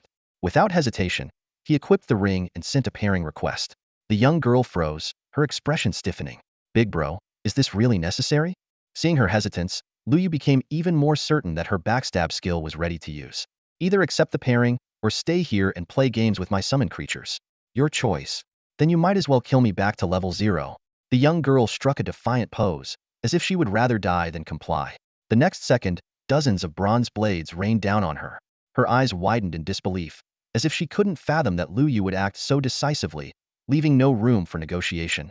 A few minutes later, the young girl revived. Confronted by the skeleton soldiers raising their weapons again, she immediately surrendered. Big bro, I was wrong, okay? I'll pair with you however you want. Without a word, Lu Yu sent another pairing request. The young girl, looking utterly defeated, finally clicked confirm. Instantly, all of her information was laid bare before Lu Yu. Basic information. Nickname, Naive Youngster. Level, 13. Class, Abyssal Shadow Assassin. Class perks. 1. Can enter and exit stealth mode at will, undetectable by any means while stealthed. 2. Can conceal all personal information. Lu Yu examined her skill list carefully. Blind, cripple, stealth, and a dozen other abilities, most of which required specific mentors or skill books to learn. The final skill, backstab, was indeed active and ready to use. Looks like I almost got stabbed earlier, Lu Yu thought to himself. When he looked up, the girl was grinning at him foolishly, putting on an innocent act. Considering that even with all the skeletons on the 5th floor, they might not be able to handle the skeleton general alone, Lu Yu decided to team up with this assassin, who also possessed an abyssal class profession. Hand over your weapon. All right. The young girl obediently tossed her weapon to Lu Yu. It was a high-quality bronze dagger, which explained her earlier deadly attacks. I'll give it back to you once we reach the 5th floor. Big bro, don't say that. A mere bronze weapon is nothing. Consider it a gift to mark our first meeting. If you were really that considerate, I wouldn't have to confiscate your weapon in the first place. Lu Yu stowed the dagger in his back. With the ring's real-time monitoring effect and her weapon now confiscated, the assassin posed no further threat. Let's move to the next floor. Big bro, is the exit on the next floor? Stop asking questions and just follow me. All right, big bro. But now that I don't have a weapon, you've got to protect me, the young girl said in a syrupy tone. Lu Yu rolled his eyes. With your voice, you're not cut out to play the sweet girl act. Lu Yu walked ahead, while the innocent young man followed closely behind him like a timid, wrong child. As they stepped into the 4th level of the general's tomb, a chilling cold swept over them. Big brother, why is it so eerie here? I'm scared, the young man said, shivering as a bone-piercing wind blew past. His voice trembled with fear. Stop pretending to be a sweet girl around me. Got it? Lu Yu said flatly. Got it, big brother, I understand. The young man immediately switched to a gruff, northeastern accent, mimicking a rugged man. Lu Yu sighed, exhaling slowly. Forget it, just be like this, he said with resignation. Tightening his leather armor around him, he braced himself against the cold that seeped into the air. In the abyss, the sensory system had to be activated at a minimum of 10, but Lu Yu kept his sensory level above 50 to enhance his reaction time. Compared to the slightly chilly appetizers of the first 3 levels, the cold in the 4th layer was much more intense. This level was closer to the core of the general's tomb, and according to his knowledge, the monsters here had already reached the 1st-tier level. Suddenly, a loud, piercing warhorse's neigh echoed from the darkness, followed by the rhythmic pounding of hooves. A squad of skeletal knights clad in armor and wielding long spears charged forward. The system displayed their stats: Elite Silverbone Skeleton Soldiers, level 40, HP 250,000, Attack 1,200, Defense 1,000. These were cavalry loyal to the skeleton general, bound to serve him to the death. Big brother. Knights. Is this a hidden profession within the hidden monsters? The young man exclaimed, his mouth agape in amazement. No, knights are a subclass of the warrior system that becomes available after the 1st-tier advancement. After the transition, they can tame and ride mounts, Liu explained while swiftly summoning all his bronze bone skeleton soldiers. Against cavalry, archers were indispensable. The principle of shoot the horse first to take down the rider applied here as well. The arrows targeted the skeletal warhorses. Although the damage was limited, disrupting the horse's rhythm could unseat the riders. Once a knight lost their mount, they forfeited their life and defense bonuses, and their mobility would be severely compromised, reducing their combat effectiveness to below that of an ordinary warrior of the same level. The first volley of arrows managed to bring down a few of the frontline knights, but the skeletal cavalry had already closed in. They broke through the front line of shield-bearing iron-boned skeleton soldiers like an unstoppable force, with dozens of spears aimed directly at the archer formation. In an instant, 1/5 of the archers were reduced to shattered bones. This is bad. We're doomed. The young man shrieked in panic before activating stealth mode and vanishing on the spot. Through the golden ring, Liu could clearly see her retreating quickly to a corner and remaining motionless. Useless. Liu cursed under his breath. He immediately summoned a group of iron-boned skeleton soldiers to encircle the fallen knights, preventing them from remounting their skeletal warhorses. Liu commanded the other skeleton soldiers to quickly surround the incoming silver-bone skeletons, entangling them tightly to prevent them from breaking free and launching a second charge. However, the disparity in levels was evident. Most of the skeletons he summoned were no match for the silver-bone cavalry and fell easily. At the critical moment, the goblin general stepped forward and took the front line. As one of the few summoned creatures capable of withstanding a cavalry charge, he let out a furious roar and instantly summoned 18 goblin guards.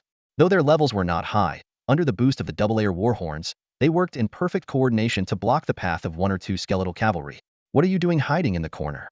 Want to get beaten up? A sharp rebuke came from Qingjio. The shy youth snapped back to reality, suddenly remembering that he could hide nothing from Qingjio. Initially planning to sit back and watch the chaos unfold, he had forgotten the personality of this formidable figure. She would deal with him, slacking off before letting the skeletal cavalry cut him down. Gritting her teeth, the shy youth made her move, activating the backstab skill. She instantly appeared behind one of the skeletal cavalry, executing a flawless combo of backstab, blind, and cripple, before swiftly vanishing into the shadows again. The series of attacks left the skeletal cavalry in disarray, its spear flailing wildly in the air. Liu's eyes lit up as he seized the opportunity. He quickly regrouped the scattered skeleton archers and ordered them to ignore the other pursuing cavalry, focusing all their firepower on the disoriented target. A volley of arrows rained down, leaving the skeletal cavalry critically injured. The goblin general capitalized on the moment, delivering a few decisive strikes that sent the enemy into Liu's summoning space. In the next instant, a brand new silver skeletal cavalry appeared beside Liu, charging directly at the enemy's silver-bone skeletons. Liu let out a small sigh of relief. If he could capture one, the tide of the battle could be turned. Meanwhile, the shy youth had already crippled and blinded 3 more silver-bone skeletons within a matter of seconds. Liu couldn't help but feel impressed. When this girl got serious, she was truly ruthless. Big brother, those half-crippled skeleton cavalry need to be dealt with immediately. Their disabled state is about to end. Liu didn't respond. At the moment, he was fully focused, distributing his attention across the battlefield. The situation was complex, and he had to manage multiple fronts simultaneously, directing the skeleton archers to evade cavalry charges while seeking opportunities to counterattack, commanding the iron-boned skeleton soldiers to intercept the repeated assaults, and promptly converting fallen enemy cavalry into his own forces. Even more challenging was keeping an eye on the innocent-looking young man. This seemingly docile little girl was far too unpredictable. Big brother, that cavalry unit is about to recover. Handle it, Liu ordered curtly. The young man instantly entered stealth mode, gliding like a ghost behind the target cavalry unit. The skeleton cavalry, which had just regained its mobility, was immediately rendered crippled again. Thanks to the debuff supplied by the young man, the battle was turning out to be much easier than Liu had anticipated. Initially, He had planned to sacrifice tens of thousands of summoned creatures to gradually wear down the 40 skeleton cavalry units. But now, it seemed the losses would be less than a third of his original estimate. Within minutes, the tide of the battle had shifted. 20 skeleton cavalry units had been converted into Lu Yu's summoned creatures, and the remaining enemies could no longer break through to the rear lines where the archers were stationed. Big brother, how did I do? The young man returned to Lu Yu's side, panting heavily, his eyes filled with anticipation. Not bad, Lu Yu nodded. Keep going. Finish off the rest. What? The young man's excitement vanished instantly. Big brother, getting close to them to apply debuffs is really dangerous. I might die. Lu Yu shot him a cold glance. But since it's your order, big brother, I'll face any danger, no matter what. The young man quickly backtracked, taking a deep breath before dashing back into the fray. Lu Yu nodded silently. This subordinate was far more reliable than Chen Zhu. Considering the long cooldown time of the recovery spell, minimizing the damage to the skeleton cavalry was vital for the battles ahead. A few minutes later, all the skeleton cavalry had been subdued, most of them retaining over 80 of their health. The young man slithered back like an exhausted snake. Big brother. All done? Good, Lu Yu said. Take a break. There are 2 more waves ahead. What? More? The young man looked utterly defeated. His reaction wasn't entirely feigned. Navigating through a battlefield of thousands, pinpointing the position behind targets, applying debuffs, and retreating in time required extreme precision and reflexes. Lu Yu thought to himself that even he might not have been able to perform better than the young man. But a little exhaustion might do her good, so she won't keep scheming against me, Lu Yu thought to himself. Big brother, how did you know there were 2 more groups coming? The innocent young boy suddenly turned to Lu Yu, but before the words fully left his mouth, he quickly corrected himself. No, I didn't say anything. Let me rest a bit more. He finished speaking and immediately put on a sheepish expression. Lu Yu reorganized the formation, placing the newly acquired 40 skeletal cavalry at the forefront of the team. What made these skeletal riders truly fearsome wasn't their astonishing durability or defense, but their terrifying impact and agile mobility. With their charge ability, they could lock onto a target and instantly rush forward to deliver a deadly blow, then retreat swiftly with the speed of their undead mounts, ready to strike again. This was the very reason why, even with Lu Yu's reinforcements earlier, the rear line had been breached. The group advanced slowly. Not only did the innocent boy need to recover his strength, but Lu Yu himself also needed time to recuperate.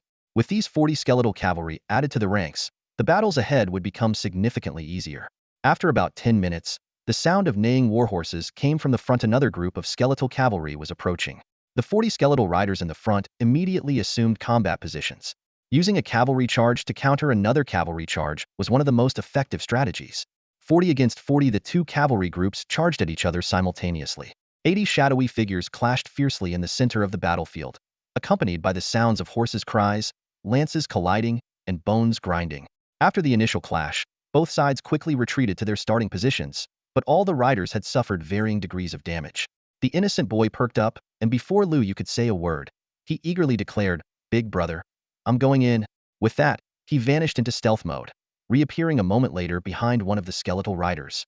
Swiftly, he executed a combination of backstab, blinding, and crippling moves, before fading back into the shadows. The ambushed skeletal rider's speed plummeted, and the skeletal archers in the rear seized the opportunity to unleash a volley of hundreds of arrows, cutting its health by more than half. The seamless coordination of their attacks gave Lu Yu a sense of exhilaration. In the following rounds of charges, the 2 continued to employ this strategy, quickly taking down all 40 enemy skeletal riders. With this victory, Lu Yu's cavalry forces doubled in size. Big brother, your profession is amazing. Can you really subdue any target? Are you trying to figure out the traits of my profession? Of course not. Little sister just thinks you're heroic, unparalleled, a legend capable of 7 rounds in one night, or maybe 1 round lasting all night. Stop. Lu Yu hurriedly interrupted her before she could cross the line. If you're so free, why don't you go scout ahead and check why the last group of skeletal cavalry hasn't shown up yet? Just as he finished speaking, the sound of galloping hooves echoed from afar, like a drumbeat growing louder. The ground trembled, and clouds of dust rose into the air. Lu Yu frowned. Judging by the sound alone, it was clear this group was significantly larger than 40 riders. The innocent boy covered his mouth in shock and exclaimed, "Big brother, this time there's so many of them." Dust billowed ahead as over 100 skeletal cavalry surged forward like a tidal wave. Lu Yu had no time to dwell on why this 3rd squad of cavalry was so different from his memories of his past life. He immediately commanded his summoned skeletal cavalry to form ranks and prepare for battle. "You'll have to work hard once more," he said, glancing back at the innocent-looking youth. "Don't worry, I'll make sure they obediently ride their horses over. The youth began to reply, but Lu Yu cut her off before she could finish. All right, hurry up and go. She cast him a resentful glance before disappearing from sight. The skeletal archers in the rear had already begun their first volley. Despite the enemy cavalry's superior numbers, Lu Yu handled the situation with ease, thanks to his prior combat experience. He directed his summoned skeletal cavalry to intercept the main force, while a goblin general led the other skeletal soldiers to deal with any stragglers. The innocent youth targeted and incapacitated key enemies at the front, allowing the archers to rain down a dense barrage of arrows to finish them off. After their previous battles, the two had developed a seamless cooperation. In just a few minutes, the tide of the battle turned. Lu Yu even allowed his summoned creatures to fight autonomously, but his moment of reprieve was interrupted by the youth's complaint. Big brother, your summoned creature shot me. It hurts. Lu Yu smirked and regained control of his creatures, while silently grumbling about the ambiguous tone she always seemed to use. In the end, all of the 100-plus skeletal cavalry were absorbed into Lu Yu's summoning space, bringing his total cavalry count to 200, enough to conduct small-scale battles. Staring at the entrance to the 5th level just ahead, Lu Yu felt a twinge of regret. If only there were a few more waves of enemies like this, he could have assembled a proper cavalry battalion. You actually know about abyssal creatures? Lu Yu asked the youth in surprise. Big brother. And one of the top lone wolves out there, of course, excluding you. The youth quickly flattered, though awkwardly. Lu Yu ignored her clumsy attempt at flattery and headed straight for the entrance to the 5th level. The enemies below should be easy to handle, just 4 undead mages. Easy to handle? The 4th level nearly killed me. Big brother, wait for me, the youth exclaimed in alarm. Lu Yu had already stepped into the 5th level. The wet stone tiles beneath his feet made a soft squelching sound. In the darkness ahead, a flicker of violet flame suddenly ignited. Lu Yu knew that it wasn't an ordinary candle flame, but the flickering purple fire atop a necromancer's staff. He quickly glanced at the system notification. Golden Skeleton Soldier, Elite Monster, level 50 HP, attack and defense stats unknown. The system description read, "These are the most trusted subordinates of the Skeleton General, and anyone daring to intrude will be reduced to ashes." Just an elite monster? Lu Yu sighed softly. This meant that after dealing with the 4 necromancers, the real challenge would be the far more formidable Skeleton General. Even though he was well-versed in the general's abilities, knowing your enemy wasn't always enough to guarantee victory when faced with an overwhelming power disparity. Big brother, let me lure one of the monsters back. The naive young boy eagerly volunteered for the first time, about to enter stealth mode, but Lu Yu grabbed him firmly. Not this time. Stay here and don't cause trouble. All right, big brother.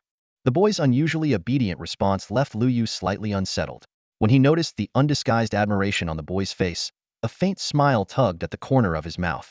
He thought to himself, if this little guy could always be this quiet, he'd really be every homebuddy's dream companion.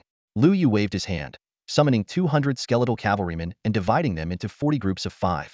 Under his command, the first group locked onto the nearest necromancer. Charge! Amid the shrill cries of warhorses, 5 lances were raised in unison, thrusting forward like a sharp blade aimed directly at the necromancer's heart. Without any frontline protection, the necromancer was exceedingly fragile. Although the level gap of 10 was significant, it could be compensated for with sheer numbers. The necromancer waved his staff, teleporting a dozen meters away while casting a shield on himself. But the second group of cavalrymen had already charged in, their lances striking simultaneously and covering the shield in cracks. The third group followed closely, shattering the shield with their assault.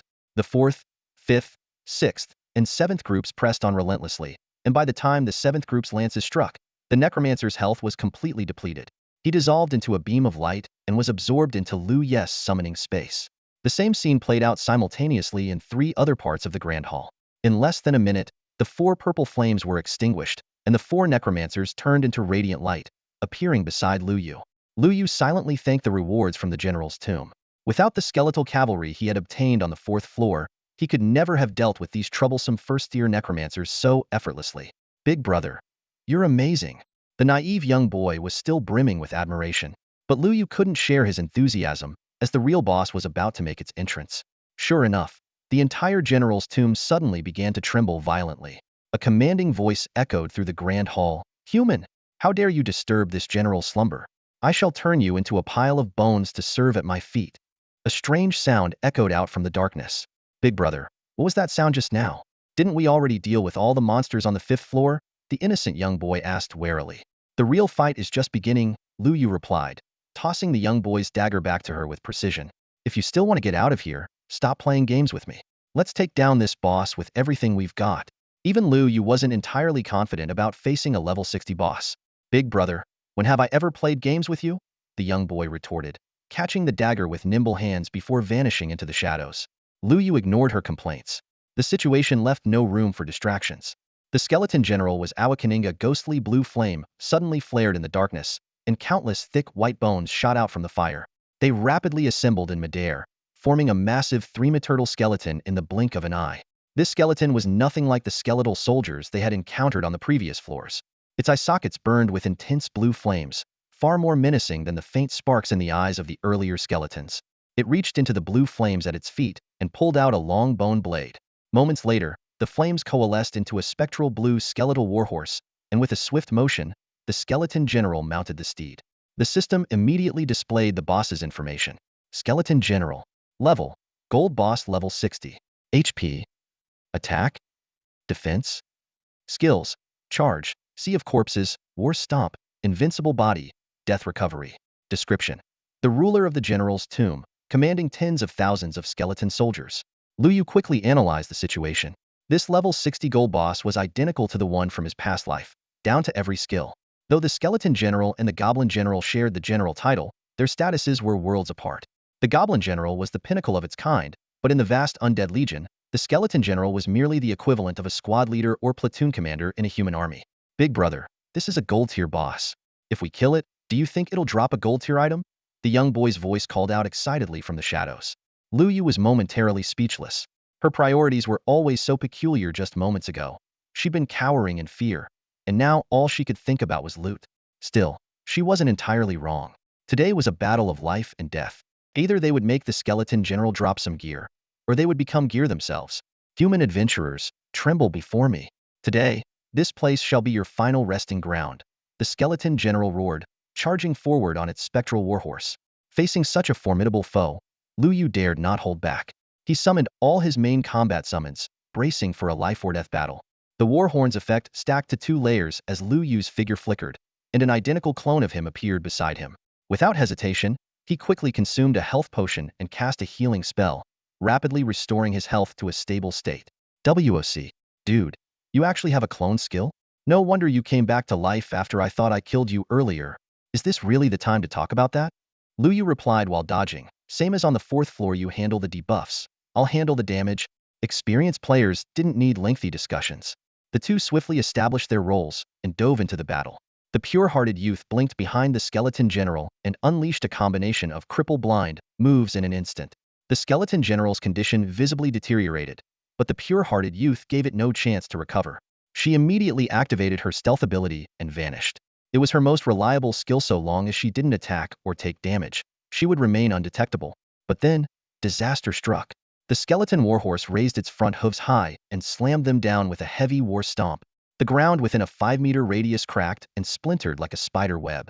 Before the pure-hearted youth could escape the area, she was caught in the impact. She let out a muffled gasp as her health bar instantly dropped by half, and she was forcibly revealed. AoE attacks, the bane of stealth players. Such skills were exceedingly rare in the early stages of the game, but she had the misfortune of encountering one. Before she could re-enter stealth, a bone blade descended from above. After this strike, her health bar was left hanging by a thread. How did it even see me? Is blind ineffective? She panicked, her mind racing. One more hit, and she dropped below level 10. The skeleton general's warhorse was already charging toward her. Stealthing again would be futile at this point. Help me, big bro, she cried out, her voice trembling. Before her words had fully left her lips, a golden figure flashed into view, shoving her aside. It was Li Er, who placed himself in her previous position and took the warhorse's charge heeding. Though he was sent flying several meters, the system displayed a large miss above him. Just then, Widow Wong made her move. She threw her handkerchief, which unfurled into a mysterious formation beneath the skeleton general's feet. A system notification immediately appeared.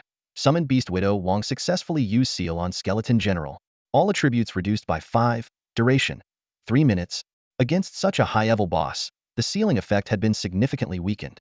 Safely hidden afar and sipping on a health potion, the pure-hearted youth asked in bewilderment, Big bro, what are these two creatures? Why do their descriptions seem kind of odd? While she couldn't view the detailed stats of Li Er and Widow Wong, she could still glimpse their basic information. Liu Yu shook his head, deciding not to explain the phenomenon of the abyssal descent something far beyond ordinary understanding. He focused on commanding the archers to attack with full force while reminding himself to recover quickly. After all, the boss debuff effects wouldn't last long. The fifth floor was too cramped, only accommodating 1 or 2,000 summoned creatures at most, far from utilizing their full combat potential. Frowning deeply, Lu Yu pondered a critical question. As the ruler of the general's tomb, the skeleton general should theoretically have free access to any floor. With this in mind, he immediately moved toward the entrance. Having lost its initial target, the pure-hearted youth, the skeleton general turned its attention to Lu Yu. Charge! With a roar, the skeleton general and its warhorse merged into one, transforming into a shadowy figure that dashed toward Lu Yu at incredible speed. Its charge skill was far superior to that of ordinary skeletal cavalry, making interception impossible. Clenching his teeth, Lu Yu braced himself to take the hit heeded. In the next instant, it felt as though he had been struck by a speeding car. His body was flung through the air in a perfect arc, landing heavily near the fifth-floor entrance. With only a sliver of health left, he managed to survive. Breathing a sigh of relief, he quickly recalled all his summoned creatures and turned to enter the fourth floor. The pure-hearted youth's face turned pale as he witnessed this. Big bro ran away? Now it's just me? What am I supposed to do? The skeleton general scanned the surroundings, searching for any signs of life. The clatter of its skeletal horse's hooves echoed against the stone floor. With a swing of its bone blade, it directed its skeletal steed toward the fourth-floor entrance. Seeing the boss leave, the pure-hearted youth secretly rejoiced at not being discovered. Although being hit twice earlier had made her doubt her stealth abilities, it seemed her class skills were still effective. She hesitated briefly, weighing her options. Observing might be safer, especially since her blinding skill appeared ineffective against the boss. However, she quickly reconsidered. If she didn't contribute, Big Bro would likely abandon her once he figured out how to escape. Big Bro, I'm coming, she shouted, charging toward the fourth floor. Inside the fourth floor, Lu Yu immediately summoned a large number of skeletal soldiers upon entering. Without wasting a moment, he rushed toward the third-floor entrance. He needed a larger area to unleash his full strength, at least the third floor, where he could summon all his archers. Against the skeleton general, long-range attacks were the key to victory. The skeleton general followed relentlessly, pursuing him without pause. The skeletal warhorse had just stepped onto the fourth floor when dozens of blades and spears rained down upon its bony frame. The sudden attack immediately weakened the warhorse's resilience. However, the skeletal warhorse showed no fear.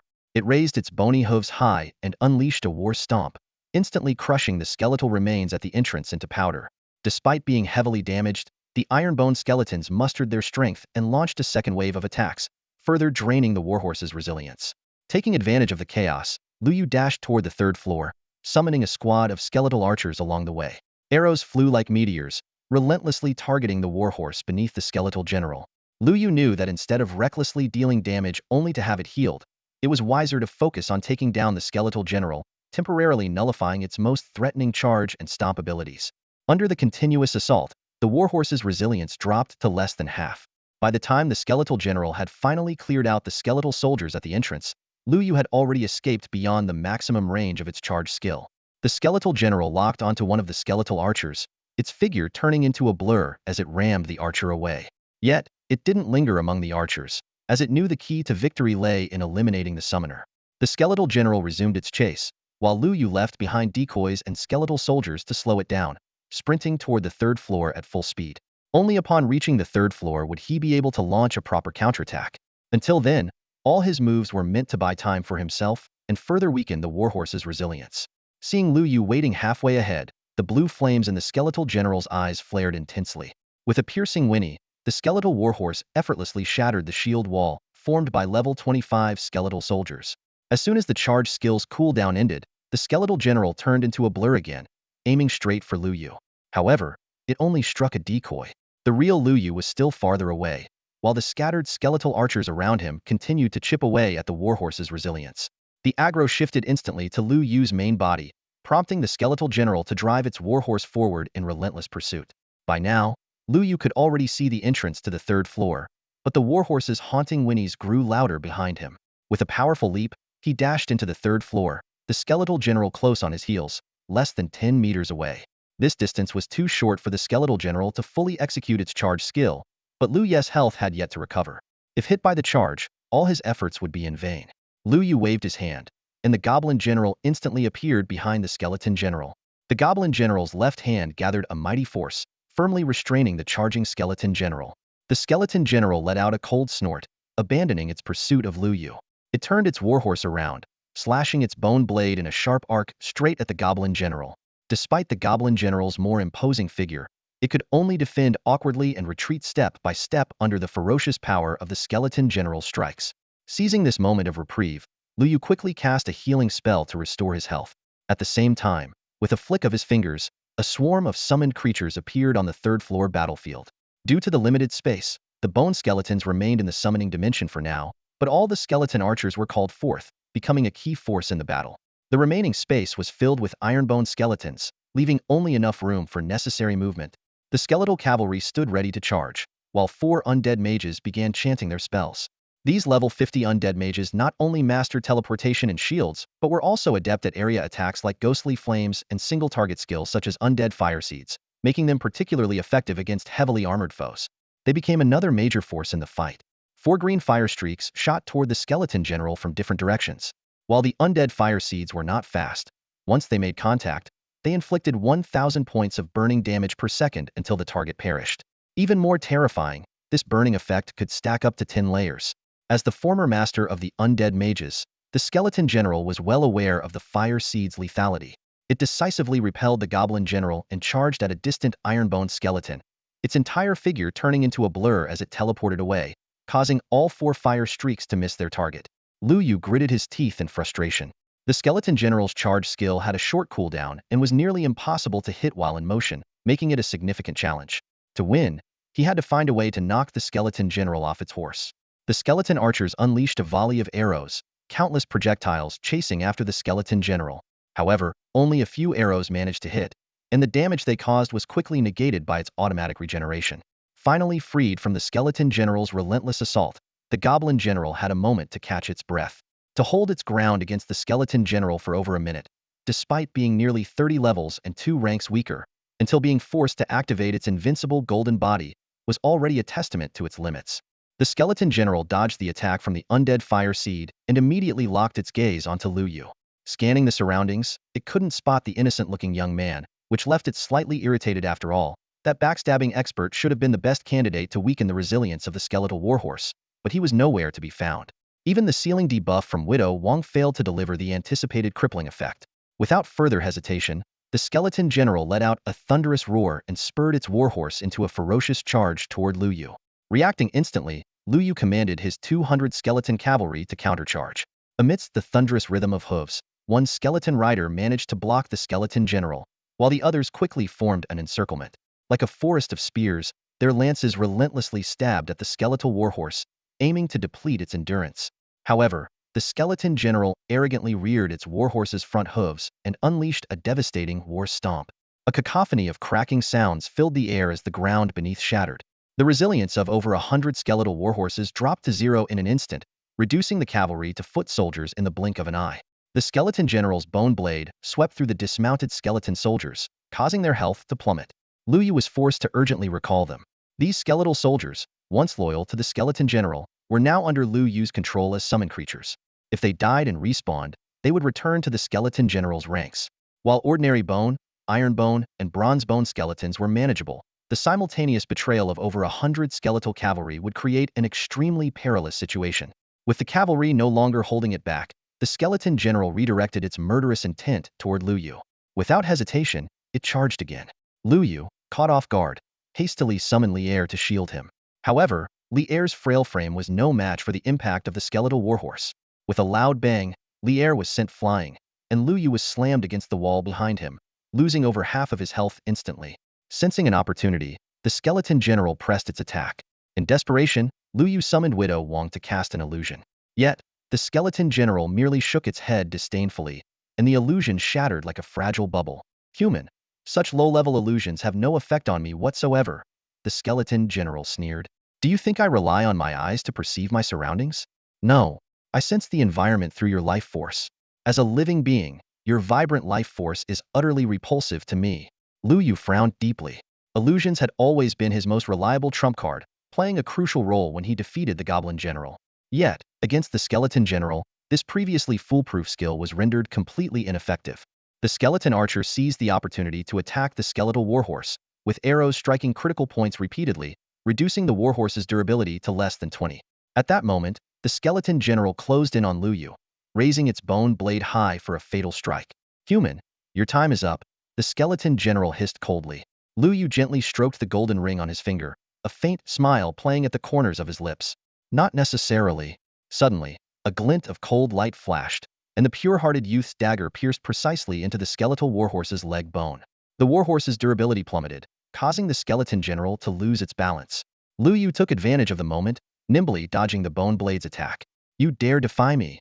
The skeleton general roared, commanding the warhorse to rear up, preparing to unleash its war-shatter ability. But it suddenly realized that this time, the pure-hearted youth hadn't entered stealth mode. Instead, after executing a crippling backstab combo, he continued his relentless assault on the warhorse's durability. The skeleton archer immediately seized the opportunity, unleashing a volley of arrows. The skeleton general made a swift decision, abandoning its attack on Lu Yu and charging at nearby skeleton soldiers to evade the rain of arrows. Yet, almost simultaneously, the pure-hearted youth appeared behind it once more, delivering another precise backstab combo that landed squarely on the skeletal warhorse. The warhorse's durability had reached its limit.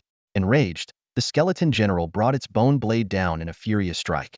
Yet the pure-hearted youth, as if disregarding the threat of death, delivered a final blow without flinching. The bone blade and the dagger struck simultaneously while the pure-hearted youth fell to the ground. The skeletal warhorse collapsed with a thunderous crash, throwing the skeleton general to the floor. A system notification immediately followed. Skeleton general's mount damaged. Unable to summon for 10 minutes. War Stomp and Charge skills are unavailable during this time. But the battle was far from over.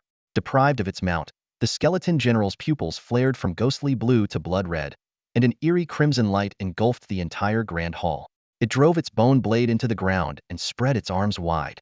The fallen skeletal warhorse dissolved into a pool of blood, which rapidly spread across the third floor. Another system notification echoed. Skeleton General has activated Sea of Corpses and Blood. The unit with the highest vitality within the area will take 80,000 damage per second for 10 minutes. Big bro, you're doomed too. The pure-hearted youth whimpered in the chat box. But Lu Yu paid no mind to the warning, dismissing it entirely. To him, the real battle was only just beginning. Almost at the same moment the blood spread, a massive figure emerged in the center of the third floor. It was the Millennium Tree Spirit, and Lu Yu's decision to choose it as the backbone to counter the Skeleton General was no coincidence.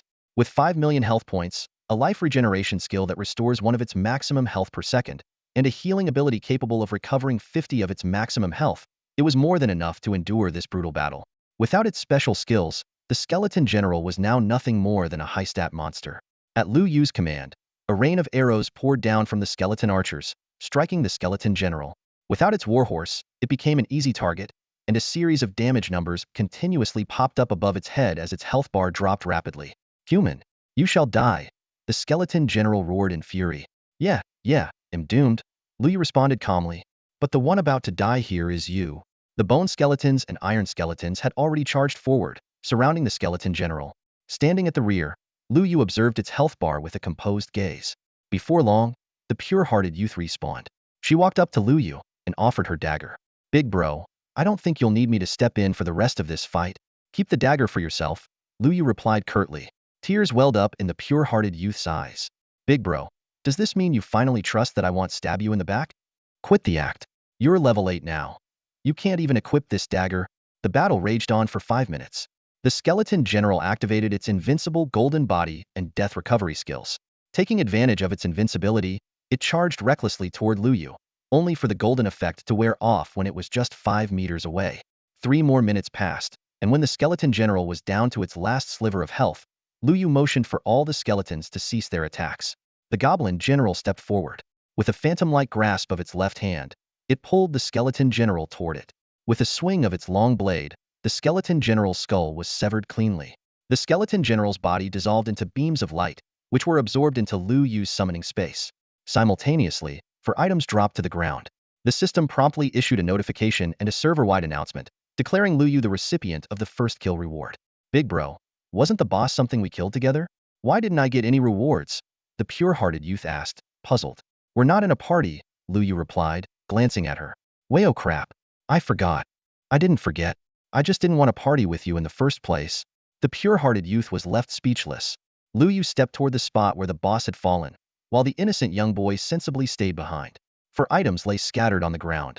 a pair of shimmering golden leather bracers, an exquisite necklace, a token, and a faintly glowing map. Including the first kill reward, the glorious proof, there were a total of 5 items. The map was clearly the key to leaving this place. It could either be used for direct teleportation or to guide them toward the exit.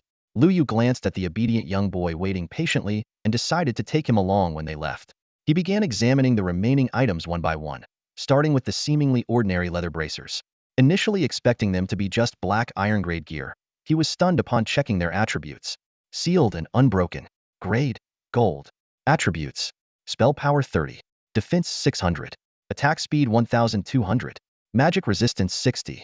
Additional Damage 550. Max HP increased by 10. Special Effect: Forms a shield lasting 10 seconds that reduces damage taken by 50. Feature: Lowers equipment level requirement by 10 levels. Description: Ever learned Tai Chi? Lu Yu couldn't help but swallow hard. Gold grade gear. And the defense stat was doubled. If he had this during the battle against the skeleton general, he could have lasted several more rounds. Without hesitation, he equipped the bracers, and golden light immediately enveloped his wrists, significantly boosting his defensive stats. Big brother, is that gold grade gear? The young boy asked excitedly. Kids shouldn't ask too many questions, Lu Yu replied dismissively. The equipment rankings just updated. Your bracers are number 1 now. Rubbing his temples, Lu Yu checked and confirmed it. The sealed and unbroken bracers had indeed climbed to the top of the rankings, knocking the previous silver-grade longsword down a spot. His shadowless boots remained in 3rd place, while the Crocodile King leather armor that had dominated during the Novice Village period had dropped out of the top 100. With official promotions and the unlocking of Novice Villages, billions of players worldwide had entered the abyss, and nearly 1 million had reached the second-tier main city ASA number that continued to grow rapidly. Next, Lu Yu turned his attention to the token. It was a special contend for supremacy token. Using it would initiate a no man's land battle in a second-tier main city, provided there were at least 3 second-tier guilds present in the city. The guild that initiated the event would also receive a 1 boost to all attributes. Lu Yu knew that each second-tier main city was limited to 5 of these tokens, making them crucial for determining guild territories. While he couldn't use it right away, the sooner it was activated, the better.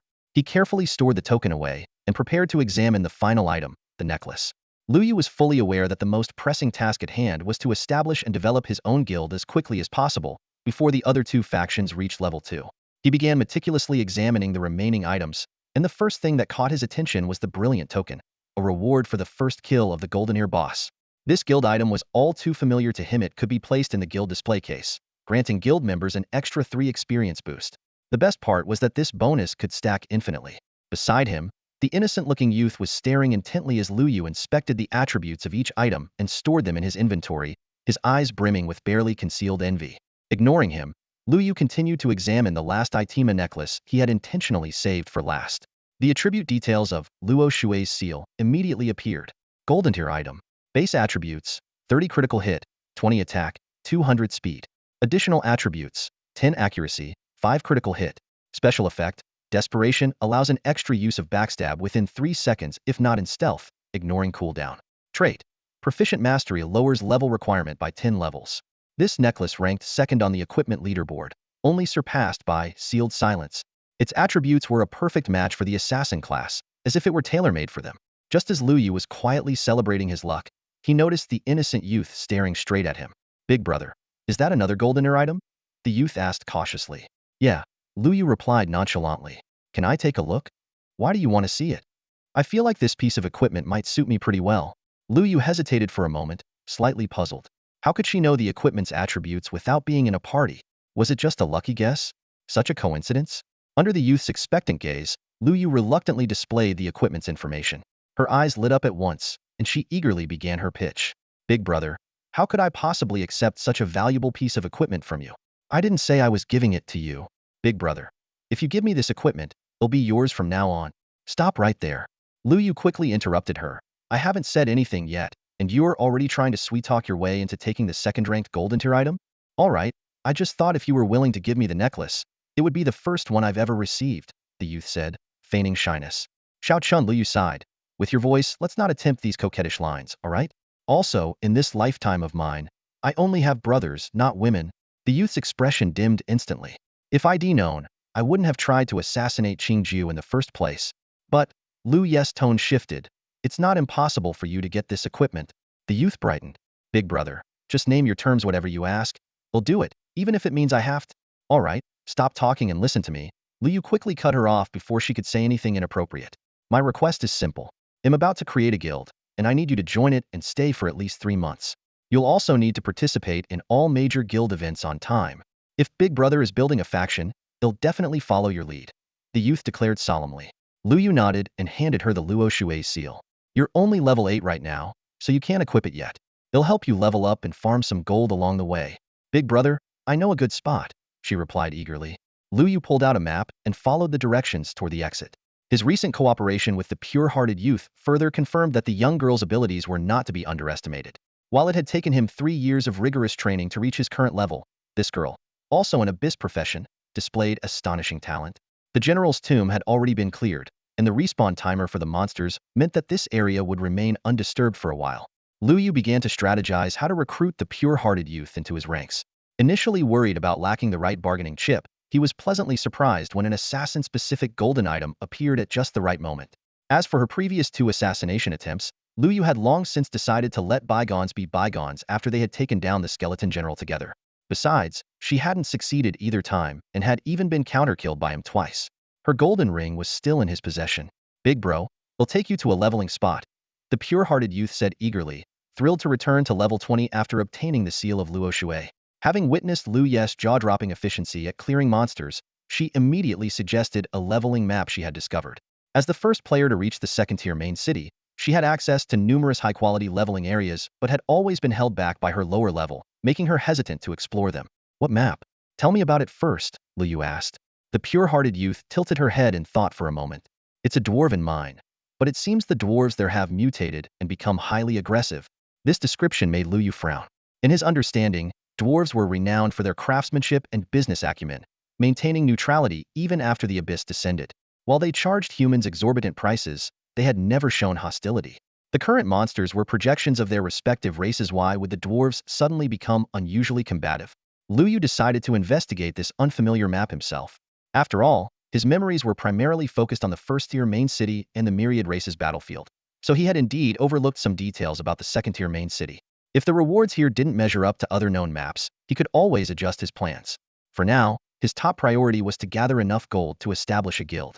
The purchase of the golden mask had already drained his savings of 10,000 gold coins, and forming a guild required another 10,000. Currently, he only had the 3,000 gold coins obtained from defeating the skeleton general, leaving him 7,000 short. He needed to raise the remaining amount as quickly as possible. The two of them moved swiftly, one after the other. With movement speeds of 30 to 40, they sped toward their destination like 2 fleeting shadows. A few minutes later, a dark, towering mountain appeared before Liu. This was Wanjin Mountain. Its surface was riddled with caves of various sizes, all excavated for mining ore. Revered as a sacred site among miners and blacksmiths, the mountain not only produced a wide variety of ores, but also became an ideal spot for farming gold due to the monsters carrying large amounts of coins. Liu frowned in thought. According to his memory, this place was supposed to be predominantly inhabited by nether creatures. So why were there so many dwarves here? The innocent-looking young man took the lead and entered the nearest cave, with Liu following closely behind. From time to time, Liu marked the cave walls with a tool, a habit that caught the young man's attention. Big bro, why are you making marks? The young man asked curiously. To avoid getting lost, Liu replied tersely. Getting lost? The young man scratched his head. But you can just use a return scroll when you want to leave. This isn't an evil map or anything. He trailed off mid-sentence, suddenly realizing something and wisely shutting his mouth. Return scrolls, being non-droppable items, could only be carried one at a time. And since Liu hadn't reached the second-tier main city yet, it was clear he didn't possess one. All right, take me to see those dwarves you mentioned, Liu said, his interest piqued by the strange behavior of these dwarves. After passing through 2 or 3 branching paths, a group of dwarves with unusually dark skin came into view. Liu immediately recognized the blackened hewit was the hallmark of the nether race's slow-acting poison, which had already deeply infiltrated their bodies. This explained the dwarves' drastic change in behavior, and why Liu had never encountered them at Wanjin Mountain in his previous life. By that time, this branch of the dwarves must have been completely wiped out, along with their in-game projections. It was clear that even before the barrier between races had been lifted, the nether race, as the most powerful faction of the abyss, had already begun targeting the dwarves in secret just as goblins had quietly taken control of the starter village. However, at the moment, the safety of other races was not Liu's primary concern. His immediate priority was to gather 10,000 gold coins and establish a guild. Big bro, Those are the dwarves I was talking about, the young man said, pointing at the group ahead. Lu Yu nodded. All right, let's get started. The Golden Miners, as level 30 elite monsters, had their specific attributes obscured due to the level gap, but Lu Yu could infer from their occupational traits that these dwarves, who focused on secondary professions, were not particularly strong in combat. They excelled in skills like gold prospecting, stone chiseling, and mining, and were originally a peaceful race. For reasons unknown, they had suddenly become hostile. Lu Yu decided to end the fight quickly. With a wave of his hand, the towering figures of the Skeleton General and Goblin General materialized in the area. The abrupt commotion immediately drew the dwarves' attention. No longer their usual amicable selves, asking about business, they gripped their iron pickaxes tightly and charged forward with furious roars. The Goblin General swiftly activated its skill, generating a powerful suction force that lifted dozens of dwarves off the ground, then slammed them back down. Controlling so many level 30 monsters at once was clearly strenuous, but this brief period of control was sufficient. The Skeleton General seized the opportunity, charging into the midst of the dwarves. Its skeletal warhorse reared up high, unleashing a war stomp. The ground quaked, and the dwarves, who had just started to get back on their feet, were once again thrown into disarray. Watching this, Lu Yu couldn't help but recall how he had been ambushed by an innocent-looking youth earlier, which had driven him to search for similar area effect attack skills. Unfortunately, the Skeleton General had yet to drop the skill book for it. Still, such close-range area attacks seemed much better suited for warrior classes. After the first round of attacks, over a dozen dwarves were left severely injured, one of them even critically hit and shattered into fragments, disappearing on the spot while dropping 5 gold coins. Lu Yu couldn't help but marvel at how wealthy the dwarves were. Back in the general's tomb, a single skeleton would only drop 1 or 2 silver coins on average. Lu Yu brandished his winchant staff, coordinating with the 2 generals to take turns attacking the remaining miners. These dwarves, focused on secondary professions, were utterly outmatched. Their attacks couldn't even penetrate the Skeleton General's defense, highlighting the stark contrast between combat and non-combat professions. By comparison, even level 30 skeleton archers could break through the Skeleton General's defenses, though they were entirely useless in mining or other similar tasks. One by one, the miners fell, and gold coins rained down like a storm. The sight made Lu Yu realize the crucial role of secondary professions in the abyss. Players couldn't rely solely on farming monsters to obtain a full set of equipment. They had to depend on secondary professionals like miners and armor smiths. In fact, equipment crafted by top-tier armor smiths could even surpass the quality of gear dropped by bosses. In this game world, the importance of secondary professions cannot be underestimated. Potions crafted by alchemists, gourmet dishes prepared by chefs, and fine brews created by brewers are all of much higher quality than the standard items sold in stores. Although most players are currently focused on leveling up their combat classes, over time, a group of players will inevitably shift their attention to these non-combat professions. After all, not everyone enjoys constant fighting, and these Hansen, task-oriented professions can achieve a status equal to, or even surpass, combat classes. The battle continued. In less than a minute, dozens of dwarves were effortlessly defeated, leaving nearly 300 glittering gold coins scattered across the ground. With a wave of his hand, the Goblin General summoned the coins as if they were magnetized, and they flew into his palm. He respectfully handed the spoils to Lu Yu before resuming his vigilant position behind his master. The young and innocent teammate watched with a beaming smile. Enjoying a 55 experience share after forming a party, she didn't need to lift a finger and had already leveled up to 11 in no time. Returning to level 20 seemed just around the corner. Let's go find the next one. Got it, boss. Follow me. The pure-hearted youth, familiar with the terrain, led Lu Yu through 2 more caves, where they encountered another group of dwarves wielding pickaxes. Without hesitation, Lu Yu commanded the Goblin General to unleash Ocean's Embrace, followed by the Skeleton General charging into the fray. This tried-and-true strategy once again proved effective. Such dwarf settlements were scattered throughout the caves, with an average of 1 every 3 minutes, yielding about 300 gold coins each time. This efficiency far exceeded Lu Yu's expectations.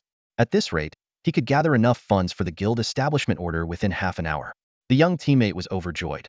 This was equivalent to farming monsters in a level 20 zone, granting her incredible experience bonuses all without having to lift a finger. Suddenly, a cry for help echoed from nearby. Adventurers! Adventurers! I'm a level 1 miner hired by Lingfeng City. Please, I beg you, save me. A ragged old dwarf was shouting desperately. Boss, there seems to be a quest over there, the young teammate said excitedly. Wilderness quests, especially rescue missions, often came with generous rewards. I noticed it already, Lu Yu replied, focused on eliminating monsters. His top priority was raising funds to establish his guild. Realizing Lu Yu's lack of interest in the quest, the young teammate wisely held her tongue. She understood the value of a powerful ally over a single quest. Although both were Abyss-class players, she specialized in assassination and duels, while Lu Yu excelled in large-scale battles. After yet another group of dwarf miners was wiped out, the gold in Lu Yu's inventory finally surpassed the 10,000 mark. Alright, time to establish the guild.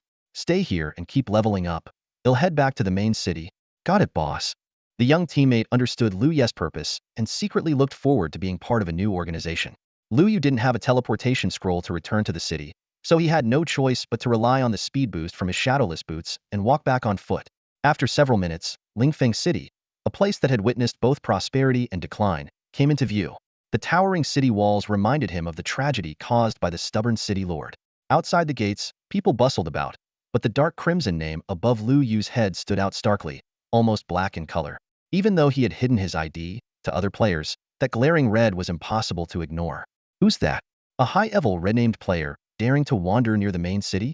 Judging by the color, his infamy value must be at least 10,000. More than that. I've seen players with 30,000 infamy, and they weren't this deep red. This guy must be a PK expert. He's probably killed a ton of people. Should we team up and take him down? Red-named players like him lose almost all their equipment and inventory when they die. As murmurs spread among the crowd, all eyes turned to Lu Yu. Some players were eyeing his shadowless boots, while others noticed the intricate patterns on his bracers, recognizing them as anything but ordinary gear. In no time, dozens of players had surrounded Lu Yu. For them, killing a red-named player was not only guilt-free but also came with the possibility of earning rewards from the city lord. Lu Yu shook his head lightly and raised one hand. Two skeleton soldiers materialized beside him. Careful, he's a summoner, someone called out, but the group remained unfazed. After all, 2 level 30 monsters were hardly a threat. Then, 3 more skeleton soldiers appeared. The players hesitated briefly but continued to close in. Based on known information, summoners could only summon up to 5 creatures. But in the next moment, dozens of skeletons suddenly emerged, encircling the players entirely. Gasps erupted from the crowd. This is impossible. He must be cheating. At that moment, an even more imposing figure materialized behind Lu Yu, a level 60 skeleton general. The aura of this golden tier boss silenced the entire crowd. Could this guy be Qingjiu? Someone whispered with a trembling voice. The mention of that name sent chills through everyone present. Qingjiu was a legend, infamous for destroying the novice village's spring and earning an infamy value of over 1 billion. The city lord had placed a massive bounty on his head, 10 pieces of silver equipment and a guild creation token. Yet despite such tempting rewards, no one had dared to confront him. It wasn't because he was hard to find, but because no one could guarantee victory against him. Players in the game world suddenly came to a chilling realization given Qingjiu's class abilities. Once he was fully developed, any guilds that had previously caused him trouble would pay a devastating price. The ominously dark red ID before them, coupled with the powerful summoned creatures casually called forth, left no doubt that the figure before them was none other than Qingjiu himself. Qingjiu, this must be some sort of misunderstanding, murmured the onlookers, their faces filled with regret for provoking such a god-tier player. Lu Yu offered no response. The skeletal warhorse beneath him raised its bone hooves. War stomp. With the command, the ground cracked open instantly. Dozens of attackers didn't even have time to scream before they were sent back to the respawn point. The remaining spectators quickly backed away, terrified of being caught in the crossfire. Lu Yu sighed softly and donned a golden mask. This simple act immediately stirred whispers among the crowd. Who is this guy? Why is his ID hidden? That mask looks special. Isn't there no mask equipment slot in the game? Qingjiu was just here a moment ago. Where did he go all of a sudden? Isn't he barred from entering second-tier main cities? What's he doing here? I heard he has a guild creation token that even Champion Alliance couldn't buy off him, no matter how high the price. Exactly. Holding onto a guild creation token, he can't even use why not just sell it for some bronze gear? Shows how little you know. He's a top player. You can't compare yourself to him. The murmurs faded quickly, and no one recognized the man behind the mask. Lu Yu strode confidently into Lingfeng City. The familiar streets stirred memories of the Pada had once fought an intense 3-day battle here against foreign invaders, only for the city to ultimately fall to ruin. He made his way directly to the city lord's mansion. 2 guards wielding long halberds crossed their weapons to block his path. This is a restricted area. No unauthorized entry. Lu Yu presented the guild creation token. I'm here to see the city lord to establish a guild. The guards examined the token carefully, hesitating for a moment. Then, Lu Yu casually tossed a few gold coins their way. Their eyes lit up. Ah, a true hero. Please go on in. Inside the grand hall of the mansion, the elderly city lord scrutinized the guild creation token Lu Yu handed over. Though your reputation qualifies you, I don't believe we've met before. No matter, pay the fee of 10,000 gold coins, and I'll approve your guild. Without hesitation, Lu Yu handed over the gold. Very well. What name shall your guild bear? The city lord asked. Lu Yu took a deep breath and declared firmly, Lord of the Abyss. Hearing the words, Lord of the Abyss, Song Jian's hand froze midair. He raised his head, his gaze sharp and intense as he stared at Lu Yu. As the city lord, being contradicted by an ordinary adventurer was something that clearly displeased him. Adventurer, this name is far too grand for a guild, Song Jian said in a deep voice, his brows furrowed. Lu Yu maintained his calm smile. He knew this stubborn old man all too well, meticulous when it came to rules, but completely indifferent to matters outside their scope. The traitorous village chief in the starter village was obviously suspicious, yet Song Jian turned a blind eye simply because there was no directive from his superiors. And when Lu Yu destroyed the spring, he issued a citywide manhunt without bothering to ask for an explanation. Someone like this might be an acceptable city lord in times of peace, but with the abyss about to descend and chaos looming, he was nothing short of a tragedy for the human race. Are you certain about using this name? Yes, Lu Yu replied firmly with a nod. Song Jian said no more. While he disliked the name, there were no restrictions on guild naming. He picked up the guild charter, and with a light stroke of his palm, the words Lord of the Abyss were immediately engraved on the surface of the badge. Done. Adventurer, your guild has been officially recognized. He tossed the guild charter back to Lu Yu. System notifications began to pop up one after another. Your guild, Lord of the Abyss, has been successfully established. You are now the guild master of Lord of the Abyss. First guild established. Reward experience 500, reputation 1 million, luck 2. Special reward for first guild on the server. The first 100 members receive experience 150 and a random bronze tier item. First member reward. Experience 150, obtained item, bronze tier wind boots. A server-wide announcement echoed 3 times, proclaiming the establishment of the Lord of the Abyss Guild. This sound is music to my ears, Lu Yu thought. After a long wait, the guild was finally formed. A level 1 guild could accommodate up to 100 members, with the capacity significantly increasing upon reaching level 2. These initial 100 members would become the guild's core strength. Members could contribute to guild growth and their own standing by leveling up in teams or completing guild missions. At present, a level 1 guild had limited functionalities, including a member list, a display stand, and a guild warehouse. Lu Yu placed the emblem of glory on the display stand, instantly activating a 3-team experience bonus. Adventurer, City Lord Song Jian said, tapping the desk, your guild is currently the only one in Lingfeng City. I have an important task for you, and I hope you won't refuse. A guild mission? Lu Yu quickly closed the guild interface and looked directly at Song Jian. Recently, I hired dwarves in Wanjin Mountain to mine or for Lingfeng City, Song Jian said solemnly. But a month ago, these dwarves not only violated the contract but also repeatedly attacked our officials who went to inspect the work. I need your guild to deal with these dwarves. A system notification immediately popped up.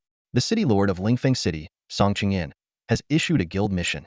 Mission description: eliminate 30,000 dwarf miners and recover gold, or worth 100,000 gold coins.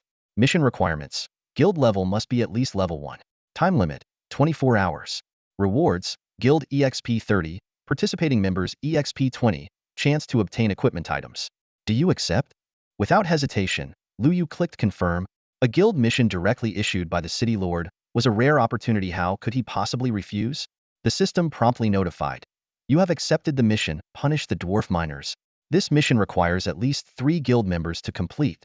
Adventurer, I leave this matter in your hands, Song Jian said before lowering his head to continue his work, signaling that Lu Yu could leave.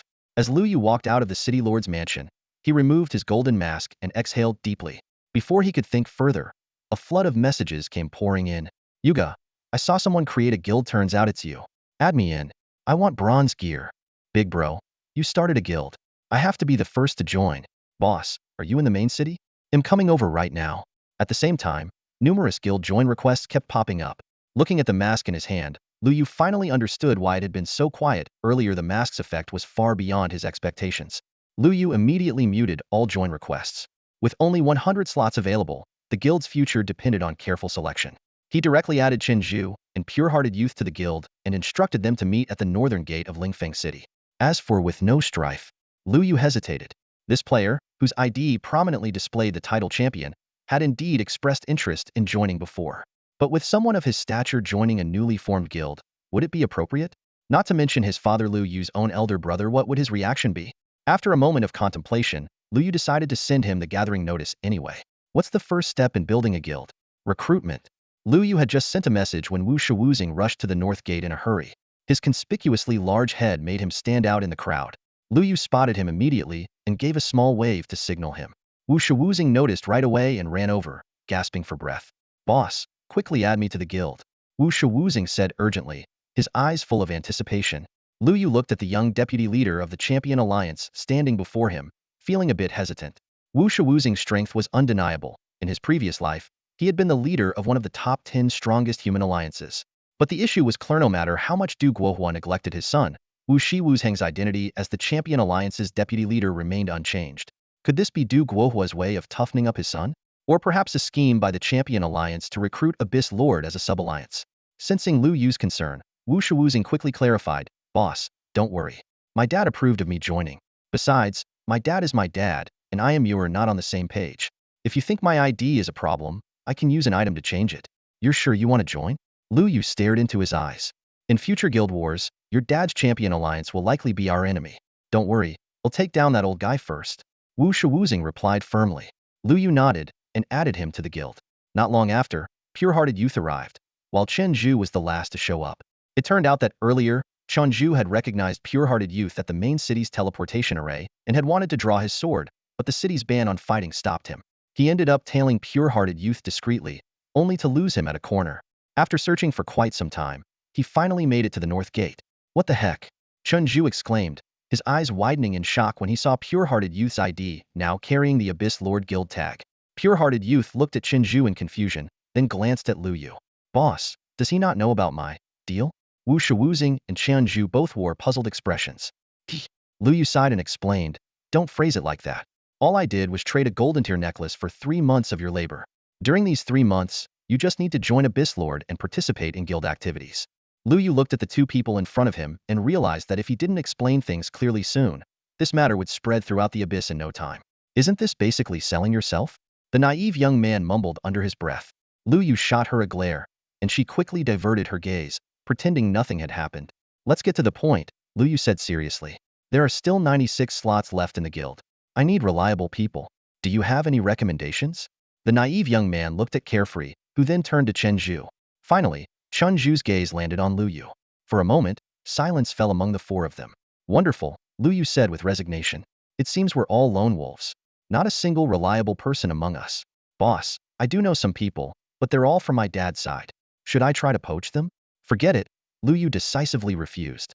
"In critical moments, you can only count on yourself." After checking his bank account balance, Lu Yu quickly composed and posted a system announcement. Player Qingju announces, "The Abyss Lord, the server's first guild, is recruiting. Requirements: level 15 or above, at least 5 pieces of black iron gear or 1 piece of bronze gear, and intermediate or better operational skills will be assessed. Must have upright values and love the nation, party, and people. No restrictions on age, gender, or height. Those who pass the assessment will receive a piece of bronze gear. Enjoy team leveling experience bonuses, and unlock more surprises exchangeable with guild contributions. On-site assessments only at the North Gate. Online applications will be ignored.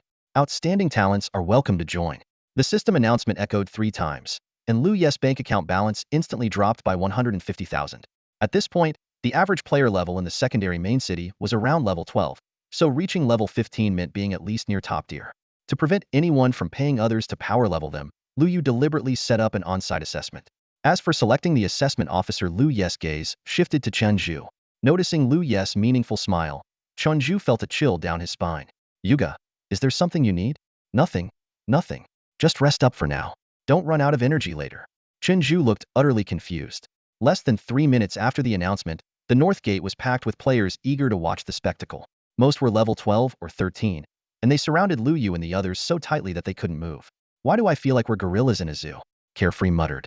Silently, Lu Yu summoned thousands of skeleton soldiers. The crowd immediately stepped back. After all, he was a ruthless figure with a sin value in the billions who had just wiped out dozens of players. The skeleton soldiers quickly formed ranks, clearing a space near the North Gate. Scanning the crowd, Lu Yu noticed that the highest level present was only 14. He shook his head in disappointment. There were only 1 or 2,000 players above level 15 in Lingfeng City, most of whom had already joined studios, so finding qualified freelancers was indeed challenging. At that moment, a level 16 player with the ID Breakthrough approached. "I heard you're recruiting?" Breakthrough got straight to the point. "AO Sure League invited me yesterday, but I haven't agreed yet." "I know you. Qingjio, are ranked first on the heavenly leaderboard, but that's your personal achievement. What benefits do I get by joining your guild? The extra surprises mentioned in the announcement aren't just empty promises, are they? Lu Yu smiled and summoned a level 20 bone skeleton. You can use guild contribution points to have it help you with leveling. Lu Yu's voice wasn't loud, but it was like a clap of thunder that instantly silenced the thousands of players watching. Moments later, the crowd erupted into a cacophony of discussions. Level 20 monsters for power leveling? That's insane, taking on enemies way above your level. Who's controlling that summoned creature anyway? With those skeleton soldiers for power leveling, breaking into the top 100 on the leaderboard is just around the corner. One player was quickly brought back to reality by someone nearby. Wake up! You're only level 13, you haven't even met the guild entry requirement. With your skills, even a skeleton can't carry you. These skeleton soldiers have high attack, but low health and defense, kinda like my archer's stats. One bowman analyzed with a frown. Look closer, aren't there skeleton soldiers with shields over there? Yeah, and there's also a level 30 skeleton archer, the same level as Qingju. That would be perfect for a shield warrior like me who lacks damage output. As the crowd debated, Lu Yu casually added, there's no limit to the number of redemptions. That single sentence sent the entire crowd into a frenzy. I'm joining Abyss Lord. You? At level 12? Get real. I'm almost level 14 with 30 progress. I'm grinding levels right now. A first level guild only has 100 slots. Better hurry. Haha, I'm already level 15. I'm signing up right away. A dozen players immediately pushed their way out of the crowd and rushed toward the open space. Many of them had been hesitant about joining this newly formed guild, but Lu Yu's offer was too tempting to resist. They weren't professional gamers relying on the game for a living. They were just here for the thrill of a new experience. With such an opportunity handed to them, who could hesitate? Qingjio, I want in. I'm level 15 with 5 black iron items. I'm level 16 and equipped with bronze gear. Watching the mob surge forward, Pafu Qingzhou was so anxious he was practically jumping up and down. I was here first. Qingjio, didn't you say there'd be a test? I'm going first. Lu Yu smirked to himself. This was exactly the reaction he had hoped for. A new guild needed both reputation and benefits to grow. As the first guild in the entire server, combined with his position as the top-ranked player and Abyss Summoner, Abyss Lord's reputation was already through the roof. If you want to join, find Yushi Wuzhong to verify your basic information and equipment. Once approved, you'll need to duel Wu Dimei Nan. Beat him or last 3 minutes to pass the test. Yushi Wuzhong immediately stepped forward and shouted, anyone who wants to join Abyss Lord, line up here. A line quickly formed in front of him, with Pio Fu Qingzhou claiming the first spot as fast as he could. Lu Yu then sent a private message to the group. Yushi Wuzhong, make sure to record the equipment details. If anyone has duplicate gear, kick both of them out. Don't worry, boss. I'll get the job done. Chen Zhu said confidently. Zhuzi, make sure you go all out during the PK. No holding back, Lu Yu instructed seriously. Chen Zhu's face showed a hint of bitterness. Yugu, there are so many people I have to fight one by one. 3 minutes per person, and I'll have to PK for over an hour straight. And there might be even more people coming. How about letting Chunqing help out? Stop talking nonsense. More practice will improve your control and awareness. If Chunqing steps in, we can forget about recruiting anyone else. Lu Yu dismissed the idea immediately. Big bro, then what can I do? Chunqing, the innocent-looking young man, asked with anticipation. You can be a vase. Lu Yu glanced at the pretty boy and said, just be our gang's mascot. Oh, and remember, don't speak. Chunqing looked at Lu Yu speechlessly. At this point, Pa Fichenzu had already completed the equipment and level check and walked up to Chunju. In this PK mode, both sides could fight without no loss of level or equipment, and no risk of turning gray-named. Unrivaled handsome guy, Pa Fichenzu cupped his hands toward Chunju. If you're the examiner, your skills must be impressive. Let me experience them firsthand. Chunju smiled in response. Yugu told me not to hold back, so you better be careful. Both were of the warrior class. Chunju was level 15, equipped with 1 bronze item and 2 black iron items. Pa Fichenzu was level 16, equipped with 5 black iron items. Judging by stats, their strength was evenly matched. This would be a pure test of skill. Pa Fichenzu made the first move. He leapt into the air, bringing his battle axe down in a powerful overhead strike. His signature warrior skill. Cleave. Chunju quickly retreated, narrowly dodging the axe blade as it crashed into the ground, kicking up a cloud of dust. Miss. Seizing the opportunity, Chunju closed the gap and unleashed a double strike with his curved blade. Pa Fichenzu raised his axe to block the attack. Though he managed to defend, a flicker of surprise crossed his eyes. Even with the block, each hit dealt over 100 damage. The attack bonus on that curved blade was no joke. Of course, with several thousand hit points as a warrior, 200 damage wasn't a big deal. Pa Fichenzu countered immediately with his own double strike. Chunju sidestepped the first hit, but couldn't avoid the second in time. Left with no choice, he pressed in close and slashed at his opponent's arm with his blade. Chunqing yawned as he watched. Handsome Guy should have backed off after the double strike, but he froze for half a second. And that Po Fa knows the opponent has high attack power, yet he still trades blows. Liu Yu nodded in agreement. He understood that Chen Zhu had intended to retreat, but his execution fell short. As for Pa Fa, he probably hadn't learned how to cancel skills yet, leaving him no choice but to go head-to-head. Warrior duels were all about direct clashes, far less flashy than the battles of mages or archers. 3 minutes passed quickly. Chen Zhu was left with a sliver of health, while Pa Fa barely held on with what little health remained, thanks to his higher HP pool. That's enough, Liu Yu called out, stopping the fight. Pa Fa, you've passed the test. Welcome to Abyss Lord. Liu Yu proactively sent a request to join the Fu Chinzhou Guild. The system immediately updated, showing the guild's member count had increased to 5. Ha ha ha, greetings to the guild leader. Fu Chinzhou laughed heartily and clasped his hands in a salute to Liu Yu. The moment he joined the Abyss Lord Guild, a system notification sounded, and a bronze battle axe appeared in his hands. His level also rose to 17. Fu Chinzhou swung his brand new battle axe with enthusiasm, his eyes gleaming as he looked at Chunju. Hey, buddy, let's spar again sometime soon. I guarantee I'll have you picking your teeth up off the ground. Just don't go crying to your mom when it happens. Liu Yu nodded silently. Fu Chinzhou truly lived up to his imagia typical bold and straightforward man from the Qilu region. His actions and words exuded an air of unreserved frankness. After joining the guild, he immediately displayed his zeal for maintaining order, swiftly dispatching an assassin who tried to ambush the innocent, pure youth with 2 quick, precise swings of his axe, sending the attacker back to respawn. After a short break, Chunju began his second trial. This time, the challenger was Bai Di Xiaoxiong, a level 15 archer whose equipment consisted entirely of black iron gear, just meeting the guild's entry requirements. The shy-looking young man stood silently before Chunju, activating PK mode.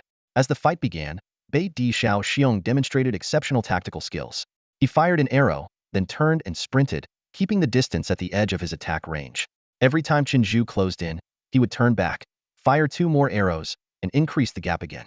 This kiting strategy went on for a full 2 minutes, ultimately wearing Chunju down and defeating him. After reviving, Chunju looked exasperated throughout the entire match. He hadn't even managed to touch Bai Di Xiaoxiong's cloak. Liu Yu welcomed the skilled archer into the guild, silently admiring his precise control over distance. Even for Liu Yu himself, closing in on such an opponent would be challenging without summoning skeleton archers for a ranged standoff. The third candidate was a level 15 warrior named Washur and Dai, clad entirely in black iron gear. Before the fight even started, he began taunting, "Hey, so-called invincible handsome guy, are you ready yet? I'm on a tight schedule. Handsome guy? What a joke, have some shame." These words immediately infuriated Chen Zhu, who was taking a moment to rest. Wushir Wu Zheng hinted in the guild chat, "Invincible? I'll let you take care of this guy. You know what I mean," accompanied by a suggestive emoji. "Thanks, bro." Chinju instantly caught on. Fu Chinzhou burst out laughing. Ha ha ha, so he's just here to get wrecked. Invincible, take him down. Even the usually reserved Bai Di Xiaoxiong sent a laughing emoji. Chunju tightened his grip on his scimitar, his expression cold as he stepped up to Washur and Dai and activated PK mode. The moment the 3-second countdown ended, Chunju's figure blurred as he launched a double strike. 2 fierce attacks struck Washur and Dai like lightning, immediately taking out a third of his health bar. WOC. I wasn't even ready. You're looking for trouble. Before Washur and Dai could finish his sentence, Chunju leapt high into the air and delivered a powerful downward slash. Critical hit. Washur and Dai's expression changed drastically as his health plummeted to the danger zone. Seizing the opportunity, Chunju followed up with one final strike, and Washur and Dai collapsed to the ground. Breaking Point reacted quickly, grabbing Washur and Dai's body and tossing it out into the open field. Chunju let out a long breath, a satisfied smile spreading across his face. The frustration of being kite earlier by Bai Di Xiaoxiong was completely swept away. The crowd of onlookers began murmuring among themselves, some questioning whether the examiner had lost his edge. For a man, such doubts were nothing short of an open insult. However, by instantly defeating a level 15 warrior equipped with black iron gear, Chunju had already delivered the best possible answer with his strength. After respawning, Washur and Dai tried to break through the skeleton soldier's defense line while taunting, but he was simultaneously pierced by 7 or 8 bone spears and once again turned into white light, sent back to the fountain. Liu Yu waved his hand, signaling for the action to continue. At that moment, Wushir Wu Zhang approached to report, "Boss, there's a level 14 hidden class priest girl who wants to join the guild. She only has 3 pieces of black iron gear." A level 14 priest hidden class was indeed rare. Lu Ye's eyes lit up, fully aware of how challenging it was for priests to level up. Can she heal instantly? She can. Give me her ID. I'll invite her myself. Considering that priest classes were focused on support and healing, especially hidden classes, they weren't suited for dueling Chunju. However, a moment later, Wu Zhang relayed a message. Boss, she insists on fighting invincible. She says that since gear and level differences have been accommodated, she won't compromise on skill. If she loses, she won't join. Lu Yu silently admired the girl's determination. All right, let her fight. Juzi, go easy on her and scare her off. A level 14 priest is a rare gem. Don't worry, brother Yu. I'm the most considerate when it comes to ladies. When the ID Ru Mingjiangnan appeared, Lu Yu drew a sharp breath. Wasn't this the legendary priest who, in the previous timeline, had been the top healer among all humans and even across the abyss?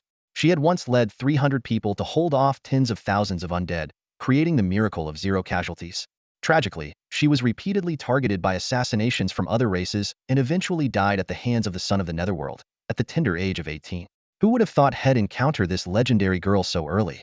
She must only be 16 now. Originally worried that Chen Zhu might go too hard, Liu now reconsidered. Zhuzi, you better watch out for yourself. Chen Zhu watched as Ruming Jiangnan approached, a wide grin spreading across his face. He spoke with eager anticipation. Hey there, little one. I promise I won't hurt you. Ruming Jiangnan tilted her head, studying Chen Zhu's face carefully. Her tone was serious as she asked, Are you really older than me? Chen Zhu was momentarily taken aback. Just because I have a baby face doesn't mean I'm not an adult, all right?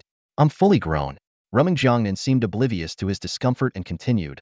Also, your name is so strange, unrivaled handsome guy. From what I saw of your gameplay earlier, you're just average, maybe slightly above, but definitely not as good as me. How do you even dare to call yourself unrivaled? Sure, you're a bit lucky, but you're not handsome at all. Out of the 5 characters in Unrivaled Handsome Guy, I think you only barely qualify for the guy part. Chun Zhu's smile froze instantly.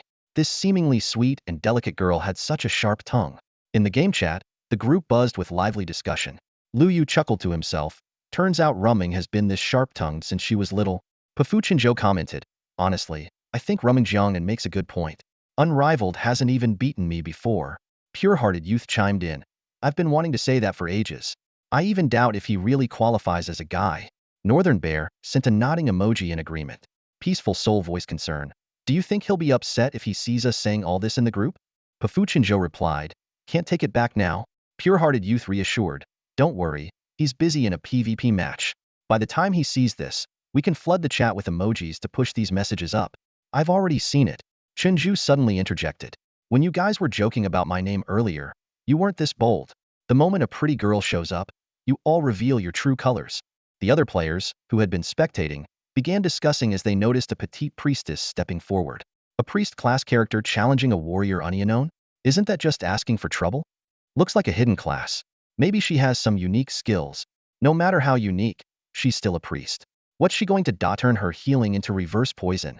I heard Qingju wanted to give her a pass, but she insisted on taking the test. Wow, such bravery for someone so young. Even if she loses, you have to admire her courage. Wait, hold on, what kind of past are we talking about here? The countdown ended, and the PvP match began. Chenju adopted a gentlemanly stance. All right, little lady, you're a priest. I'll give you 3 free moves. Go ahead, your turn first. He stood motionless, determined to show everyone his unrivaled handsome guy grace. Ruming Jiangnan's eyes lit up. You said it. No takebacks. Absolutely no takebacks. Chen Zhu declared confidently. Watching from the sidelines, Lu Yu covered his face. Bamboo, rest in peace. Ruming Jiangnan wasted no time. She quickly waved her staff, unleashing 3 consecutive skills. 2 beams of pure white light enveloped her, while a pitch-black ray shot straight at Chen Zhu. The system promptly displayed 3 notifications. Player Ruming Jiangnan has used the skill Healing Hands. All units in the designated area recover 15 of their maximum HP per second for 60 seconds. Player Ruming Jiangnan has used the skill Rejuvenation on herself. She recovers 50 of her maximum HP per second for 120 seconds. Player Ruming Jiangnan has used the skill Critical Condition on you. All your attributes are reduced by 20. WTF. Chenju couldn't help but exclaim as he faced this relentless triple assault. Is this a priest? How is your priest healing so insanely well? Chenju was secretly astonished, but now was not the time for contemplation. After 3 exchanges, he immediately raised his curved blade, leaping into the air to slash down at Ru Ming Jiangnan. However, The moment he raised his weapon, Ru Mengjiang Nan had already ghosted behind him with an almost supernatural speed. A dark glow erupted from the tip of her staff as the system popped up a notification. Player Ru Mengjiang Nan has used the skill, Even Gods Cannot Save You. You will lose 5 of your maximum health per second for 10 seconds. As Chen Zhu landed, he spun around sharply, unleashing a double strike. But both slashes missed entirely. Miss. Ru Mengjiang Nan had already left her original position. In this brief half-second exchange, Chen Zhu had completely realized the vast disparity in their skill levels. I surrender. Without hesitation, Chen Zhu clicked the concede button. Initially, he had harbored hopes of landing a critical blow to defeat his opponent, but now that thought was completely extinguished. He couldn't even touch the hem of her robe, let alone talk about a decisive strike. Rather than being slowly worn down, it was better to surrender and retain a shred of dignity. Ru Mengjiang Nan glanced at him. A grown man, surrendering so quickly? Chen Zhu was speechless. At that moment, Lu Yu stepped forward, breaking the awkwardness. Ru Mengjiang Nan, welcome to Abyssal Lords. Wait a moment. Ru Mengjiang Nan interjected. I'm starting to doubt whether your guild is strong enough to be worth joining. Everyone calls you Qingju the Great, but I've never seen your skills for myself. Fight me. If you beat me, I'll join. If not, I'll wait for another guild to form. All right. Lu Yu agreed decisively. He understood clearly that if he couldn't win Ru Mengjiang Nan's respect through strength, even if she joined now, she'd leave sooner or later. The PK mode was activated, and the countdown ended. Lu Yu smiled and said, just like with my brother. I'll let you have 3 moves first. Ru Mengjiang Nan looked slightly surprised. You know my skills, and you still dare to let me have 3 moves? Lu Yu kept his smile and didn't respond. Ru Mengjiang Nan let out a light scoff, raising her staff to cast the same 3 skills she had used against Chen Zhu. The onlookers immediately erupted into murmurs. Lu Yu remained calm, raising a hand. Suddenly, countless white bones surged from the ground, assembling in midair into a towering skeletal general over 3 meters tall. Though this skeletal general lacked a mount, its massive frame exuded an overwhelming sense of dominance. Ru Mengjiang Nan's expression didn't change as she fixed her gaze on every movement of both Lu Yu and the skeletal general. The skeletal general slammed its massive hand onto the ground. Sea of corpses and blood. The skill's effect activated instantly within its range. The unit with the highest vitality would suffer 80,000 damage per second. As the sole enemy target and a high vitality priest, Ru Mengjiang Nan collapsed in an instant. The PK match ended. This round doesn't count. Rumo Jiangnan protested loudly as soon as she revived. You used a level 60 golden boss against me. That's not your true strength at all. Lu Yu chuckled lightly. I'm a summoner. What else am I supposed to use if not my summon creatures? How about this? How about you refrain from using your priest skills, and we have a rematch? Rumo Jiangnan was at a loss for words. Lu Yu's point was valid, but the frustration of being instantly defeated was hard for her to swallow. If you think it's unfair for me to use summon creatures, I can have someone else fight you, Lu Yu offered. Fine. Rumo Jiangnan replied with her head held high. But just so you know, she's also a girl and this time, I won't go easy on her. I don't need you to go easy on me, the other girl retorted. Lu Yu waved his hand, signaling a young man to come over. The boy jogged up quickly. A level 9 Abyss Shadow Assassin against a level 14 Saint Hand, it's barely fair, Lu Yu said, patting the boy on the shoulder. Don't hold back. Big bro, just watch me, the boy replied confidently. As soon as the countdown ended, Rumo Jiangnan had barely raised her staff when 2 strikes landed on her back. The backstab combo left her no time to react, and she was down again in an instant.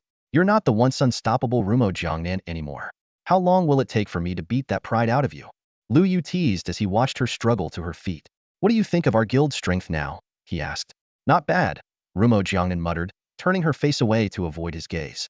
So, when are you going to recruit me into the guild? As soon as Rumo Jiangnan joined, the guild chat became lively. Members like Yishir Wu Zheng, Invincible Handsome Guy, and Pure-Hearted Youth all welcomed her enthusiastically. Only Pafu Zhou and Beidi Little Bear teased her, remarking that they hadn't received such a warm welcome when they joined. The workload for the recruitment trials began to increase. Chen Zhu could no longer handle it alone. Each PvP match required full concentration, and she needed 1 or 2 minutes of rest afterward, which slowed the process significantly.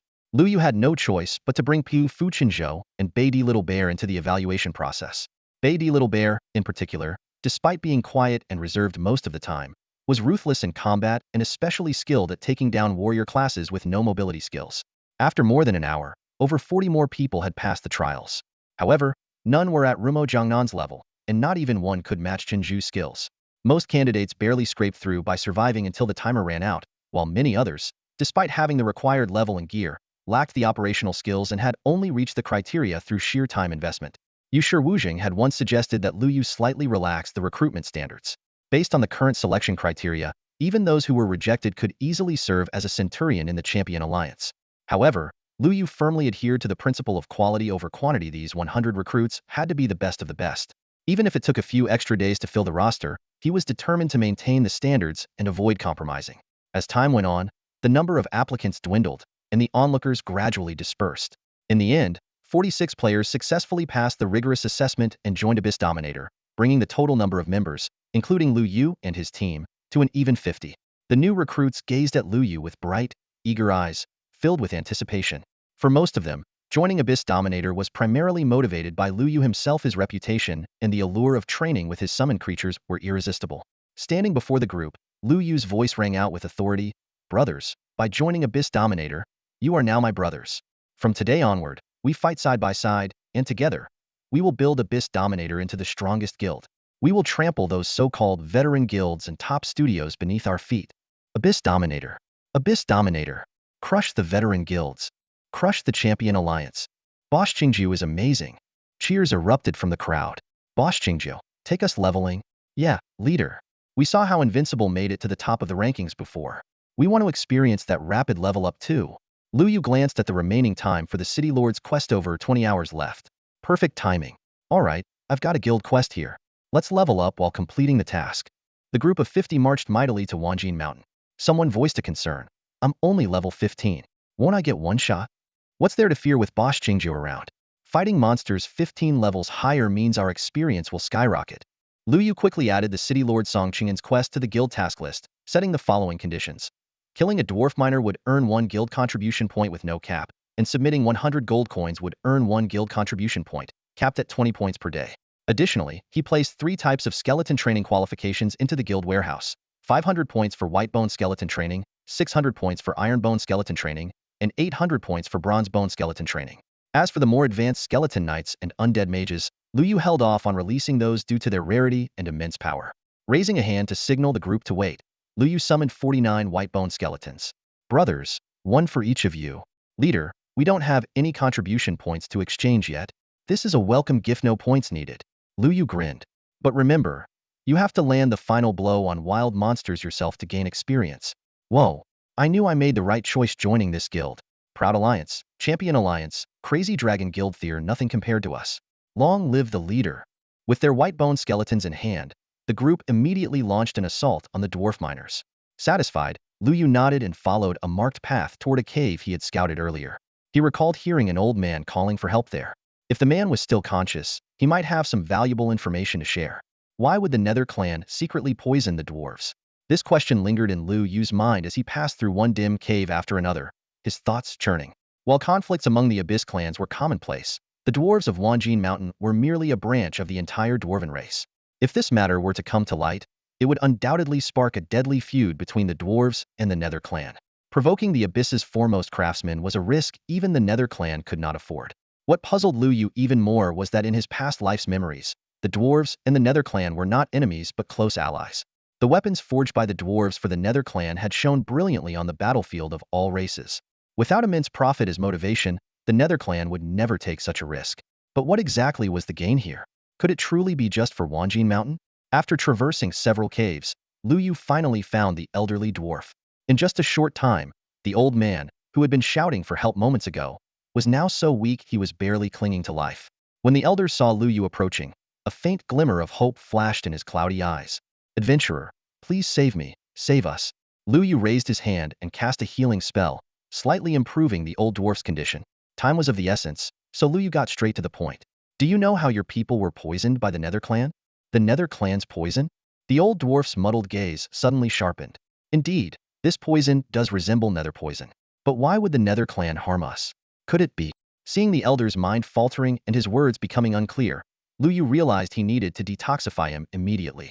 Through his skeletal minion, he located Ru Meng Jiangnan, who was busy commanding in battle. The young girl was currently occupied healing the skeletal minions of various guild members, basking in the adoration of the crowd as they chanted "Goddess" in unison. Ru Meng, do you have any detoxification skills? Lu Yu asked. Nope. Boss, are you poisoned? She replied. Never mind. Just keep doing your thing. Got it, boss. Closing the dialogue menu, Lu Yu sighed. Even the healing-focused profession lacked detoxification skills at this stage, let alone anyone else. He looked down at the old dwarf, who was breathing heavily on the ground, and said helplessly, "Old man, it's not that I don't want to save you, it's that I can't." The elderly dwarf seemed to understand Lu Ye's predicament. Trembling, he sat up with great difficulty. "Adventurer, if you can recognize nether poison, you must hold some status among the human race. You're mistaken. Right now, I'm just a nobody. I have a favor to ask of you, cough cough." "Oh, so you know it's a favor, huh?" Lu Yu replied, clearly annoyed.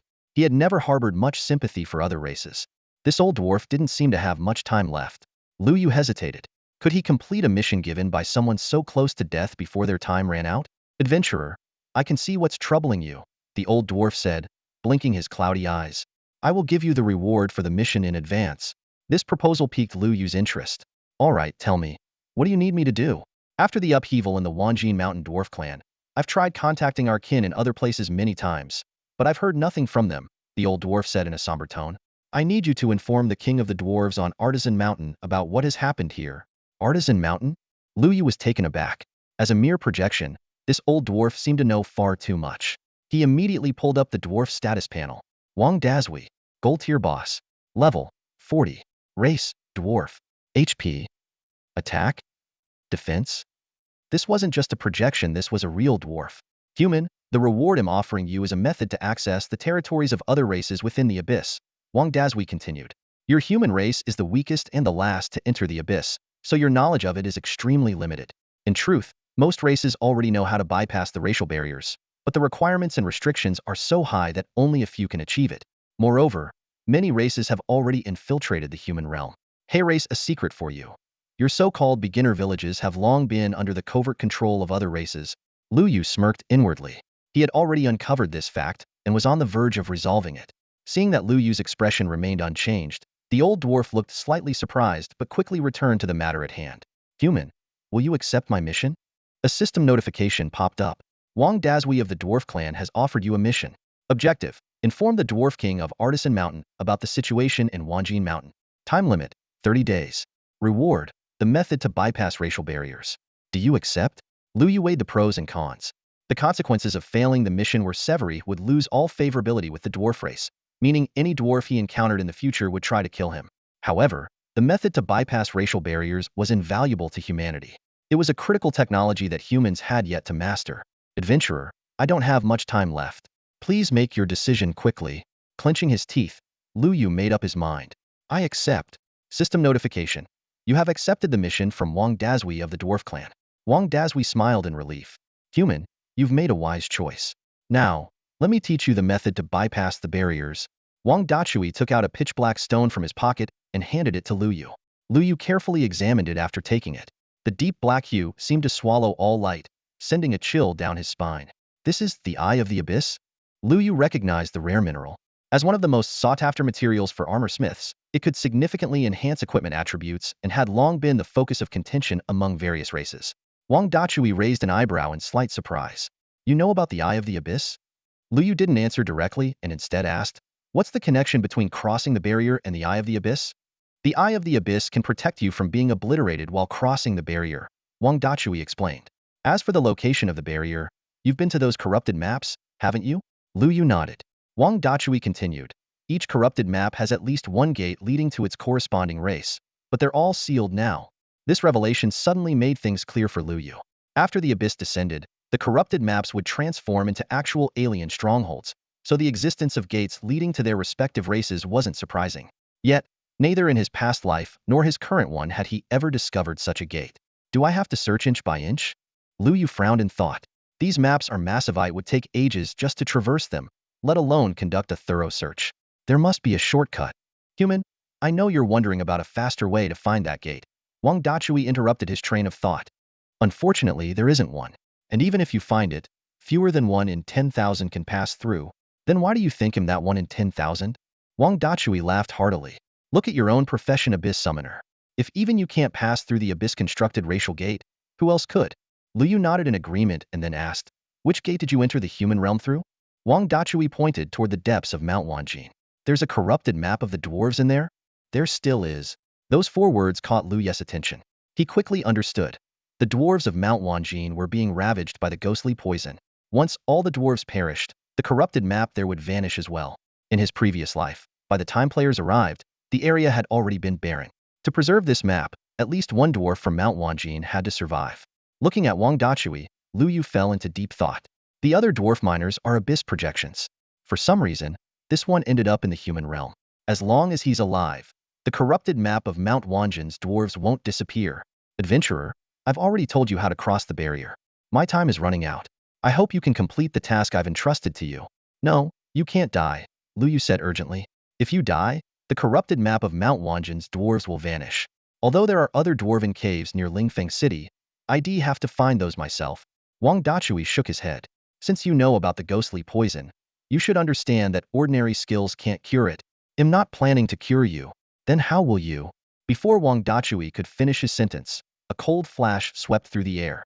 A long blade descended, and his health bar instantly dropped to 0. A system notification flashed, announcing that Lu Yu had successfully defeated the Dwarf King, Wang Dazue, earning a 50 experience boost and 20,000 reputation points. Immediately after, the system prompted him, asking if he wanted to add Wang Dazue to his summoning space. The current available slots were displayed as 310. Without hesitation, Lu Yu chose yes. In a flash of light, Wang Dazue's body disintegrated into fragments and merged into his summoning space. With a simple gesture, Wang Dazue reappeared at the same spot, his health fully restored, though the poison status remained. How did you do that? Wang Dazue asked in disbelief, staring at Lu Yu. I suppose I should call you Master now? The title caught Lu Yu off guard.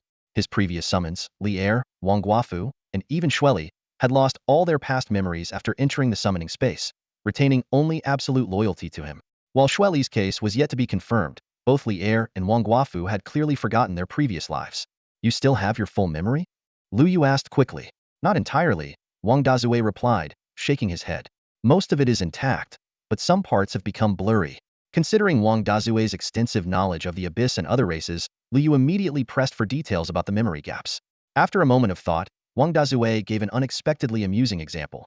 I remember having a crush on a little dwarf when I was 2 or 3 years old, but now I can't recall what she looked like. Lu Yu was speechless. Who could remember things from that young, let alone have a crush at such an age? Master, I don't feel so well. I think I need to rest, Wang Dazue suddenly said. This was a sign of the nether poison taking effect. Without delay, Lu Yu returned him to the summoning space.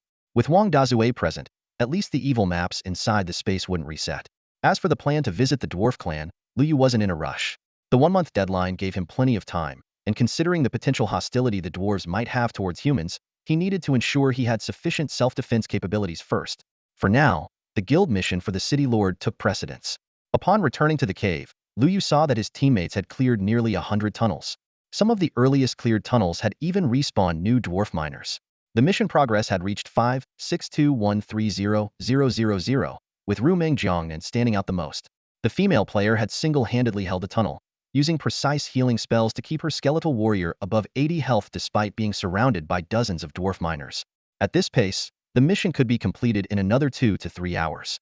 Lu Yu headed to the initial cave and summoned skeletal soldiers to handle the remaining cleanup. While the dwarf miners weren't strong fighters, their mining skills were exceptional and made them valuable recruits. Thinking about the future demand for ores among players choosing crafting professions, Lu Yu couldn't help but smirk. Monopolies might be frowned upon, but being the monopolist himself didn't seem so bad. As the skeletal soldiers continued to autonomously slay dwarf miners, Lu Yu idly opened the forums. A striking headline immediately caught his attention. Shocking! Aoshi versus Quanglong, all for this. Aoshi and Quanglong are fighting? Lu Yu glanced at the eye-catching headline. The game had only been live for a week, a critical period for player development, so a clash between the two major guilds at this time was definitely unusual. Clicking on the video, the screen immediately displayed a chaotic battle scene. Amid the dense crowd, gray-named players from the Aoshi and Quanglong guilds were locked in fierce combat. Among the chaos, Zhu Xiaochuan's figure stood out distinctly. Having replaced his old bronze curved blade, Zhu Xiaochuan now wielded a new silver-deer curved blade that gleamed with a cold metallic sheen. He darted back and forth among the Quanglong guild members, his ghostly step combined with phantom leap making him as elusive as a specter. Every time he appeared, a Quanglong player would fall. Before long, Quanglong's sharpshooter, gunslinger, noticed this formidable opponent. He quickly fired a few fire element arrows, attempting to force Zhu Xiaochuan away from the fray. Despite having an advantage in level, Gunslinger maintained a cautious long-range attack strategy against this unpredictable specter-like foe. However, Zhu Xiaochuan's mobility skills were too agile. With just a few phantom leaps, he closed the distance and broke through Gunslinger's range. If not for the timely arrival of Quanglong's Dragon Sniper to assist, Gunslinger might have met his end. It ultimately took the combined efforts of Dragon Sniper and Gunslinger to barely hold their ground against Zhu Xiaochuan, whose strength was matched by his uncanny skills. Aside from these three, the overall power of the two guilds seemed evenly matched. Notably, neither of the guild leaders Quanglong's Long Hun nor Aoshi's Xingxin made an appearance on the battlefield. Fast-forwarding through the video, Liu watched as Zhu Xiaochuan single-handedly took down two of Quanglong's top players before leading his team to crush the remaining Quanglong members. At the end of the video, Zhu Xiaochuan's voice could be faintly heard giving the command, "Hurry and take over that boss." The reason behind the battle soon became clear. According to reports, the Aoshi Guild was forcefully seizing a level 40 silver tier boss discovered by Quanglong, aiming for the guild creation token it might drop. Liu Yu suddenly understood. Ever since his faction had successfully established a guild, the other major guilds had been unable to sit still.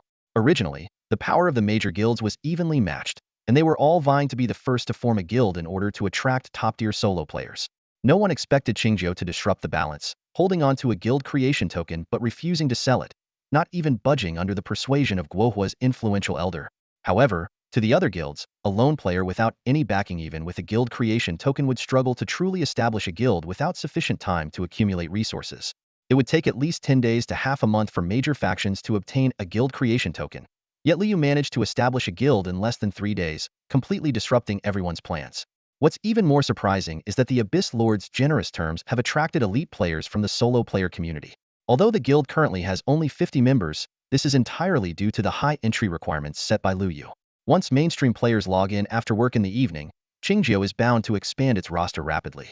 What draws even more attention is that Qingjiu is already leading its members in completing guild missions, and this news is spreading like wildfire among players.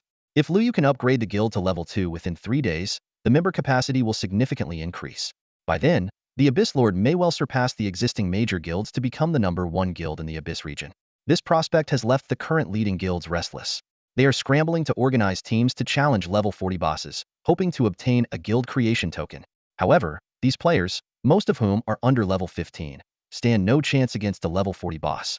The 25 level gap makes it nearly impossible for them to penetrate the boss defense, and the damage they inflict is outweighed by the boss' natural health regeneration. While Liu Yu was recruiting members at the North Gate, both the Champion Alliance and the Wind Moon Alliance had already attempted to challenge a level 40 silver tier boss, but both attempts ended in failure.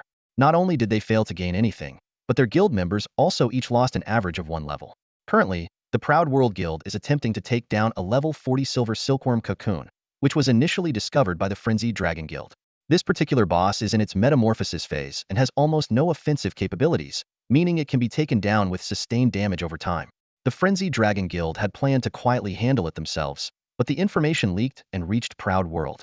After an intense skirmish, the boss fell into Proud World's hands. However, the news has already spread, and if Proud World doesn't resolve the fight quickly, other guilds are sure to swarm in. "Boss, my dad and several other major guilds are heading there. Should we join the fun too?" Liu Yu shook his head. "We already have a guild creation token. At this stage of the game, development is the most important thing." After thinking for a moment, he added, "You, Pure Heart, and Invincible should lead the team and keep leveling here. I'll go take a look myself." "Got it." Liu Yu closed the chat window, instructing Li Er, Widow Wang, and a few skeleton soldiers to continue clearing out the dwarf miners. He then recalled his other summoned creatures back into his space and set off toward the location announced in the world chat. Although he wasn't particularly interested in the level 40 silver tier boss itself, anything involving Proud World couldn't be ignored. If a guild creation token did drop, he absolutely couldn't let it fall into Proud World's hands. The location of the Silken Thread Chrysalis was quite far from Wanjin Mountain. Even with Liu Yu's speed, aided by the Shadowless Boots, it still took him nearly an hour to reach the destination. Before him stretched a lush grove, with the boss resting under the largest and sturdiest tree at the center. Outside the grove, a crowd had already gathered, leaving no space unoccupied. Members from major guilds like Fengyue Alliance, Champion Alliance, Flame Alliance, and Mad Dragon were all present, along with a few mid-sized guilds who had also shown up after catching wind of the news. Though these smaller guilds understood that wresting the guild creation order from the hands of the powerful alliances was nearly impossible, they still clung to the slim hope of striking the jackpot. Players outside the grove hadn't taken any action yet. Instead, they stood in small groups, chatting idly while occasionally casting glances at the members of AO sure battling inside the forest. Among the Tier 2 main city bosses, the Silken Thread Chrysalis was considered the weakest, lacking any special attack methods, and with defenses that couldn't withstand high-damage players. Its only notable trait was its staggering health pool. After over an hour of effort by hundreds of players, they had finally triggered its death recovery mechanism. It was estimated that they would need another 10 minutes or so to take it down. However, members of AO sure now found themselves in a difficult position. The boss was within reach, but they were under immense pressure from the watchful eyes of competitors surrounding them. Everyone knew that these guilds were waiting for the boss's health to drop to a critical level before making their move. Their presence alone was enough to heap psychological pressure on Aoshur, making the situation all the more tense. For Aoshur, abandoning the boss they had worked so hard to secure was out of the question.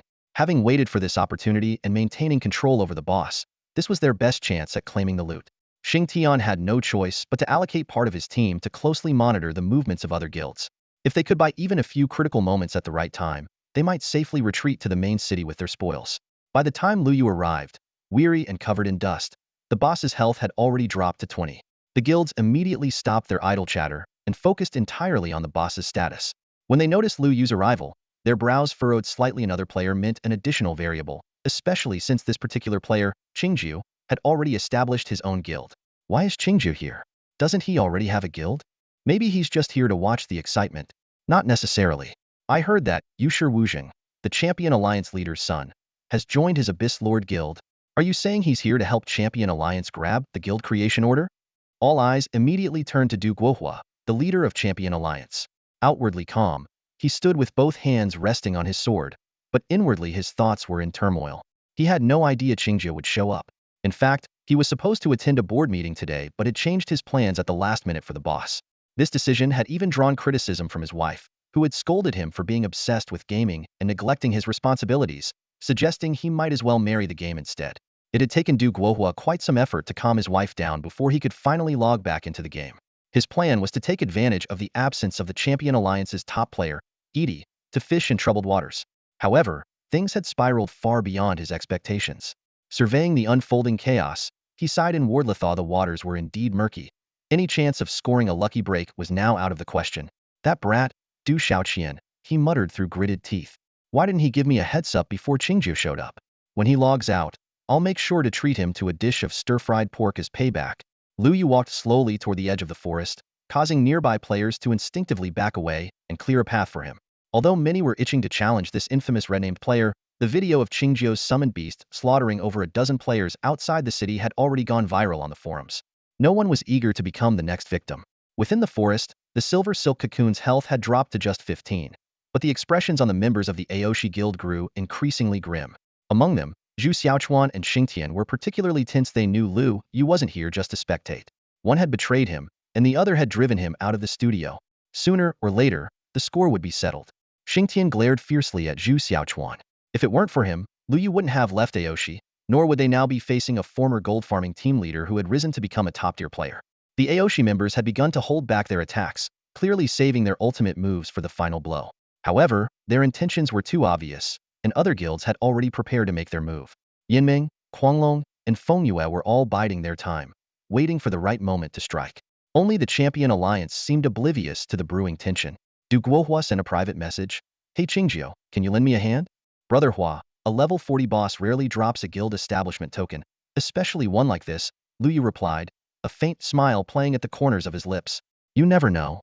Now that you've established Abyssal Lord, all the major guilds are on edge. Fine, I can help you hold off Aoshi, but whether you can claim the boss or not is up to you. Thanks a lot, brother. Du Guohua breathed a sigh of relief, thinking to himself that without Edie around, leading a guild war felt like lacking the backbone. And of all times, that guy had to go get married now. At that moment, the Silver Silk Cocoon's health dropped below 10. Unable to hold back any longer, the guilds launched simultaneous offensives. At Xingtian's command, Aoshi's players unleashed their full firepower, bombarding the boss with a flurry of skills that instantly obliterated it. As the boss disintegrated into fragments, 3 items fell from the air, one of which gleamed with a golden light, a particularly eye-catching token. Guild Establishment Token? A gasp pierced through the crowd, and all eyes instantly locked onto the spot where the boss had fallen. A golden token, radiating a dazzling light, was falling from midair. Intricate patterns flickered faintly in the glow. Although no one could make out the exact words on the token, Its appearance at this moment strongly suggested it was the highly coveted guild establishment token. A figure moved like lightning, catching the token firmly. It was Zhu Xiaochuan. The moment he secured the token, he turned into a black blur, speeding away into the distance. The guild establishment token has been taken by Ao Shi and Xiao Tian. Don't let him use a teleport scroll to escape. The crowd erupted in shouts. In an instant, all ranged professions turned their aim, unleashing a torrent of arrows and spells at Zhu Xiaochuan. Ao Shi and Xing Tian reacted immediately, forming a human shield to block the incoming attacks for him. As the holder of a hidden class, Zhu Xiaochuan was the ideal candidate to protect the token. Ao Shi and Xing Tian, though guild leaders themselves, understood this well. Despite harboring some dissatisfaction toward Zhu Xiaochuan for driving away Lu Yu, they knew it had happened with their tacit approval. Besides, their relationship with Lu Yu was already beyond repair. Ao Shi didn't believe upsetting a gold farming group leader would lead to the downfall of the Ao Shi alliance. Zhu Xiaochuan began activating his teleport scroll. As long as he wasn't interrupted and didn't enter combat, the token would be safely brought back to the main city. Once there, Ao Shi could establish the second guild on the server. With the Ao Shi alliance's reputation, they were bound to attract a large number of solo players, easily surpassing Lu Yu's Abyss Lord. But at this critical moment, a sharp dagger suddenly pierced Zhu Xiaochuan's back, interrupting his teleportation. He immediately stowed away the scroll and turned to face his attacker, a rogue bearing the Yin Ming prefix, smirking triumphantly at him. Furious, Zhu Xiaochuan raised his curved blade and unleashed Nether Slash at the rogue. The rogue, however, didn't dodge or retreat, continuing his close-range assault. His intent was clear. Even at the cost of his own life, he was determined to keep Zhu Xiaochuan in combat and prevent his escape. Xiaochuan, don't get caught up in the fightal port now. Xing Tian roared from the front lines. The Ao Shi alliance was barely holding its ground against the combined assault of 4 guilds. If Zhu Xiaochuan got held up as well, not only would they lose the token, but the entire guild could suffer devastating losses, with everyone dropping levels. Gritting his teeth, Zhu Xiaochuan used Nether Go Step and Nether Leap in quick succession, finally breaking free from the battlefield. Du Guohua was about to lead his men in pursuit when he noticed Lu Yu standing calmly in place, showing no intention of intervening. Knowing the history of animosity between Lu Yu and Zhu Xiaochuan, Du Guohua immediately sensed something was amiss and ordered his people to halt. He approached Lu Yu and asked in a low voice, "Brother Qingjiu, that token isn't the guild establishment token, is it?" Lu Yu nodded and explained, "The guild establishment token is bronze. A level 1 guild keeps the bronze color, level 2 becomes silver, and level 3 turns gold. This token is golden from the start, so it's clearly not the guild establishment token." "I see." Du Guohua let out a sigh of relief but couldn't help lamenting, "Looks like getting the guild establishment token won't be so easy. Champion Alliance's guild formation will have to wait a while longer." Du Guohua let out a sigh and fixed his sharp gaze on Lu Yu. "Qingjiu, do you know what that token is for?" Lu Yu shook his head silently, but his heart tightened. As a first-level guild member, he wasn't supposed to know about the color changes of high-level guild tokens, yet he had blurted it out earlier. Unlike the simple-minded Chen Zhu and the innocent young men, the shrewd and calculating Du Guohua would undoubtedly dig deeper if he detected anything suspicious. Still, no matter how much Du Guohua speculated, he would never guess the bizarre truth of Lu Yu's reincarnation. Lu Yu knew the true identity of that golden tokenet was a secret insight token. Using it granted the opportunity to acquire a hidden class. However, anyone who already held a hidden class couldn't carry it, nor could they use it alongside a town portal scroll. Unless Zhu Xiaochuan activated the token immediately, he wouldn't even have time to check its details amidst the crowd's assault. All he could do was grip it tightly in his hand, unable to store it in his inventory. Du Guohua fell silent, secretly instructing his guild members to continue entangling the Ao Shi group but prioritize their own safety. Since it wasn't a guild-building token, the Champion Alliance no longer needed to invest more manpower. However, withdrawing now would inevitably arouse suspicion from other guilds. It was better to let them wear each other down and reap the benefits later. But before Du Guohua's plan could unfold, it was uncovered. Guanglong and Long Hun had been quietly observing Lu Yu ever since his arrival, this rising star from the newbie village. Noticing Lu Yu's prolonged inaction and the Champion Alliance's apparent lack of effort, Long Hun immediately deduced that the token was definitely not a guild-building token. Given the heavy losses from their earlier battles with Ao Shi, Long Hun quickly signaled for the Guanglong guild members to withdraw from the fight and take a spectator role instead. This move triggered a chain reaction. Members of Yinming and Finjiweiming also ceased their attacks. The once deafening battlefield suddenly plunged into an eerie silence, reverting to a tense standoff among the 5 major guilds. For Ao Shi and Xingtian, this situation couldn't be more ideal. Back when the boss was still alive, Xingtian had hoped all the guilds would join the fray to distract them. But now, this stalemate only gave Zhu Xiaochuan the chance to use a town portal scroll. Before Xingtian could say anything, Zhu Xiaochuan had already pulled out a scroll. After the 5-second countdown, his figure vanished, but the golden token slipped from his hand and fell to the ground. The scene froze. Ao Shi and Xingtian were dumbfounded. Feng Yue and Ming Yue looked bewildered, and Yinmeng and Yijian appeared puzzled. Meanwhile, Huanglong and Long Hun exchanged knowing smiles, and Duke Wohua nodded in understanding. Seeing the token lying on the ground, Xingtian's heart sank sharply. This was no accident, nor could it have been Zhu Xiaochuan's deliberate doing. He hurried forward, picked up the token, and with trembling fingers, tapped to check its information. In the next instant, a surge of anger shot straight to his head. It wasn't a guild founding token. To protect this token, Ao Shi had lost nearly half of its players. If it had been a guild founding token, the sacrifices would have been worthwhile. But reality dealt him a harsh blow. This was merely an insight token, only useful for selecting a hidden profession. Xingtian gritted his teeth and glared at Lu Yu, who had remained motionless the entire time. Now everything was clear. Lu Yu must have known the token's true nature all along. However, the situation had already reached this point, and the token had to stay. Even though it wasn't a guild founding token, gaining an additional hidden profession's power could still offset some of the losses. Perhaps someone could awaken a powerful profession like Zhu Xiaochuan, making it not a total loss. The token revealed that players with hidden professions could not carry it. As a nether songster, Xingtian could only toss the token to Ao Shi's deputy leader, Ao Tian. Ao Tian caught the token and immediately pulled out a return scroll, ready to leave. The other 4 major factions, realizing the truth, understood that continuing the fight was pointless. Since it wasn't the guild founding token, it was better to retreat and recover their levels. But just then, Lu Yu moved. A piercing neigh echoed across the battlefield as the skeleton general mounted its warhorse and charged toward Ao Tian like an arrow released from a bow. It tore through the defenses of hundreds of Ao Shi players and slammed heavily into Ao Tian. His body traced an arc through the air, and before he even hit the ground, he dissolved into a beam of light and returned to the respawn point. The golden token spun in the air. Xingtian reached out to grab it, only to see it suddenly change direction, drawn by a mysterious force toward Lu Yu's side. The goblin general caught the token steadily and respectfully handed it to Lu Yu. Lu Yu took the token and examined its information.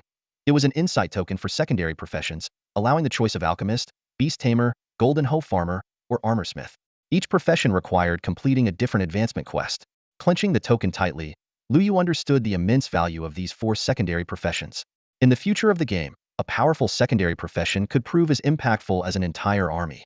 This token was something he absolutely had to secure. Xingtian glared at Lu Yu with gritted teeth, his face unable to hide his fury. Lu Yu, don't push me too far.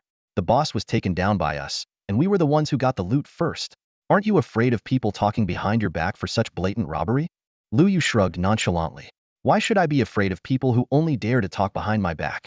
Besides, wasn't this boss originally discovered and initiated by the Huanglong Guild? You from Aoshan swooped in halfway and claimed it as yours. If the token is to be returned, shouldn't it go back to Long Hun and his team? What does it have to do with you? Hearing this, Long Hun burst into laughter. Qingju is absolutely right.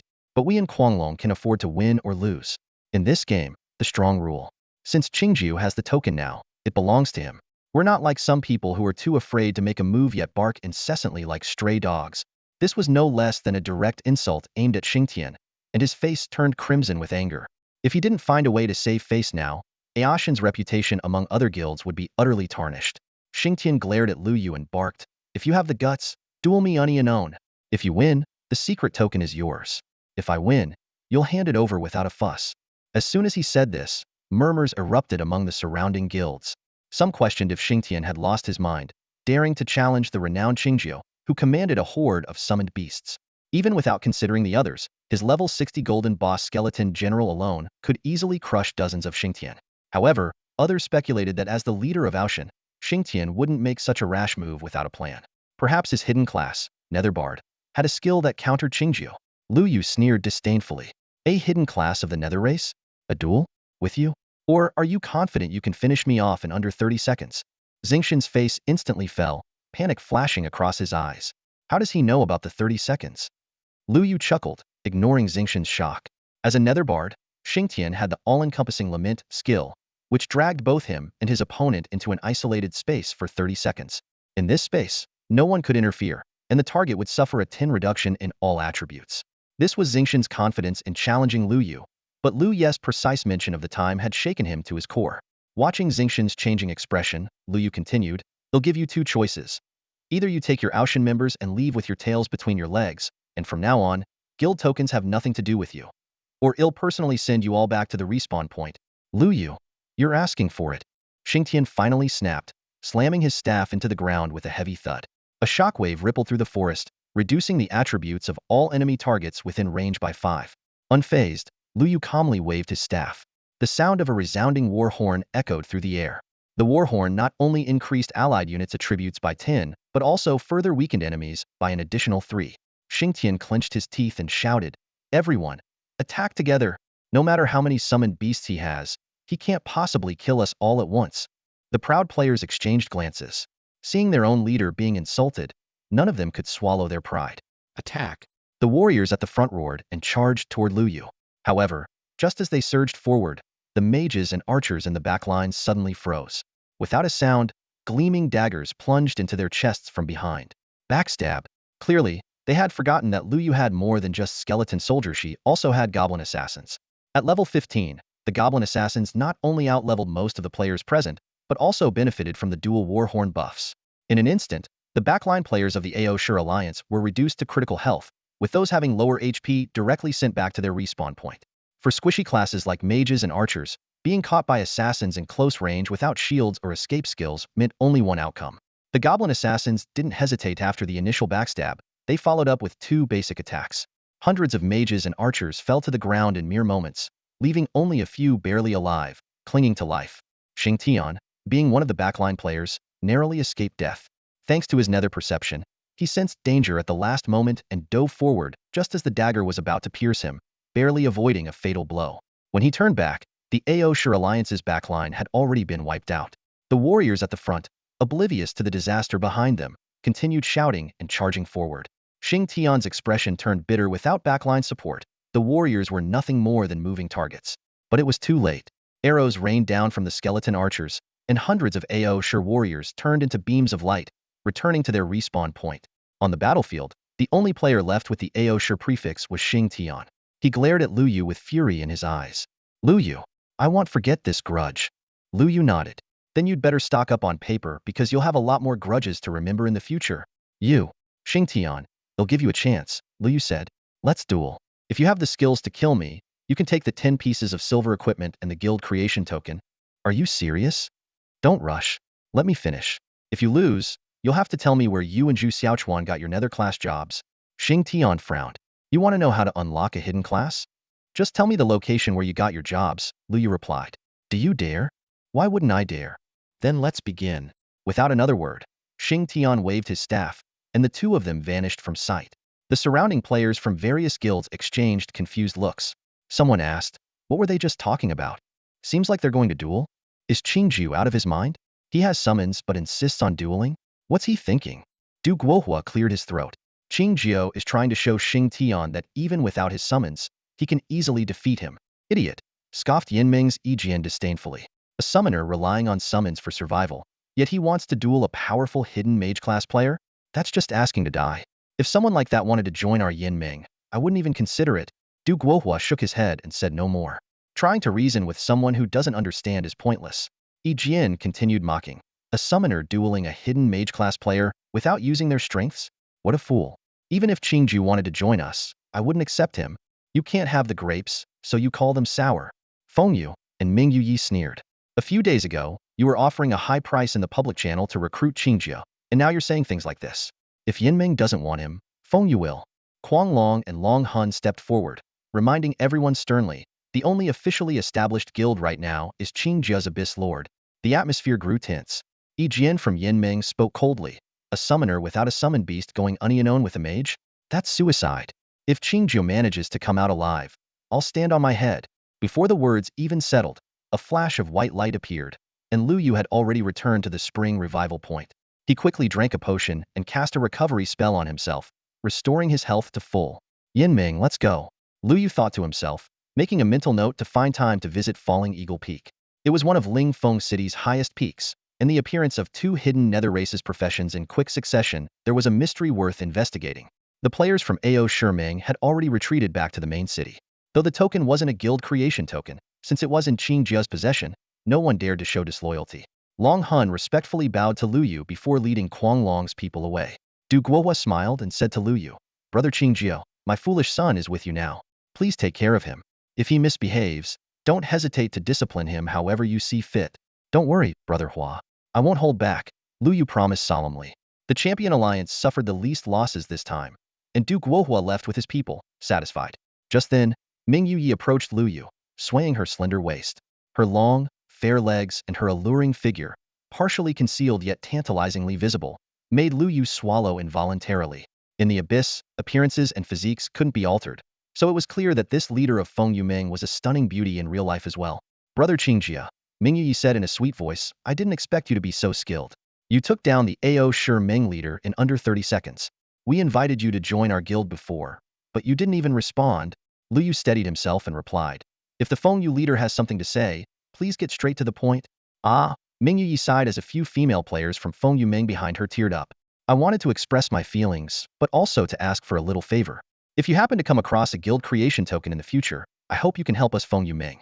We're just a group of weak women, we can't compete with those awful men." "Weak women?" Lu Yu chuckled. "How did you manage to rank among the top 10 elite guilds then?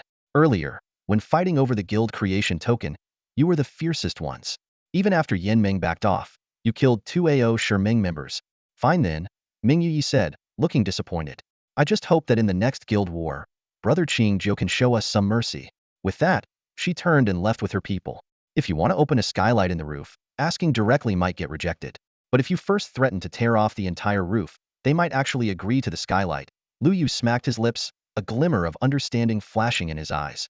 Ming Yue's true intentions were now crystal clear. She didn't actually want him to seize the guild formation token, but rather hoped to avoid a direct confrontation between him and the Fengyue Alliance in the upcoming guild battle. Glancing at the system time, nearly 2 hours had passed since he left Wanjin Mountain. With less than 3,000 kills remaining to complete the guild task, returning now seemed pointless. The video of him single-handedly annihilating the Proud World Alliance had caused a sensation on the forums. As a member of Abyss Dominators, his guildmates felt immense pride when mentioning their leader, and their confidence in conversations had markedly increased. Lu Yu quickly reorganized the guild's hierarchy, promoting Chenju and Yushi Wujing to vice leaders, and assigning them to handle subsequent matters. As for members wanting to exchange contribution points for summon creatures, the skeleton soldiers left behind at Wanjin Mountain could address that need. Once everything was arranged, Lu Yu took out the secret insight token. Most players in the game hadn't discovered a way to take on secondary professions yet, and were focused solely on improving their primary roles. However, for Lu Yu, who had already reached level 30, twice the level of the average player, it was the perfect time to explore a secondary profession, especially since he held the key to a hidden profession. Activating the token caused 4 holograms to appear in the air. A potion master holding various colored vials, a beast tamer wielding a whip, a farmer carrying a golden hoe, and a smith gripping a hammer in each hand. The system prompted him to choose one as his secondary profession, each corresponding to a unique job quest. Lu Yu carefully weighed the pros and cons of each option. The potion master was an advanced version of an alchemist, capable of crafting more effective potions and even special function elixirs. The beast tamer offered additional pet slots and higher capture rates, but it overlapped too much with his primary summoner role. The golden hoe farmer could cultivate high-quality medicinal herbs, but required substantial time and land resources. The smith, on the other hand, could forge exceptional gear. Half of the top 10 items on the equipment leaderboard in his previous life had been crafted by dwarven smiths. He glanced at his current equipment, a bronze-tier weapon, the Whispering Wind Staff, bronze-tier chest armor, the Crocodile King leather armor, gold-tier bracers, sealed embrace, and silver-tier boots, shadowless shoes. Yet, more than half of his 11 equipment slots remained empty, a stark contrast to his status as the top-ranked player. Having ruled out the beast tamer and golden hoe farmer options, Lu Yu found himself grappling with the tough choice between potion master and smith. Lu Yu decisively pressed his finger on the shadow of the armorer profession, causing the other 3 profession shadows to vanish instantly. The system immediately displayed a prompt. Subprofession armorer selected. Proceed to Lingfeng City to find the blacksmith Zhao Daju to accept the hidden subprofession quest. This was a perfect opportunity to handle the gang mission of disciplining the dwarf miners as well. Stowing the token away, Lu Yu set off directly for Lingfeng City. As night fell, both in game and in reality, the world was illuminated by the glow of countless lights. The number of players outside Lingfeng City surged, creating a bustling atmosphere. When Lu Yu appeared, his infamous ID, which was so red it was nearly black, once again caused a stir. However, this time, everyone instinctively kept their distance, even more cautiously than before. They had noticed that his ID seemed even redder than before. Lu Yu put on a mask and strode into the city. Along the way, a system prompt notified him, gang mission completed. He first headed to the city lord's mansion to submit the mission to Song Chingyin. Surprised and impressed by the speed of completion, Song Chingyin gave him a look of approval. The system displayed, gang received a 30 experience bonus. Individual received a 20 experience bonus, but no equipment or item rewards. Lu Yu habitually curled his lips at this, and as he made his way to the blacksmith's shop, he opened the gang chat. The chat was already in an uproar. Some members were showing off their newly acquired black iron and bronze gear, but what caught Lu Yu's attention was someone obtaining a radiance token. He immediately proposed a trade in the chat, offering bronze gear in exchange, which caused an even bigger commotion.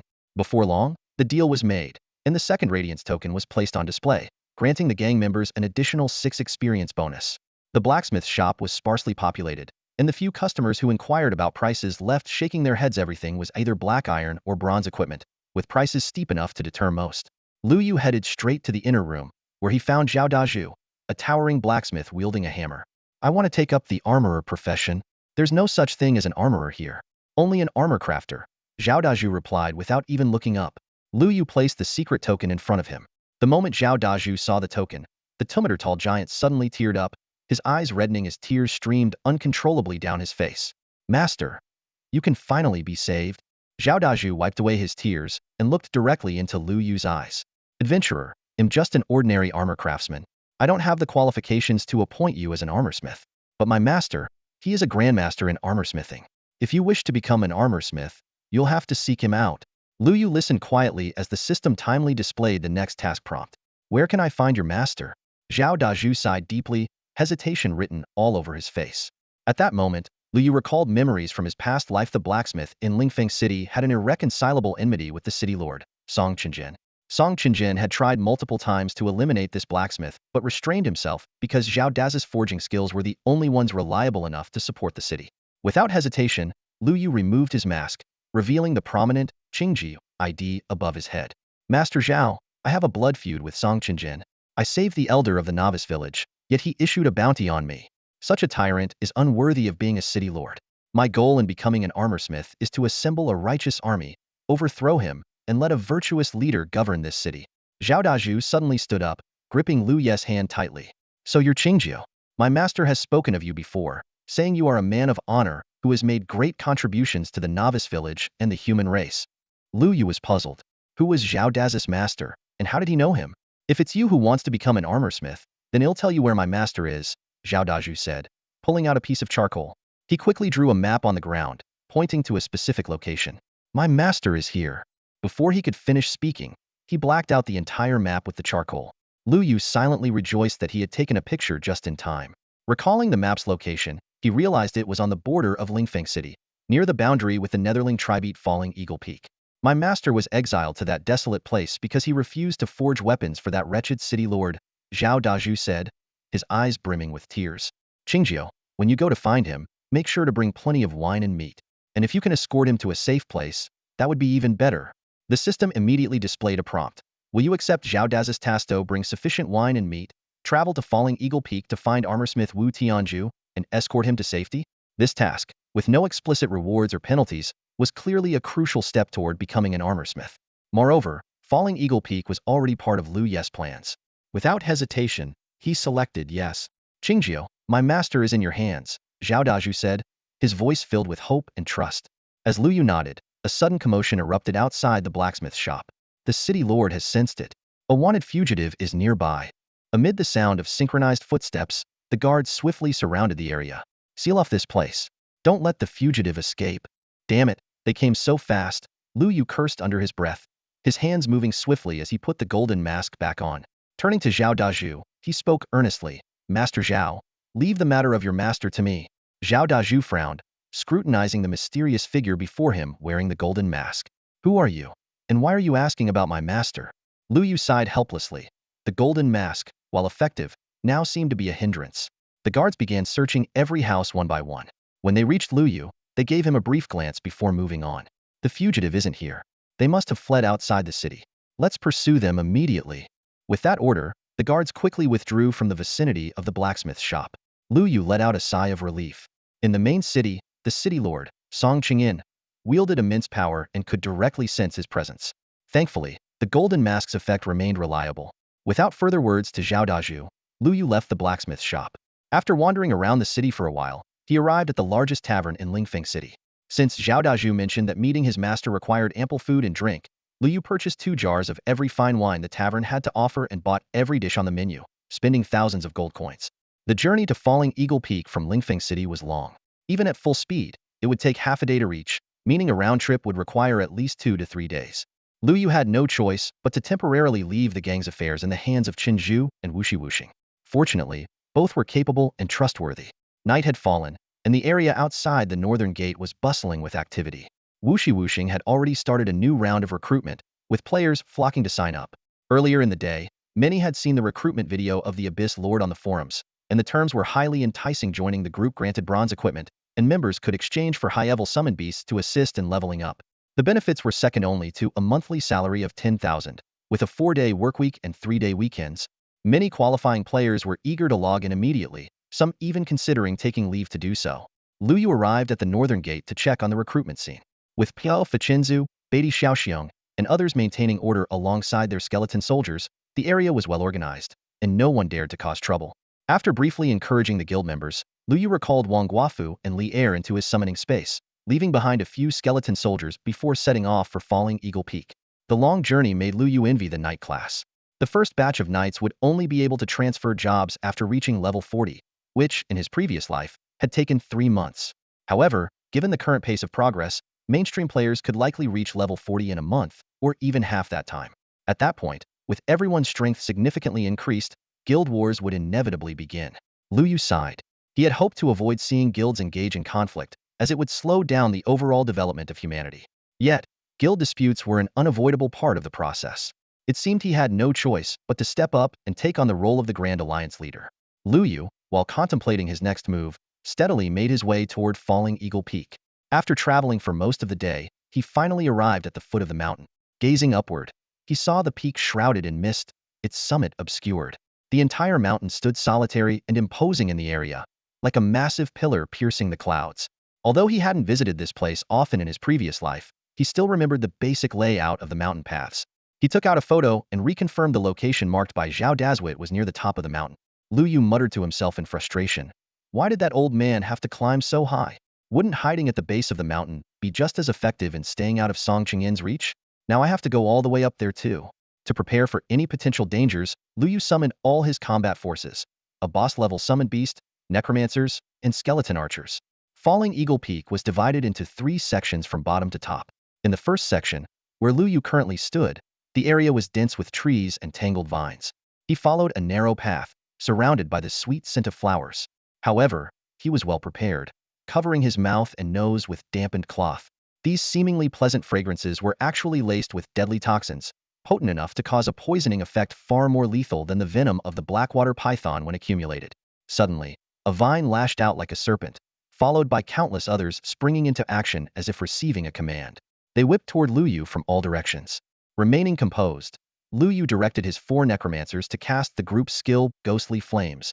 The purple-black fire spread outward, appearing gentle but unleashing astonishing power upon contact with the vines, reducing them all to ashes. Interestingly, the vines didn't disintegrate into light beams and returned to the summoning space as usual. Lu Yu paid it no mind and continued climbing swiftly. As the altitude increased, the floral scent grew even stronger, so intense that it was detectable even through the damp cloth. To make matters worse, the number of vines multiplied exponentially, nearly blotting out the sky. Realizing he had become a target, Lu Yu decided to go all out. Just as the necromancers prepared to unleash another wave of fire, the vines abruptly retreated like a receding tide, vanishing from sight along with the overpowering fragrance. Such intelligence, Lu Yu thought to himself.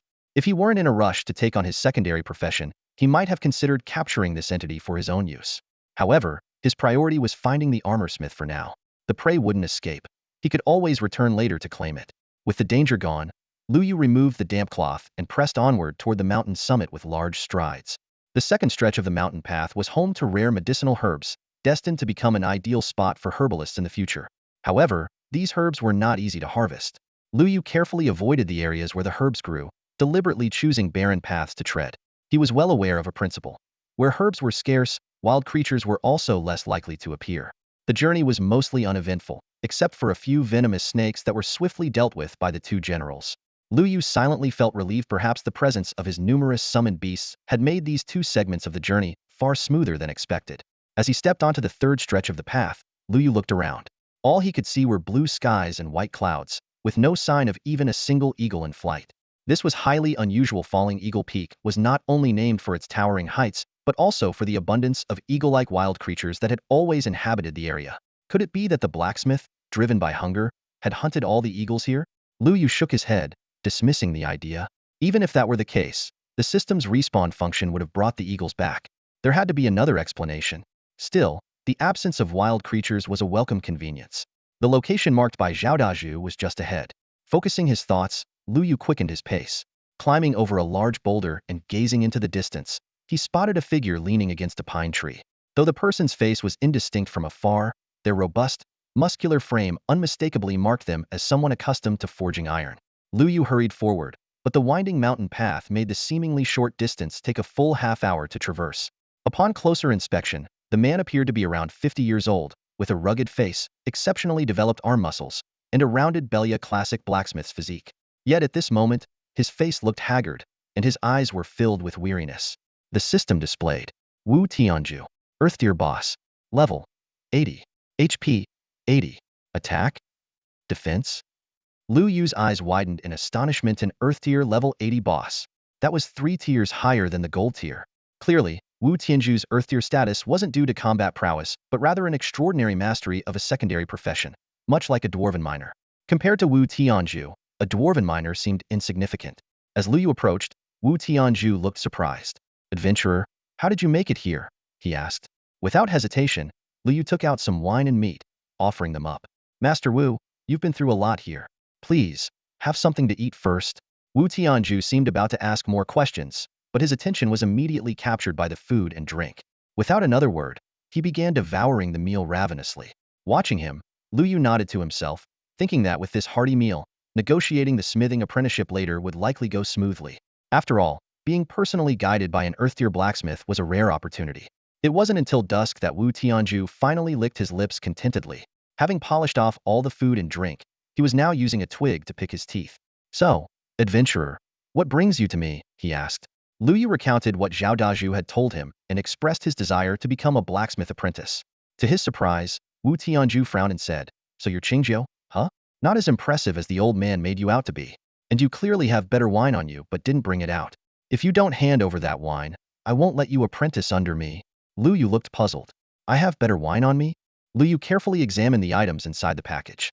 Apart from a pile of ordinary materials and miscellaneous objects, there were only 2 items worth noting: the deer hunt token and the Biluazaji ring. "Master Wu, there's not even a morsel of food or drink in my backpack, let alone any fine wine," Lu Yu said helplessly. "Don't think you can fool my nose just because you didn't put the wine in your backpack." Wu Tianju sniffed deeply, a blissful expression spreading across his face. Not just one, at least 3 kinds of fine wine." Seeing Wu Tianju's reaction, Lu Yu was initially puzzled, but then a thought struck him. 3 kinds of wine? His eyes turned to Li Air in the summoning space. This guy was a winemaker, and back in the Novice Village Tavern, he had been selling 3 exquisite brews. Lu Yu immediately summoned Li Air to inquire. Sure enough, Li Air promptly produced 3 treasured bottles: a 10-year-aged Hong, a 30-year-aged Yulaxiang, and a 50-year-aged Zuixinwangth, very wines he had sold at the tavern. The moment Wu Tianju saw the 3 bottles, his eyes lit up, and he instinctively reached out to grab them. But Lu Yu, quick as lightning, snatched the wine away and looked at the greedy old man with a meaningful smile. This old fellow had eaten so much of his food without a word of thanks, and now he wanted to snatch the wine? He definitely wasn't going to indulge him. "Adventurer, what is the meaning of this? Didn't you bring out the wine for me to drink?" Wu Tianju asked indignantly. "No," Lu Yu replied bluntly. Wu Tianju wiped his greasy mouth, his tone shifting immediately. "All right, tell me, what brings you to this master of armor crafting? If it's equipment you want, with the food you just gave me, I could at most craft you a bronze piece. But if you hand over those 3 bottles of wine, I might consider crafting silver equipment or even gold. Of course, you'll need to provide the materials yourself. That's the rule." "I don't want equipment." Lu Yu shook his head. "Then what do you want?" Wu Tianju asked, tilting his head back to drain his wine cup, greedily licking at the drops that fell, savoring them with a look of utter delight. "Most people who come to me want me to craft equipment for them. If you don't want equipment, then what is it you're after?" "I want to become an armor craftsman." PHFFD. Cough, cough, cough. Wu Tianju choked, sputtering and coughing violently, spraying the wine he had just sipped into the air. You want to become an armor craftsman? Even if I were willing to take you on, you don't have what it takes to become one. Silently, Lu Yu took out the secret insight token. With that item, you might have a chance to become an armorsmith. Wu Tianju glanced at the secret insight token in Lu Yu's hand, his tone carrying a hint of arrogance. But I never said I would take you as my apprentice. Lu Yu, unfazed, calmly took out 3 bottles of fine liquor from his backpack. The amber liquid shimmered enticingly under the sunlight, and Wu Tianju's Adam's apple visibly bobbed. An armorsmith is a profession that requires extremely precise control, Wu Tianju said, pretending to be stern. Lu Yu gave a look to Lier, who immediately understood and brought out 3 more bottles of fine liquor. Wu Tianju's gaze grew noticeably more fervent. I have always been cautious in life and never take on apprentices lightly. Wu Tianju's tone began to soften. Lier, catching on, produced another 3 bottles. 9 bottles of fine liquor were now neatly lined up, gleaming under the sunlight. Wu Tianju squinted, licking his lips. If you're willing to supply my liquor for the rest of my life, I might consider it. Without a word, Lu Yu put all 9 bottles back into his backpack. Let's go. I remember there's another armorsmith in Hanyu City. Wait, Wu Tianju panicked. I was just naming a price. You can bargain. How about a year? Or even 6 months? As Lu Yu quickened his pace down the mountain, Wu Tianju stomped his foot in desperation. 3 months. 1 month. Half a month. 3 days. 3 days. That's my final offer. Lu Yu stopped, turned around and said, 1 day? Just 1 day? Today. I'll let you drink to your heart's content. If you agree, fine. If not, I'm heading down the mountain. Fine. Bring me the liquor. You help me complete the job transition first, and then I'll give you the liquor. Wu Tianju, left with no choice, reluctantly agreed and began the initiation ceremony. His voice was solemn and reverent. With countless strikes, molten iron is forged. What falls under the hammer is the darkness of the abyss, and what flickers in the flames is the future of mankind. The hammer in our hands is not a weapon, but it carries more weight than one. Today, I, Wu Tianju, will become your mentor and guide you on the path of an armorsmith. Do you accept? I accept, Lu Yu replied firmly. As he spoke, the secret insight token disintegrated into powder, and a beam of light shot straight into the sky from beneath his feet. The system notification sounded, and Lu Yu officially became an armorsmith. Opening his status panel, a new addition appeared under Abyss Summoner, the secondary profession, armorsmith. His newly acquired profession talents granted him a 50 boost in crafting success rate, halved material consumption, and a 20 increase in equipment attributes, with the potential to create items with special properties. This meant that even when crafting high-tier equipment, Lu Yu could maintain a considerably high success rate. However, knowing that rare materials were still out of his reach for now, he decided to head back to Wanjin Mountain to gather some common ores. At the very least, he needed to craft himself a set of bronze equipment first. Hey, I helped you get the job, didn't I? Where's my wine? Lu Yu called out. You promised to let me drink to my heart's content today. Hold on, do you have any ores with you? Wu Tianju frowned. Nope, Lu Yu replied. That's not right. You just said you'd forge some bronze and silver tools for me. With an impatient sigh, Wu Tianju pulled a few stones and a yellowed blueprint from his pocket and tossed them to Lu Yu. Anyway, you're my apprentice now. Consider this blueprint a gift from your master. Now, bring me the wine. Lier glanced at Lu Yu. Seeing him nod, Lier quickly retrieved dozens of jars of wine from his backpack and neatly arranged them in front of Wu Tianju. Before Lu Yu could say anything, Wu Tianju had already ripped the seal off one jar and started chugging. Ah, good wine, really good wine. Taking advantage of Wu Tian's drinking spree, Lu Yu unfolded the blueprint and examined it carefully. Azure Cliff Sword Blueprint. Quality: black iron, bronze, silver. Materials: 3 Azure Cliff stones, bronze quality, 1 iron or black iron quality. Requirements: intermediate armorsmith, beginner blacksmith. A player like you doesn't need forging techniques, the system prompted. Just place the materials in the corresponding slots to synthesize. Lu Yu couldn't hide his excitement. This old man wasn't stingy after all. In the realm of equipment forging, blueprints were the most valuable resources, containing mature crafting methods. Even when following a blueprint, the final attributes of the equipment could vary due to numerous factors. This particular blueprint was excellent. The lowest quality outcome was black iron, and with a bit of luck, it could even reach silver quality. He counted the materials Wu Tianju had given him: 6 azure cliff stones and 2 iron ores, just enough to forge 2 swords. The advantage of being a player was not having to personally perform the intricate forging processes.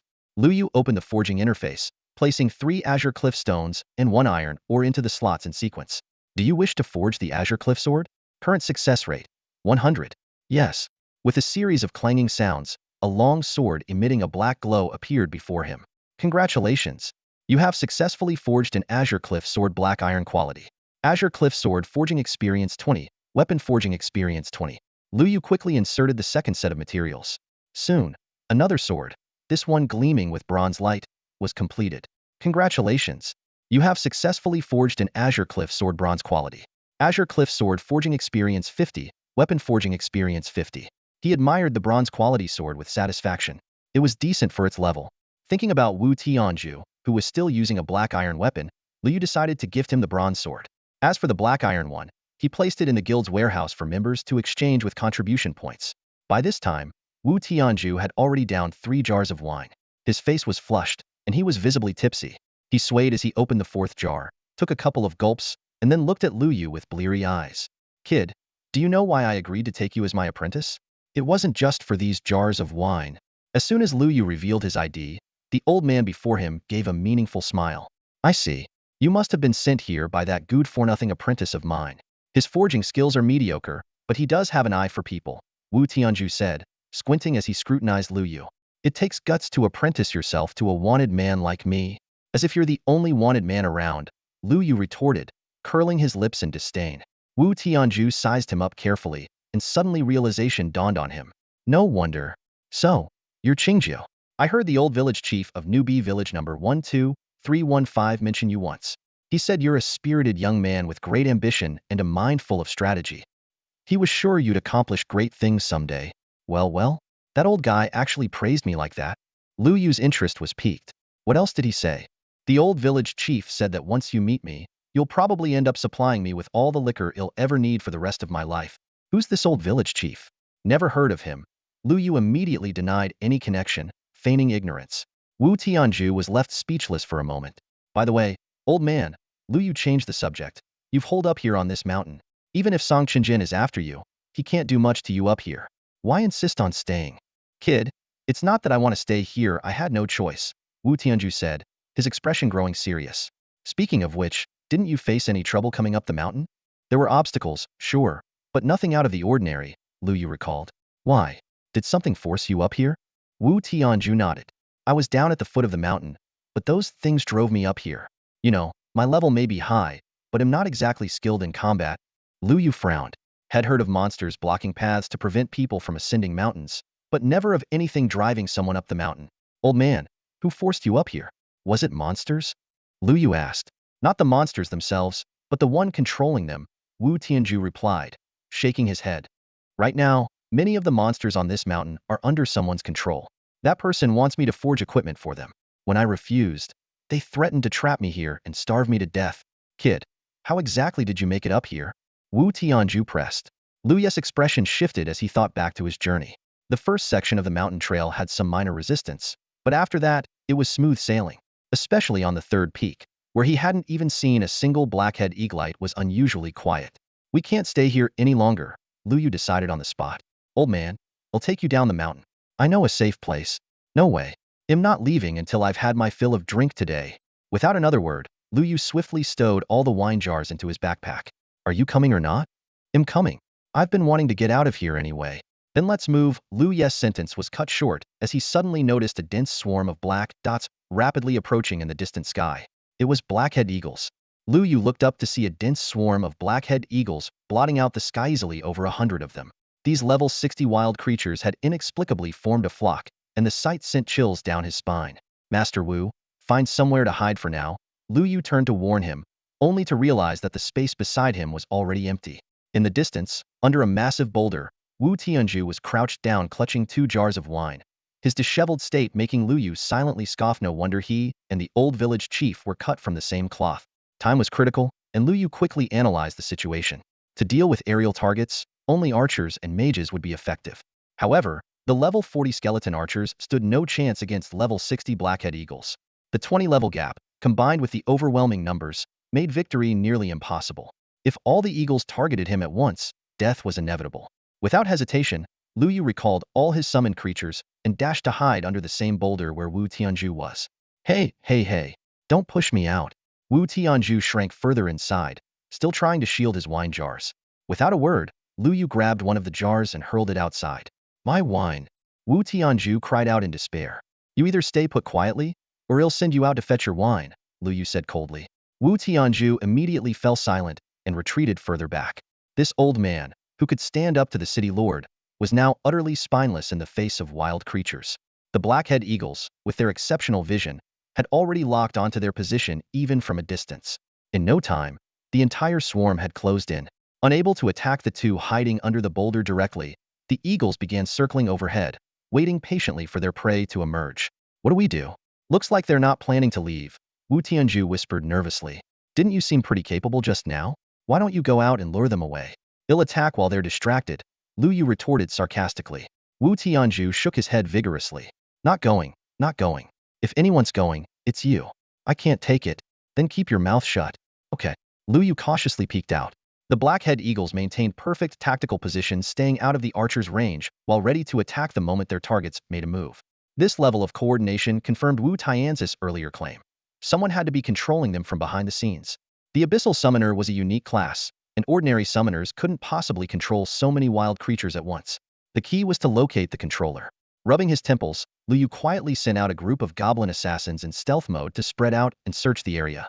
The blackhead eagles above remained oblivious. Activating the shared vision skill, Lu Yu's perspective rapidly shifted between his summoned creatures.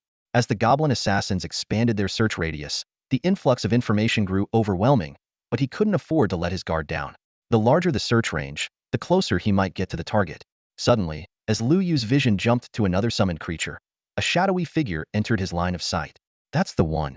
Before Lu Yu's words had even fully landed, the surrounding goblin assassins locked onto their target. It was a mysterious figure shrouded entirely in a pitch-black cloak, concealed from head to toe. However, almost the instant the goblins identified their target, the figure, who had been gazing at the sky, suddenly shifted their piercing gaze toward the stealthy goblin assassins. This abrupt and chilling change sent alarm bells ringing in Lu Yu's mind. Before he could even recall the goblin assassins, a staff flashed out from within the cloak like lightning, unleashing a black beam that struck a goblin squarely in the face. The goblin's health bar plummeted to 0 in an instant. What shocked Lu Yu even more was the unmistakable sight of the hand gripping the staff pitch black as ink. It was a defining trait of the Netherkin, and it wasn't just a projection. This was a real Netherkin. As a race gifted with innate nether sense, most stealth and invisibility skills were utterly ineffective against them. Ever since mastering the method to traverse into other races' territories, Lu Yu had been exceptionally cautious of every wild creature he encountered. Wang Dazue had once mentioned that although the conditions for transformation were stringent, meeting the criteria made infiltrating other races entirely feasible. This method had long been an open secret among the other races, and it was highly likely that many non-human infiltrators were already hidden among the human population. Unfortunately, the Netherkin's movements were too swift. Before Lu Yu could inspect their attribute panel, his field of vision was abruptly cut off. When he attempted to switch perspectives, he discovered that all the goblin assassins had been wiped out. Lu Yu's expression grew grim. The presence of a Netherkin at Falling Eagle Peak might explain Zhu Xiaochuan and Xing Tian's hidden class origins. But this revelation only complicated matters further. Were they aware of this? Had they struck some kind of deal with the Netherkin? Even if they were unaware, such a collaboration could spell catastrophic consequences for humanity. What was even more alarming was the sheer scale of the threat. With Zhu Xiaochuan and Xing Tian wielding Netherkin-based classes, coupled with this Nether Beastmaster capable of controlling wild creatures, it meant that at least 3 Netherkin hidden class users had infiltrated Lingfeng City. Such a formidable lineup begged the question. What exactly were they planning? But for now, the priority was survival. He and Wu Tianju were trapped on the mountain, with their return scrolls rendered useless. Their only option was to fight their way out. Lu Yu's mind was racing as he quickly analyzed the current situation. There was only one member of the Yuming clan in sight, and based on Wu Tianju's intel, the other 2 had most likely already left. Their destination and intentions could be set aside for now. The priority was dealing with the enemy in front of him. He recalled the strength he had displayed when ascending the mountain.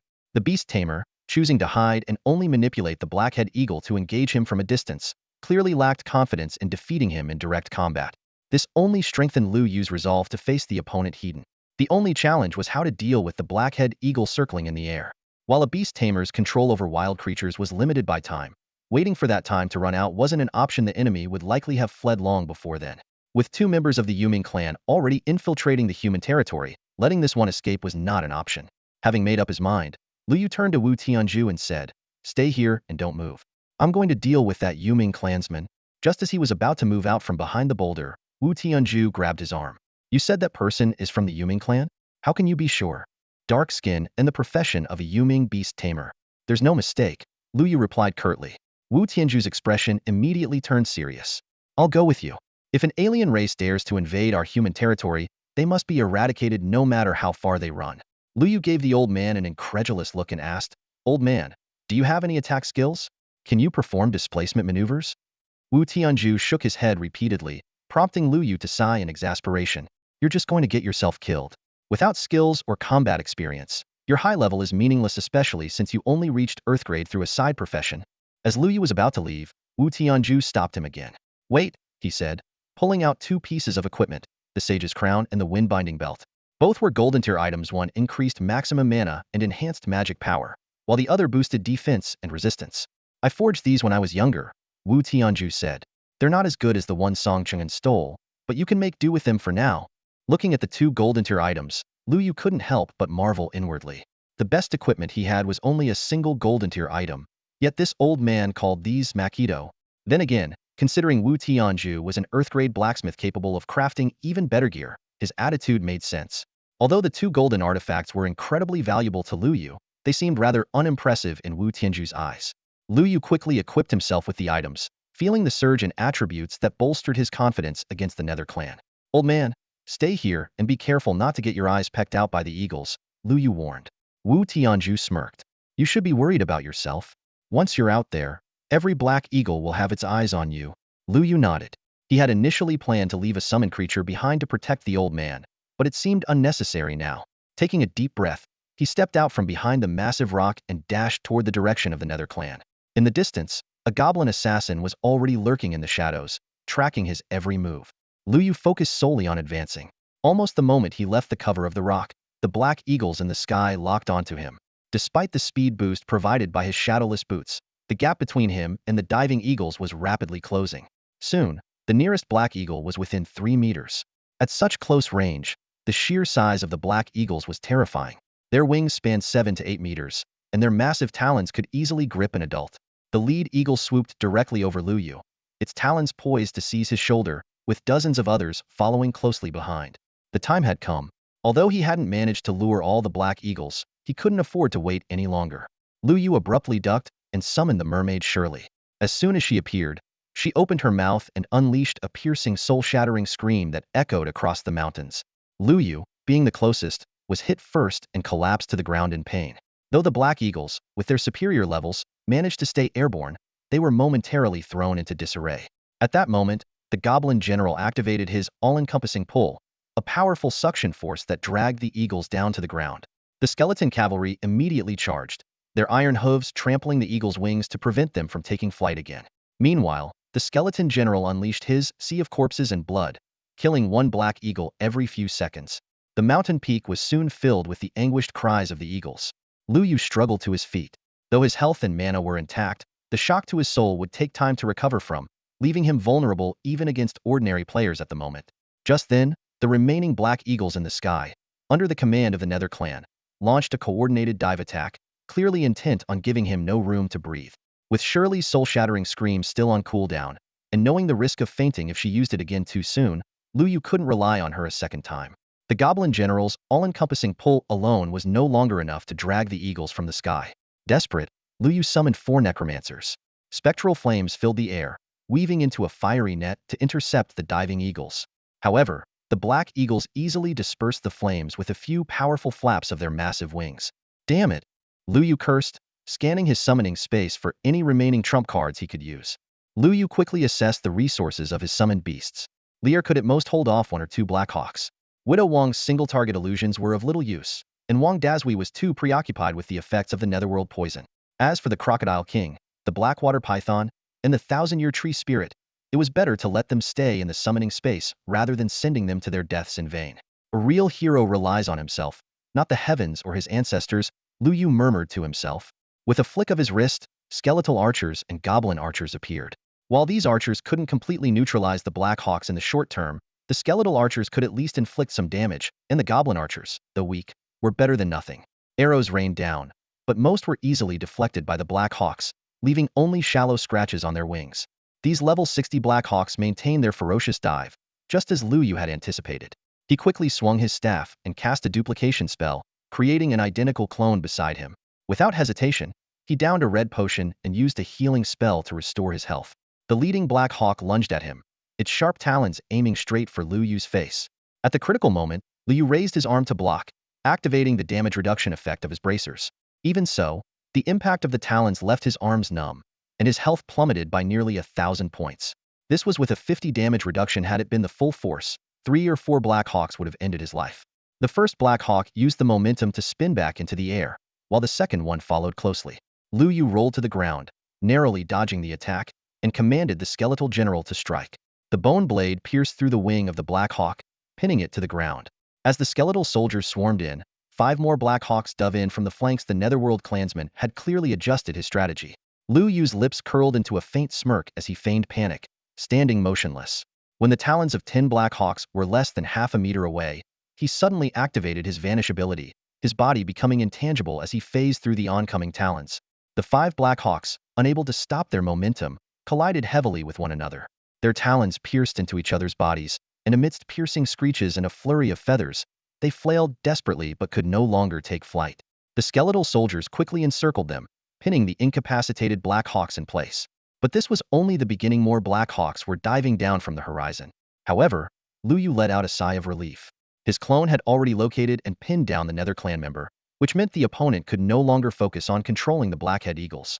This made the aerial battle much easier to handle. At close range, detailed information about the Nether clan member appeared before Lu Yu. Yumi Silverdeer Boss. Level 35. Race Nether clan. Skills: Nether Perception, Nether clan innate skill. Beast Mastery. Shadow Orb. This young man named Yumi was renowned in his clan for his beast mastery. His Nether Perception was an innate skill possessed by every pure-blooded Nether clan member, a top-tier auxiliary skill that Lu Yu had always coveted. As for the Shadow Orb, its power had already been demonstrated earlier, effortlessly eliminating a goblin assassin in a single strike. However, these 2 skills alone were not enough to earn him the title of a Silverdeer Boss. Similar to Lu Yu, Yumi's strength primarily stemmed from his ability to control wild creatures. But in front of Lu Yu, his beast mastery was overshadowed. The initial dozens of Blackhead Eagles had already been slain and summoned by Lu Yu. These new summoned creatures were entirely free from Yumi's control and were now under the command of the more powerful Lu Yu. If Lu Yu were in a different race, others viewing his attribute panel would see far more than just Silverdeer Boss. The Skeleton General alone, one of his summoned creatures, would qualify him for Gold Tier. And if his other summoned creatures and skills were taken into account, even Dark Gold Tier wouldn't be out of reach. At this moment, Lu Yu's clone was engaged in a standoff with Yumi, buying time for the main body to deal with the remaining Blackhead Eagles. However, Yumi was clearly aware of this strategy. Lacking Lu Yu's ability to multitask, Yumi needed to eliminate the clone as quickly as possible. Otherwise, as more Blackhead Eagles were summoned, the tide of the battle would completely turn. Yumi struck first, launching a Shadow Orb directly at Lu Yu's face. The clone sidestepped to dodge and countered with a basic attack, which Yumi easily evaded.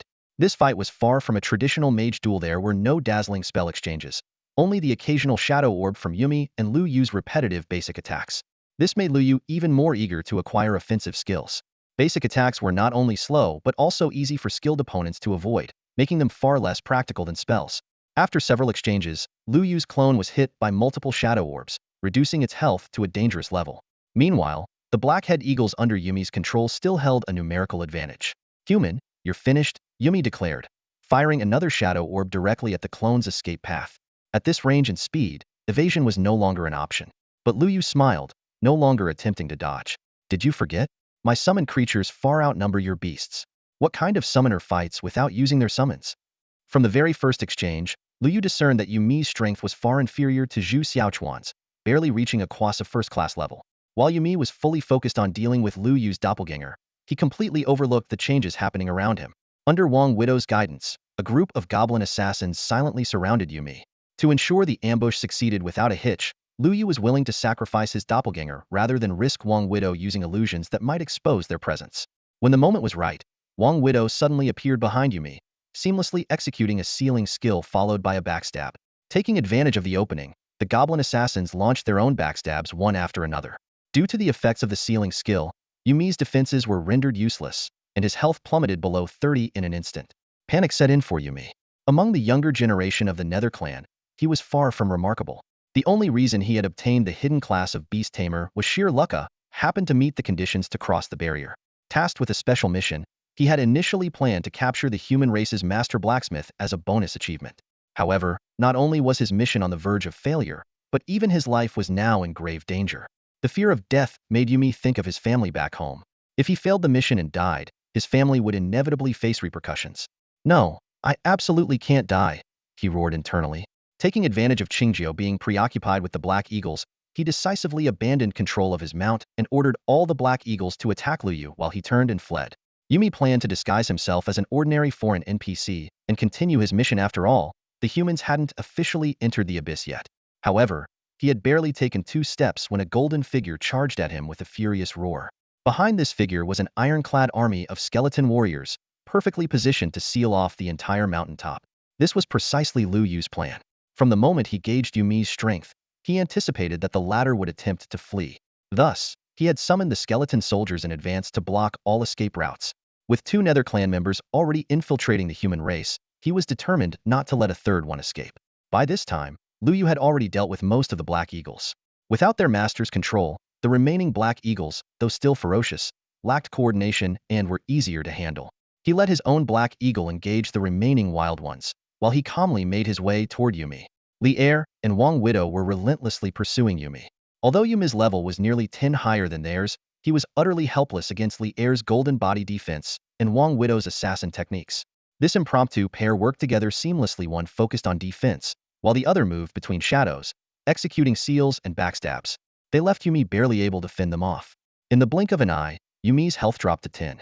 With a slight wave of his hand, Liu Yu signaled to Li Er and Wang Widow, who immediately understood and ceased their attacks, retreating to the side. "Yumi, you can't escape today. Let's have a talk, shall we?" Liu Yu stood in front of Yumi, speaking in a calm tone. Although Yumi looked disheveled and his clothes were in tatters, his eyes still gleamed with arrogance. "Humph. A mere human dares to speak to me? In the abyss, it's recognized that the Yuming clan is the strongest. Your human race hasn't even stepped into the abyss yet." Liu Yu remained silent. At that moment, Li Er stepped forward and delivered a heavy slap across Yumi's face. The system showed that Yumi's health dropped by another one. "How dare you speak to my master like that? You must have a death wish," Li Er said coldly. Yumi glared at Li Er, opened his mouth as if to retort, but ultimately swallowed his words. "I think you still want to live," Liu Yu said slowly. "I can give you a chance. Tell me, what is your clan planning to do in the human realm?" Seeing Yumi keep his mouth shut, Liu Yu continued, "I assume you haven't completed the mission your clan assigned to you yet. I know your rules. If you die before completing your mission, even in the line of duty, your relatives and friends will face repercussions. Why not tell me your mission? I won't kill you, and your clan will think you're still working on it. It might not be a long-term solution, but at least it will keep your family safe for a while." Liu Yu felt like a villain, coaxing a naive child. Yet he maintained a relaxed expression, as if this was merely a deal that heavily favored Yumi. Yumi was visibly shaken. He knew that if he refused, this man would surely kill him. Their captain had warned them before. This person was highly knowledgeable about the abyss and couldn't be treated like an ordinary player. Taking a deep breath, Yumi finally gritted his teeth and said, "Just kill me. You humans are not worthy of negotiating with the Yuming clan." Liu Yu nodded. "Fair enough. If your superiors find out you leaked information, your relatives and friends wouldn't just face minor consequences. I'll grant your wish." In a flash of cold light, Yumi collapsed to the ground. The system immediately displayed, experience gained 100, reputation 2000. It also asked whether to add Yumi to the summoning space. Current available slots, 610. Liu Yu chose to capture him and promptly summoned Yumi back. The newly resurrected Yumi appeared dazed, kneeling on one knee. "Greetings, master." When questioned about his clan's mission, Yumi seemed to be in agony and ultimately collapsed to the ground, shaking his head frantically. Realizing no further information could be obtained, Liu Yu returned him to the summoning space. This situation was similar to what had happened with Li Er and Wang Widow. It appeared to be some kind of seal set by the clan's strongholds, locking critical memories after a change in state. Liu Yu sighed and decided to shift his focus to Zhu Xiaochuan and Xingtian, though they knew nothing about the abyss. There was also the matter of Wu Tianju's placement. Perhaps the gathering outlaws camp could use a blacksmith? Meanwhile, in a distant swamp, 2 dark figures moved swiftly. Suddenly, one of them stopped. "Captain, what is it?" "Yumi has died once." "Humph. I knew that weakling couldn't be relied upon. Fortunately, he didn't reveal our plan. Now, his mission falls to you." "Understood," the other figure said before disappearing into the darkness. Liu Yu led Wu Tianju down from Falling Eagle Peak at a leisurely pace, skillfully avoiding the wild creatures along the second section of the mountain path. Although the herbs were rare, To someone who wasn't an herbalist like him, they were nothing more than weeds, so he chose to skip them altogether. Upon reaching the first level, Lu Yu immediately summoned Yumi, commanding it to subdue the only wild creature in the area, the Vine Demon. This silver-deer boss boasted 40 health points, 450,000 attack points, 600 defense points, and a variety of skills, including vine entanglement, fragrant toxin, and wild growth. Most importantly, like all plant-type creatures, it had a natural fear of fire. Lu Yu was no stranger to plant-type creatures. Apart from this vine demon, he had only encountered the Millennium Tree Demon.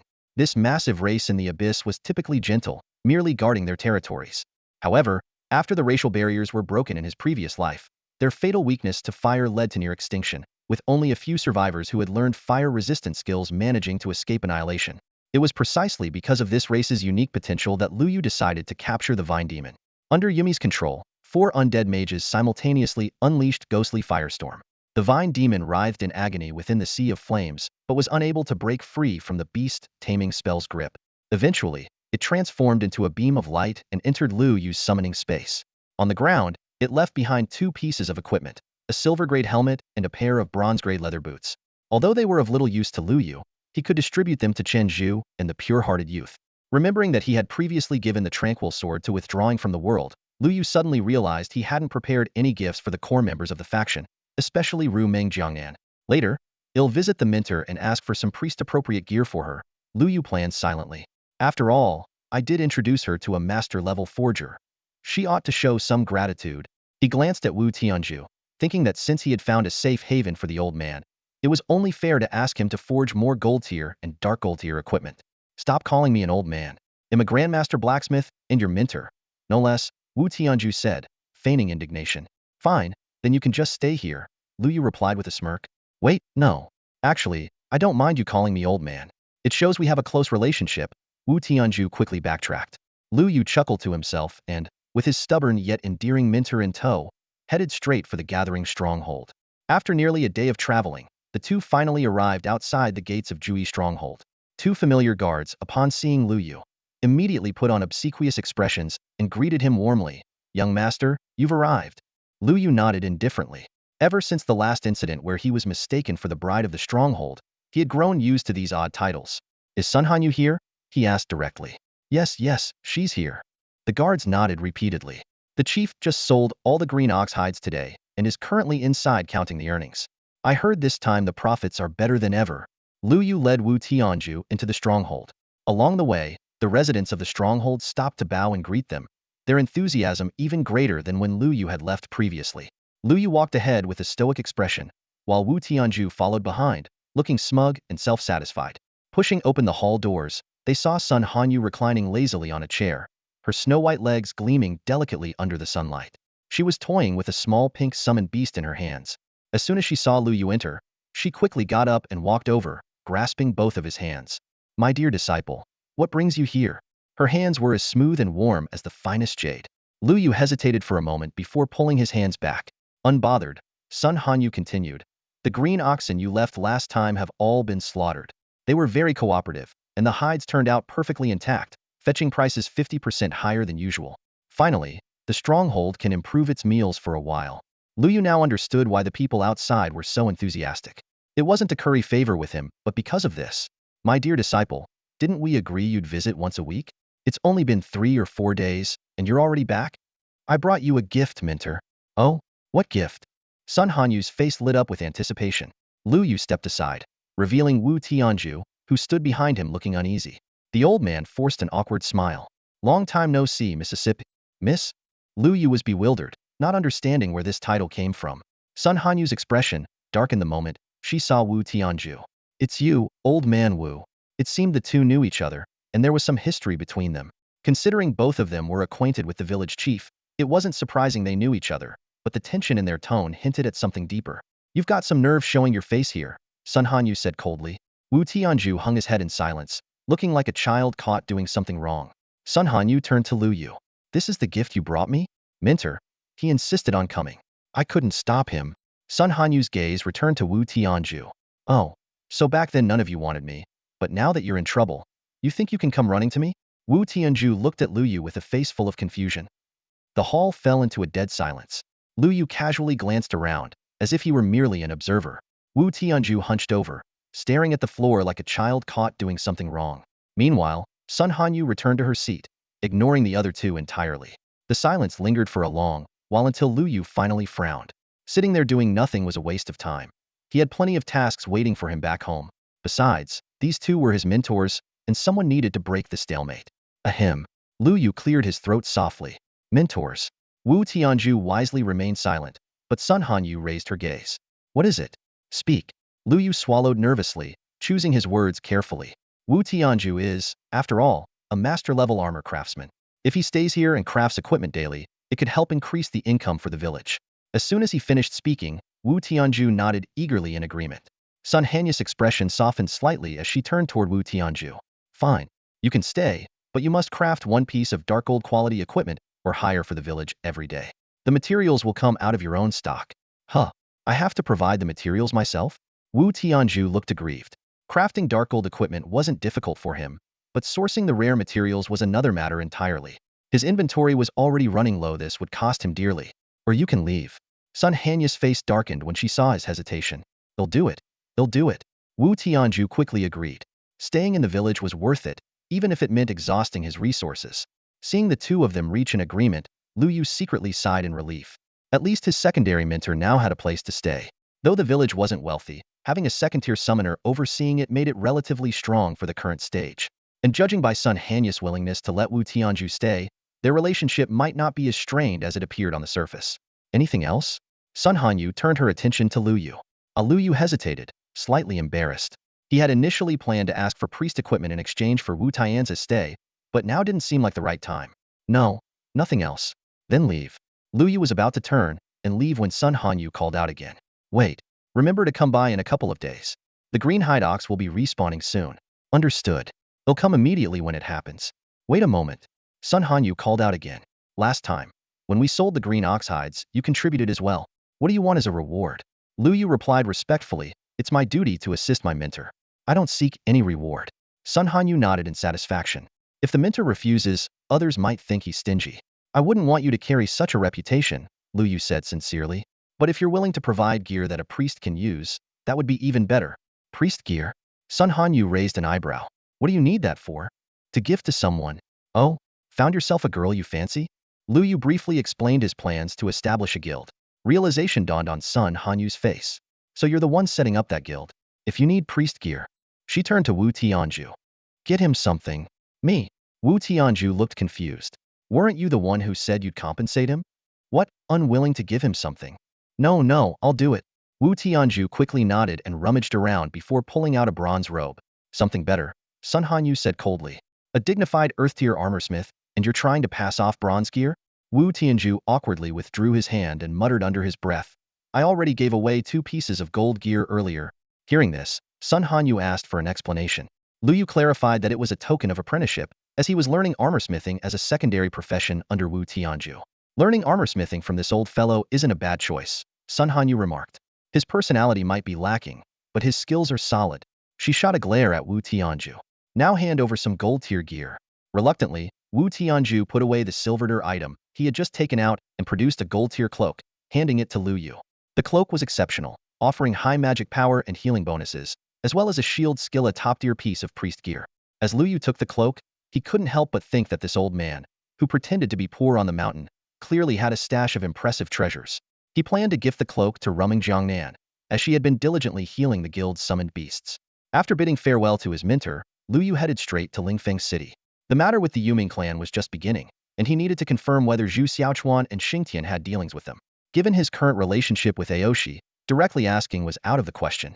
Even revealing the truth about the abyss likely wouldn't convince anyone. He could only investigate Aoshi's recent actions for clues.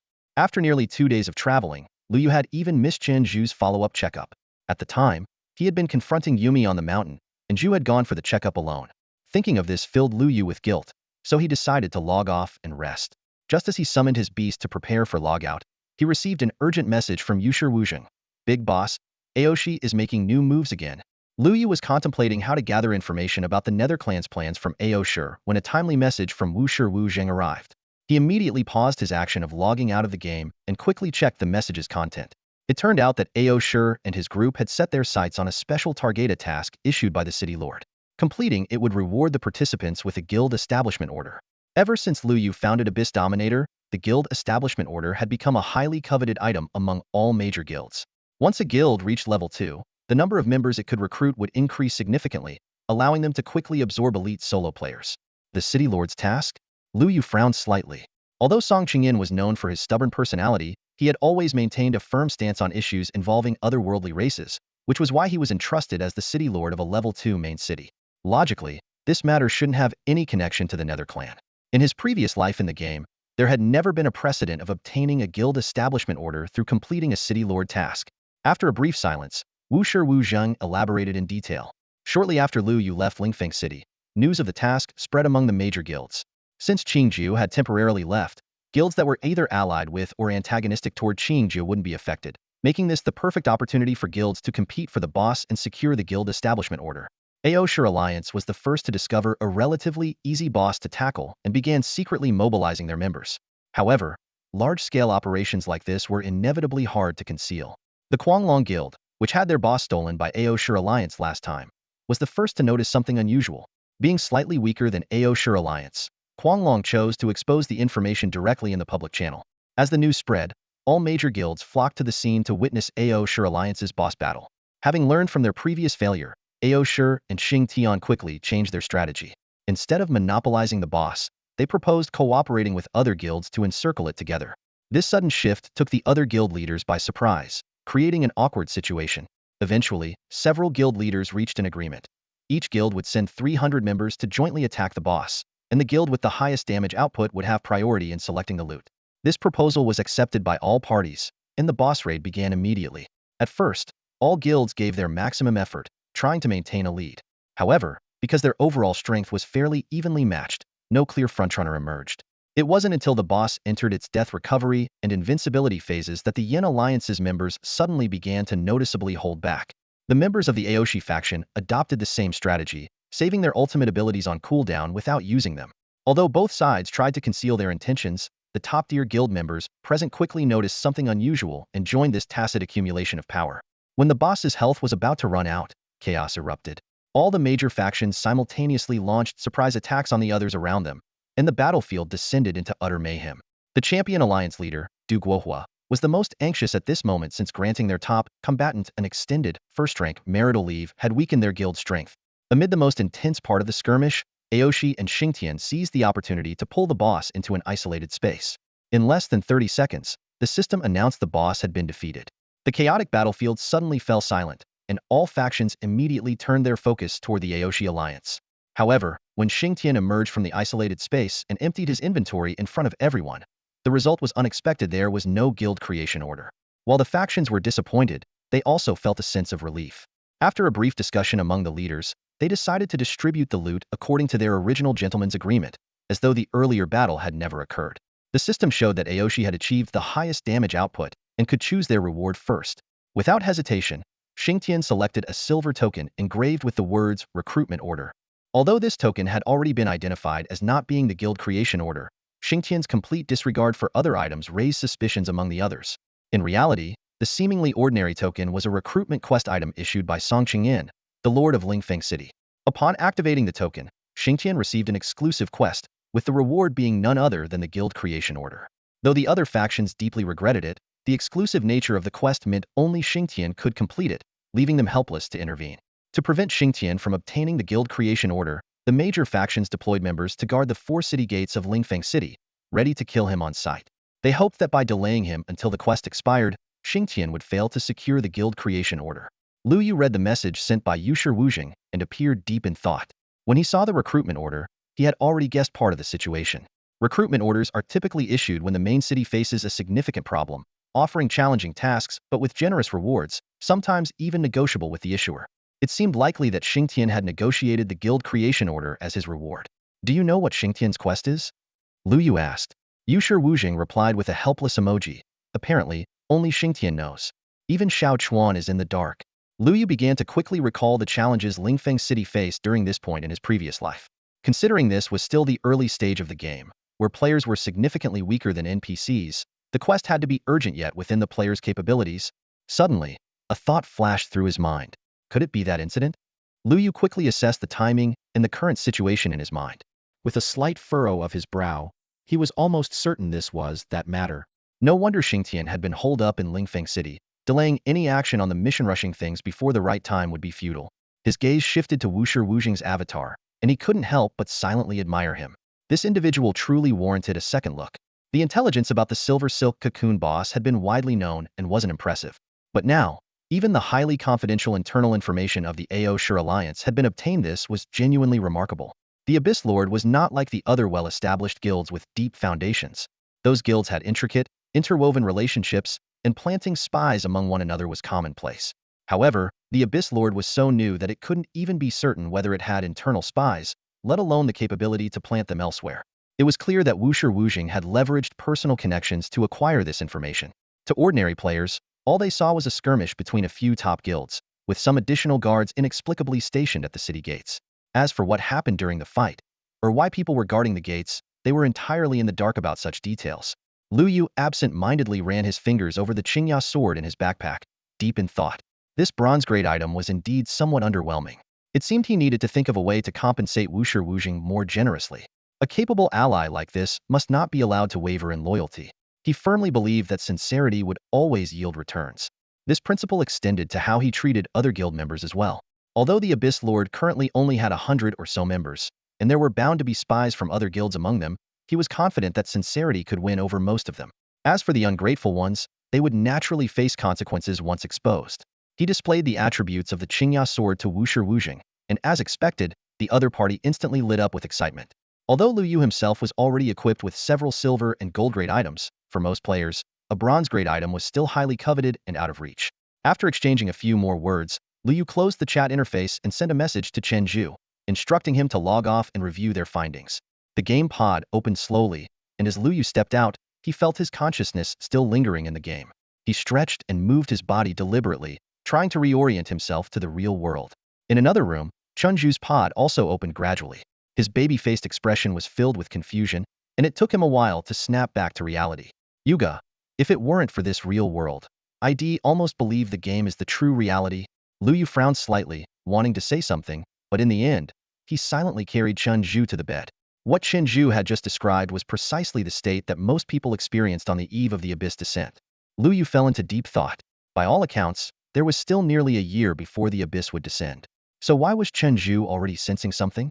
Could the Abyss be arriving ahead of schedule? He observed Chen Zhu carefully and quickly dismissed the idea. Currently, Chen Zhu was the only one experiencing this sensation, which suggested that the change was personal to him. His gaze fell on Chen Zhu's legs, and Lu Yu realized this might be the key. In their previous life, both he and Chen Zhu had entered the Abyss as insignificant figures and had not encountered any foul play. However, in this life, Chen Zhu had become paralyzed from the waist down while saving him. That was the biggest difference. Perhaps it was this disability that had deepened Chen Zhu's reliance on the Abyss, creating a disorienting sense of reality and the Abyss merging. As a doctor wheeled Chen Zhu into the hospital room, Lu Yu was about to follow when a burly man in a black suit suddenly blocked his path. "Mr. Lu, our superior would like to meet with you." Lu Yu frowned. "I need to accompany my brother for his examination first." The man hesitated for a moment before stepping back. "Our superior will arrive in 10 minutes. We hope you can spare a moment." Lu Yu didn't respond and followed Chen Zhu's hospital bed. He didn't recognize the man, nor did he know who this superior was. Still, this was a hospital no one, not even those from other factions, would dare act recklessly here. Through the glass, he watched as Chen Zhu was wheeled into the examination room. That baby-faced smile of his still carried a silly cheerfulness as he grinned wide at Lu Yu, showing his teeth. Watching this, Lu Yu couldn't help but marvel at how truly optimistic this guy was. Out of the corner of his eye, he saw 3 figures approaching. Turning to look, Lu Yu recognized one familiar facete was Li Wei, the office director of the Huan Bureau. Remembering that Li Wei had helped cover the medical expenses, Lu Yu took the initiative to walk over. The two exchanged a brief handshake as Li Wei's bodyguards tactfully stepped back. After a few pleasantries, Li Wei got straight to the point, requesting Lu Yu's help in obtaining a guild establishment token. While he couldn't disclose too many details, Li Wei emphasized that this token was of critical importance to them as government officials, and assured Lu Yu that they were willing to pay any price he named. Lu Yu frowned in thought. In his previous life, the Huan Bureau hadn't been so eager to form guilds. Why were they so desperate this time? He agreed to try and help but cautioned that his profession might result in a lower drop rate for the token. As for payment, he said they could settle it later since the government wouldn't default on their debts. Li Wei expressed his gratitude and was about to leave when he suddenly turned back. Mr. Liu, if possible, we hope you can obtain a few more guild establishment tokens to sell. The sooner humanity can form more guilds in the abyss, the better. With that, Li Wei departed briskly. Lu Yu smacked his lips and thought selling guild establishment tokens wasn't a bad idea after all. By the way, Director Li, there's one more thing, Lu Yu said as soon as his voice trailed off. Li Wei immediately turned around, his expression focused. 2 days ago, when I went downstairs to buy food, I noticed 2 men in black following me. Although I eventually shook them off, I thought I should report this to you. Hearing this, Li Wei's face darkened instantly. Understood, I'll handle it. With that, he left quickly with 2 bodyguards in tow. Lu Yu's gaze shifted back to Chen Zhu, who was lying on the machine. Over the past 2 days of traveling, he had also been contemplating the sale of the guild creation order. It was undeniably a win-win decision. It could rapidly enhance the overall strength of the human race, while also benefiting him. The only issue was that his guild, Lord of the Abyss, had not yet reached level 2. However, with the experience accumulated over the past few days, it should be enough soon. As Li Wei had mentioned, the sooner the human race had more guilds, the better. An hour later, Chen Zhu was wheeled out of the examination room. The doctor pulled Lu Yu aside and whispered, "You've been taking care of Chen Zhu all this time, correct? Are you his family?" "Sort of. I'm his father," Lu Yu replied with a nod. "Then I'll be straightforward," the doctor said, his tone making Lu Yu's heart skip a beat. This kind of opening usually signaled bad news. "Doctor, is Chen Zhu not recovering well?" "Well, that's not entirely it." The doctor hesitated for a moment before continuing. "The patient's physical recovery is actually exceeding expectations. However, there seem to be some unusual changes occurring in his body, starting from the head. We can't determine the specifics yet, and we recommend further tests." Lu Yu shook his head. "Further tests won't be necessary. Once he's recovered enough, we'll be discharged." With that, he began pushing Chen Zhu's hospital bed back to the ward. The doctor hurriedly followed, saying, "This kind of change is serious. While the symptoms may not be obvious now, if left unchecked, it could hinder his recovery or even lead to more severe consequences. If you're worried about medical expenses, don't be. Chen Zhu's case is the first of its kind globally and could serve as a research case. Most of the costs can be covered, and there are relevant departments currently providing financial support." Lu Yu stopped in his tracks. "I'll consider your suggestion, but for now, he needs rest." Back in the ward, Chen Zhu asked, "Yuga, what did the doctor say just now?" "He said there's something wrong with your brain." After a simple meal, Chen Zhu began clamoring to return to the gaming pod. Since there was indeed nothing to do in reality, Lu Yu carried him back. Watching the pod door slowly close, a faint smile appeared on Lu Yu's face. The so-called head abnormalities were clearly signs of Chen Zhu beginning to enter the abyss. This kid didn't know how lucky he was to gain early access to the abyss. It was important to note that the abyss game and the real abyss were as different as night and day, like a counterfeit and the real deal. Seeing that the indicator lights on Chen Zhu's gaming pod were functioning normally, Lu Yu returned to his own pod and quickly logged back into the game. Since he had only been offline for a short time, he reappeared at the exact spot where he had logged out, with the surrounding environment unchanged. After recalling his summoned beast, Lu Yu immediately set off for Green Wolf Mountain, located outside Lingfeng City.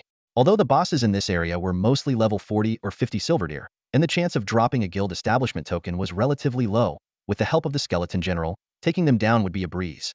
Lu Yu glanced at the guild level panel, which showed the guild at level 1 with 95 progress, just a small push away from reaching level 2.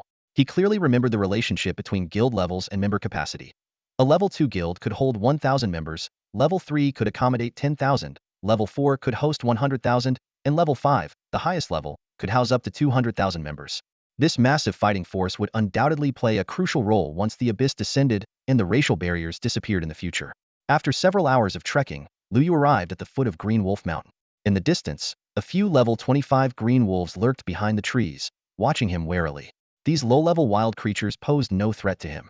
Just as he was about to command his skeleton soldiers to clear a path, a system announcement suddenly echoed through the game.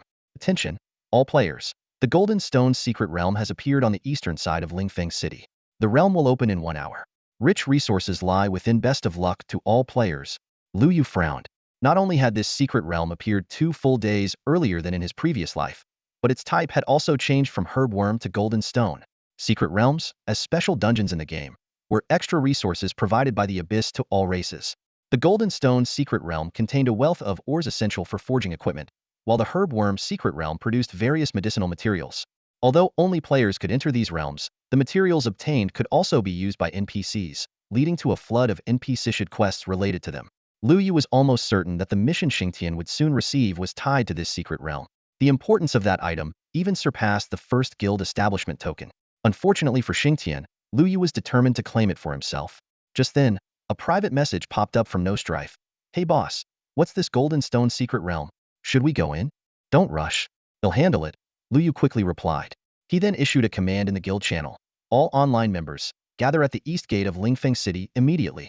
A few minutes later, all members of Abyss Lord gathered at the east gate of Lingfeng City. The players, equipped with return scrolls, instantly traversed hundreds of miles to assemble, displaying efficiency far superior to ordinary travel. Lu Yu scanned the surroundings and noticed that nearly half of the faces were unfamiliar.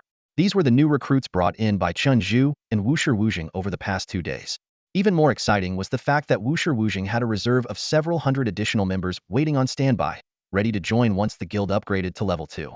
Outside the east gate, the area was bustling with activity as guilds of all sizes hurriedly gathered.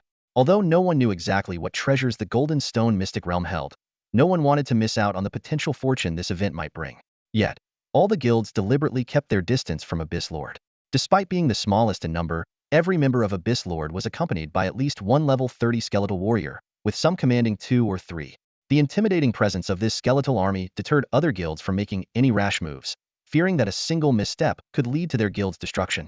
Even top-tier guilds like Ao Shi, Huanglong, and D refrained from provoking them. Ao Shi, in particular, chose to set up camp at the farthest possible location. Ever since taking on the City Lord quest, Xingtian had noticeably restrained himself, adopting a patient and watchful stance. Fortunately, the entrance to the Golden Stone Mystic Realm stretched nearly a kilometer, providing ample space for the guilds to spread out their camps.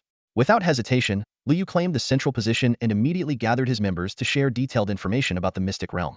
The Golden Stone Mystic Realm was rich in various types of ores, with both natural mineral veins and monster drops available. The rarer the ore, the stronger the monsters guarding it. Conversely, the more powerful the monsters, the greater the chance of obtaining rare ores.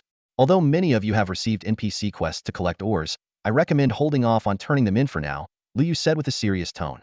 Soon, you'll realize that selling the ores directly can yield profits 10 times greater than the quest rewards. The guild members exchanged glances, many of them stunned. Those who had eagerly accepted the quests, confident in the attractive rewards, now had a sudden moment of clarity. Guild leader, if we're not turning in the quests, what should we do with the ores? Someone asked. Lu Yu smiled faintly. Ores are the raw materials for crafting equipment. You can either find an armorsmith to forge gear for you, or switch to the armorsmith profession yourselves. Speaking of which, I've already taken up a side profession as a blacksmith. If you collect 10 pieces of black iron ore, I can craft a piece of black iron equipment for you.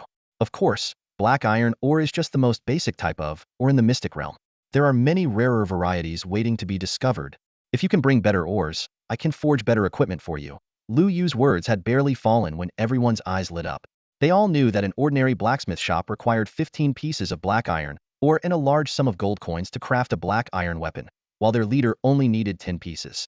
What was even more enticing was that black iron equipment seemed to be just the beginning. Bronze, silver, and even gold-tier equipment seemed within reach. As the crowd began calculating how to gather more ores, a pure-hearted young man raised a critical question. Leader, no one in Lingfeng City has taken up auxiliary professions, let alone mining. What about natural ores? Lu Yu gave an approving look to the perceptive young girl and explained. Ordinary people would only dig up scraps, but I have a solution. With a wave of his hand, the silhouettes of over 100 dwarven miners suddenly appeared behind him. These were the projections of deceased dwarven miners, capable of existing indefinitely as long as they weren't destroyed. Each of you can take one dwarven miner. When they encounter ores, they can mine them for you. Lu Yu paused briefly. However, the condition is that taking one requires giving me 20 pieces of black iron, or an equivalent amount of other ores. To the crowd, this condition was like a gift from the heavens. Other factions would have begged for such an opportunity. In an instant, the members surged forward, shouting, Leader, give me one. I want that female one. In no time, all 99 dwarven miners were claimed. Lu Yu promptly reminded them, remember, when entering the Golden Stone secret realm, you will be teleported randomly. Keep physical contact with your summon, or the system won't teleport you together. At that moment, a message came through from Wushi Wujing. Boss, the news you shared has already spread to all the major factions. Lu Yu remained unfazed. Even if other factions knew, they wouldn't be able to train a large number of miners in a short time. Moreover, with the random teleportation mechanism, the Abyss Lord's people wouldn't need to worry about being ambushed. Most of the ore resources would inevitably end up in their hands. The countdown to the secret realm's entrance had reached its final 10 seconds. All the players crowded at the entrance, But Lu Yu's gaze shifted toward the direction of Aoshi and Xingtian. Ores were important, but the real key lay in that particular thing. When Xingtian met Lu Yu's smiling gaze, an ominous feeling surged in his heart. 3, 2, 1. As the countdown hit 0, the barrier at the entrance dissolved like a thin mist. Aoshi and Xingtian strode in immediately, followed by Lu Yu, who entered the Golden Stone's secret realm with a calm smile and an unhurried pace. A blinding flash of light swept through, and the surroundings shifted in an instant. The system notification promptly echoed. Players have entered the Golden Stone's secret realm. The realm will close in 24 hours. Any players remaining will have their inventory cleared and be forcefully teleported back to the main city's spring. Lu Yu turned to glance back, but the entrance had already vanished. There were only 2 ways to leave the secret realm: using a return scroll or other teleportation items, or defeating wild monsters to obtain keys that unlocked the void exit. For Lu Yu, the latter was clearly the only option. The air was thick with a heavy metallic scent, creating an invisible sense of pressure. Looking around, the landscape was littered with stones of varying sizes, making it impossible to determine which part of the secret realm they were in. Every time the realm opened, its environment shifted randomly, and the levels of wild monsters and resources adjusted according to the highest level of the participating players' races. Though Lu Yu had ventured into the Golden Stone's secret realm dozens of times, each visit offered a fresh experience. However, he had discerned a pattern. The closer one got to the center of the realm, the higher the quality of resources. At his current level, ranked first on the heavenly leaderboard at level 30, the lowest level wild monsters in the realm would also be level 30. This posed a significant challenge for most other players. Suddenly, a stone the size of a basketball hurtled toward him, only to be shattered by a single slash from the goblin general. Lu Yu followed the trajectory of the stone and spotted an enraged rock monster glaring at him. The system immediately displayed its attributes. Rock Monster Elite. Level 30. HP 100,000. Attack 500. Defense 800. Traits: low magic resistance, slow speed. Skills: Stone Throw, Harden, Frenzied Charge. Instead of engaging directly, Lu Yu summoned 4 necromancers. The undead flames they cast latched onto the rock monster. Though there were no dramatic visual effects, its health bar plummeted rapidly. Within moments, the rock monster crumbled into fragments, disintegrating into light beams as it was drawn into Lu Yu's summoning space. All that remained was a chunk of pitch-black metal that landed heavily on the ground. Black iron ore, a superior crafting material compared to regular iron ore. Judging by this mineral deposit, Lu Yu concluded they were still on the outskirts of the secret realm. The item Xingtian needed was located at the realm's very center, so it seemed they would have to fight their way through. With a wave of his hand, Lu Yu summoned several blackhead eagles that began circling overhead. Using his mind link ability, he accessed their vision to survey the area. To the east, south, and north lay desolate gray-black rocky hills, while only the west displayed a hint of different colors. Lu Yu nodded, confirming that he was on the eastern side of the secret realm. A black eagle circled high above, leading the way. He decided to head west in search of the realm's center. The possibility of Xingtian getting there first didn't worry him. Without a map, everyone could only explore step by step. Even if Xingtian was exceptionally lucky and reached the center, his level 20 strength would be no match for the higher-level monsters guarding the area. More importantly, the item in question required a large group to obtain. Xingtian would undoubtedly need to gather enough manpower before making any moves. Taking advantage of this opportunity, Lu Yu decided to scour the area for mineral resources along the way. As a blacksmith, crafting top-tier equipment required not only experience but also a substantial amount of raw materials for repeated forging. He immediately summoned all his summoned creatures and instructed them to spread out and search for mineral deposits. The dwarf miners were tasked with excavating any discovered veins, ensuring no resource was overlooked. Before long, Lu Yu's backpack was filled to the brim with various ores. Most were common materials like iron ore and black iron ore, with only one piece of bronze, or being somewhat valuable. It seemed that quality resources were indeed scarce in the outer regions. He ordered his hundreds of elite summoned creatures to quicken their pace, leaving the task of collecting ordinary ores to the skeleton soldiers following behind. After traveling several miles at full speed, the surrounding landscape began to change. The dull gray hues gradually faded, replaced by an expanse of bluish-green desert terrain. A massive boulder made of Qingya stone blocked the path ahead, instantly reminding Lu Yu of the first weapon he ever forged, the Qingya sword, crafted from this very material.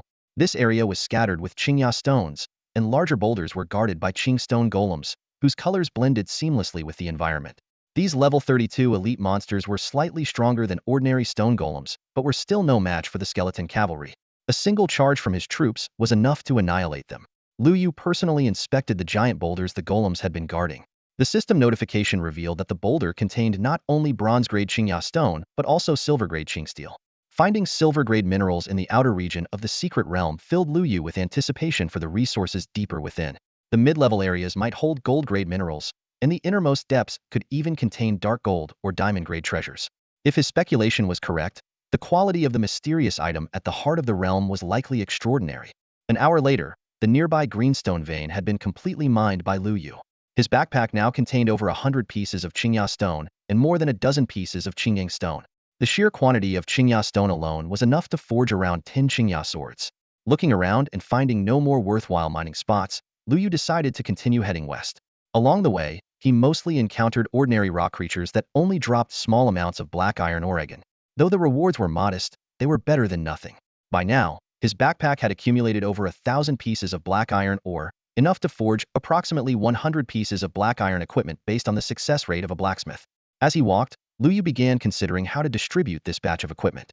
While giving gear to his guild members could enhance their overall strength, he understood the importance of not offering too many benefits freely, as it could lead to a sense of entitlement. He decided to distribute the equipment through a system of contribution points or by exchanging it for other valuable items. However, with the game's progression, black iron equipment was about to become the mainstream gear.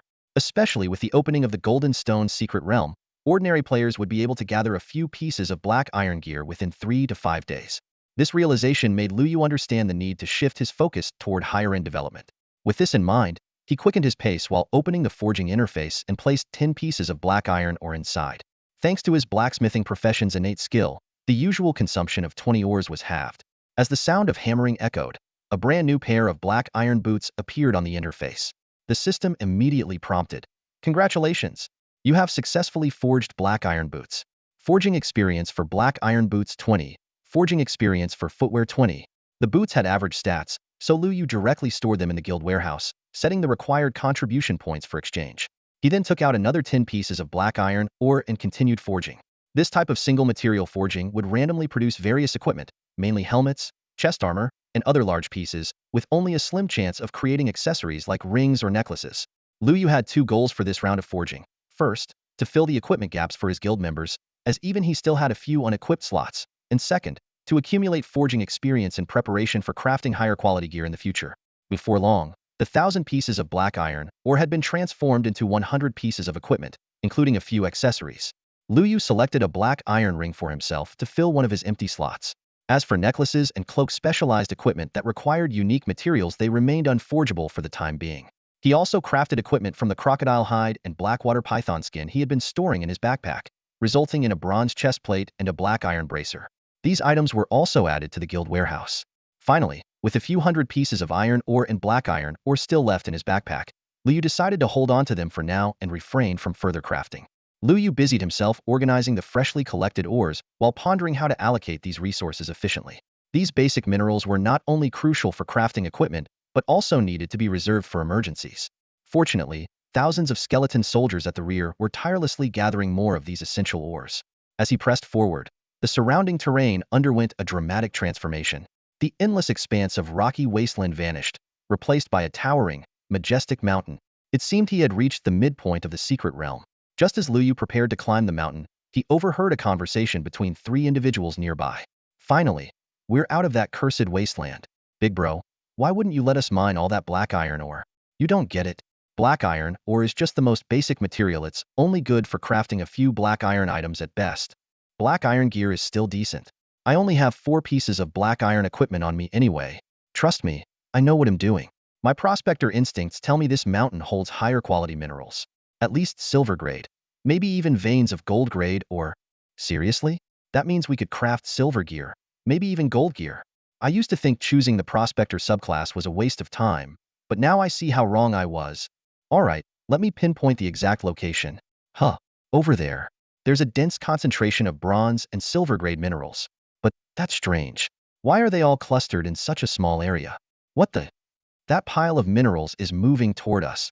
Could it be a monster? Looks more like a player. Let's just take him out. The 3 exchanged a knowing glance.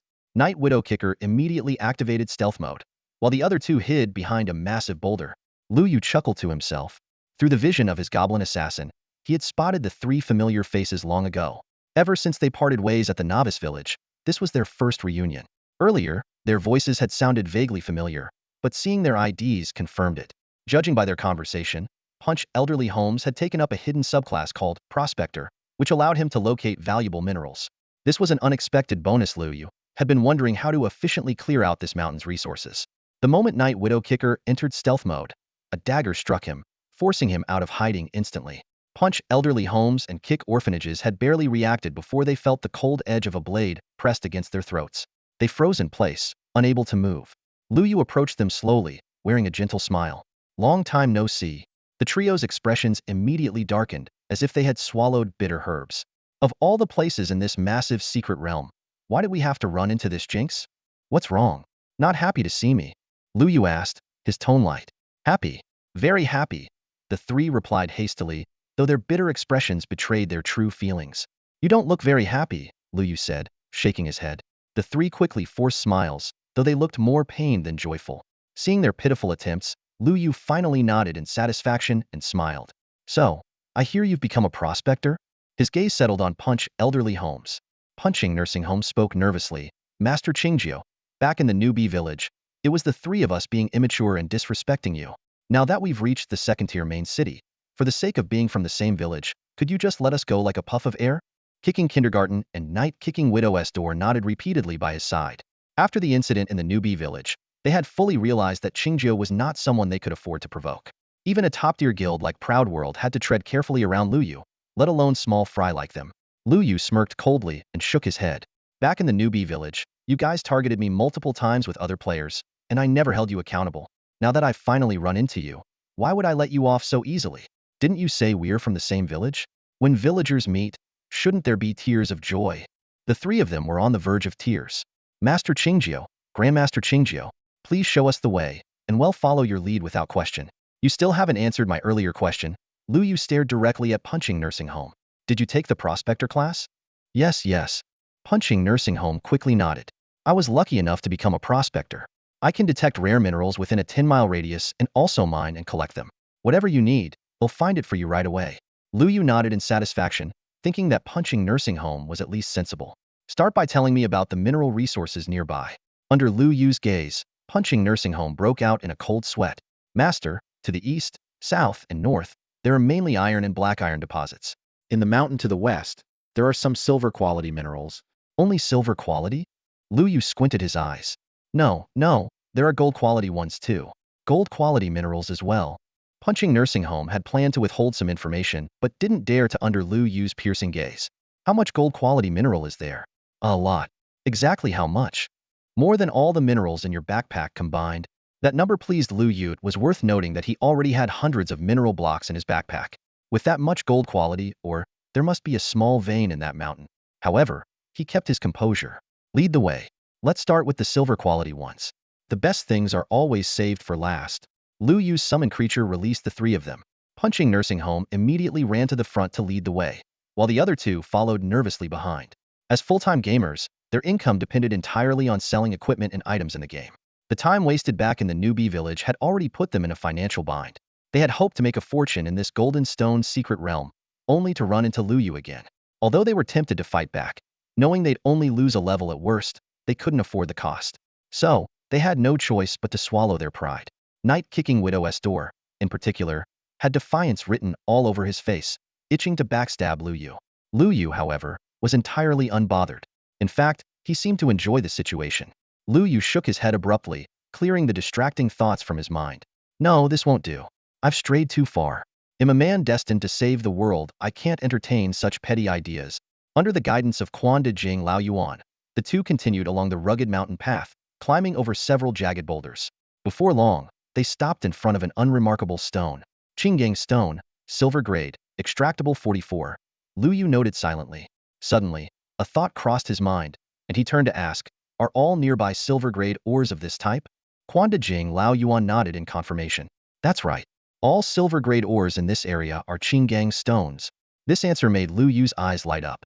Drawing on his memories and experience, he had already deduced what kind of gold-grade mineral vein lay hidden within this mountain. The dwarven miners quickly extracted the Qinggang stones and handed them to Liu. Although these silver-grade ores were hardly worth his attention, he decided not to waste them. He instructed Quan de Jing Lao Yuan to lead him to every Qinggang stone deposit in the area, ensuring they collected all of it. After gathering the Qinggang stones, the group ventured deeper into the mineral vein. They scaled steep cliffs and eventually arrived at the entrance of a narrow cave, just wide enough for one person to pass through. The cave was dimly lit, reminding Lu Yu of his early days in the goblin caverns back in the beginner village, fumbling through the darkness. But now, he was far stronger. With a simple gesture, he summoned 4 necromancers. The flames burning in their eyes and on their staffs illuminated the entire cave. In the eerie blue glow, a vast expanse of deep blue came into view, streaked with intricate golden veins that extended deep into the cavern. This was none other than the legendary lapis lazuli vein. No wonder so much Qinggang stone had been found in the vicinity. Lu Yu recalled an amusing anecdote from his past life. A player had discovered a cluster of Qinggang stones and, after mining them, sold the unmined location on the World Channel. Someone fell for the scam and bought the spot, only to stumble upon a hidden lapis lazuli vein. While it seemed like a case of being cheated, Lu Yu always suspected the buyer had done it on purpose. Now, an entire lapis lazuli vein lay before him. This was the primary material for forging gold-grade weapons and could even be used to craft dark gold equipment. In the future, most mainstream players would rely on this material for their gold-grade gear. As the dwarven miners began excavating, chunks of lapis lazuli were transferred into Lu Yu's inventory. Quan de Jing Lao Yuan and his 2 companions could only stand by helplessly, their frustration evident. If not for Lu Yu, these priceless ores would have been theirs. But now, all they could do was watch the treasure diminish, powerless to intervene. The lapis lazuli was swiftly collected into Lu Yu's backpack. Casually, he picked up a piece and began tossing it between his fingers, his movements relaxed and effortless. The trio, known as punching the nursing home, instinctively nodded but quickly shook their heads, afraid that any wrong move might bring unnecessary trouble. Anything else valuable around here? Lu Yu's eyes scanned the surroundings. After a moment of hesitation, one of the trio cautiously replied, "Boss Qingjiu, I can sense something deeper in the cave, but it doesn't seem to be a mineral deposit. It's buried quite deep, and digging it out might take a lot of time." Raising an eyebrow, Lu Yu's interest was piqued. Until now, he had only relied on dwarf miners to handle the excavation and transportation, never venturing deep into the caves himself. A quick glance at the time display showed there were still 3 to 4 hours before the Golden Stone secret realm would open. Plenty of time. If it's buried that deep, it must be something valuable. Dig it up. At Lu Yu's command, over a dozen dwarf miners immediately began digging at the spot indicated by punching the nursing home. However, unease churned in the trio's hearts. In the past, they could usually sense the quality of mineral deposits, but this time, they could only vaguely detect the presence of something. If what they unearthed turned out to be worthless or worse, just a chunk of scrap rock, they might face a free trip back to the city. Even more concerning were the rumors about Qingjiu's professional ability to detain players for 3 days. Though many were skeptical, Qingjiu's extraordinary powers made no one willing to take risks offending him. As the digging progressed, the rock grew increasingly hard, and the miners worked with greater caution. Half an hour later, one miner's pickaxe struck something unusual. A patch of profound darkness emerged, not an ordinary object, but an abyssal eye. Lu Yu's eyes widened in astonishment as he took the stone from the miner. He retrieved the abyssal eye he had previously acquired from Wang Dachui and compared the two. They were nearly identical, except the newly unearthed one was larger. To think I'd obtain an abyssal eye so early in this life, Lu Yu thought to himself. Looks like I'll have an extra ally for the expedition into the alien lands. Seeing the satisfied expression on Lu Yu's face, punching the nursing home finally let out a sigh of relief, wiping the cold sweat from his forehead. He didn't recognize the peculiar stone, but its immense value was undeniable. Lu Yu carefully put the 2 pieces of abyssal eyes back into his backpack and then took out a piece of lapis lazuli, tossing it lightly to Punch's elderly Holmes. The latter scrambled to catch it, nearly dropping the mineral in his excitement, but quickly steadied himself. "Remember how this mineral feels," Lu Yu said. "If you ever find more, I'll buy it at a high price." Punch's elderly Holmes immediately pledged, "If you need it, boss, I'll dig it up and deliver it to you as soon as I detect any." "Don't give me that," Lu Yu smirked. "It'd be impressive if you didn't just sell it off in secret. I keep my word, whatever price others offer, I'll pay double. So before selling, you'd better check with me first. If you don't want to meet, we can use the trading platform." "No way, no way," Punch's elderly Holmes replied respectfully, though inwardly he was thrilled. By now, he fully understood the value of this mineral. Lu Yu had deliberately revealed the value of the abyssal eye and wasn't worried about the other party inflating the price. After all, in the later stages, such items often became priceless and unavailable. Rather than letting him mistakenly think it was worthless and missing out, it was better to make him aware of its significance. This way, he would undoubtedly put effort into finding more, and Lu Yu could benefit from it. Are there any other minerals nearby? Lu Yu asked. None, Punch's elderly Holmes replied. Lu Yu nodded. For this area to produce even a lapis lazuli vein is already remarkable. I doubt there are any valuable minerals within 100 miles. In that case, they'll head straight to the center of the secret realm. You three, do as you please. With that, he strode off toward the center of the secret realm. The three watched Lu Yu leave and collectively let out a sigh of relief. Big bro, are you sure there's no more, or? Kix Kindergartens asked. Punch's elderly Holmes shook his head. There really isn't. Kix Windows of Widows chimed in discontentedly. Big bro, he doesn't know the exact situation. Why didn't you keep something back? Keep what? Punch's elderly Holmes countered. How do you know which of his words is a test? We're lucky to still be alive. True, Kix Kindergartens agreed. And we got the lapis lazuli. Someone on the forums sold one for 30,000. That's enough for the three of us to enjoy life for a while. 30,000 isn't much. Kix Windows of Widows scoffed. One night with a girl each and it's gone. Kix Kindergartens joked. The three of yous could share one. They turned to look at Punch's elderly Holmes, who had fallen into deep thought. What are you thinking about, big bro? After a moment of silence, Punch's elderly Holmes said, I'm wondering what that stone is. The one that even Lu Yu wants so badly. If we could find more and sell it to him, we'd make a fortune. Sell it to him? He almost got us killed. Yeah, he did. Punch's elderly Holmes admitted, shaking his head. But right now, he's the only one who knows the true value of that mineral. If we want to sell it at a high price, he's our best option. Lu Yu smiled faintly. The idea of punching the nursing home was indeed insightful. As for the abyssal eye, there was almost no information available on the market, and others had no way of determining the true value of this stone. If he recklessly paid a high price for it based solely on his interest, wouldn't it be as risky as the tulip mania back in the day? He nodded to himself. A truly smart person should delve into the reasons behind market trends, rather than blindly following the crowd. After confirming that the punch the nursing home trio had not deceived him and that this area had indeed been mined out, Lu Yu decisively severed the mind link with the goblin assassins and instructed them to continue stealthily tracking the trio. Although the treasures at the center of the secret realm were his primary objective, Lu Yu had no intention of leaving just yet. After all, the timing for the secret realm's opening was unpredictable. If he missed this opportunity, who knew how long it would take for the next one? With the punch the nursing home group serving as a human detector clearing the path ahead, his search efficiency was greatly improved. As he sped westward, just as expected, there were hardly any minerals to be found. The occasional wild beasts he encountered were easily dealt with, but they only dropped a few pieces of black iron ore, which were hardly worth the effort. Lu Yu decided to ignore these minor creatures altogether and focused on hurrying forward. In his backpack, hundreds of pieces of lapis lazuli and blue steel ore remained unused for now. These high-quality materials were far too valuable to waste as practice. He planned to visit Wu Tianju, the old forging master, after leaving the secret realm to obtain a few blueprints. Last time, he had been too intimidated by Sun Hanyu's imposing presence to remember to ask the old man for some benefits. After all, he had helped find a safe haven for him. While traveling, Lu Yu kept himself busy. He had a blueprint for the Qingya sword on hand, and with plenty of materials available, it was the perfect opportunity to practice. As he hammered and forged, system notifications kept popping up. Congratulations! You have successfully forged a black iron Qingya sword. Congratulations! You have successfully forged a bronze Qingya sword. In no time, over 100 pieces of Qingya ore had been crafted into various Qingya swords. Most were of black iron quality, with fewer than 10 at bronze quality. Disappointingly, not a single one reached silver quality. Lu Yu frowned. Logically, this blueprint should have allowed him to craft at least one silver quality item. After forging over 30 swords without a single silver quality result, could the probability really be this low? Looking at the last 3 pieces of Qingya ore in his hand, Lu Yu felt both frustrated and hopeful. It was like playing a gacha game without a guaranteed reward. Despite hundreds of disappointing pulls, he still held out hope for the next 10 draw. Lu Yu carefully placed the Qingya stone and iron ore into their respective slots, silently vowing to himself, if I don't get a silver tier weapon this time, I'm never forging another Qingya sword again. He then pressed the forge button. With a series of clanging sounds, a crisp system notification rang out.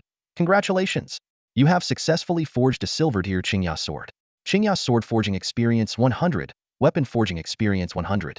Your blacksmith career level has increased, advancing to intermediate blacksmith. WOC. It actually worked. A silver tier weapon. Lu Yu quickly opened the attribute panel to inspect the Qingya sword.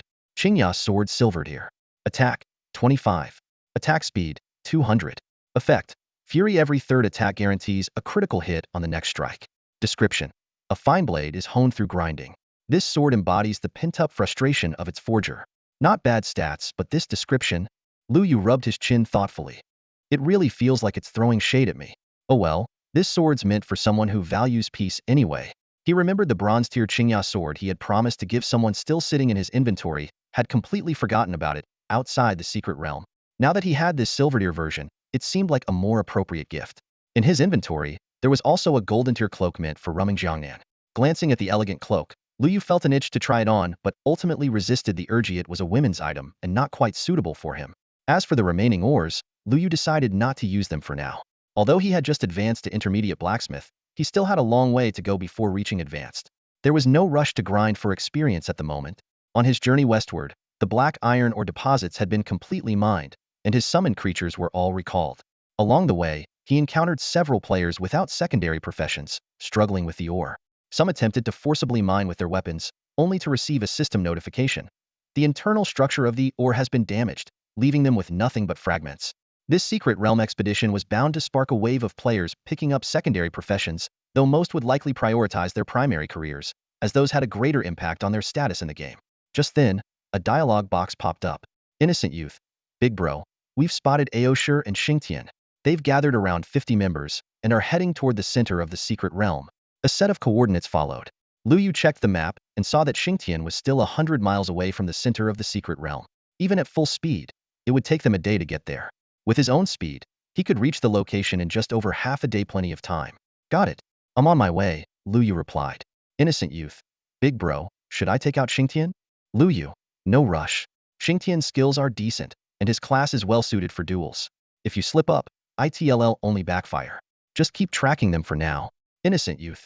Understood. Big bro waiting for you to kick things off. Closing the chat window with the naive player, Lu Yu continued to race forward, with the black-head eagle scouting the path ahead from the sky. Suddenly, his view was filled with a massive crowd of players, numbering in the hundreds. Every player bore an ID starting with Quanglong. It was unmistakably the Quanglong Guild. Gathering such a large number of players in the secret realm within such a short time spoke volumes about the guild's efficiency. Among the core members present were Quanglong, Changshan, and Longju, but the leader, Quanglong Longhun, was notably absent. The group was currently besieging a level 40 boss, the Blackrock Wolf King. This boss was a formidable opponent, boasting high defense, high attack, and exceptional agility, making it one of the strongest in its tier. Even with hundreds of players attacking it, the battle was grueling. Players were frequently killed, their avatars dissolving into white light as they were sent back to the respawn point. Lu Yu quickly deduced that the Quanglong Guild's real objective wasn't the ore but the guild establishment token. While stronger bosses had a higher chance of dropping the token, it still required sufficient strength to defeat them. Judging by the current situation, this operation clearly wasn't orchestrated by Longhun. With his keen judgment, he would never make such a rookie mistake. Since his previous life, Lu Yu had held the Quanglong Guild in high regard. While other major guilds monopolized the best leveling spots and bullied solo players, Quanglong Guild adhered to a philosophy of sharing resources with ordinary players. They even actively helped those being harassed. Under Longhun's leadership, the Quanglong Guild became one of the few ethical guilds among the human factions in the early stages of the game. At this moment, anxiety was written all over Changshan and Longju's faces. As casualties mounted, they began to realize this battle might lead to total defeat. The two exchanged a conflicted glance. Should they retreat now, abandoning the hard-earned progress of bringing the boss down to half health? Or should they press on, risking the annihilation of their entire force? Just as they wavered, Changshan momentarily lost focus and failed to dodge the Blackrock Wolf King's falling rock attack. His health plummeted to a critical level in an instant. Though he quickly downed a health potion, his HP remained dangerously low. As a hybrid elemental archer skilled in both physical and magical damage, Qiangshen's attacks were particularly effective against the boss, whose physical defense was high but magical resistance was low. He alone had dealt nearly 10 of the boss's total health, making him the primary target of the Wolf King's aggression. Seeing Changshan being chased, Longju's heart leapt into his throat.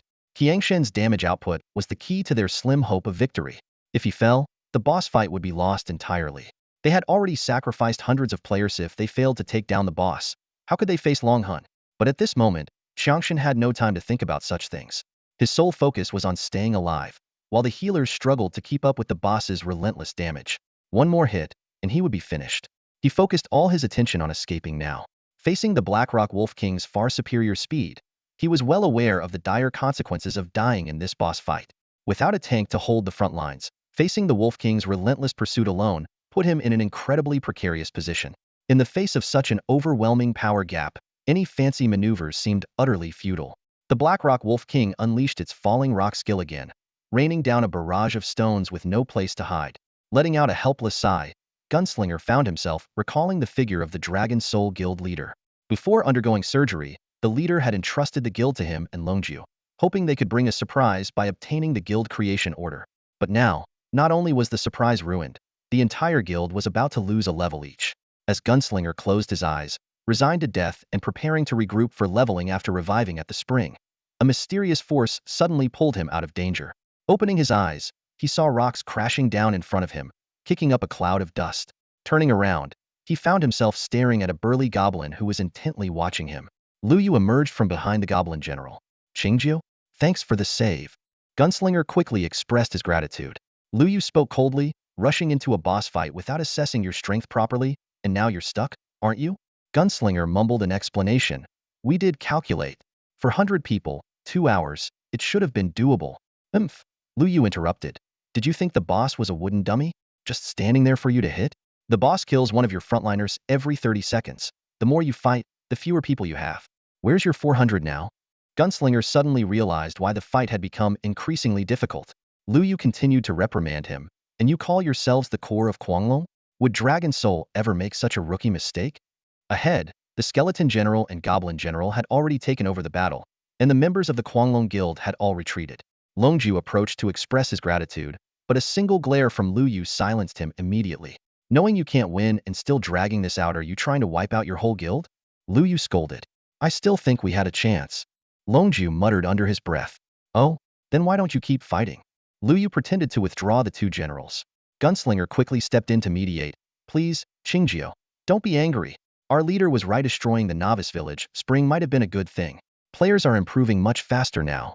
This comment caught Lu Yu by surprise. Not everyone could discern this point. This Dragon Soul Guild seemed to have some potential after all. As the Blackrock Wolf King was forced into its golden phase and lost its death recovery ability, it stood no chance against the two generals' relentless assault. Lu Yu laid out his terms. If the guild creation order drops later, it's mine. Everything else is yours. If there's no token, we split the loot evenly. As soon as he finished speaking, the Blackrock Wolf King was subdued and sealed into the summoning space. For items dropped near its corpse.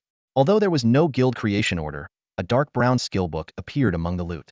Longju said, Qingjiu boss, since you killed the boss, we can't take the loot? Gunshin immediately agreed. Boss, according to the rules, these items should belong to you. We owe you for saving us, and we'll properly thank you once our leader returns. Saying this, he gestured to the other members of the Crazy Dragon Guild, signaling them to prepare to leave. Wait a moment, Lu Yu called out to them. Boss, do you have any other instructions? They asked. Lu Yu took a deep breath and, in a calm tone, said, My best friend was in a car accident a few days ago. The doctor suggested he recover inside the gaming pod. Over the past couple of days, his condition has significantly improved, and he's almost fully recovered. You might want to let Longhun spend more time resting in the gaming pod as well. Longju and Gunshin exchanged glances before bowing deeply to Lu Yu. Thank you, Qingjiu boss. We'll definitely suggest this to our leader, they responded. After that, they led the remaining 100 or so members southward, seemingly planning to continue leveling up in the mid-ear area, abandoning their attempt to reach the center of the secret realm. Watching them leave, Lu Yu let out a soft sigh. He remembered that Longhun had a terminal illness and would pass away in 3 months, which would lead to the decline of the Crazy Dragon Guild. Both the guild and someone like Longhun should have played a critical role in the future battles against the alien races. However, he couldn't be too explicit about it, and could only offer a subtle reminder in this way. Besides, Chunju's recovery had already proven the therapeutic potential of the gaming pod. Even if it couldn't cure the illness, getting a head start in the abyss was still a good thing. Lu Yu turned around and began inspecting the loot from the Blackrock Wolf King. Among the 4 items, there were 2 pieces of black iron ore, which made him grimace. That's so stingy. There was also a pair of silverdeer leather boots with attributes similar to his current shadowless boots, though they lacked the useful untargetable effect. He stashed the boots into his backpack, intending to give them to the young girl in Pure-Hearted Youth's group while putting the bronze-tier shoes he had prepared earlier into the guild warehouse. The final item caught Lu Yu's attention, a skill book. This was a rare find, even harder to come by than equipment. The Falling Rock skill description read, Summons falling rocks from the sky, dealing indiscriminate damage to all targets within an 8x8 area. This was precisely the area effect skill he had been wanting since the General's Tomb. The skill's range was decent, and as long as the opponent wasn't on the edge of the area or didn't have any displacement skills, it was almost guaranteed to hit. Recalling the scene when the Blackrock Wolf King used this skill, Lu Yu imagined how spectacular it would look if the falling rocks were imbued with fire, resembling meteors crashing to the ground. Lu Yu clicked Learn directly, and a brand new skill icon Falling Rock spell immediately appeared in the skill bar. This area effect spell could summon a barrage of meteors from the void, delivering indiscriminate attacks within an 8x8 range. The damage was entirely dependent on the caster's magic strength. The skill had a 30-second cooldown, consumed 400 mana points, and its current proficiency was 01000. Gripping his staff tightly, Lu Yu gave it a slight wave. In the air, about 10 meters away, meteors began raining down. Since he had consistently focused on increasing his magic strength, his current power far surpassed physical-type creatures like the Black Rock Wolf King. The falling boulders made a tremendous impact, quickly piling up into a rock mound over a meter high within the skill's area of effect. This power, Lu Yu calculated silently. If a player were caught within the range, they'd likely be instantly killed. Thinking back to his earlier skirmish with Innocent Boy at the General's tomb, he couldn't help but sigh. If he'd had this skill back then, he wouldn't have needed to struggle so much. One cast would have been enough to eliminate both the player and his Abyssal class profession. However, on second thought, if that had happened, the Abyssal Lord faction might now be missing a key warrior. Lu Yu sent a message to Innocent Boy, asking for an update on the location of the Aoshur Guild. To his surprise, more than half an hour had passed, yet Aoshur Xingtian had barely moved from his original position, merely waiting for other guild members to gather. According to Innocent Boy's observations, over 500 players had already assembled, with the number still growing. This strategy made Lu Yu frown. Logically, since Xingtian knew Lu Yu was heading to sabotage his mission, the optimal choice would have been to rush to the Secret Realm Center, retrieve the target item before Lu Yu arrived, and immediately use a teleport scroll to return. Even if Xingtian was aware of Lu Yu's tens of thousands of summoned creatures, gathering more players would be futile, as they'd essentially be cannon fodder. Why waste time here? Innocent, can you check if Zhu Xiaochuan is among the crowd? Zhu Xiaochuan? Who's that? That's Aoshur's Xiaochuan. Oh, I don't think he's here. Let me double check. Lu Yu closed the chat window and rushed toward the Secret Realm Center at full speed. It seemed Xingtian had started playing mind games as well. While retrieving the target item alone would be challenging, it wasn't entirely impossible for Zhu Xiaochuan, the Nether Envoy, who had numerous mobility skills. There should still be enough time, Lu Yu reassured himself. Even if Zhu Xiaochuan were traveling at full speed, it was unlikely he could locate the core of the Secret Realm so quickly. With Lu Yu's experience from his past life, finding the core was straightforward once the direction was clear. Any minor obstacles along the way were swiftly dealt with by his Skeleton General and Goblin General. For tougher enemies, he left behind skeleton soldiers to stall them, while he continued charging forward. Many players along the way tried to approach him for a chat or to curry favor, but they wisely backed off upon seeing the sharp determination in his eyes. Even when he encountered Du Guohua, Lu Yu only gave a brief nod and kept moving without slowing down. Is that the famous Qingju? Where is he headed? Champion first asked Du Guohua curiously. Du Guohua stroked his chin with a smile. Probably off to cause trouble for Aoshur. Come on, let's go see what's happening. Now that their star player had returned, Du Guohua spoke with newfound confidence, even entertaining the idea of challenging other major guilds again. After all, their last two guild wars had been nothing short of humiliating. Lu Yu quickly scanned his surroundings, but still couldn't spot Zhu Xiaochuan anywhere. He definitely wasn't with Xingtian. Just then, the pure-hearted youth sent over a set of coordinates. After marking the location on his map, Lu Yu's expression shifted. Based on the speed at which both sides were moving, he was highly likely to encounter members of the Aoshi Guild at the marked point. This realization immediately made him more alert. Xingtian was clearly trying to ambush him, but how did they know his location? A thought flashed through his mind. He was being watched. Lu Yu maintained his pace, but his sharp eyes started scrutinizing the rocky terrain around him. While his current strength was enough to deter most people from provoking him, it was clear that someone had already been tailing him in secret. In this rocky area, spotting someone in stealth mode was challenging, but not entirely impossible.